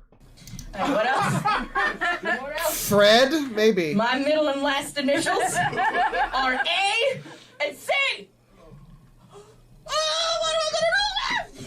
Yeah, so I'm the Antichrist. She's talking about, because the Antichrist, her middle and last initials. So she's the Antichrist. Well, I believe it right now. I mean, I think I believe it. If the anti-comedy Christ. Christ there. Yeah, you got freaked out. Oh, Bobcat Gold, maybe Bobcat Goldthwait. Why, it's the other reason I know that I'm the Antichrist. Because I scare every fucking rapist that ever tries to get his hands on me. Don't worry, lady. I know you're not allowed to... I don't want to pull a Sargon here and go, no one would, but I'm just, I think they edited out because Sega's woke now, after all. When they did the remaster of, like, Yakuza 4 or 5, I forget which one, there's a part where Akiyama's, like, assistant woman, Hana, she says something about how, like, some weirdo's gonna rape me. And Akiyama just goes, rape? You? And I think they changed that for the update. I think they did change that. I think they retranslated that to be a little different. I was reminded of that. Like, don't worry. Don't worry about it, Hana. It's fine. It's okay. Calby Deluxe. Don't worry. Boom! Right! Stop possessed! I'm possessed! Is it Sam Kinison, I guess? Yeah, I guess I've heard Sam Kinison kind of sounds like this. I mean, I guess whoever it is that would have done this, I have to assume they weren't as big of a hack fraud. No one would be, but, like, I have to assume that they were at least a little bit deserving of whatever name they might have. This seems like a type of comedy that I've seen people do this kind of thing. I just can't name who. Yeah, Bobcat Goldthwait is one, though. Yeah, like someone like him. I mean, that's a type of comedy, though, that's so... I guess I gotta give it to them, like, for trying to do something. This woman and that gamer girl chick trying to do something. I don't know if they know this is what they're doing, but just the only people I can think of that are like these types of comedy, like, it's a very weird sort of thing. It's not, you need to be very, like, pretty talented over and above just the standard of comedy. Like, you need to be, like, pretty good to be able to do this, like, kind of shouting at the audience for 20 minutes kind of fucking comedy. Like, so I guess it's like shooting high. It's a high bar. I guess she's really fucking shooting for the stars. She's just missing and falling on her ass. You know, either that or there's just no awareness and no understanding that this kind of thing is not easy to pull off. And even like an actual Bobcat Goldthwait or any of the other people named in chat, like a Bert Kreischer, is already kind of fucking annoying. Like, a lot of people would just find a lot of this kind of annoying no matter who you fucking are, and she's not doing it justice, even as far as that goes. So, yeah. Stop trying to save my goddamn soul! It's like I told my Catholic husband. If indeed there is a hell, that is where I'm going. Stop trying to save my goddamn soul! It's like drunken Lewis Black? I guess! I could see it being Lewis Black. It's like a woman trying to do Lewis Black, I guess. I guess I could see... I wasn't thinking about Lewis, but yeah. Yeah, it's like, I mean, again, yeah, it's a mix of comedy that exists. You know, Lewis Black, Bobcat, whatever. You mix a few of them together, and then you just dial up the feminism diarrhea dial a little bit, and you get this. I guess. It's just awful. Wow. It's very unique, though. I mean, compared to the others, this is just a very, I don't know, it's very in your face. I mean, Told my mother memorable. I deny the existence of the Holy Spirit. Uh-huh. Shut her fat trap. Oh, yeah. How come he doesn't work on fundamentalist Christians? Damn it. It's okay. It's okay. Don't worry about it. Don't worry. It's a little emotional. 3 different dudes tried to rape me the last year and a half. Laugh. Oh my god. He's laughing at that. He's trying to rape you. I guess don't laugh. This is no longer a comedy show. You're not allowed to laugh. That fucking white male laughed at her rape. I can't believe that piece of shit. That should be the new thing you do at comedy clubs. You just drop in a little thing that's not meant to make people laugh, and then if they do, you make them feel bad about it. That's a great new thing they should do at comedy. You drop in a little... it's just like a little litmus test. It's like, whoa, what the fuck? That actually happened to me, fucker. Wow. Get a load of this piece of shit. This fucker. You know, you just drop that on them. You make them feel really bad about it. Like, to the point where they recognize that they think it's a joke at first, and then they know. Then they realize that it's not, and you're still staring at them. And, like, in fact, everybody in the club is now against you. And that's the joke. It's ultimately, that would be what's funny. It would still be part of the comedy special, but it would be a meta thing. That would be what would be great about it. I guess that's what we're looking at now, except it's not intentional. She's just, I guess, high. I think she's like on Molly's. I don't know what's happening. Well, you know what? Hannah Gadsby, a little bit. Every time a guy tries to rape me, I gotta go with a little bit of banter. Every time the guy tries to rape me, I make my comedy routine 10 times worse, just so they never try again. It's happened 3 times so far, and this is the result of those 3 times. I used to be funny, goddammit. Little bit of banter. I like to screw with them a little bit. Right like that. Oh, yeah. She is Molly at this point. It's good. I think it's funny. You know what else is funnier? When I pull out my crazy eyes, the fuckers run away. What? When I pull out my crazy eyes, the fuckers run away. When I blew up my crazy eye and the fuckers ran away? I don't understand what you are saying. It's really funny to her though. She's having a great time. Yeah. Recently, saw some dude beating a puppy. Avant-garde comedy. She's going for all angles of emotions all at once. There's rape, there's puppy beating. This is some good comedy. I like it. I mean, I'm all for some edgy stuff. You know, like you get me with a good joke that involves beating a woman with a puppy while you're raping her. I mean, that's comedy. That's just comedy right there. Especially if you're wearing a clown outfit while you do it. But I don't know if it's working so well for her. I don't know. I said, don't do that to a puppy! Shoes, gaming, and rape. The female comedy spectrum. Yeah, it's the big three, you know? Comes over to me, starts yelling in my face, like, somebody tried to steal my dog! Somebody tried to steal my dog! Comes up in my face, he spits in my face. Whip out my crazy eyes! Oh, the crazy eyes. That's what her crazy eyes explode people and they run away. Because she's crazy. Well, I guess, you know, I mean, there's probably other ways of telling that. This is why they get the purple hair, though. Because, like, visibly, I mean, I don't know. I guess she's got fucking pigtails or whatever, and that's kind of weird. But visibly, she's just a woman. You get her some, like, fucking purple hair, maybe a t-shirt that has her pronouns on it, and you're good to go. You're good to go. I mean, you know everything you need to know about that person. Boom, there he goes! You get your ass back over here, and I'm gonna bite you into agony!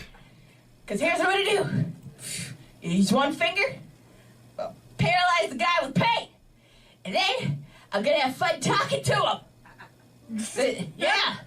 And then, when I'm about to let him go, I'm just like, hey. Like, it's a lot worse if she isn't high. You know, I mean, she should be high. The hope is that she's high. I can only hope she's high, because if she isn't, this is really embarrassing. If she's just doing this of the fucking goodness of her heart or something, this is just what she thinks is good comedy. She wants to share it with us. This is embarrassing, obviously, but I mean, if she's just really high, then, I mean, hey, no harm done, really. I mean, all these people, I guess, but, you know, whatever. As I let my finger up, you're gonna be fine. But I'm gonna let you know something. It hurts twice as much on the other side, motherfucker! I mean, you've seen fucking Foam Adventure, right? It's a very high likelihood she's just like this. There's people out there that are just... I'd love to see the We Got Foam girls doing a stand-up special. You know, that would be great. This is the closest you're probably going to get to that sort of thing, though. So, I mean, I guess I could see it. I guess I could see that being real. How much more of this is there? With the cowboy boots! Jesus Christ. And I'll leave you on this. Oh, she's leaving us on this. More people are convinced that there's a zombie apocalypse imminent than are convinced that world peace is achievable. They're motherfucking retarded, okay? Well, you know, I think that it's very unlikely that we'll ever achieve world peace because I would like to start every war at once right now after watching this. Just to spite you, actually. That's the reason. We need world peace now! And I'm the Antichrist! And I believe you it. Yeah, the zombie bit, you're right, it dates it. I was realizing that, like, this has to be around, like, 2010 or something, right? This is back when everybody thought zombies and bacon were epic, and narwhals, I guess, you know, right around there. I'm WAC! I'm the Antichrist! Jesus God, who let her do this for so long? Why? Why did they let her? I guess it was very funny, so it's for the best, but like, man, you'd think that they would have brought out the cane or like a gong or something, whatever, played her off. Jesus Christ. Well, it's over there at Flappers. You gotta hit up Flappers for some of that good comedy. Like, comment, subscribe. Bro, we're still watching your video. I'm not liking and commenting anything. Fuck off. Name's Joe Dirt, and Oh, here we go. It's Joe Dirt, everyone. It's fucking, it's Detroit till I die, motherfucker. ejaculate fire. Good to know. What's that? Say that again? And I ejaculate fire. Oh. Good to know I'm not the only death metal fan in the audience. Or not in the audience right now. Anyway, if you're wondering why I was kind of limping up my way up to the stage, it's because I finally got back into the gym. I've been out of work for a few months. I've been going to UFC gym, doing MMA for about 3 years now. And it's funny, every time I tell somebody that I've been into MMA, they're like, oh, So we're at a crucial moment in the joke. I've just paused here. We're at a crucial moment in the joke. He's set up the joke. Someone in the audience is with him. It's this very simple setup. He's working out. A lot of people can sympathize with that. A lot of people have been working out, have worked out in the past. It's a relatable thing. Very easy to tell a joke that people will be on board with. Even I would be on board, and I'm an epic gamer.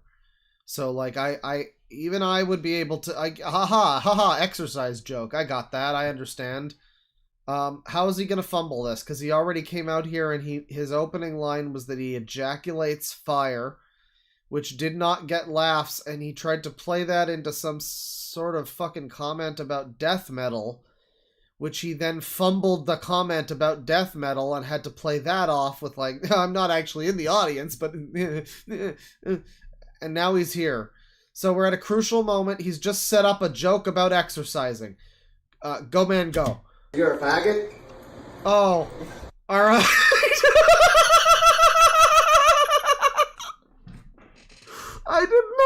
I did not know that was gonna happen. I didn't know that was the next part of the joke.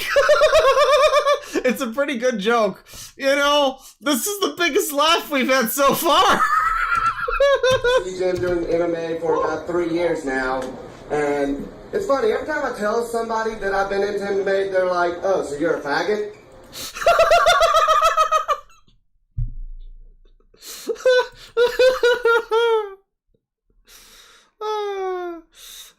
Hate is never funny, people. Don't say bad words. What the fuck is that supposed to mean? Oh, MMA's just a bunch of fake stuff. It's a bunch of gay sex. Step out in the parking lot. Nobody laughed, obviously. No one laughed. The tiger back here looks like he's having a really fun time, but I don't know about the audience. Doesn't seem like it's exactly a packed house. There's at least one person here. It seems like there's other people not back here. No one pictured. Nobody is visibly quakering at his jokes. Nobody is watching visibly. I can rape you. What was that about rape? What happened now? Why? I look away for 2 seconds and there was a rape. God damn it, it's just like Ubisoft. What the fuck is that supposed to mean? Oh, MMA's just a bunch of fake stuff. It's a bunch of gay sex. Step out in the parking lot so I can rape you. Yeah, you told him. You told him. Straight up. Straight up! Is he like falling over? Are you drunk? Again, it's a lot better if he is drunk. I hope he's drunk. I hope he's I hope he's high and drunk. Yeah, it's kind of strange being one of the few metalheads in that. No, not anime. MMA is gay sex. That was the joke. He's doing MMA gym stuff, so that's like gay sex, and he's gonna rape someone because they said it's like gay sex, so he's gonna fight them in the parking lot, and that's the joke, is that he's gonna rape them. That's the joke. Now what's the new joke? What our new joke? Metal? Okay, I like metal. What's the metal joke? Hit me with a metal joke. Yeah, it's kind of strange being one of the few metalheads in Baton Rouge because nobody here listens to metal. They're all obsessed with Lil Boosie and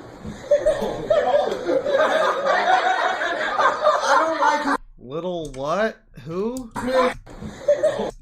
Nobody here listens to metal. No one listens to metal in Baton Rouge. They're all obsessed with Lil Boosie. Little Boozy? Who? Is this a real maybe he's making a joke. This might be a local thing. He's getting a laugh out of this one. I don't know if that's with him. I think it's at him. I don't think it's with him. It doesn't seem like he's getting the reaction he wants, but people are laughing. like his music. Little Bussy? He sounds like a kind of intelligent dude, but he fucking dumbass for paying off whoever. But his music sucks, straight up. I listen to... My favorite band is a band called Acid Bath. Oh, Zara, where are you? We have a mod who loves Acid Bath. Big fan of Acid Bath. I'm familiar with them to some degree. I don't know. I wouldn't know a song to listen to it, but people like it. It's apparently a pretty good band. You know, maybe he's got good music taste. Maybe he needs to team up with Iron Wrath. He also has pretty good music taste sometimes. Yeah. But we're talking. Those of y'all don't know who asked about this. They're a band that never really got famous. That's the true mark of a music fan. Yeah, I'd really prefer the Lil Bussy. That's better over Acid Bath. That's a better name. That's really getting me to groove to the music a little bit more. Lil Bussy, I prefer that over Acid Bath. But yeah, you know, he's now being just like a music hipster. He's saying they never got famous. That's why you know they're good. And if you listen to whatever's new, like Beyonce or you're not a music fan. If this was 1985, you'd be running down the street going, "Please, my cherry pie!" Go crawl in a hole and die somewhere. Listen to some fucking real music. Wow, he can't handle people's opinions, dude. He cannot handle opinions. This is crazy. It's like his mom didn't have that conversation with him. Listen to something you're not going to hear every day, but recently somebody like graffitied up. Yeah, it's like it's a very metalhead stereotype kind of thing. You go on a stage and your first instinct is to just shit on bands that aren't your favorite metal band. It's like it's not something people usually like. I mean, you can make it funny, but you didn't, so it doesn't matter, really. The gravestone of Dimebag Darrell. Give me 5 minutes alone with Damn.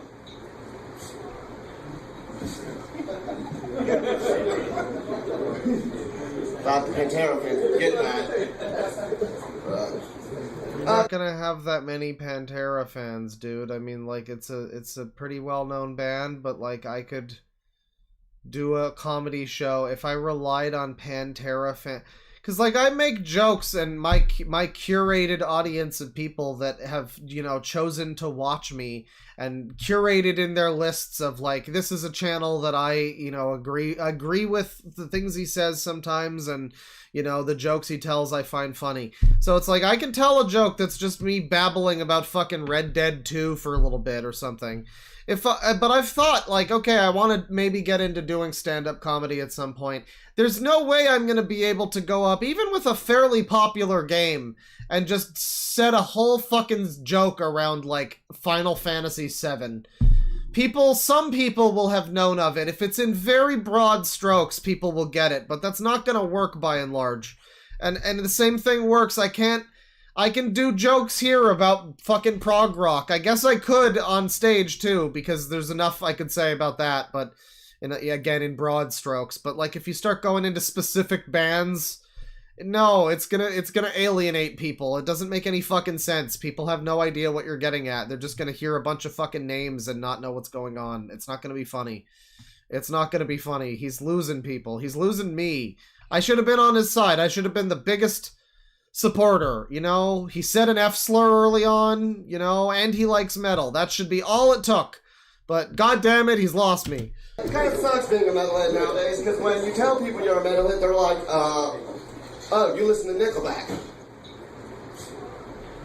Yes, if I go on a stage and tell a joke about the last of the Cetra, nobody is going to laugh. I know that, and that's why I would never do that. This guy's...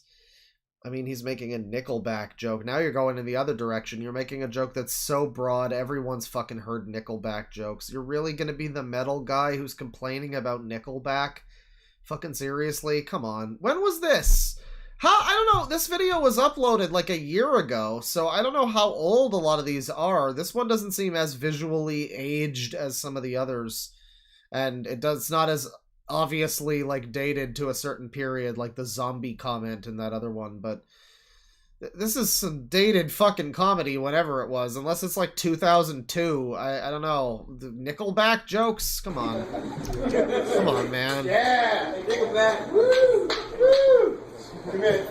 I'm about to listen to the sound of you screaming like a bitch when I put my foot. See, when you say this video is old, all caps, and then you say it's like 5 to 10 years old, I'm thinking like mid-2000s is the age where it would be acceptable for this to be like Nickelback jokes. That's when that would be still relevant and funny, is like a mid-2000s. And you know, it's not even like I could watch a comedy special from that era where they make a Nickelback joke, but I'm in the headspace of this came out in 2005 and this was funny at the time, and like therefore I find it funny now. You can make that work, but I don't know if this is 5 to 10 years old. Nickelback joke is really out of fucking date at like in the 2010s. Jesus Christ. My face in your ass. How about that, friend? Oh, right. Oh, wait. It's 2024. That's what... okay, right. Okay, so you're also just... Time moves too fast for you. All right, that's fair. Maybe it is... Maybe you did mean, like, 2008 or something, because that's what I would suggest, maybe. So is he just quoting... Yeah, he is. He went on stage and said his name was Joe Dirt, so I guess he's just pretending to be Joe Dirt now? I've never seen that movie. I'd wager a lot of people haven't. My face in your ass. How about that, friend? Huh? I mean, your ass in my face. What's up? Right. Listen to some shit, listen to some fucking arm and a mark. More like nickel bad. I don't even know what he's saying now.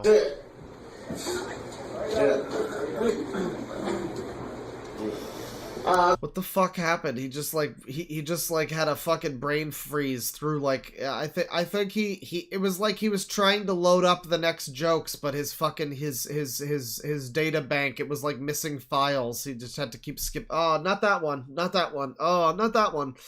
This one. This is the one. Okay. I recently saw this band. I hope he says another slur. I really do. I've heard of it called Black Label Society.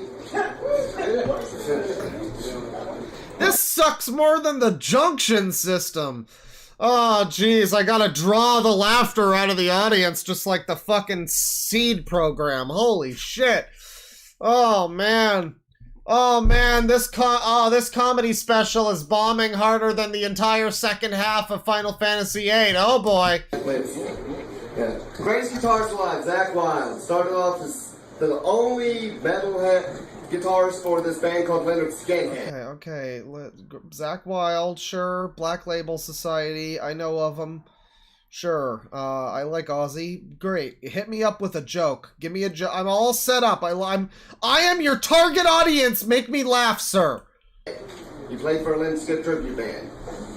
Lynyrd Skynyrd tribute band. All right, I'm with you. What took a bunch of stupid rednecks to play 2 chords at a time, he does it all by himself. Now you're making fun of Lynyrd Skynyrd. What the fuck is wrong with you? Jesus Christ.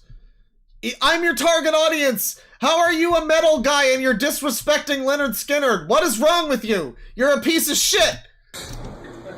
Fucking Yankees.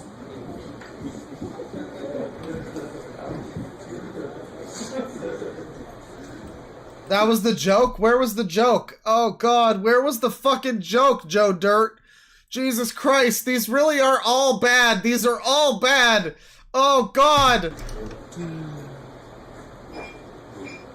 Fuck, I lost myself.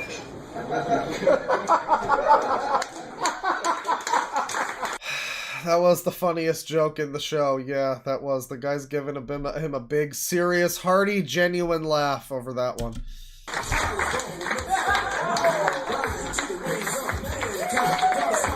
He gave up. He just gave up. All right. Here he comes. One more time. Oh, we got masks. This is COVID era. This is new.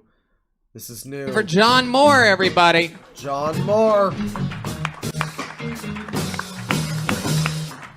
Come on, John. What is up? I'm actually just looking for the bathroom. What are you doing, John? Come on. This guy, these people are already not... Oh no, we get to see the judges the whole time. This is unfortunate. This is an unfortunate display. I say with a large smile plastered across my face. This is a very unfortunate display indeed. Could you guys point me? Oh, I really was going to go to the dear. bathroom, and I'm glad I did not. So I'm here with Oh, fucking hell. some friends from Dallas. Going to talk about my buddy that I was in the Army with. This guy is a legend. You guys may have heard of him. I'm not going to use his name, but he's got a foundation with Apparently this is a known clip. Is that Joe Rogan? Is that Joe Rogan? It looks like a tiny Joe Rogan, a little bit. He looks like he's growing into a Joe Rogan. Gary Sinise. He has earned a lot of money. Great guy and hysterical guy. Only reason I bring him up, one of the funniest guys. That is Joe Rogan. Oh, so it's Joe Rogan who looks like he's dying here. Okay. That's funny then. All right, so these are, I guess, real comedians. I don't think I've ever heard Joe Rogan. Joe Rogan is still such a fucking weird person to me because I used to watch the show News Radio. They played it on fucking TV Tropolis in Canada. And it was a 90s show, but they played it, and I remember he was on it. And then just like out of nowhere one day, all of a sudden, the guy from News Radio was the biggest name in podcasting. And I just didn't understand how that fucking happened. That just came out of fucking nowhere. I'm not going to use his name. Wild stuff. He's got a foundation with Gary Sinise. He has earned a lot of money. Great guy and hysterical guy. Only reason I bring him up, one of the funniest guys I've ever met, right? This guy, when we were in service, huge. 6'7", 260. Okay, we're not hearing any jokes so far. There's no jokes so far. Stepped on an IED and lost all 4 of his limbs. The thing is, it's a high-stakes game when you're doing comedy. You know, you got, like, you want to tell quick jokes, maybe? I mean, or set up for really good jokes.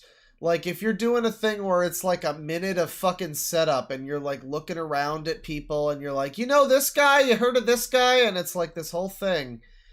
This better be a good one. I mean, whatever it is. Someone's leg blew off in an IED. It better be a good one. It's like 5 minutes of fucking setup. You could come at us with like, there could have been fucking 6 jokes and punchlines in that time. If this was like Jimmy Carr, if this was like, I don't know. I mean, I don't know. You get some, but then you get someone like George Carlin who's like able to go out there and just, you know, talk for a while, and he's not really saying jokes, but it's funny. But that, again, it's the high stakes. It's like, are you gonna be that good? Are you gonna be good enough to do that? And I don't know if this guy is. He's just currently just babbling about some fucking shit. I don't even know what he's talking about. I don't care. He stepped on an IED and lost all 4 of his limbs. Yeah, I do not tell jokes about this guy for obvious fucking reasons. I had one serious question about his dick. He got his wife pregnant, so that question has been answered. And truth be told, like I said, he's very funny. He's got a ton of stage time. Is there something funny that's supposed to be happening right now? More stage time than all of me and the other comics put together, but at least we're all put together. You know what I'm saying? Jesus fucking Christ, John. What the fuck? My God, you just came up and told a story about your funnier friend. Why didn't you let him sign up? Yeah, that's a very good question, sir. That's the question we're all wondering.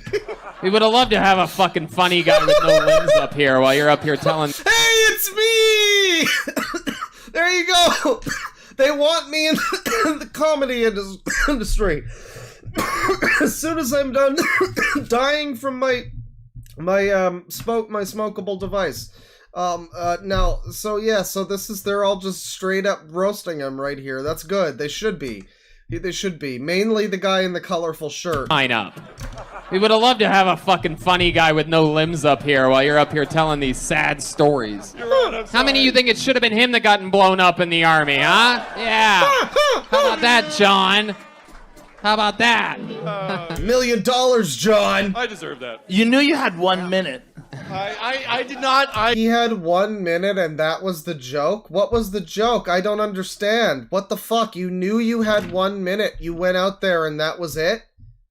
That's so bad. This is the worst one yet.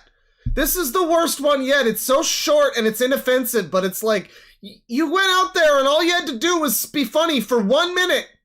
You're in front of, like, real comedians, at least one that I know of, You know, and you're just being a fucking idiot. What the fuck did you do? I did not. Yeah, that's true. How long have you not been doing comedy, John?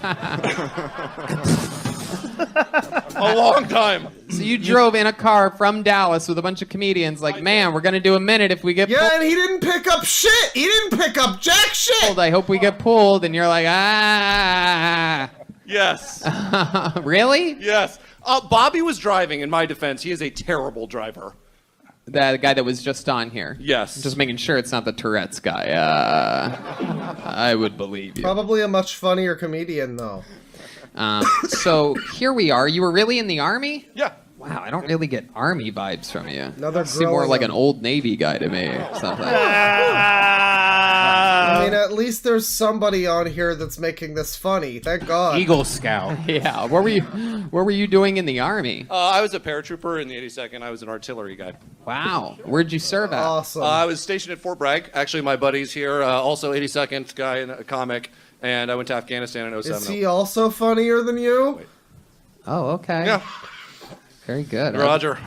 Absolutely. Hell yeah. Paratrooper, huh? Yes. So you would just get dropped off in Afghanistan. No, there actually has not been a combat jump for many, many years. The last official combat jump Man, they're really letting him still do this. Why? Why? I mean, he's not even being funny bad. He's just, like, up there still. What the fuck is the point of this? was in... This is just unbearable. Shit, I want to say it was when they jumped into Nicaragua or something like that. But there's not really any combat jumps anymore. The idea is that the threat of people being able to... Because it's like an 18-hour mandate. You got to be able to deploy in 18 hours, so...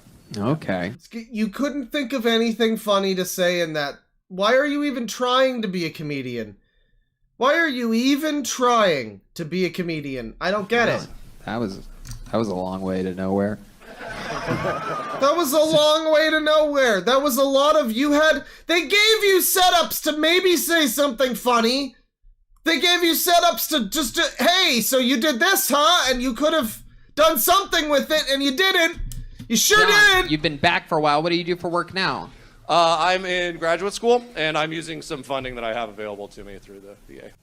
Okay, awesome. And what are you going to school for? I'm getting an MBA and a data analytics All right. degree. Yeah. Hell yeah. Deaf Noodles stand up. I know that was passed around for a bit. I haven't seen it. No, I mean, I guess I could. I don't know. I'm enjoying the bad comedy. This one ends soon.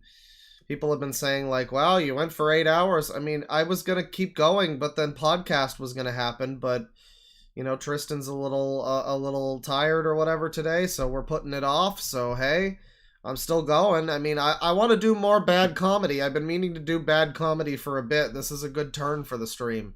This video is great. If there's like a sequel video on the same channel, that would be best. I would go for that. But if there's just other stuff I could find, because a lot of the cringe bad comedy is stuff that I've seen, or it's like a little too, like Netflix or whatever, you know. You don't want something you want stuff like this where it's just some guy's fucking phone recording of a dude bombing. This is exactly what you want. Every video in this has been great. And yeah, I'd like more of this. This is perfect. Maybe the Deaf Noodles, maybe the Deaf Noodles thing would be good too. Yeah. And I Okay. just started doing comedy. I am very new. Not How new? 24-hour stream. Awesome. no. Great to be at 3 months. And what else have you joked about when you're 3 months on stage? When you're not talking about a guy getting blown up for his country, but he's really funny. He's the funniest guy I have written down here. What does that even mean, too? That was the quote. The funniest guy. So he was going to talk about another guy that was literally the point of this. He was going to go out on stage and talk about someone else he knows who's funnier. I am so baffled by this. There are other people who he probably knows. He says he was in a car with a bunch of people. Did he get picked to go up here and other people didn't? Did the funny fucking amputee guy not go up there? But you did, you fucking piece of shit. I hate this guy. Wow. Fuck this funniest dude. guy. You see that? Funniest guy. Had to write it down because I couldn't believe it. You were 40 seconds into a set with no laughs, and you're talking about the funniest guy you know. I know. Shit. I thought I was going to get a laugh with the bathroom bit, maybe. I don't know. That Really? You thought? Like that what? was a bit? That was a bit. That was a bit. Holy shit. Yeah, I thought you were genuinely asking. Well, Honestly, in mean- retrospect, I wish I would have shown you. It's right over there to the left. In retrospect, it would have been better if you did your act in a different room, perhaps without a microphone or an audience forced to watch you, especially not us. Thank you. Thank you for your time. Okay, thank you very much. Instead, you decided to take a shit right here on You stage. thought. You assumed. You considered. I mean, I don't know. What else have you joked about? Tell us. We're still letting him go. Oh, let him die. Let this man die a sad death. So give us Don't make him keep doing this, Tony. No. Shortest joke that you have. Give us a quick joke. Fine. Give us one quick joke. Say something funny. You have to. I did a joke about how silly QAnon is, and like I'm not surprised that people believe this shit because they've been lying to us about everything for years. You guys remember Pluto? Yeah. It's almost incredible how bad you are at this. I think I need to watch this guy. It's a Kill Tony podcast. Apparently he does more stuff like this. This is good. This is really good. This is terrible. I mean, honestly, I've seen people do some horrible shit, but there's always like one or two people in the audience that Not in front of Ro Jogan. Come on, dude. They need attention or something, or like want to show they have a different sense of humor, and they'll laugh. The amount of silence that echoes, like I can hear the Westin Hotel. That's what I've been saying. It's like you watch that one with the British lady in the shoes, and it's like it's bad, but I don't know. They can't all be pity laughs. Some people had to find that at least a little funny. They were laughing with her, I think. Not all of them, but maybe some of them were pity laughs. But this, it's like you got fucking nothing. People didn't even know that was supposed to be a joke. I'm still not sure it was. No. Like people ringing the bellboy, fucking bell across. You know the what's street. confusing? You're a good talker. Yeah. Like, how do you not know that you're not funny? I know everyone hates Joe Rogan now, but he's very accurate. The guy is seemingly charismatic. He doesn't seem like he's a complete bumblefuck retard. He's able to like talk and speak to them. I mean, these are like well-known comedians or whatever. He's probably nervous, but he's handling it. You know, he's being roasted, but he's handling it. But he's just really not funny. He needs to do... he could be in some kind of fucking broadcasting or something. He doesn't seem like a bad guy. He's just a real piece of shit. He's not funny. Inexperience. Yeah, 3 months in is that's very. But are you funny like in conversation with your friends and just trying to figure out how to do stand-up? I mean, yeah, maybe. Like, what's the time that you made your did you make your friends laugh on the drive here I from did. Dallas? What'd you do? We were talking about Bobby's driving, and my buddy said, "Did your parents yell at you a lot, like as a kid?" And I said, "Obviously not." Did you hear that? Did you hear that right before everyone was laughing about the silence? This is so baffling. It's actually incredible. I'm going to have you do another joke because I'm shocked at how quiet the room can be. Again. It's like in Disco Elysium when they're doing the tests on the church to find the exact center where all the silence is, where all the sound cuts out right in that one spot. They're doing tests to find how all the laughter magically disappears. Well, normally when people do bad here, there's some noise, like you can hear something. But right after you hit a punchline, It's like you're missing an ingredient and the bread won't rise. like yeast and water. Yeah, it's like, what's wrong here? This flour ain't doing shit. It's wilting. But I also want another comedian, though. Flour Give me on a another tray. guy. Okay, do another joke. How many want to hear another joke from John Moore? Oh, thank you so much. I think the rest of the video is this guy. He's gonna try to. I think we have another 4 minutes of this guy dying. So bad, it's actually amazing. It's Okay, incredible. here's a This joke. is It is historical. great to be here right now. This is so much. This is actually this is really fun. Fuck, guys. I don't know. A Come joke? on, just a joke. Just you a got it. single you got it. joke. Don't do any sound I effects. had, I want to uh, see if we can tap back into this. I had an STD scare recently. Oh my god, it's Cell Waters. He's back. I got one. Yeah, not a scary one though. It's curable. Like this is a curable joke. So one pill, the joke is gone. But I should have known better because I didn't use a condom, which is stupid. But You can see that there's a joke there sort of starting. I can see a comedy special happening where he says something like, you know, this is a curable joke, haha. One pill, the joke is gone. It's that there's something there, but he somehow, even though he does have like a bit of a charisma, he still doesn't have the ability to land the fucking joke. He just doesn't. Also, I once had a girl tell me that I have the biggest dick hole she's ever seen. Yeah, I agree with the person who says I don't know if I can do this. I like the face that Tony over here is making. This is full cringe. This guy is also Joe Rogan is wired in on that one. The biggest dick hole, you say? Jamie, pull that up. That can't be good, can it? Just leaving the front door open like that? Come on in! There was a parakeet that laughed at that, a jungle bird of some kind. Very interesting. Have you ever thought of doing everything differently?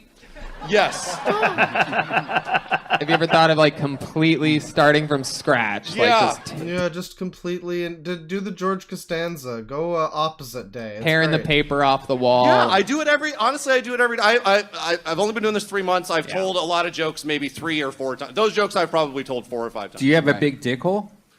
That's what I've been told. Yeah, what are we talking about That's here? what Like, I've been Yeah, told. let's get into the real situation here. Where the pee comes out. Right, but like how big can it be? Like Like a is pencil? it from like the top to like, I mean, how does it work exactly? Well, I'm assuming it's width. Like a mouth of a Gatorade bottle, you know? Like, No way, you don't have that. No, it's not that. No, what's it like? What's it really like? Well, I mean, Describe it looks for like us. a urethra. I guess it's just maybe like, Is this what we've come to in the search for comedy, though? Number 2 pencil, number 3, number 4. Ooh, Is it unknown. We do have a lot more of this, I feel. Yeah, wow, they keep going on this.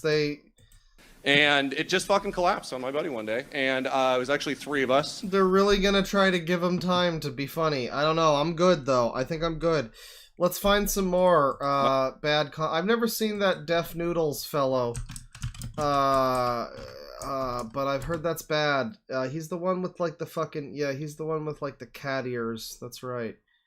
I've never seen something this horrible.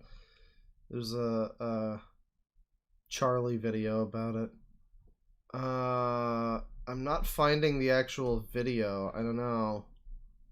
I'm finding people reacting to it. I'm not seeing the actual video. It's not happening. It's not happening. Deaf Noodles roast battle. Hang on.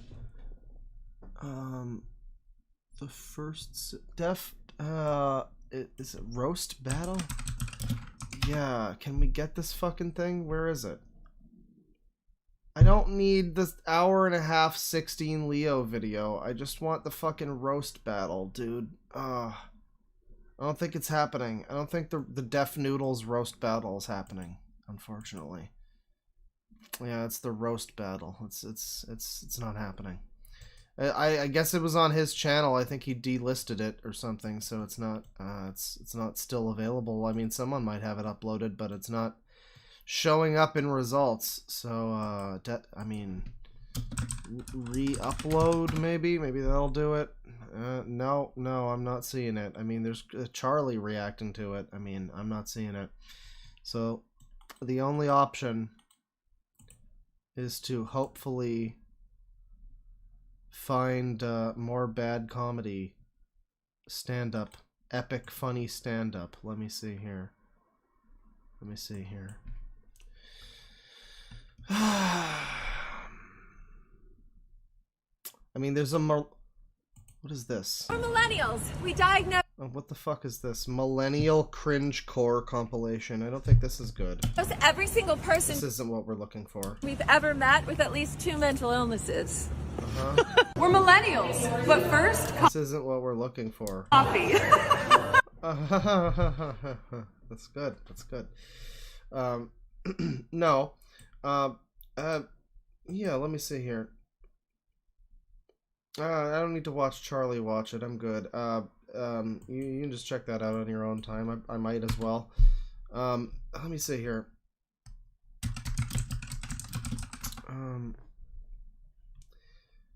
Yeah, I mean, we got another a half hour This looks like it might be... Oh, it's from that Kill Tony, I guess. It's more from that show. So I guess there's that. There is that. There's like a half-hour supercut of stuff from that. The Worst of Kill Tony. That's available. So if you want more of that, Cringe Level 1000 stand-up set. It's his own upload. It's a guy who uploaded his own bad set. He gets booed off stage, apparently. It has 200,000 views. That sounds pretty good. Let me see here. Cringe blog. I want one that's like a good selection of... I mean, there's a few of these. Amateur comedian absolutely bombs on stage. There's a lot of these are old, and I've seen some of these. We've done this before, but man, it's worth it, though. It's worth it. We'll watch a little of this Kill Tony one, but I don't want to spend too much time on grilling each comedian. I just want to see a selection of bad comedians. If we could make a compilation of some of the worst jokes ever told on this show, I guarantee you that would be all-time blooper reel. That's what we're doing. What you know about chocolate? I guarantee you that would be all-time blooper reel. What you know about chocolate milk? What you know about chocolate milk, dog? Whoever made up chocolate... I mean, it has to be difficult to go up here and just on the spot try to be funny, but I mean, I guess that's the fucking point. And you go up and you just, chocolate milk! And that's your joke, I guess. Milk should be awarded a medal, dude. What you know about chocolate milk? Fuck. I don't know. Black chicks got chocolate milk coming out their titties. What's happening? Why are we doing this? What's going on? He's so lost. I mean, why would you try to do this if you don't think you can even fucking attempt it? Did he think this was going to go very differently? I'm assuming maybe he just got real flustered and he didn't expect it to go this way.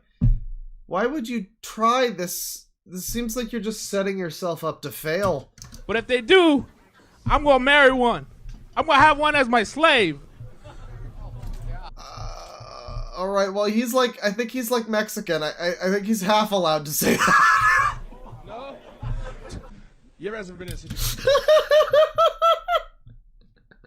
We just cut away from that. Alright, here we are with the...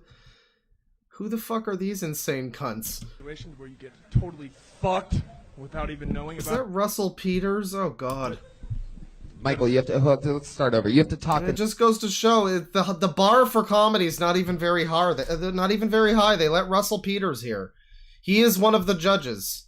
They let him be one of the judges. So you don't even have to be that funny. You just have to be, like, racist... Do a racist Indian accent. I guess it's not racist because he is the race, but it's like...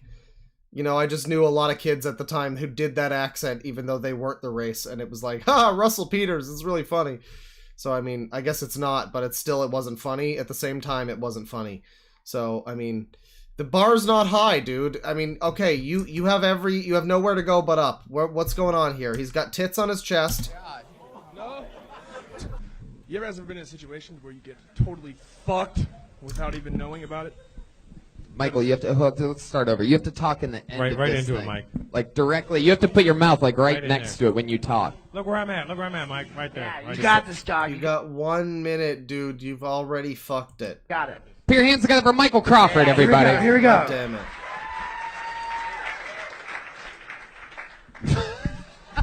Michael, what are you doing, buddy? This is when you know it gets real, when you get on stage and you're like, holy shit, what the fuck is going on here?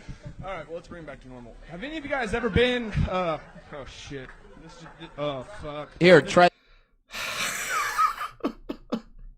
At least Russell Peters is having a good time. The dude's trying. He's not understanding the concept of the microphone. It's not working so well for him. This one's louder. Mike difficult. Buddy, how you doing there? Good. Yeah, you ever got in a situation where you, Wow. It's not that hard, man. Come on. I'm hitting it. Oh, no. Yeah, this is great. This seems to be a podcast to just watch. I mean, because some people might also just be actually funny, but then you get someone like this. Tearing it up. I look in the corner, and this guy's in the corner. He's, hey, man, I can't get hard. What's wrong? I can't get hard. Dude, what do you want me to do? I don't, oh shit. What do you keep looking at them? That'll make it funnier. want me to do? Oh, God, I'm going to bomb so bad. Fuck. Well, you've set yourself up to fail, sir. This is not starting off great. I got to laugh. At least I'm happy. All right, let's see. What can we talk about for the next minute or 30 seconds I have left? Let's just go into my calls. Go into this new year. Let's see. For this new year, I came into very single and all that. I'm very depressed about that. That's Oh my god, dude. What a great joke.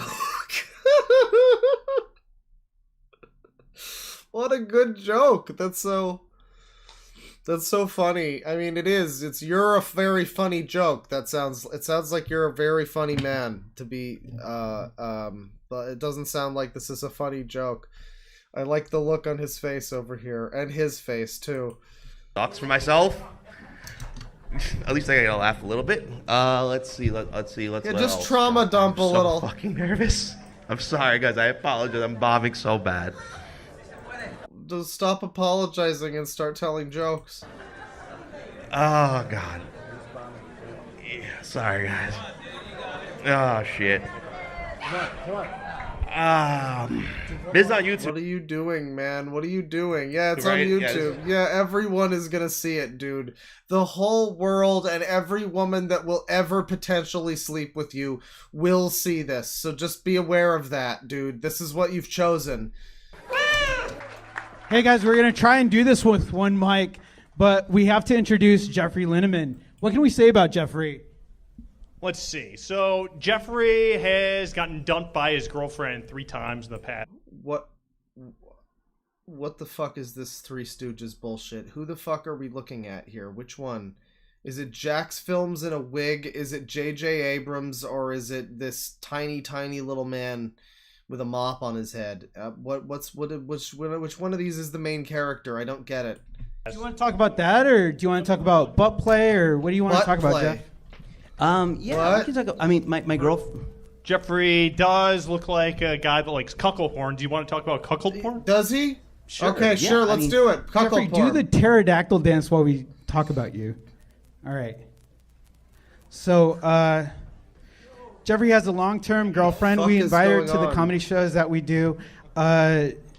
We save a seat for her every time, but she'll come one of these times.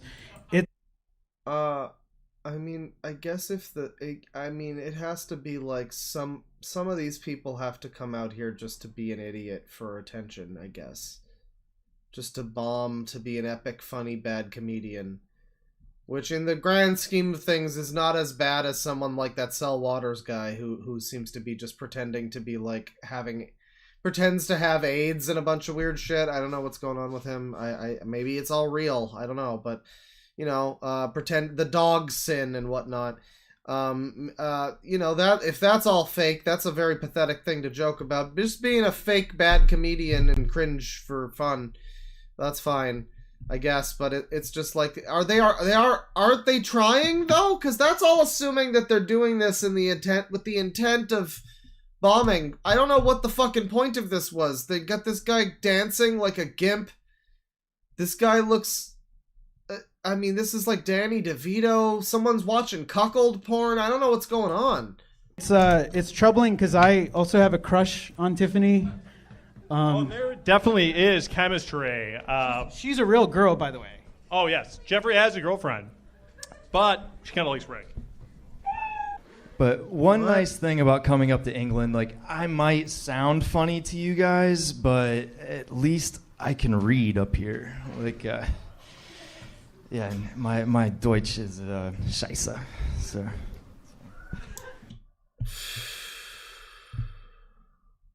I don't understand. Are they in England? So he's American, but he's saying my Deutsch.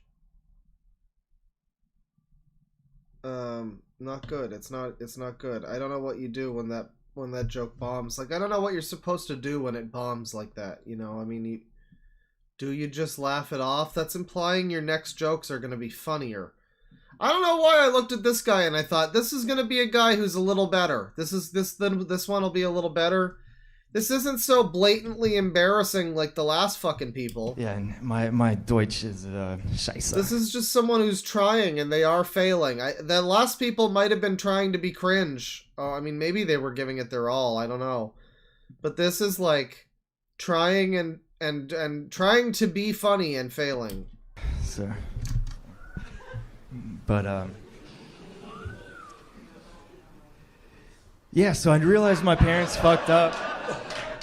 I guess you just move on. Yeah, I guess he moved on. I guess that's the best you could do. He tried. I mean, some jokes aren't gonna land. You know, he could have dwelled on it and made it worse. That was all right. I guess that's the best you could do. I got straight A's in school, straight absences. Okay, he's got a bit of a good joke. That's a good intro. That's not bad. That's not bad. We're on to something. We're on to something. It's not like super funny, and he didn't deliver it that great, but it's not bad. It's not bad. It's something. That's a joke that can work. I'm going to Sunday school. They're teaching me how to scoop ice cream from the Holy Book of Banana Splits. I'll give time back. He dropped it off. It fell off. It started out, it was okay. It fell off. I don't know. He's Sunday school, ice cream Sunday. That's the joke, I guess. It fell off. He fell off plus ratio.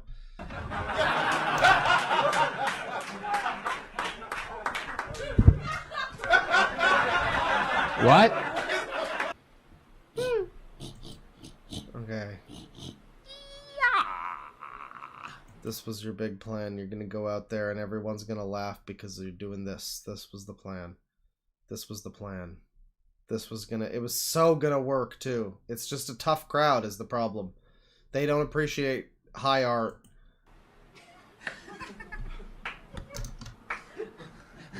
Pass. Call that practicing?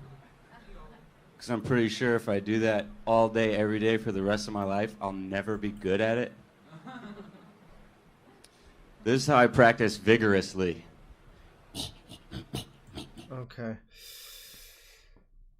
He's practicing vigorously. It's a good joke. It's a really good joke. Again, it brings to mind, like, if you were really funny, if you were a naturally very funny comedian, I still feel like in your best attempt, this would be a joke that would be really annoying to a lot of people. Some people would find it funny if you did it really well and you were really good at it, but it would be annoying to a large group of people at best.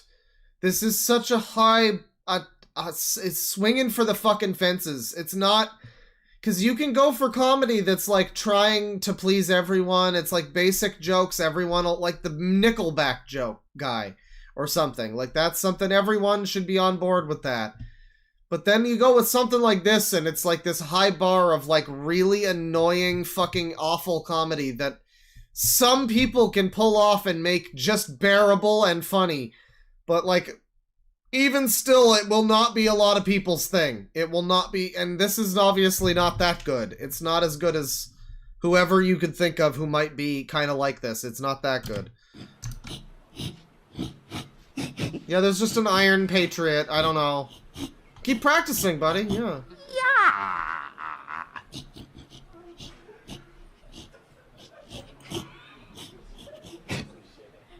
Thank you.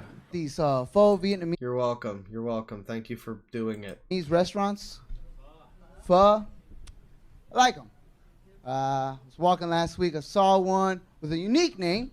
This guy starts off strong. He's got a premise. Pho restaurants, okay? Unique name for the pho restaurant. It's going to be something. It's going to be like a racial slur or something. Okay, but he's got like a presence. He's got like, he can make he's got a comedian voice. He could maybe do something. I could see him being on a stage and not being booed. What's the unique name? Give me the name. By the name of Pho-tastic. Next day I saw another pho restaurant by the name Pho-bulous. I was kicking it in Compton because it's going downhill. I heard that. It's not what you want. You don't want to be inspiring someone to create their own restaurant called Fabulous in the crowd. You want them to be laughing, probably. I was going to get some weed. Saw a pho restaurant that just opened by the name of Pho. Real? Pho Show. Oh no. Pho. Fuck yourself. By the name of Pho Life. He's just gone into doing every single faux thing that he can do. That's good. That's good. Eventually. All right, it'll be motherfuckers, funny. y'all don't like the shit. I think you should forget about 5 of those tags. Yeah. What part of Texas you went to? Oh my god, look at this spider creature. What part of Texas? You said you're up in Texas, right? Recently? No. Yo, are you doing crowd work, bro? No. Well, Texas is very pro-gay. I think he's trying. Oh, we're getting into gay subject matter here. Every time it gets serious, and anytime race or sexuality comes on, I just, shows up in a video. I just want to do the Who Wants to Be a Millionaire? The you just bring it all down. Oh boy, it's time to get gay. Everybody, it's getting gay. So he was trying to do crowd work, I guess. I suppose you're not really supposed to do that there, like with the hosts there, and that's probably for the best. All right, I'm gonna let y'all know that Texas loves the gays. right now. Who do you think wasn't funny yet? Who do you think gave them the idea for the foot-long corn dog? The assless chaps. Now it's gonna be funny. The mechanical bull. It's gonna be funny now. That was straight gay jokes, guys.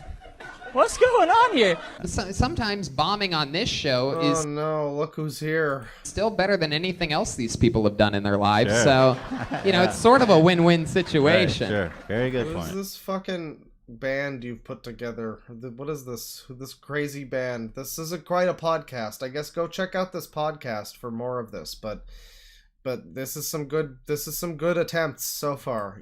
I like your optimism. For those of you who saw my last performance here, I'm crazy, crackers, nuts, loony, wacky. I got a screw loose. I flew over the cuckoo's nest. I'm mad, I tell you, stock raving mad. Who informed this man that this was something he should do? I just don't understand. I'm mad as a hatter. Mad as a hatter, everyone. I got a Tinder recently. First things first. We know you're not looking for a middle-level sales guy at a paper company. Office reference? Anyone? It's not true! We know you're not looking for that guy. Yeah, go for the Office reference. Everyone on Tinder loves it, so it'll go well. That's the thing about like comedy in a club like this. It's not gonna work to be referential. You're trying to do Office references in the comedy club. That's not gonna work. Not everyone has fucking seen The Office. You're supposed to be making the laughs happen, not making people remember the laughs.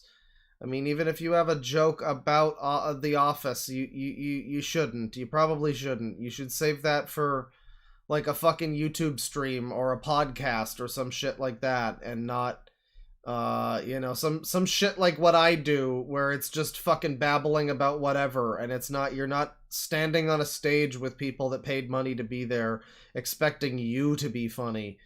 The only thing funny here is the fake mustaches on these guys.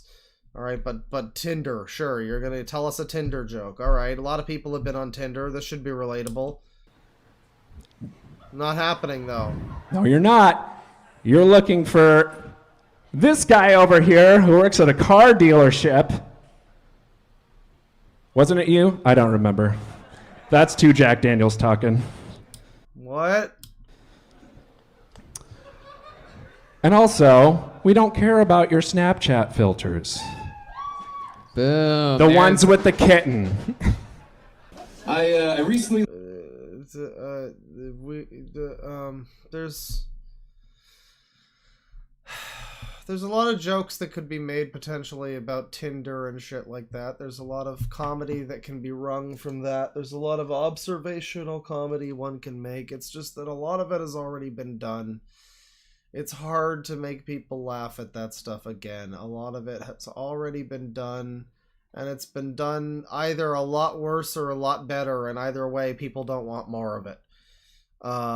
So you know, just maybe we can move on from making fucking jokes about, oh my god, swipe left! Maybe we can be done with this. I learned I have 60% of my DNA in common with that of a banana. You guys, if this is true, why am I not more appealing? I was at the DMV. I was at the DMV. I mean, it's a pretty bad pun. Yeah, people are giving him the booing him for that. I mean, that's a bad pun. Yeah, it's gonna happen. I thought things would run a lot faster here at the DMV if cheetahs worked here at the DMV. Cheetahs, wild animals. What the fuck is happening now? The first one was just a bad pun. I got the impression the booing was like in good fun. It wasn't like real booing. That was a bad joke on purpose, right? And then the second one, maybe he's just bad. He might just be bad. The cheetahs work at the DMV? What's happening? Boo earns! Gives a shout out if you used to get a spoon when you were a little kid. No? Everyone well behaved? Fucking well. Is this fucking guy speaking English? What is happening? Gives a shout out if you used to get a spoon when you were a little kid. I'm trying to identify what fucking accent that even is. No? Irish? Everyone well behaved? The Hive? Well, that just fucks that one, eh? My uncle used to sneak into my room. Oh, he's a bogan. Okay. Make me watch Ghost.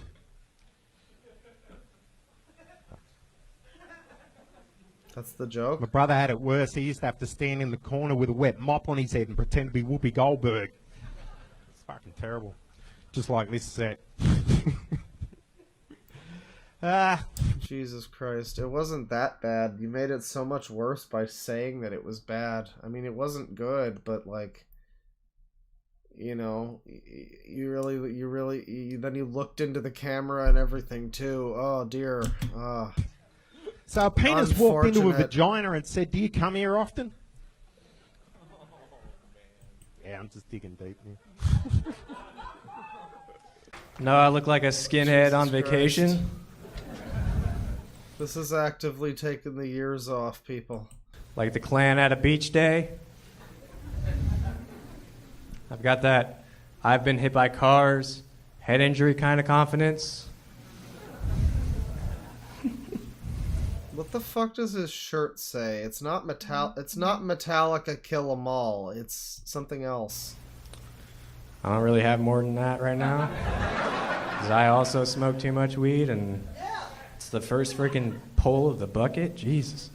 Why were you in there? Why were you even in there? Are you like forced to do comedy? I don't know how this event works, but I have to assume you're the one who like puts your name in, right? It's not like the fucking Goblet of Fire, right? You're not getting Kill Tony over here going, Harry Potter! You know, calmly. He's not doing that calmly. I have to assume. So you put your name in. So what did you think was gonna happen? Like, I have to assume you know what's going on here. I don't. I've never watched this podcast, but you know the format, right? Why are you putting your name in for this thing you don't even know what's going on, apparently? I didn't settled in yet. Wow.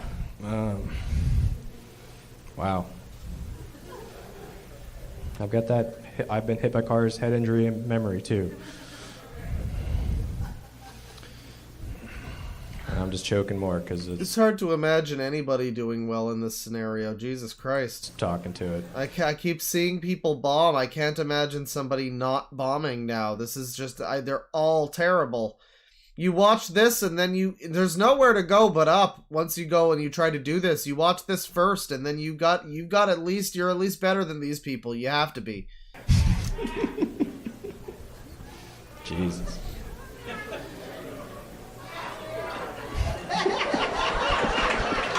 Yeah, he's looking at him like, go on, buddy, try and make a joke. Please. Please try and make a joke. Please try and say something that's funny, sir. Please. That look. Wow. This guy here just looks like he's happy to be there. Holy shit. I mean, I didn't know whether to save you or what there. I just wanted to, I sort of wanted to just let your concussions do the talking for a little bit. Well, what's the difference between Eric Clapton and a bag of cocaine? I don't want you to finish this joke. No, I don't know. What is it? Clapton didn't let a bag of cocaine fall off a 4th flight of stairs. There you go. I don't think you told it right. What's the difference? What happened? It was like he let his kid fall off a staircase or something. He let his kid fall off a balcony, something like that. It was something like the Onision case. I don't know. I don't know what happened, but he did. There's a joke there that should have been made. There's a joke that could have been made, but yeah, that was unfortunate. That was just a Between shame. a son and a bag of cocaine would be the. That's it. There you go. Yeah. Right. All right. Yeah, you gotta rephrase his joke for him. What a fucking shame. Damn. Bomb artists here. Last time I was here, I did an anti-flag reference. It didn't go well at all. Oh dear, it's like that woman, the screaming Antichrist woman, but now it's the screaming anti-flag man. He made another reference. These people need to stop making fucking references. All the comedians over there. Okay. What are you doing, buddy? Say something, buddy. You know, okay. What the fuck was that? We're so oppressed. Anytime I want to talk about race, it's racism that. If I want to... You know, this guy, I like this guy. I'm with this guy. I think this guy should vote for president. Hang out This with guy should run for president. the girl, it's me too, this. Do you know what the irony of it is? The only people who understand what we feel as white comedians are the niggers. Oh, because he's wearing white face. He's in all masks. That's supposed to be white face. Okay. Right. Well, he said the funny word. He did. Well, he laughed. This guy laughed. For unknown reasons, this one person in the crowd laughed. This one judge laughed. Everyone else didn't, but he did. Funny. Yes, you can, my white sister. Third slur of the stream. Thanks for keeping count.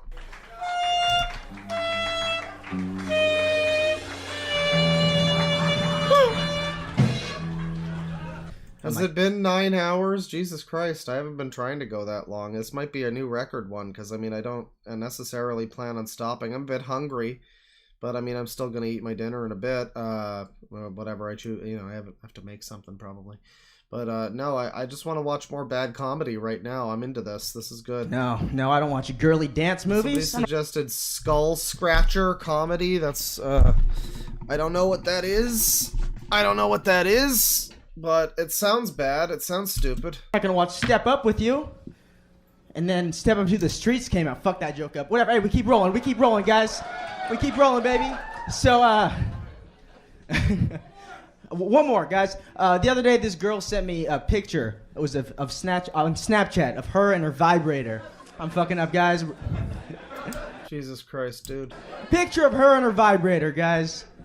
And the worst thing they do is try to acknowledge when they fuck up the joke. It's like, just go with it. It's fine. You misspoke. People misspeak. No one is gonna hold it against you. It might be a little awkward, but you can save it. No one's gonna hold it against you that you fumbled your words a little bit, like once or twice. If you make it consistent, then maybe. But when they do the whole, oh man, I'm screwing this up, man, you're not winning anyone over. What do you want? Sympathy? Are they literally looking for fucking pity laughs? Is that what this shit is? I was like, they all wow. do this. You know, send me, fuck, dude.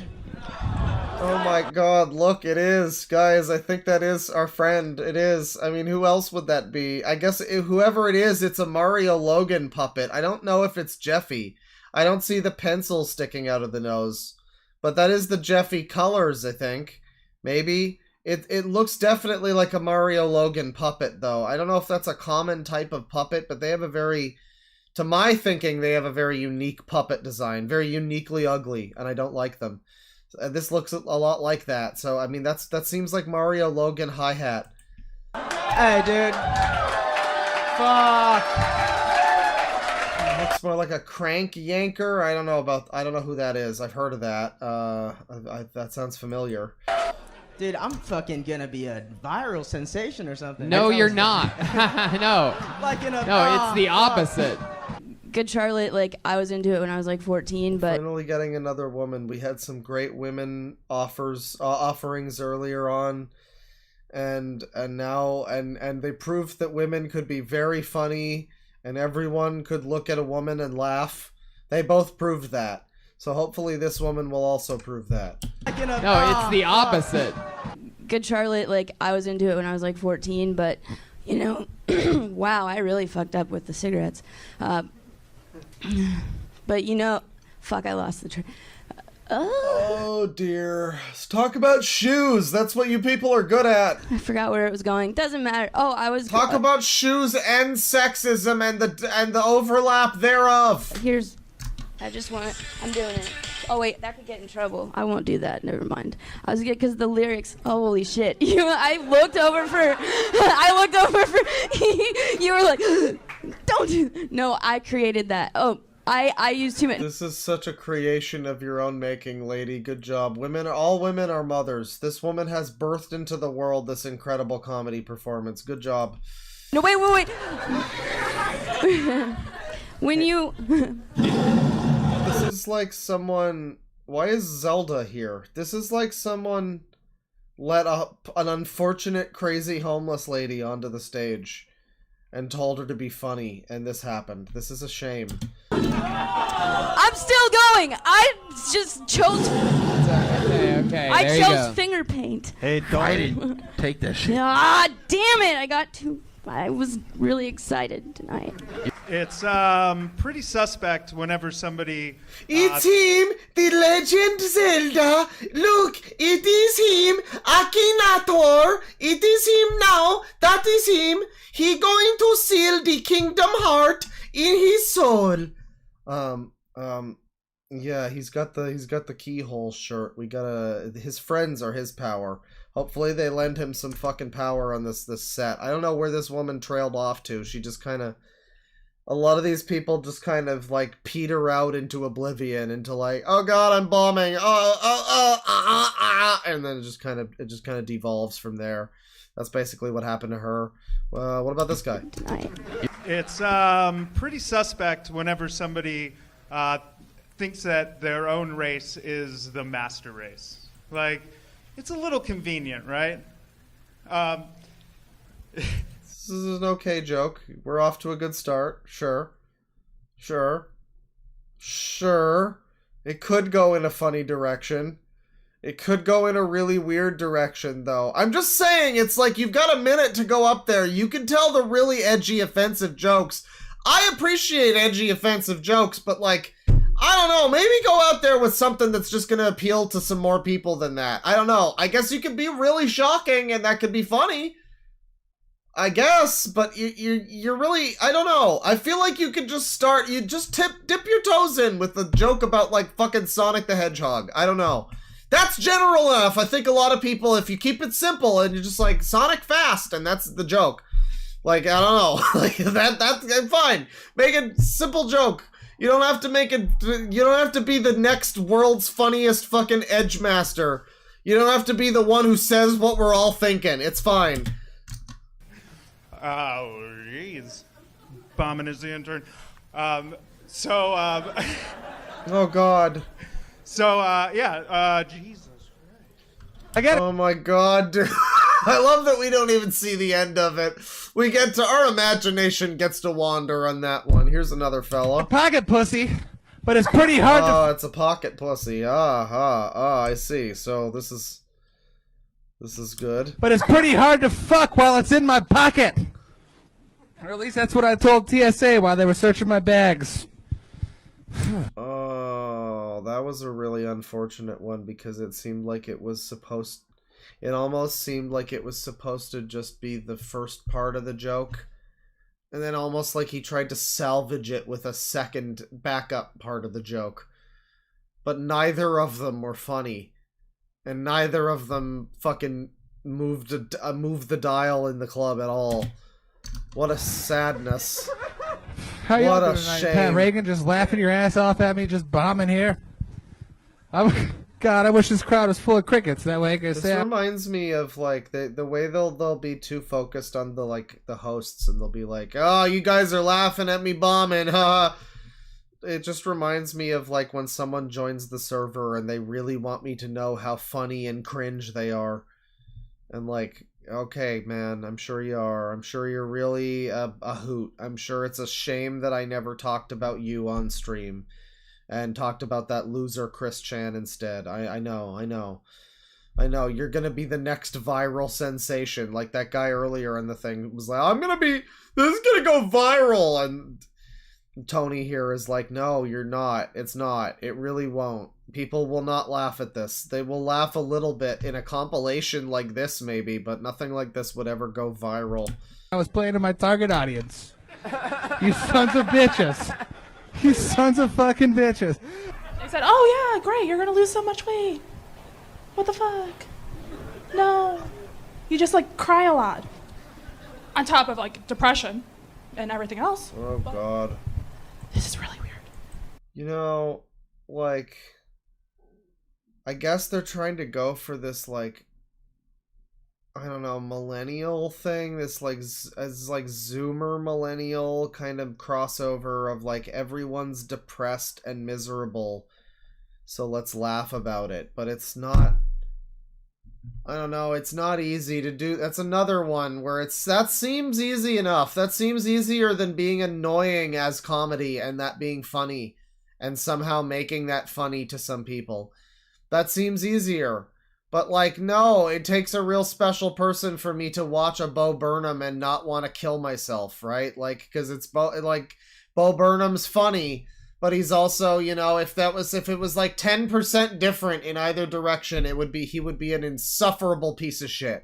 Just completely insufferable. And that's what we're getting here. We're getting like 30% extra Bo Burnham, and no one needs that. He is perfectly tuned, just like the best comedians are exactly where they need to be. If Bill Burr was 30% more Bill Burr, that would just be like a fucking skinhead. I don't know if you'd want that. Hey, to be on the clock. Hey, how's it going? I don't know. You're smoking a Juul. What is happening, lady? What are you doing? You don't even look like a millennial or a Zoomer. You look like a grandma. What is going on? Are you lost? I don't know what you want me to say. We've got like a convict band here doing the fucking music, apparently. What the fuck are you doing? I don't know. Like, I didn't really come with any stand-up material, so I'm just gonna do. Oh, good. I'm just gonna for the next. Everyone here was waiting for funny things and people to be funny, but I'm gonna be the asshole who comes out here. I don't prepare at all. See, I'm so funny. I don't need to have anything prepared. That's how funny I am. I'm truly one of the greats, so I don't even prepare at all. That's how funny I am. Good. 20 seconds. for the next 20.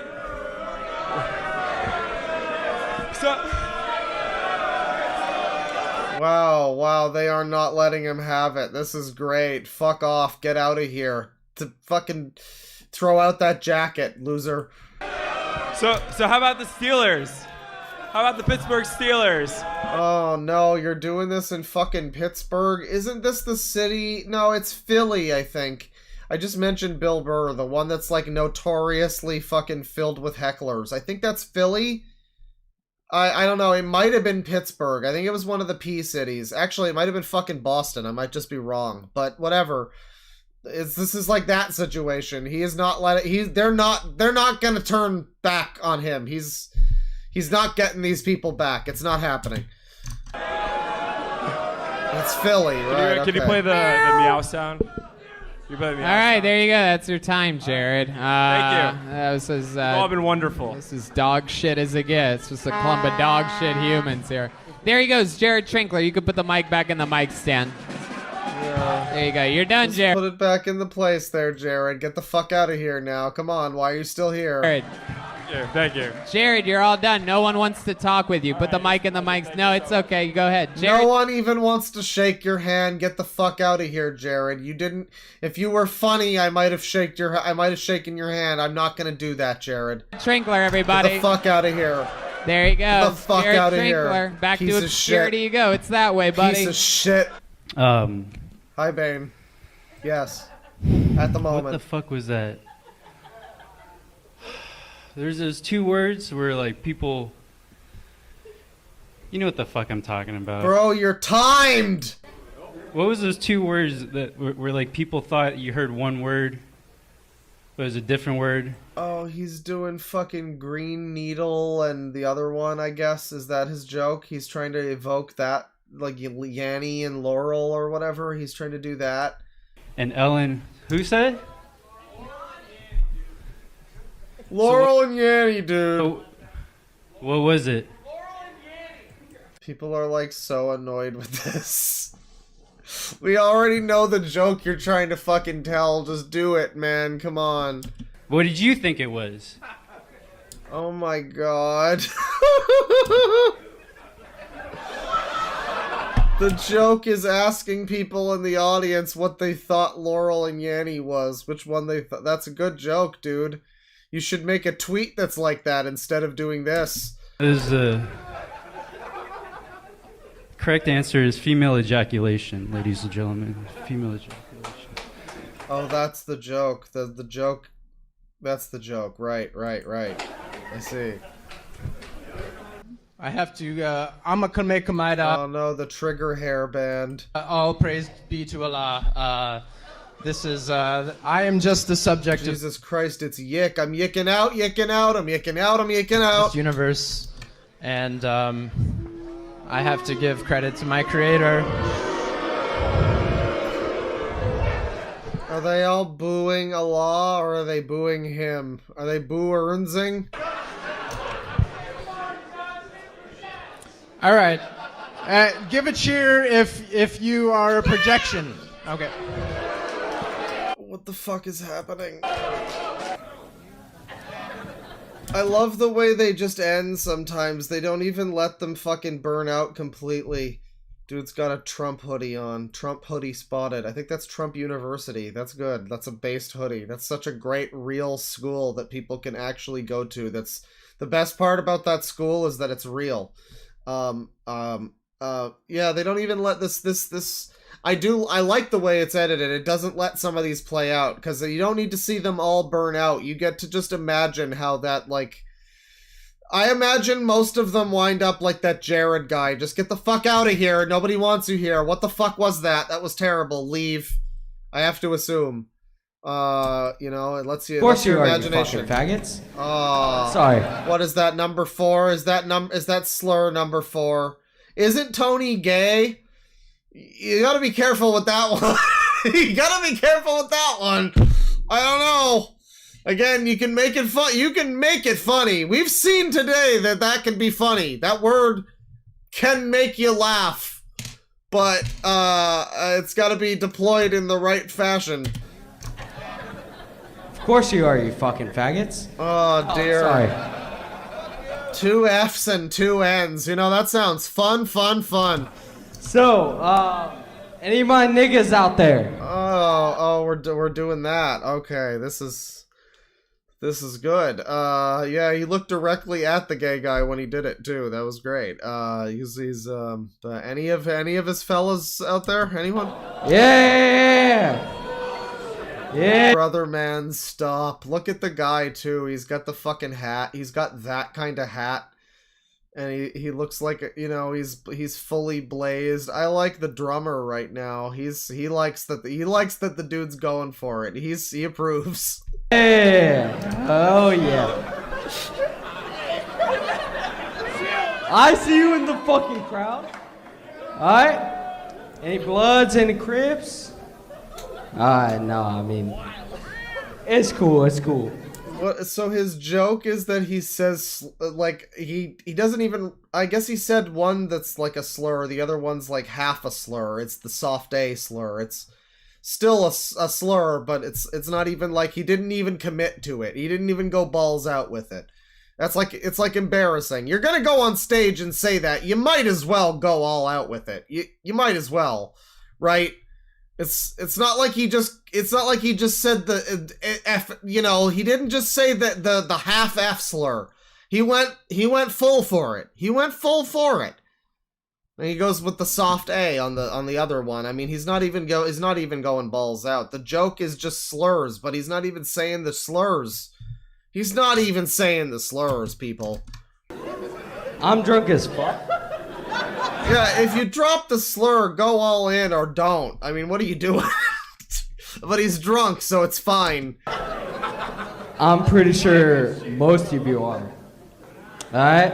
Yeah, most of them are, and they're not drunk enough to think you're funny. Why the fuck you laughing, man? Why the fuck you laughing? Wow. Leroy Jenkins. That's the... You know, you put a Leroy Jenkins next to that, and suddenly it's funny again. Wow. Best jokey of all. Alright, this looks good. This guy looks good. He looks like that first guy from the other video, the one who was just yelling at that woman who told him to be quiet or something. He kind of looks like Henry Zabrowski, and he also kind of looks like a Mormon. We're all in for this one. This is gonna be good. All T-I-M-E. Homosexuality and the Turing test. Round of APPL. I want to point out, Black Brain says, it's because a gay guy won't beat him up, but a black guy will. As a black gay, I would twice. You know, there you go. That's representation right there. He gets double the beatings for just one person. It's a deal, really. It's a bargain. E-R-S-E for the Penguin and Professor X. More than 5 years of what are referred to as Kill Tony events. Wow, wow, wee, wow. Wow, wow, wee, wow. What's happening now? Okay, we have to see this whole context. What is this guy's deal? Okay, what's going... I'm gonna grab a drink, actually. Entertain yourselves with, there you go. I'll be right back.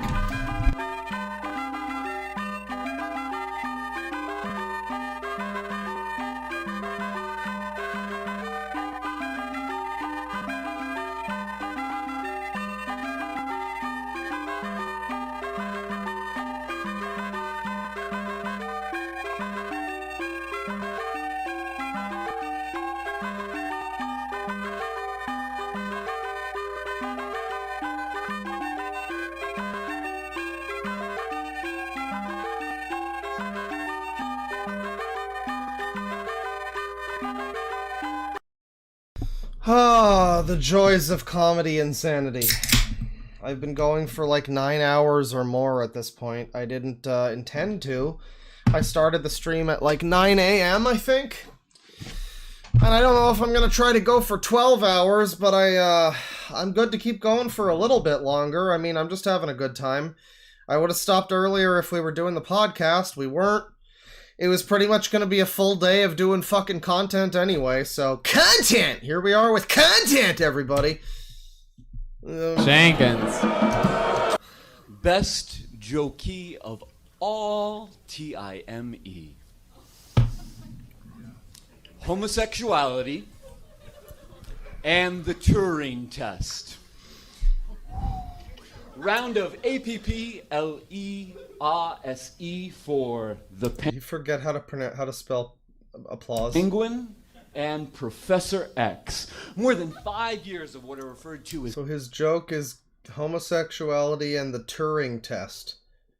Is it because Turing was gay? Is that why? Kill Tony events. Wow, wow, wee, wow.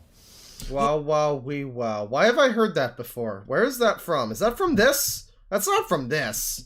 Oh, thanks.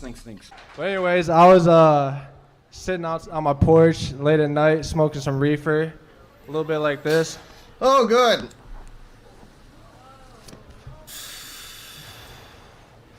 Wow, this is brave. This is a brave stand-up set. He's really pushing the fucking envelope. That's some good kush.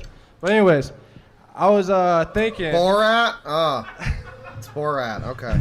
I was thinking. I gotta watch original Borat. You know, I keep wanting to see that. I always forget to, you know. Forget. I'm like, you know, I should watch that eventually, and then I just never do. The dictionary. Cause I was looking at it while I was on too busy watching good stuff like this. That's like the only book we had next to it, so you got to read it. And you know, we got words in the dictionary that are the same thing with two different meanings.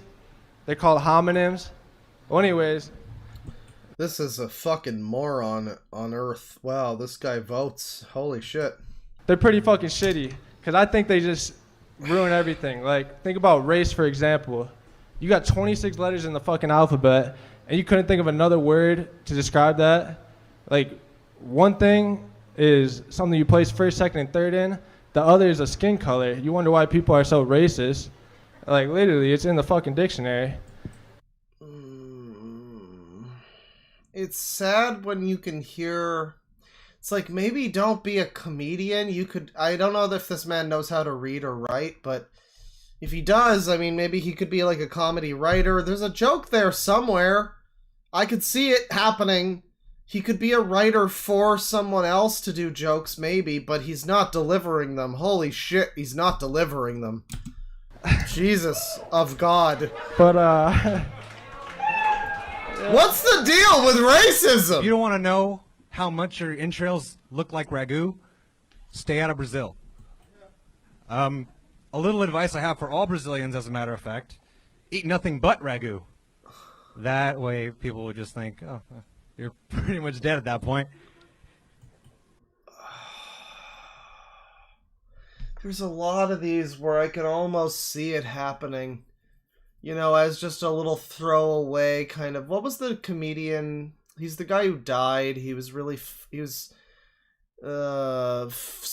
purple people unless they're choking, in which case help them. That guy. Like, a little throwaway stupid joke, like something he would say that's not like, you don't hold on it for too long. Yeah, something about ragu, Brazil, your insides, whatever. I could see it, but he just goes, he keeps going on with it. And it's not happening. Son of a bitch. Oh man, it didn't work for you, did it? What did I write? What did you write? Why is that in there? Stupid, stupid, stupid! That's the real... That's what you do. You go up on the fucking Kill Tony podcast. The Fuck Jerry podcast or whatever. And you go up there and you do a whole set where the point is that you're bombing. And you start, like, beating your fucking head against the wall. Being like, God damn it, not again! Oh! And it's like a character thing, and you're in character the whole time. And the joke is that society made you that way. That's the joke.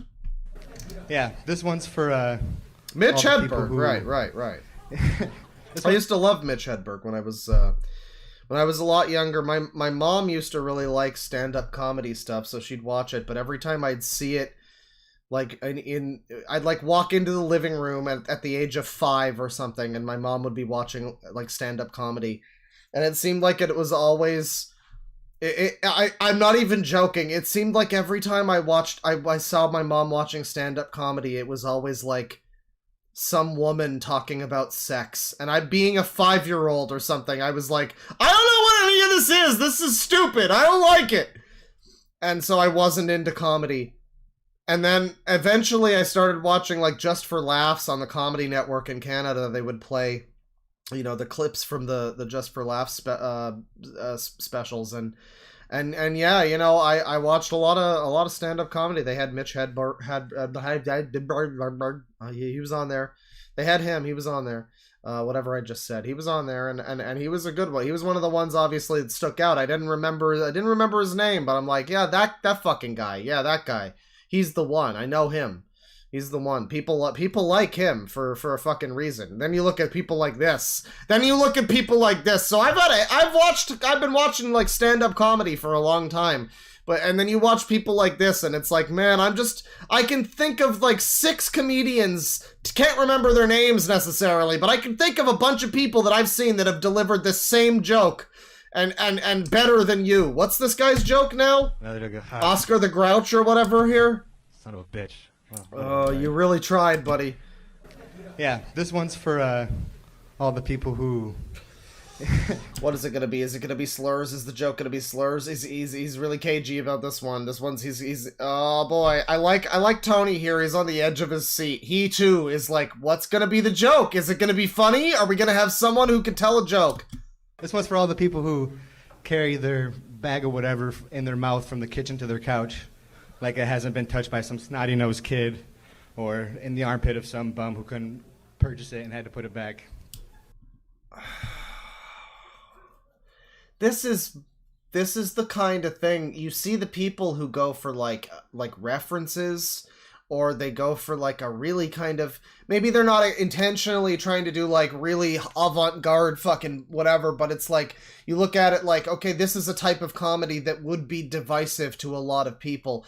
And maybe some people could pull it off. Like even just going out there and shouting slurs as a joke is like, I can see maybe someone could make that funny, maybe, but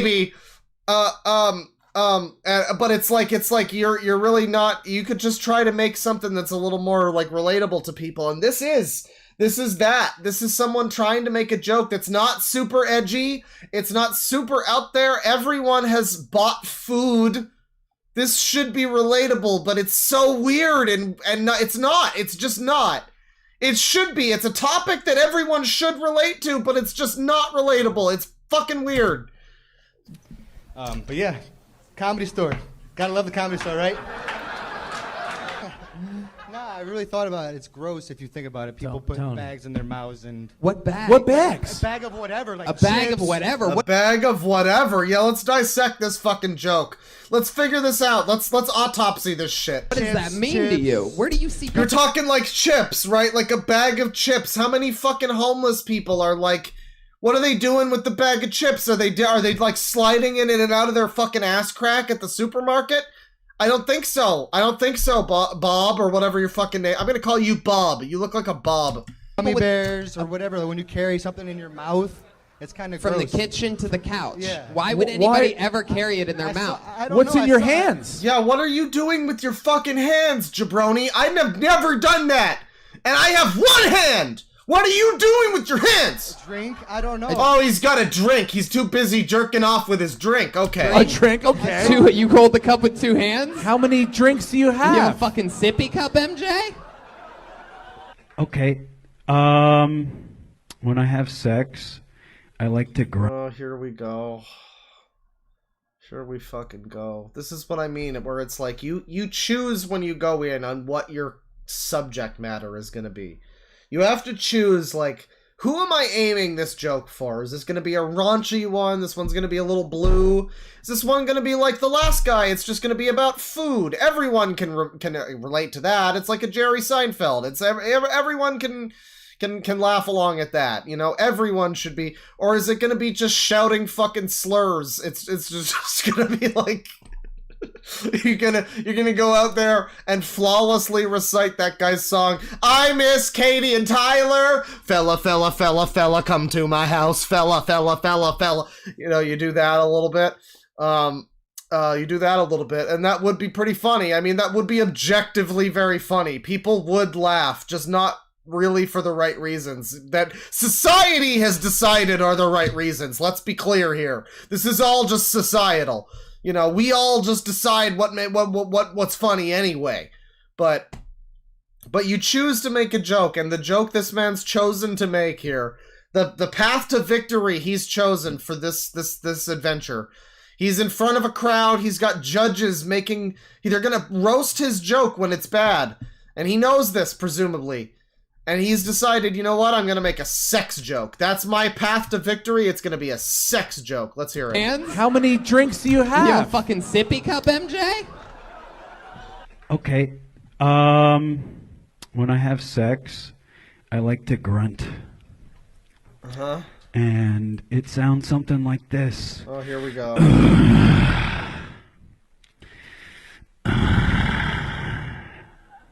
The joke is he's making noises. That's it.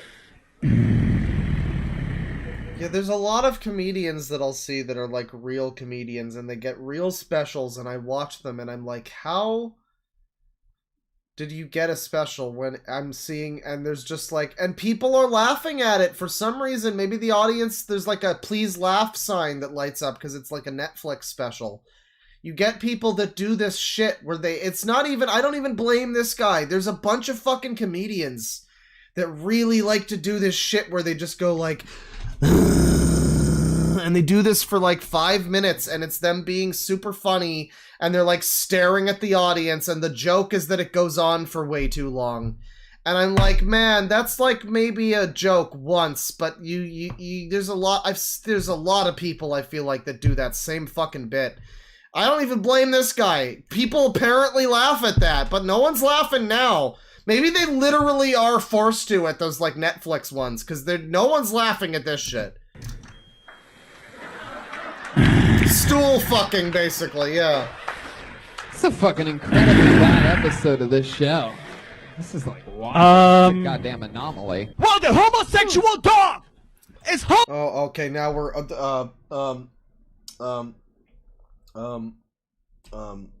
what's going on? home alone, horny, and naked, wiping his dirty ass all over the carpet.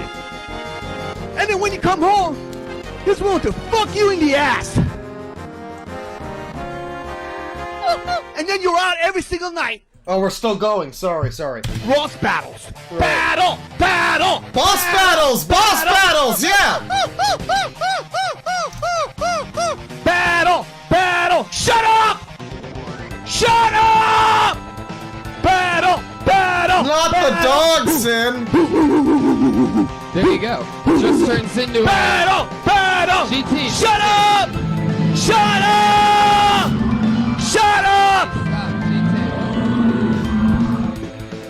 Honestly, I don't bomb. A lot of times I don't. I've never bombed before. Literally checked into the hotel down the street. I love that for you that you don't bomb. That's so great, sweetie. The fact that he was just shouting boss battle and you know, I didn't know that he was going to do that when I started playing the FF7 boss music, but that's mistakes into miracles you just witnessed right there. Here. You did. The lady doing the house cleaning was chugging a bottle of water. She had a hard hat. I walked by and I was like, oh my God, what's going on? She's like, you have no idea. I was like, I think I have an idea. I think that was the part where people were supposed to laugh. Hang on, let me see this joke again. Let me dissect this joke. What's going on here? Literally checked into the hotel down the street. He's at a hotel. Here. The lady doing the house cleaning was chugging a bottle of water. She had a hard hat. I walked by and I was like, oh my God, what's going on? She's like, you have no idea. I was like, I think I have an idea. I think people were supposed to laugh at that. This is an awkward one because it feels like he's really tried the sort of the cadence that he wants as a comedian, but it's not working for him, I don't think, because I've seen comedians that look and sound like this when they're telling jokes and they get laughs. But there's something missing here. I guess the joke's not done yet, but it feels like there's a long pause for laughter. She's like, you have no idea. I was like, I think I have an idea. Oh, God. Utter silence. So, been single. Wait, don't do a been single for a while joke. What was it? Why does she have a hard hat? Why does she have a hard hat? Why did you tell a joke when she had a hard hat? You can't. What do you mean? There you go. Put that one in your bingo. What do you mean she had a hard hat? You don't just do a joke and then not end it with anything. Maybe it's an avant-garde thing. It can't be because they get like a minute. But if it was like a comedy special, you could start the joke that way and then like reprise it 30 minutes later and be like, and that's why she had the hard hat. And everybody would laugh because they've been following along. I've seen that before. You could do that. That's progressive rock right there. But that's not what he's gonna fucking do because he gets like a minute. He's already wasted his time. Why did she have For 15 years? Hard hat as in a rubber? Was it an innuendo? Was it an innuendo? It's not a joke. That's just.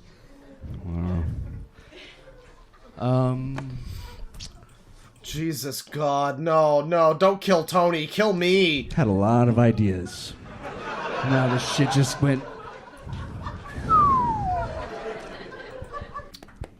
Yes, I have. He seems like a decent sport about the bombing, and unlike some people, but you know, hey. Pink eye. Yeah. Dylan here has pink eye. All right. Too bad. My boyfriend came in my eye 3 days ago, and it got bad. Can we disqualify him? So I'm just. Can we disqualify him? Going to do something a little different. Dylan, you just gotta go. You gotta go. You gotta go, Dylan. I'm You gotta sorry. go. We can't Next have you up time. here with Come- pink you know eye. what? Dylan, no one wants to hear about your cum eye, Dylan, please. Maybe we'll put it to the side. We love you. and then- We'll have you back next week when you don't have pink eye, okay? There he Yeah. goes, Dylan Gray, everybody. There he goes. That's fucking absolutely disgusting. Can we get Josh Martin with the spray thing for the microphone? Keep going. No. Just keep. So yeah, they're actually getting rid of him because he has pink eye, and they might give it to other people. That's funny. That's good. It's right over there. Can't hang around Just people keep going, with Dylan. pink eye. Seriously, I wish you the best of luck. We don't want but pink eye, you shouldn't Dylan. be Get outta in here. that close proximity to anybody. Yeah, these are some comedians right here. You just need to fucking walk away. I bet he's not going to do that opener again. Why are they Pokemons? How are you? God, you're gorgeous. What's your name? Why are you... What is this guy? He looks like he's trying to be a new reviewer online. It's like Rob Walker just got fed up with Doug and decided to be his own nostalgia critic. Sarah, Jesus, you're amazingly beautiful. Oh no. God, I saw you sitting here alone. Excuse me, sir. You ever just look at a chick and think, God, I could overpower her? As a friend. See, I don't mind a good rape joke every now and then, but when you're directing that at a specific person in the audience, that's really fucked. Don't do that, dude. Don't fucking do that, dude. What's wrong with you? Who desperately wants to have sex with you? Jesus Christ. No, I'm kidding. I do want to have sex with you. Jesus Christ. Tipster, no. Yeah, the rape. I mean, you pretty much said you wanted to rape her. You know? But as a friend... I know, but the joke was rape. And Ethan Ralph cosplaying nostalgia. Well, this one here also looks like Ethan Ralph. she's right there. You just told a woman basically to her face as a funny joke that you want to rape her. That was the funny joke. You can make a joke about rape as a concept or something. That's fine. When you're directing it at a person in the audience, I'd say that's the bridge too far. That's where you stop. Here goes.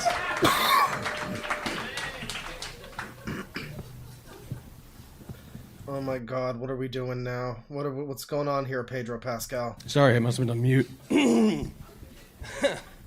Hey, do we have any armed forces in the house? Soldier? He's fat Pedro Pascal. He looks like Pedro Pascal mixed with Simple Flips. Army? Any soldiers? Who is this fucking, like... Who is this guy? Who is, like, John Moneybags back here? Is this a famous comedian? This guy looks like he's gonna sell you a timeshare. Hey, do we have any armed forces in the house? Soldiers? Army? Tipster Any soldiers? on set. No? Respect our troops, guys. Well, if there was one, what I was gonna ask is, do soldiers like Soldier Boy? This guy also looks like Ethan Ralph. I know. I didn't think I was. Is that the joke? Oh man, yeah. Cut away from that one. Just let it be over. Okay, here we got another woman. The women have. I feel like it's mainly been men on this Kill Tony thing, and they've all been. We've all seen pretty bad men so far. So it's good to get some diversity here. I was gonna get called up, so I'm like very nervous. But I also want to say that I hate PT Cruisers. So your comment earlier was it hit me real hard. So He's eye rolling. in the winter, I am super depressed here. I feel Why are all these fucking women just talking about their depression? No one fucking cares. Get back in the kitchen. terrible, and I hate everything. Jesus And then in Christ. Springtime, I'm just kind of like, oh my God. Life is a musical. It's wonderful, and I can't believe it. I mean, I guess the guys do that too. Let's be real. There was that guy. There were a few guys that were just like, I'm depressed and alone, and no one loves me. And that was the joke. That was the joke. So I mean, like, you know, I guess we can't blame women for it. But come on now. And I don't know. It's been raining all day, and I can't get over it. Well, you are in fucking Spokane, so that's gonna happen. If you don't want to live in the rain world, then move to fucking Detroit. I don't know, lady. Get some fucking Prozac. What do you want? Yeah. Okay. Okay.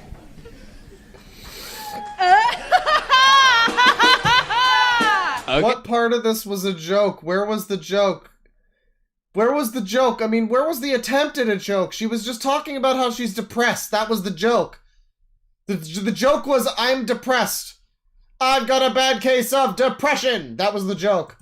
Okay. All right.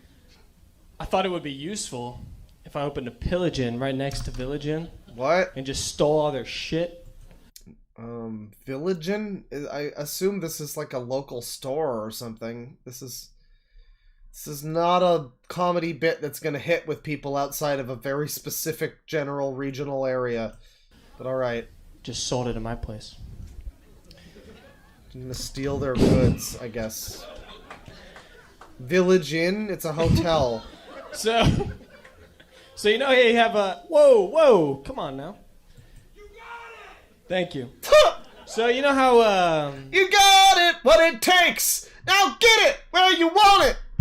High school yearbooks, a lot of times they have superlatives, you know? So I thought it'd be funny if... All the brothers on the stage just trying to work it out!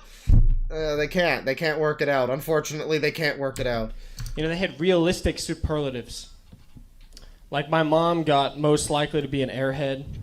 I thought it'd be funny if it was like, most likely to die in combat. We all know that guy, right? Seemed like a cocaine crowd. You see like a cocaine crowd. All right, that's a good warm-up line. That's a good warm-up line. What was that other joke though? Someone most likely to die in combat. Why? What are these people don't? I guess it's because dark comedy is one of the ones where it's like that's a notoriously difficult one. You gotta really ride the line of being dark and funny. And a lot of these people will just like, God forbid, the fucking woman who, that horrible, annoying woman that was just like the Antichrist woman, who just kept going like, people keep trying to rape me! I saw a guy killing a dog! Like, just randomly bringing up, like, dark subject matter. It's not funny, or there's no joke about it, and there's no point for it. It's just there. Because they know that it's dark humor they're trying to do, and they know that things that they like that are funny employ some of these subject matter, but they I guess they don't know why. But anyway, here, it's a cocaine crowd here. Seemed like a cocaine crowd, right? You guys like coke? Hell yeah. I never liked cocaine. I don't understand it. I hate my thoughts. Why would I want them to be faster? Doesn't make sense. That's like giving your... Yeah, Bane's got a whole stand-up thing in chat right now. Bane just turned this whole failed thing into, yeah, you could turn it into like most likely to scam someone with cancer. Oh, other people are doing it too. Most likely to wear diapers for sexual gratification. You can turn that like yearbook thing into a joke. You can just make a few funny things that people are likely to do, but you have to make it into die in combat. It's just depressing. That's not funny. That's not fucking funny. There's maybe a way you could make it funny, but there's a missing link there. School bully a gym membership. There you go. That's the bit. That is the bit. That's the bit. All right. Is that it? Are you Poor done? Jack's Films. Yeah. Wow. With that bit? Yeah. You have 40 seconds. That was the whole bit? Do you do that between bits? And He's not even close to done. I'm very efficient. This guy's got a tight 10 seconds. In the beginning, Oh dear fucking god! Oh no! there was goat versus. I mean, they're making this happen with this like wacky cast of like musicians that they have playing with them or whatever. They get these people in costumes, so I guess it. You know, I mean, hey, it's funny. It is funny. I mean, the end result of this is we're laughing at these people. I guess that's the point. This seems like a really good podcast, or I think that's what it is. Kill Tony. You should check that out. This has effectively just been an advertisement for this podcast. This seems great. This seems great, and you know, maybe some of it is actually funny. But you got all these people just fucking dying. I didn't realize there was a place for people. I didn't realize there was a series like this where people are just actively just fucking falling apart trying to do comedy. This is wonderful. Fish. The goat fish. And goat versus fish. Okay, this is a based clip. Let me get the whole thing here. Let's get it all in context here. Seconds. In the beginning, there was goat versus fish. Mm-hmm. The goat fish. And goat versus fish said that there should be goat and that there should be fish. There is no... This is extremely Reddit. No alpha or omega. There is no black or white. There is no good or evil. There is only goat and fish and goat versus fish. Who is goat versus fish? What is goat versus fish? Why is goat versus fish? This is really bad. This is really bad. Why are they not booing him? Is it just because he looks funny? I mean, I guess I'm down for whatever he's doing, but this is not funny. This There sucks. is only one question. Are you goat or are you fish? Ponder it now. Get off the stage. Get off the fucking stage. Alright, that's this video. Alright. Alright. I didn't even realize it was almost done. And then we just have other stuff. We just have other random other cool bad stand-up bits here. Let's see here. Comedian booed off of stage. I wanted another good like compilation. I'm not finding a good compilation here. There's a lot of like really short bits. Comic gets mad and walks off after awkward Kill Tony set. That sounds good. Biceps stand-up comedian. Oh, it's that guy. It's the frat bro. Well, here's a good one. Alternative stand-up comedy cringe compilation. You know what? Sure. Since it seems to be like sharing other art forms that you do, Mike, tonight, no, I don't mean that in a derogatory way, honestly. Would anyone like to hear a song from my new musical I'm working on? Oh, no. Okay. Wise woman, wise woman, wise woman sitting here. Wise woman, wise woman, wise woman here. Wise woman, cool woman, nestling me on her breast. Wise woman, cool woman, oxygenating her womb space. Wise woman, wise woman, wise woman sitting here. Oh no, never mind, it's about men actually. It doesn't beat the Bechdel test. Men are trash. Oh, someone says I always sing for too long. I bet you wish that I was singing this song right here. This is the good stuff right here. If only I busted out into this fucking tune. And no one would ever want me to stop when I start singing the Men Are Trash song. Good arms, by the way. Just Men are trash. good hair. A lot of people will think this is funny. A lot of people will laugh at this. That's good. Sometimes I want to kill them all and sell their parts for cash. Yada yada, flip the genders, yada yada. It would be like they would call cops. There would be cops at this venue. This would be a very awkward scenario where cops are called because someone is joking funnily and singing about how they want to fucking chop people's parts off. That would not be considered funny, I don't think, if it wasn't framed as feminism. The musical's called Vampire Feminist. Hey, thanks for sticking around. Thanks so much. Thank you. Clap for us, please. Oh my.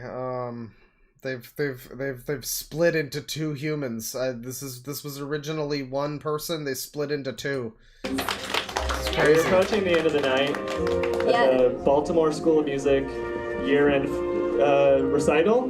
Yeah, of dance. Is what you meant. Dance, not comedy, right? How's everyone's late May, early June going? Oh, yeah. My name's Cole Barton. The great thing about being a bad comedian in this kind of atmosphere is that they're literally not allowed to heckle you or ever say anything is wrong. I'm surprised they're clapping. They should be jazz handsing. So that's great. I mean, yeah, you can work on some jokes in an atmosphere like this. You're not allowed to. That would be bullying and harassment if you vocalize that you didn't find their stand-up funny. That would be harassment, so that would be great. Hi, my name's Claire Pellegrino. I'm also a 9-year-old. We are siblings, the same age, born same the same day. year, same day, not twins. Not twins, though. Don't think We have the same fathers, though. Yeah. So the joke is that they're supposed to look similar in this. Okay, that's good. I guess I figured that, but that's the joke then, huh?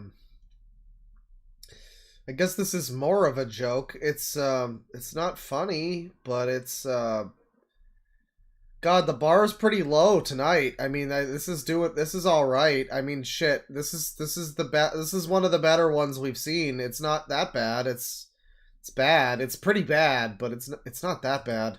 And we would like to make a shout out to our fathers in the audience tonight. I mean, it's not funny, but I don't want to kill myself. Professional hockey players Wayne Gretzky and other professional hockey players Sidney Crosby. Thanks so much for coming out. Wait, your parents are like hockey players? Is that what's happening here? Oh, this is just nepotism power comedy hour? Okay, cool, great. Apparently. We'd also like to thank our teacher, our dance teacher, Mr. Milliman. Is this a joke? Like, was that a joke? I don't know what's funny. I don't know if this is funny. I don't know what is supposed to be funny. Maybe that wasn't real. I don't know what fucking Wayne Gretzky and Sidney Crosby's kids look like. Maybe they do look like this. I don't know. I guess I could see it. I don't know. Yeah. Was also in the audience. It was a joke. Taught us this Okay. final dance for the evening. Yeah, what? How? Okay, but how was? Okay, chat. How was that a joke? It's like the old AVGN bit about how are these names a pun? This is like if I changed, Steven Spielberg and I made his name Steven Gielberg. It's what that joke was. It was a Steven Gielberg tier joke. It was what if I just say that I'm related to someone who I'm not related to and I claim that they're in the audience. That would be funny. Is that funny? I guess that's what you're supposed to laugh at when you're not allowed to make anyone offended or anything. I guess that's alright. Is that a joke though? I guess. I don't think they're related to Sidney Crosby or whatever. I guess probably not, but I can't believe that was supposed to be funny. Alright, I'm stun locked. We're moving on. And so we'll now do our final dance, and it's a waltz. Can you waltz back into each other and become one person again, please?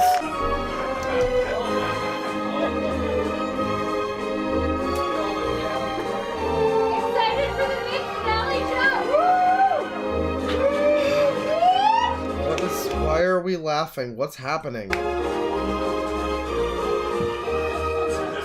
What the fuck is going on?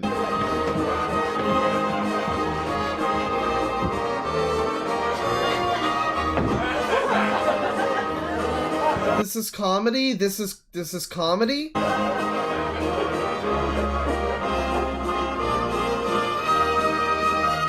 Nick. Oh my god! Oh my god! It just ends! That's it! What the fuck was that? Remember, close your ears. Okay, here's this guy. Alright, Nick, close your ears. This first poem that I'd like to do for you is called Bear Grylls. One time, I was hitchhiking. Oh, this is very different. People are saying the other one was kind of funny in its absurdity. I guess. I mean, it was just so dumb and unnecessary and random. I guess that was if that was the point. I don't think it was funny, but I mean, maybe it's a little bit. It's weird. This is completely different, though. This is pathetic old Kiefer Sutherland screaming some jokes at us, I guess. What's the jokes? Let's hear them. One time, I was hitchhiking. I didn't have any money and I was really hungry. Walking through a parking lot, I saw a used condom on the ground. A voice in my head said, "That's protein!"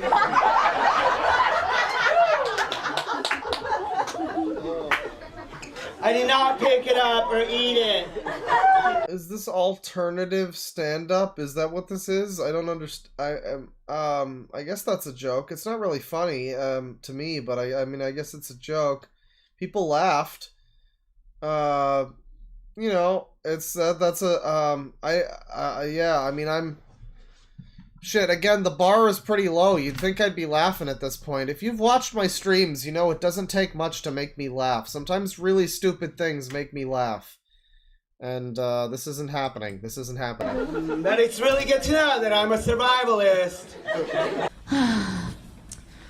Guys, at least once or twice a day, I whisper to myself, now's my chance.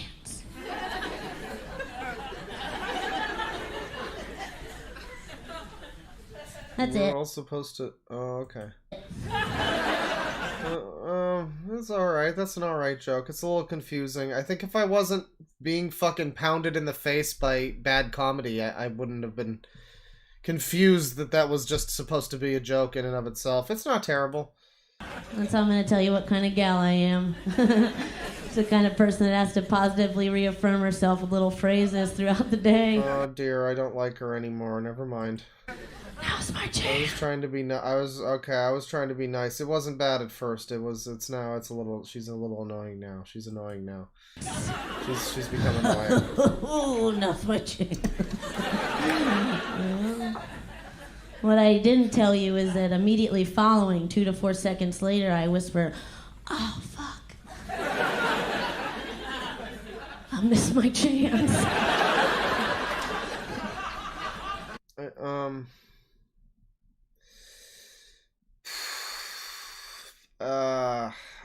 It's mid-tier for what we've seen tonight. I mean, it's a little, it's not that bad. It's not that bad. It's just annoying me a little bit. I don't know why. I'm not sure why it's annoying, but it is.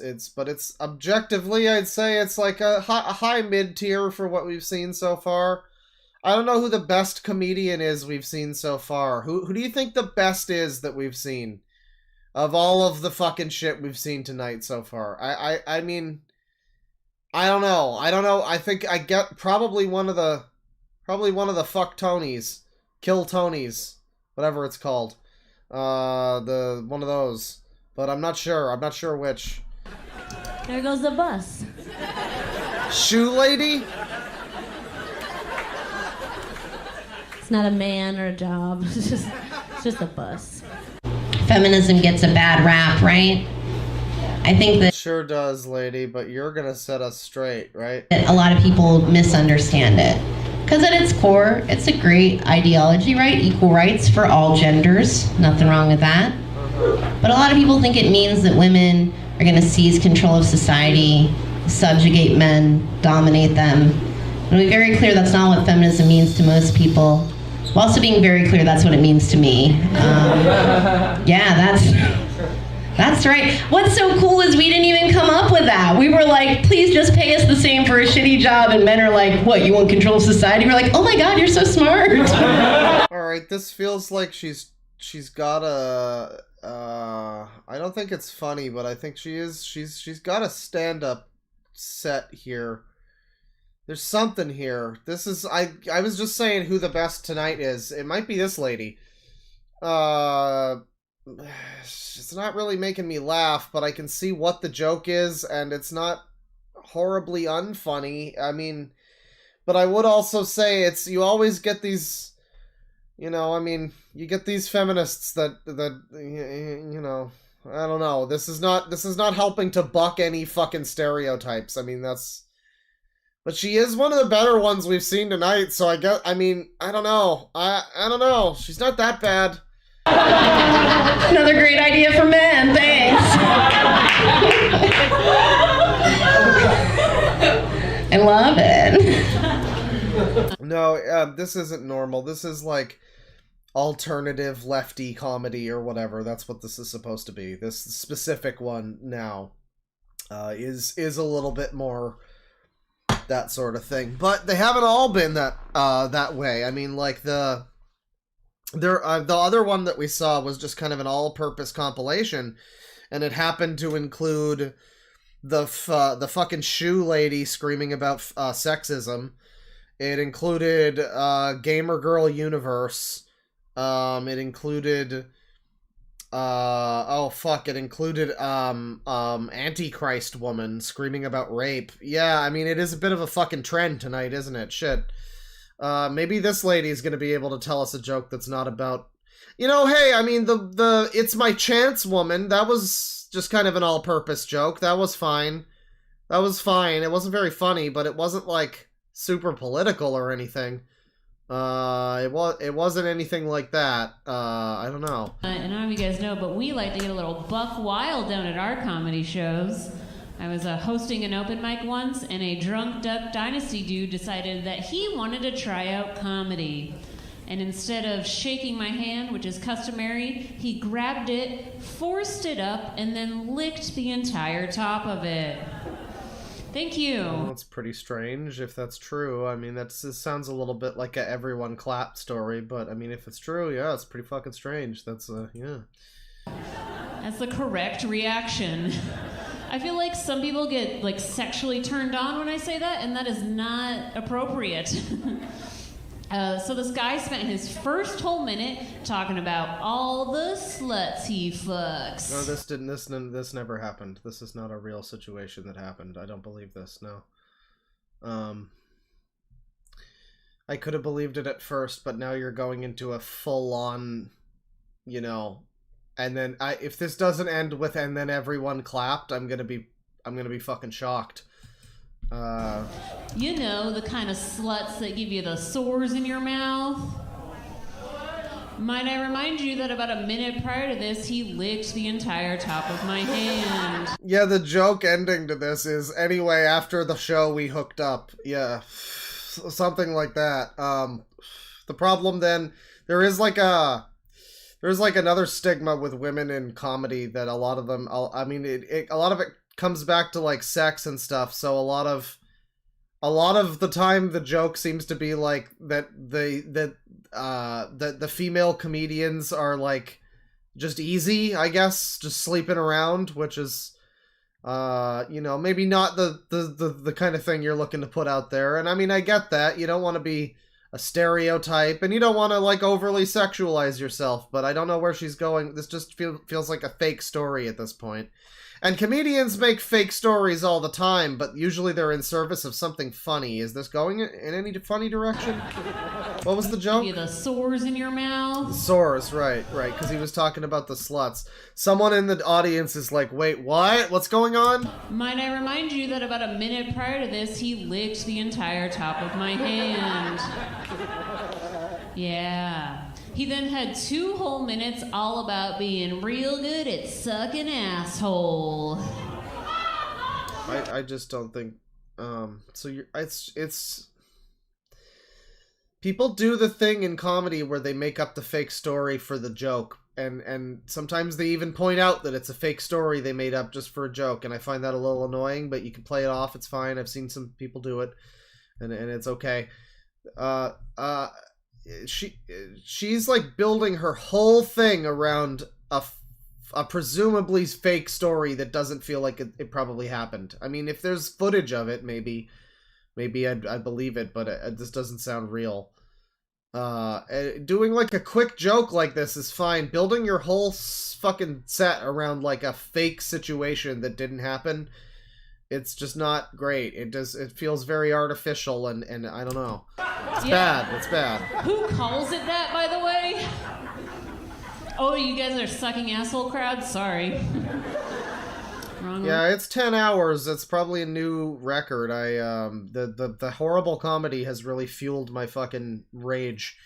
But we will probably wind down soon. Maybe we'll watch a little bit more, but yeah, no, we've been going for fucking quite a while. It's been quite a while, everyone. Sorry, Bellevue. It's fun though. I recently went home to. Where was the joke? Was there a joke? I don't understand. Oh, the joke. She did a whole. That was the whole thing. Was about some guy who licked her. That probably didn't happen. Where I don't see where the joke was. She was just like making fun of a guy that probably doesn't exist. What the fuck was that? Now she's on a new home. New joke. She went home, I guess. Albuquerque to visit my family. Hey, grandma. Oh, I wanted to see where she was going with that, but anyway, here's the lizard queen. My mother had colon cancer, and apparently one of the symptoms is that you pee all the time. So now whenever I drink too much water, I have to worry about whether I'm pregnant or have ass cancer. Usually I just have to pee, but... Well, you know, hopefully you're not pregnant. You never know. I forgot that I was supposed to meet up with someone on Saturday, and I realized that today, on Wednesday, because they liked one of my pictures, and I'm like, damn, I feel like I need to apologize, and while I was like considering whether or not I was going to apologize, I was scrolling and saw a picture of them, and was like, shit. Do I apologize and then like their picture? Do I like their picture and then apologize? Oh, this is miserable. This is really This is what I think of like Zoomer comedy would be. I mean, I feel like that's a thing that I feel like I've seen Zoomer comedy that's funny, but like this kind of like texting and Twitter, Instagram, am I right, gamers? Like, oh god. Oh my god, get a haircut. Do I like their picture and not apologize? Do I not do either? I just like their picture. We'll see where it goes. Because those glasses were sick, okay? So they're like new glasses. So like, well... It says comedy. I think that's what it's supposed to say. Maybe it is vomity, because it is, I mean, green. I guess that... It's contextualized as vomit, but I thought it was comedy. But it might actually be a place called Vomity, and that's, I don't know, maybe. That would make sense. That's enough of an apology, right? No, at least they're upfront about the kind of shit you're getting at this place, because this was also the one with the guy who was just like, I eat cum! Or whatever. That was a good your one. glasses are dope. We can be friends again. They're not going to make plans with me anymore, though. Can you talk into the mic louder? Oh my god. Okay, now this is happening. Alright. We're about to... Why do I feel like I'm about to get lectured? I feel like for some reason, I feel like I'm a bad ally. Oh god, I'm sorry. I'll do better.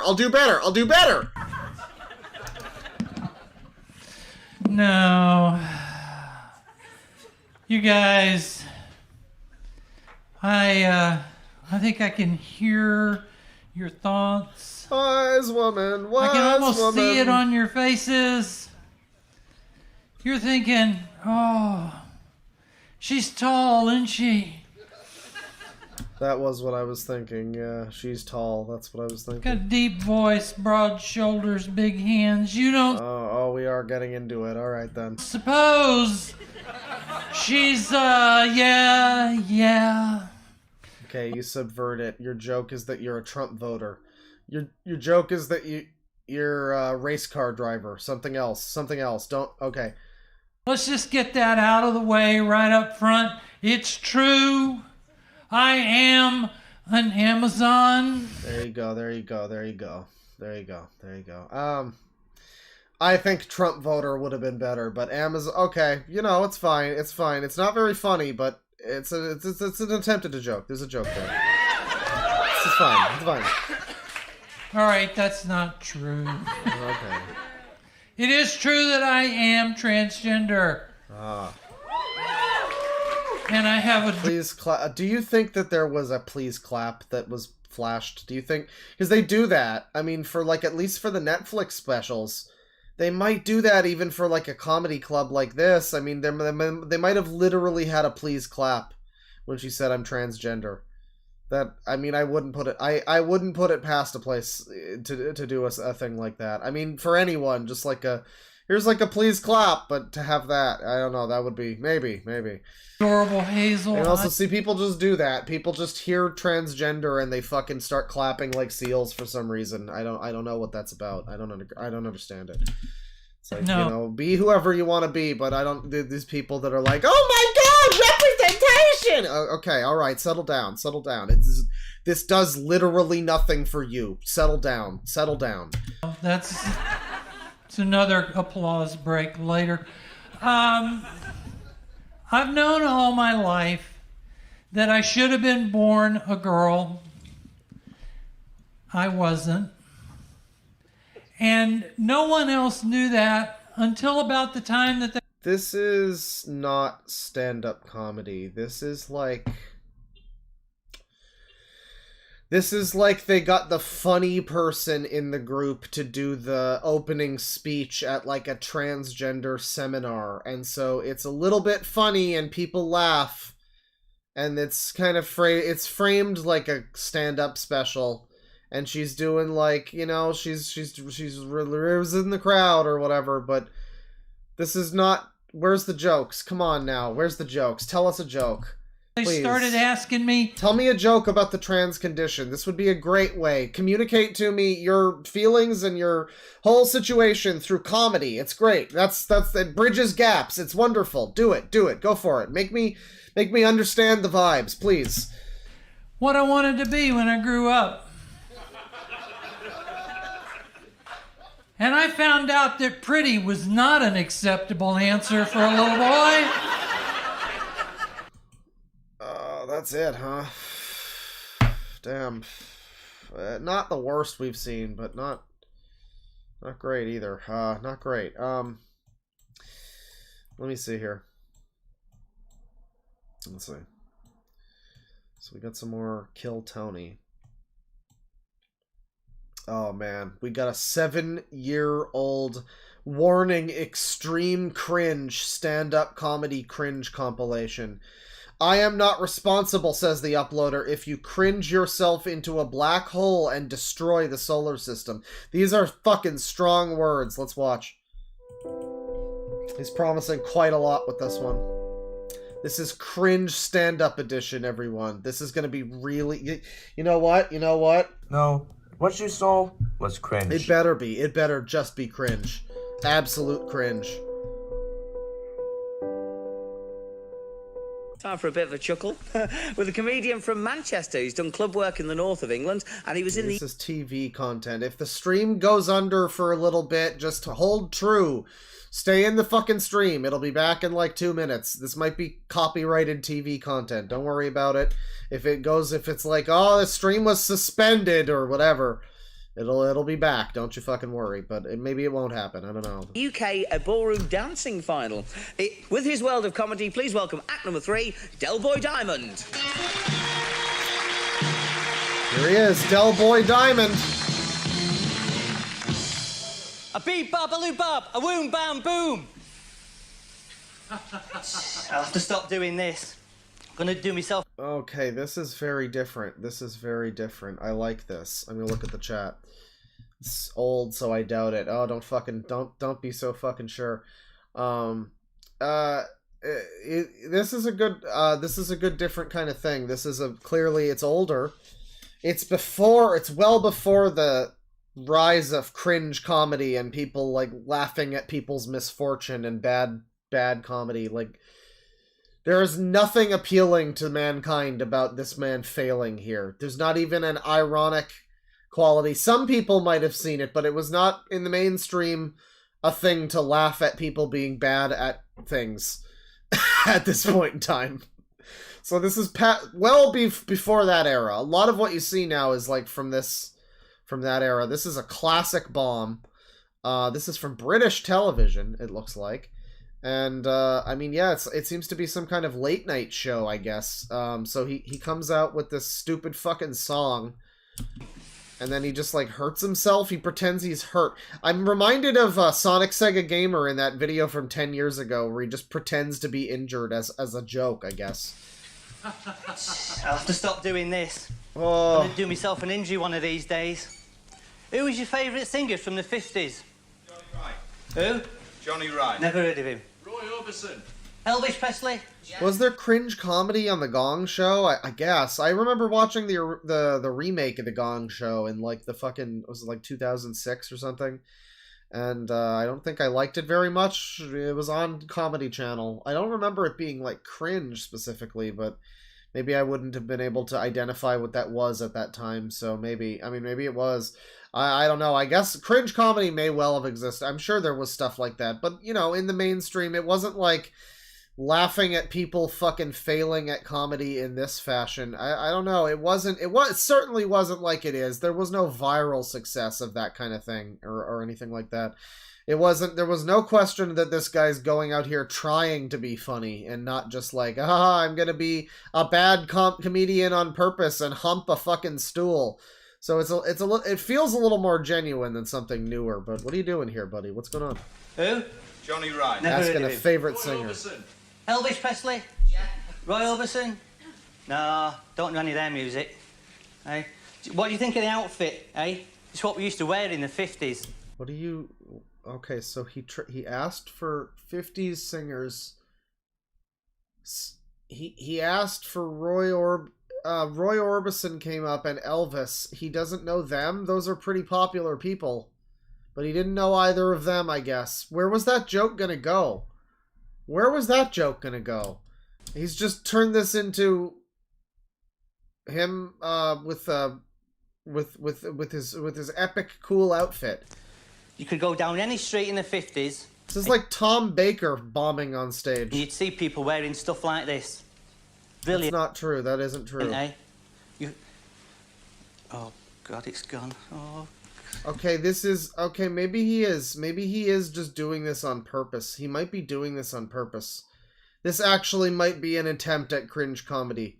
Which, in that case, if it is more admirable, because it's not in the era where fucking everything was cringe. And like, the Poe's Law was dead. If he's trying, this is more admirable. I think it's a bit, yeah, it might be. Right. You okay? Yeah. They gotta come out and help him. There's on television. Do you want to pick it up from... Where would you like to pick it up from? Go on. But yeah, you know you've got your cards there. Do you like to pick it up from the top? I won't mind. Would that be all right? Maybe he is just bombing. This is pretty bad. I don't see how this is a funny... Maybe it's a funny bit. Maybe this isn't funny, though. This is just uncomfortable. Is that all right with the audience? Oh, no. Okay. Do me a favour. Give him a big round of applause. Let's hear it for Del Boy. Away you go. I mean, it is a good bit, I guess. I guess it's a good bit if it is one. This is a pretty fucking good bit if it is one, but I'm not convinced. That's how you know it's a good bit, if it is one, because I'm not convinced. A wee bab. Alright, come on, Del Boy, you can do it, let's do it. A wee bab, a woom bam boom. Oh, Jesus, I'll have to stop doing this. I'm gonna... Oh, he's just back into it, huh? Oh, I hope it gets worse. I hope it's worse than last time. Do myself an injury one of these days. Who was your favourite singer from the 50s? Elvis! Anybody else? Roy Orbison. What singer is he expecting to get? What is he expecting from the... Elvis isn't an answer? That's like the only singer I could fucking name. What are you expecting? Chuck Berry! No, I don't know any of their music. No, I don't know any of theirs. What do you think of the outfit, eh? Smart, eh? Is the joke that he doesn't know the singers? Is that the joke? Isn't it good? This is what we used to wear in the 50s. Everybody was this joke's gonna be a lot better the second time, dude. Wearing this. You could walk down any street and see people wearing this gear. See people with greased hair, sideburns, and that was just the women. It was nasty side to the 50s. Yeah, well, you had a little cut there. There was a laugh. There was a laugh. There was a bit of a joke. I can't believe maybe they put in fake laughter. I don't know what that was. Tell you, do you remember the Razor gangs? They used to go out and have a quick slash, eh? He's kind of recovering. He's recovering, people. Out into the pub and have 50 pints. Then there was the Yobbos. Remember the Yobbos who used to terrorise seaside resorts on bank holiday? Not familiar with the Yobbos. Is that something I'm allowed to say? Is it? You remember that, eh? Tremendous. 200 Yobbos could destroy a whole city in one day. Mrs. Thatcher can do that on her own. What can you He's got some laughter. There's some laughter. say? Manages to pull it back. Wasn't that funny, but he got some laughs. You know, hey, he did it. He tried. He got it back. He got it back. That's amazing, given how much he bombed. That wasn't a bit, then he just really was that bad. Oh no. Oh, that's a shame for him. Oh, I really thought he might have been that might have been a part of the act. I don't think it was, though. I think he just was that bad. That's a shame. That's a shame, because I almost was like, man, that's really funny for this time period, if you really are just going out and you're just, like, pissing people off by not doing the bit correctly. That would be pretty funny. It wouldn't be so funny now. It's a little played out now, but at this point in time, sure. No, I think he just fucked up real bad, but I guess he brought him back. I guess England's real easy. They laughed at the shoe, bitch. Alright, a feminist. Oh, we got some more feminist comedy, people. The women can't do anything but feminist comedy. It's wild. Oh, never mind. What a shame. It's this one. Oh, we already saw this one. And then it's this guy, too. Oh, man. Oh, what a shame of a video. This video's body bag survival guide. Oh, this one's new. I think this one's new. Give me this one. Give me this one. Guy sings about rape. It could have been funnier. What the fuck? This is just a bunch of random shit that he typed in. Okay, cool. Very epic and funny. Times before, and I feel a strong connection to you guys, as though we're sort of a family. And so I thought I'd share something with you that I've never really shared with anyone before. I was adopted at birth, and I've always known that, but I've never known what happened, why I was adopted. I never knew who my birth mother was.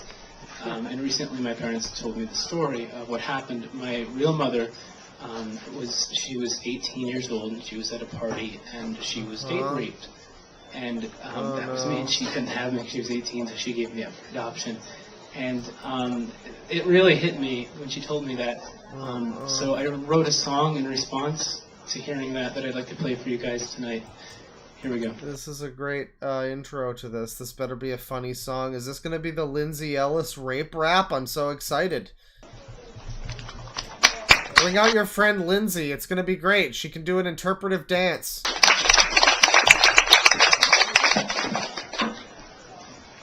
The name of this song is Can You See the Rape on My Face? Oh boy. Alright, Bo Burnham is here, boys. Let's get it going.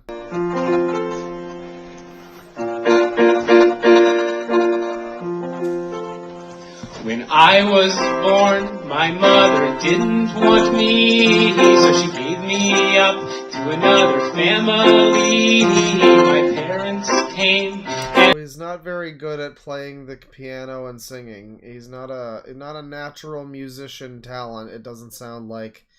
He's not exactly terrible, but it's not really good to listen to. They took me away so I could live another day.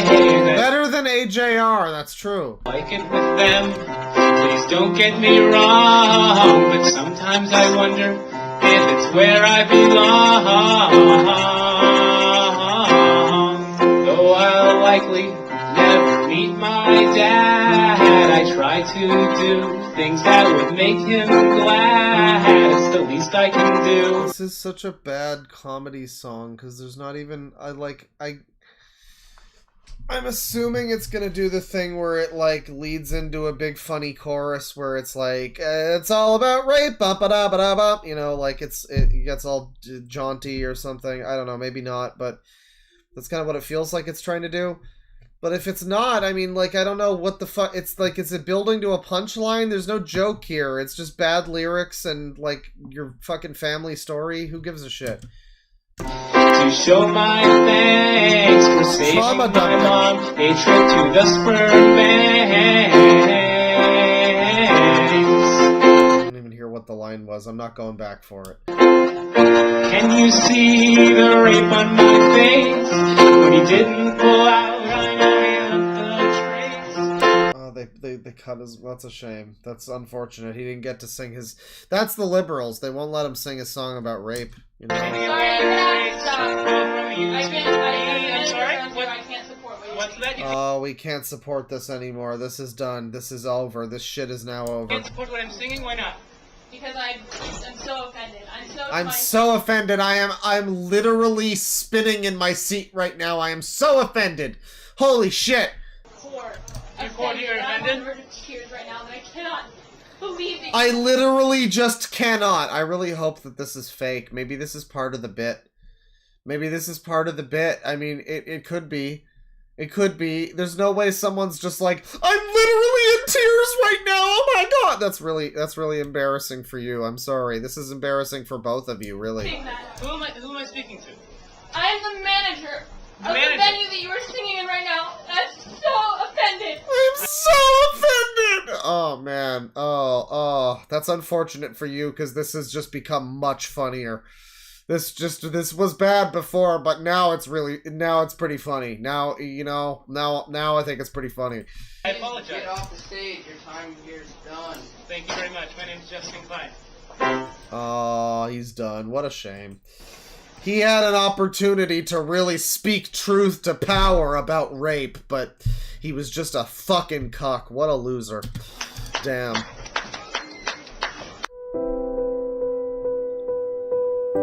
Oh no, it's the shoe one again. Oh god. Point right at her. Right down at it. Yeah, I don't know, just that made that part so much funnier. Just it's this horrible song, and then it gets like the actual no one should take a song like that seriously, but then it gets oh my god! It's like, man, come on, man. That was pretty good. Let me see here. That was that most of that compilation was stuff we've seen. We got the Michael Richards clip. I think I'm good on that. Amateur comedian bombs and berates audience. That's always good. Yeah, comedians versus hecklers. I mean, we got like real comedians in this one though. We got like, you know, Dave Chappelle and stuff. When Karens mess with the wrong people. Now we're just getting different shit. Now YouTube has just stopped giving me things that I asked for and is giving me other things. Let me see. Let's see. Comedian stalks online troll in audience for revenge. Oh, I think this is a real comedian bit. I'm not sure. Let me see. When telling it. Okay. No, let's see. Stand up. Let's just do compilation. Let's go for bad stand-up compilation. There's got to be some that we haven't already seen. We got Bill Burr destroying people. No, I mean, they're all too short. They're all like 5 minutes long. Give me a proper fucking video, you pieces of shit. You pieces of fucking shit. What is this? What is this fucking shit? I mean, we got comedian booed off a stage, but that's 16 years ago. Ah, man. No, there's just not even enough. There's not even enough good compilations of this. What a fucking shame. There needs to be more. People need to see more. Well, we got SJW comedian fails hard. SJW's owned number 54 from SJW Central from 5 years ago. So, I mean, that does sound pretty good. That sounds like a pretty based and epic video. Let me see. Top 5 brutal, most offensive stand-up jokes. No, I'm good. Thank you. You know what? I'm going to invoke the deadly C word. Give me the cringe stand-up compilation. Watch people die inside ultimate... That's not really what I'm looking for. No, it can't even... It's giving me Reddit cringe compilations. It's giving me SGDQ cringe compilations. I'm getting cringe alert epic fails. No, we're done with that. We're done with that. It's a shame. It's a real shame. that the comedy has led to cringe epic fails. If people can put together some more comedy to look at some point, that would be great. You know, another compilation or something. You know, just like a list of a few choice ones that I haven't looked at before. That would be great, because these have been great so far. I think that'll probably do it for the stream. We've been going for a long time. I'll read some fucking super chats here from 10 hours ago or something. From 10 hours ago or something. And yeah, 9 hours ago? I don't think Exiled Postman. Most of you fuckers aren't even here anymore, but that's okay. We've been going quite a long fucking time. I'll put some music on. A little bit of music. It's been a long day. It doesn't feel like it, you know? It feels like I've just been... It's been fine. This stream has been a breeze. I don't know what it is about this one. This one's gone by just super easy. It's been like 10 hours of me fucking streaming and laughing at people, and it's felt like nothing. We've been watching so much insane shit. It's been great. Broad variety of insane shit. This stream is at everything.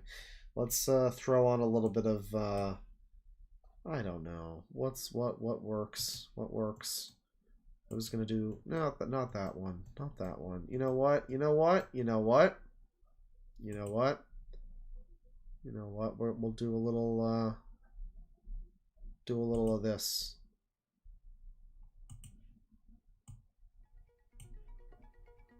There you go. So, needs to be a little quieter. Exiled Postman with 585. Did they do a kids Lego version of the heart-ripping scene? I mean, I wouldn't know. I didn't play that much of that game, but yeah, there's like stuff like that in every one, especially Temple of Doom. I didn't even think about Temple of Doom. Every single... The guy was really praising the Lego Indiana Jones game earlier. Every single one of those Indiana Jones movies had some fucked shit, some pretty fucked shit in it. You're gonna make a Lego game out of it? I don't know how they handled that. That's interesting. But yeah, I mean, I can assume that they're all basically the same. I can assume that they're all basically the same as all the other fucking Lego games that I played. Ultimately, however they handle it is... You mash a button and a bunch of shit explodes into Lego bolts that you like build into fucking, you know, Lego pieces or something. I don't know. I wish I liked that series more. I wish I didn't. I know they're just like kids games, but they're fun. You know, they seem like they're fun. I like a lot of the things they're based on. You'd think they'd be just a good throw them on, kind of forget about it, whatever, have fun. But no, it's I kind of find them to be just a little too insipid. I don't know. A lot of people like them. You know, I don't know. I try to do the open world ones, even the Marvel superheroes fly around the fucking city. It's whatever. It's whatever. You know, it's a shame. I tried to give him a shot. It's not my thing. $10 from Zen. I found a whole rabbit hole of users all in one dude's description. Scrubbed through some of them, but only found one strange one so far. Even more users in other users' comments. Check Milk Bar. Well, I'll look into that at some point. Thank you for updating me. I'll come back to that. Maybe next user stream we'll look into it. You know, maybe you'll find some more people in the rabbit hole. I don't know. That sounds pretty good. That sounds like what I'm looking for, really. Zen with that was Zen. £5 from EC90. Primal is a game that not enough people rate highly. It's probably the game I would put as number 1 to piss people off. It kind of sucks, but I love it. I mean, like, yeah, I don't know. I would put like the herbs busting out. Or what is it? No, the herbs and the Sims busting out on the Game Boy Advance pretty highly on my list. I mean, not even trying to troll anybody in any fashion. I put, like, Final Fantasy Crystal Chronicles pretty highly on my list. Like, top 5. And it's not that great of a game, but it's, like, the music, the whole fucking really subtle narrative that you have to kind of unfold on your own. The music, the levels and art design and stuff. The music, mainly the music. Yeah, I mean, that's one a lot of people don't really love that game. A lot of, people have nostalgia for it, but that guy's entire list of best games ever was shit like that, though. It was the entire list of, like, weird picks. Where if it was just one on a list, it would be, alright, you got a little outlier there, that's fine. Everybody likes some weird stuff, whatever. But no, his whole entire list was fucking wacky, insano shit. And Persona 5. And, like, Ace Attorney. There was, like, a couple of normal picks. It got a little more normal toward the end. Kaylee with $2. Transvestigation videos are always funny. I mean, we basically got to that with the fucking chin investigators. Chins are woke now. $10 from MMFees. Is it bad that I'd trust and feel more safe around the police if Godzilla was chief? Actually happened, by the way. Tokyo made Godzilla chief of police for a day, a few days ago. Bless Japan, never change. Yeah, I mean, Godzilla's pretty frequently, like, saving Japan, though.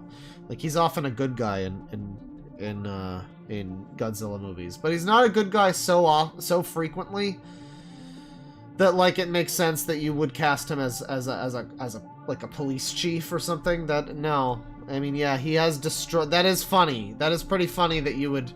Police Chief Godzilla, every now and then he fucking completely annihilates our city.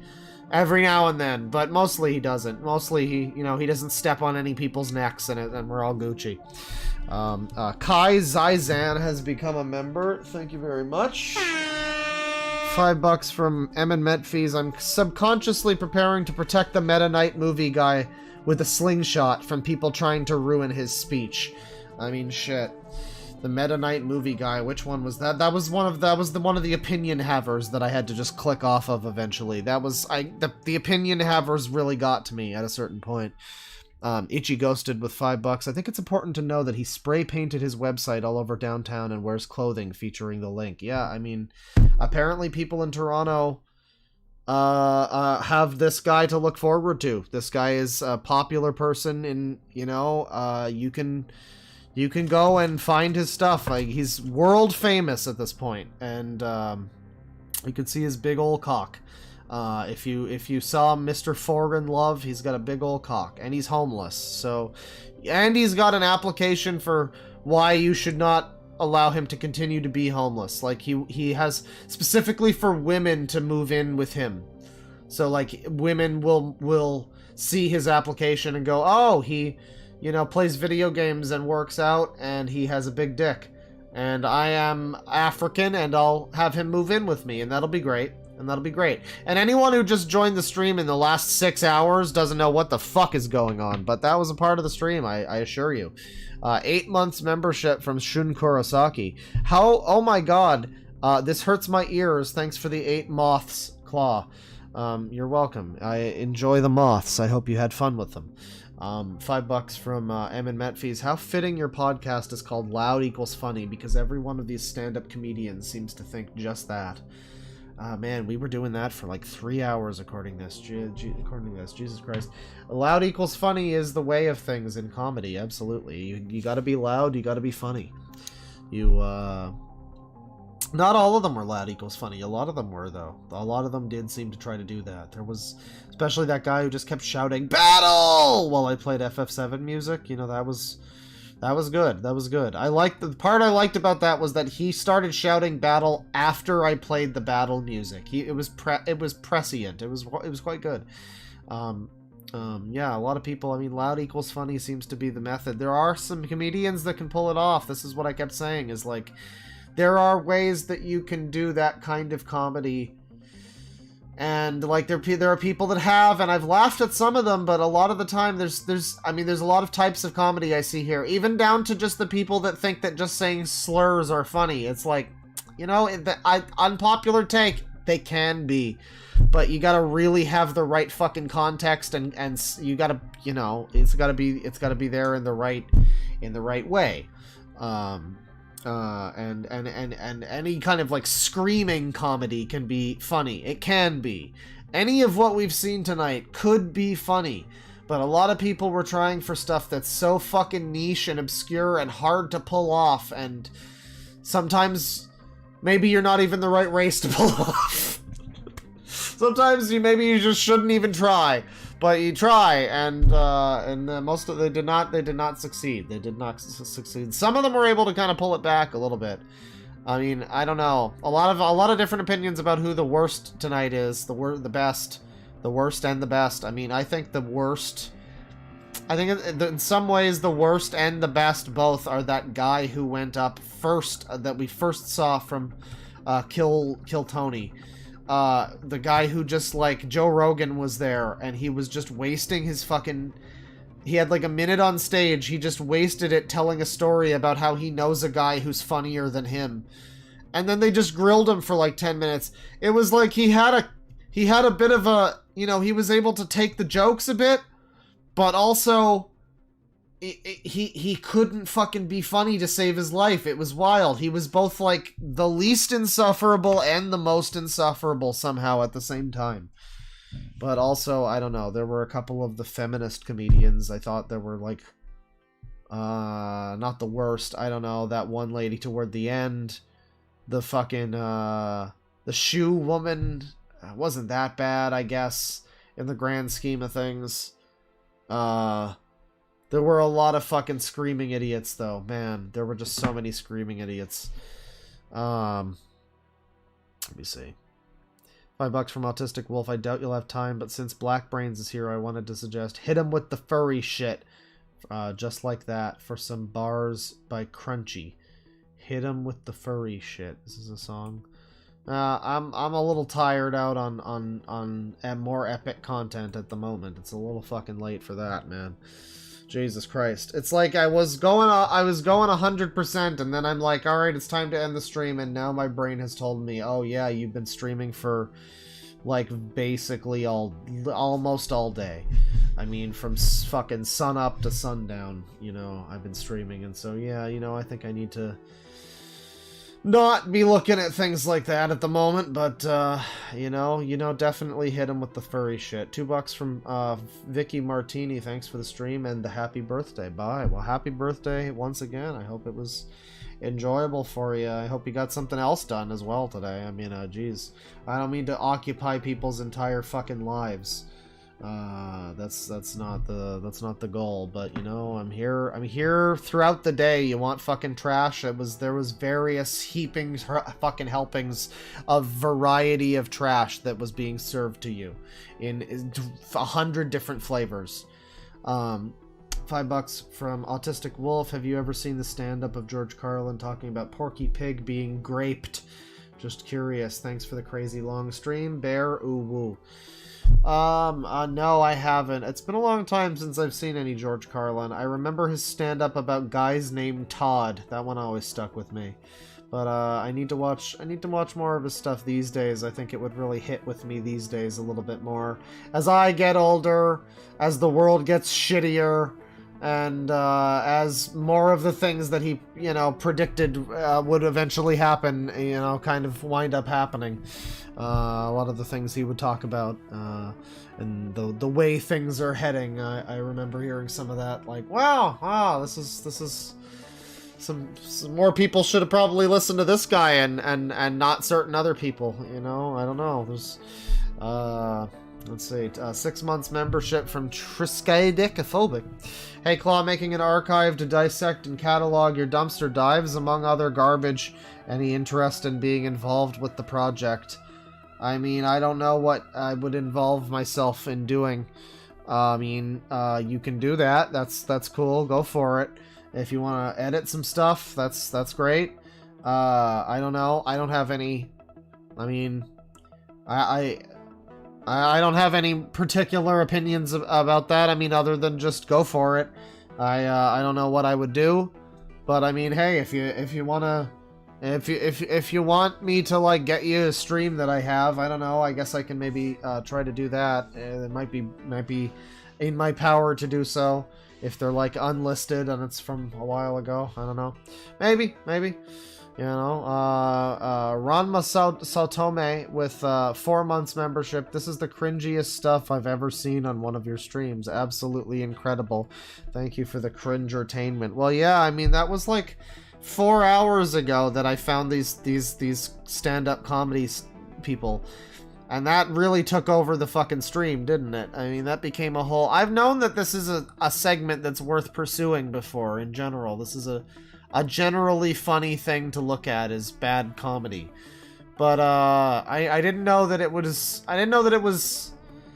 I don't know. I didn't know that there was this much you could milk from it. I would love to see some more of that. I don't want to just watch all just clips from the Tony show. You should just watch that on your own. But I would like to see more generalized bad stand-up comedy would be great. I think that would be awesome. I think the world needs more of that.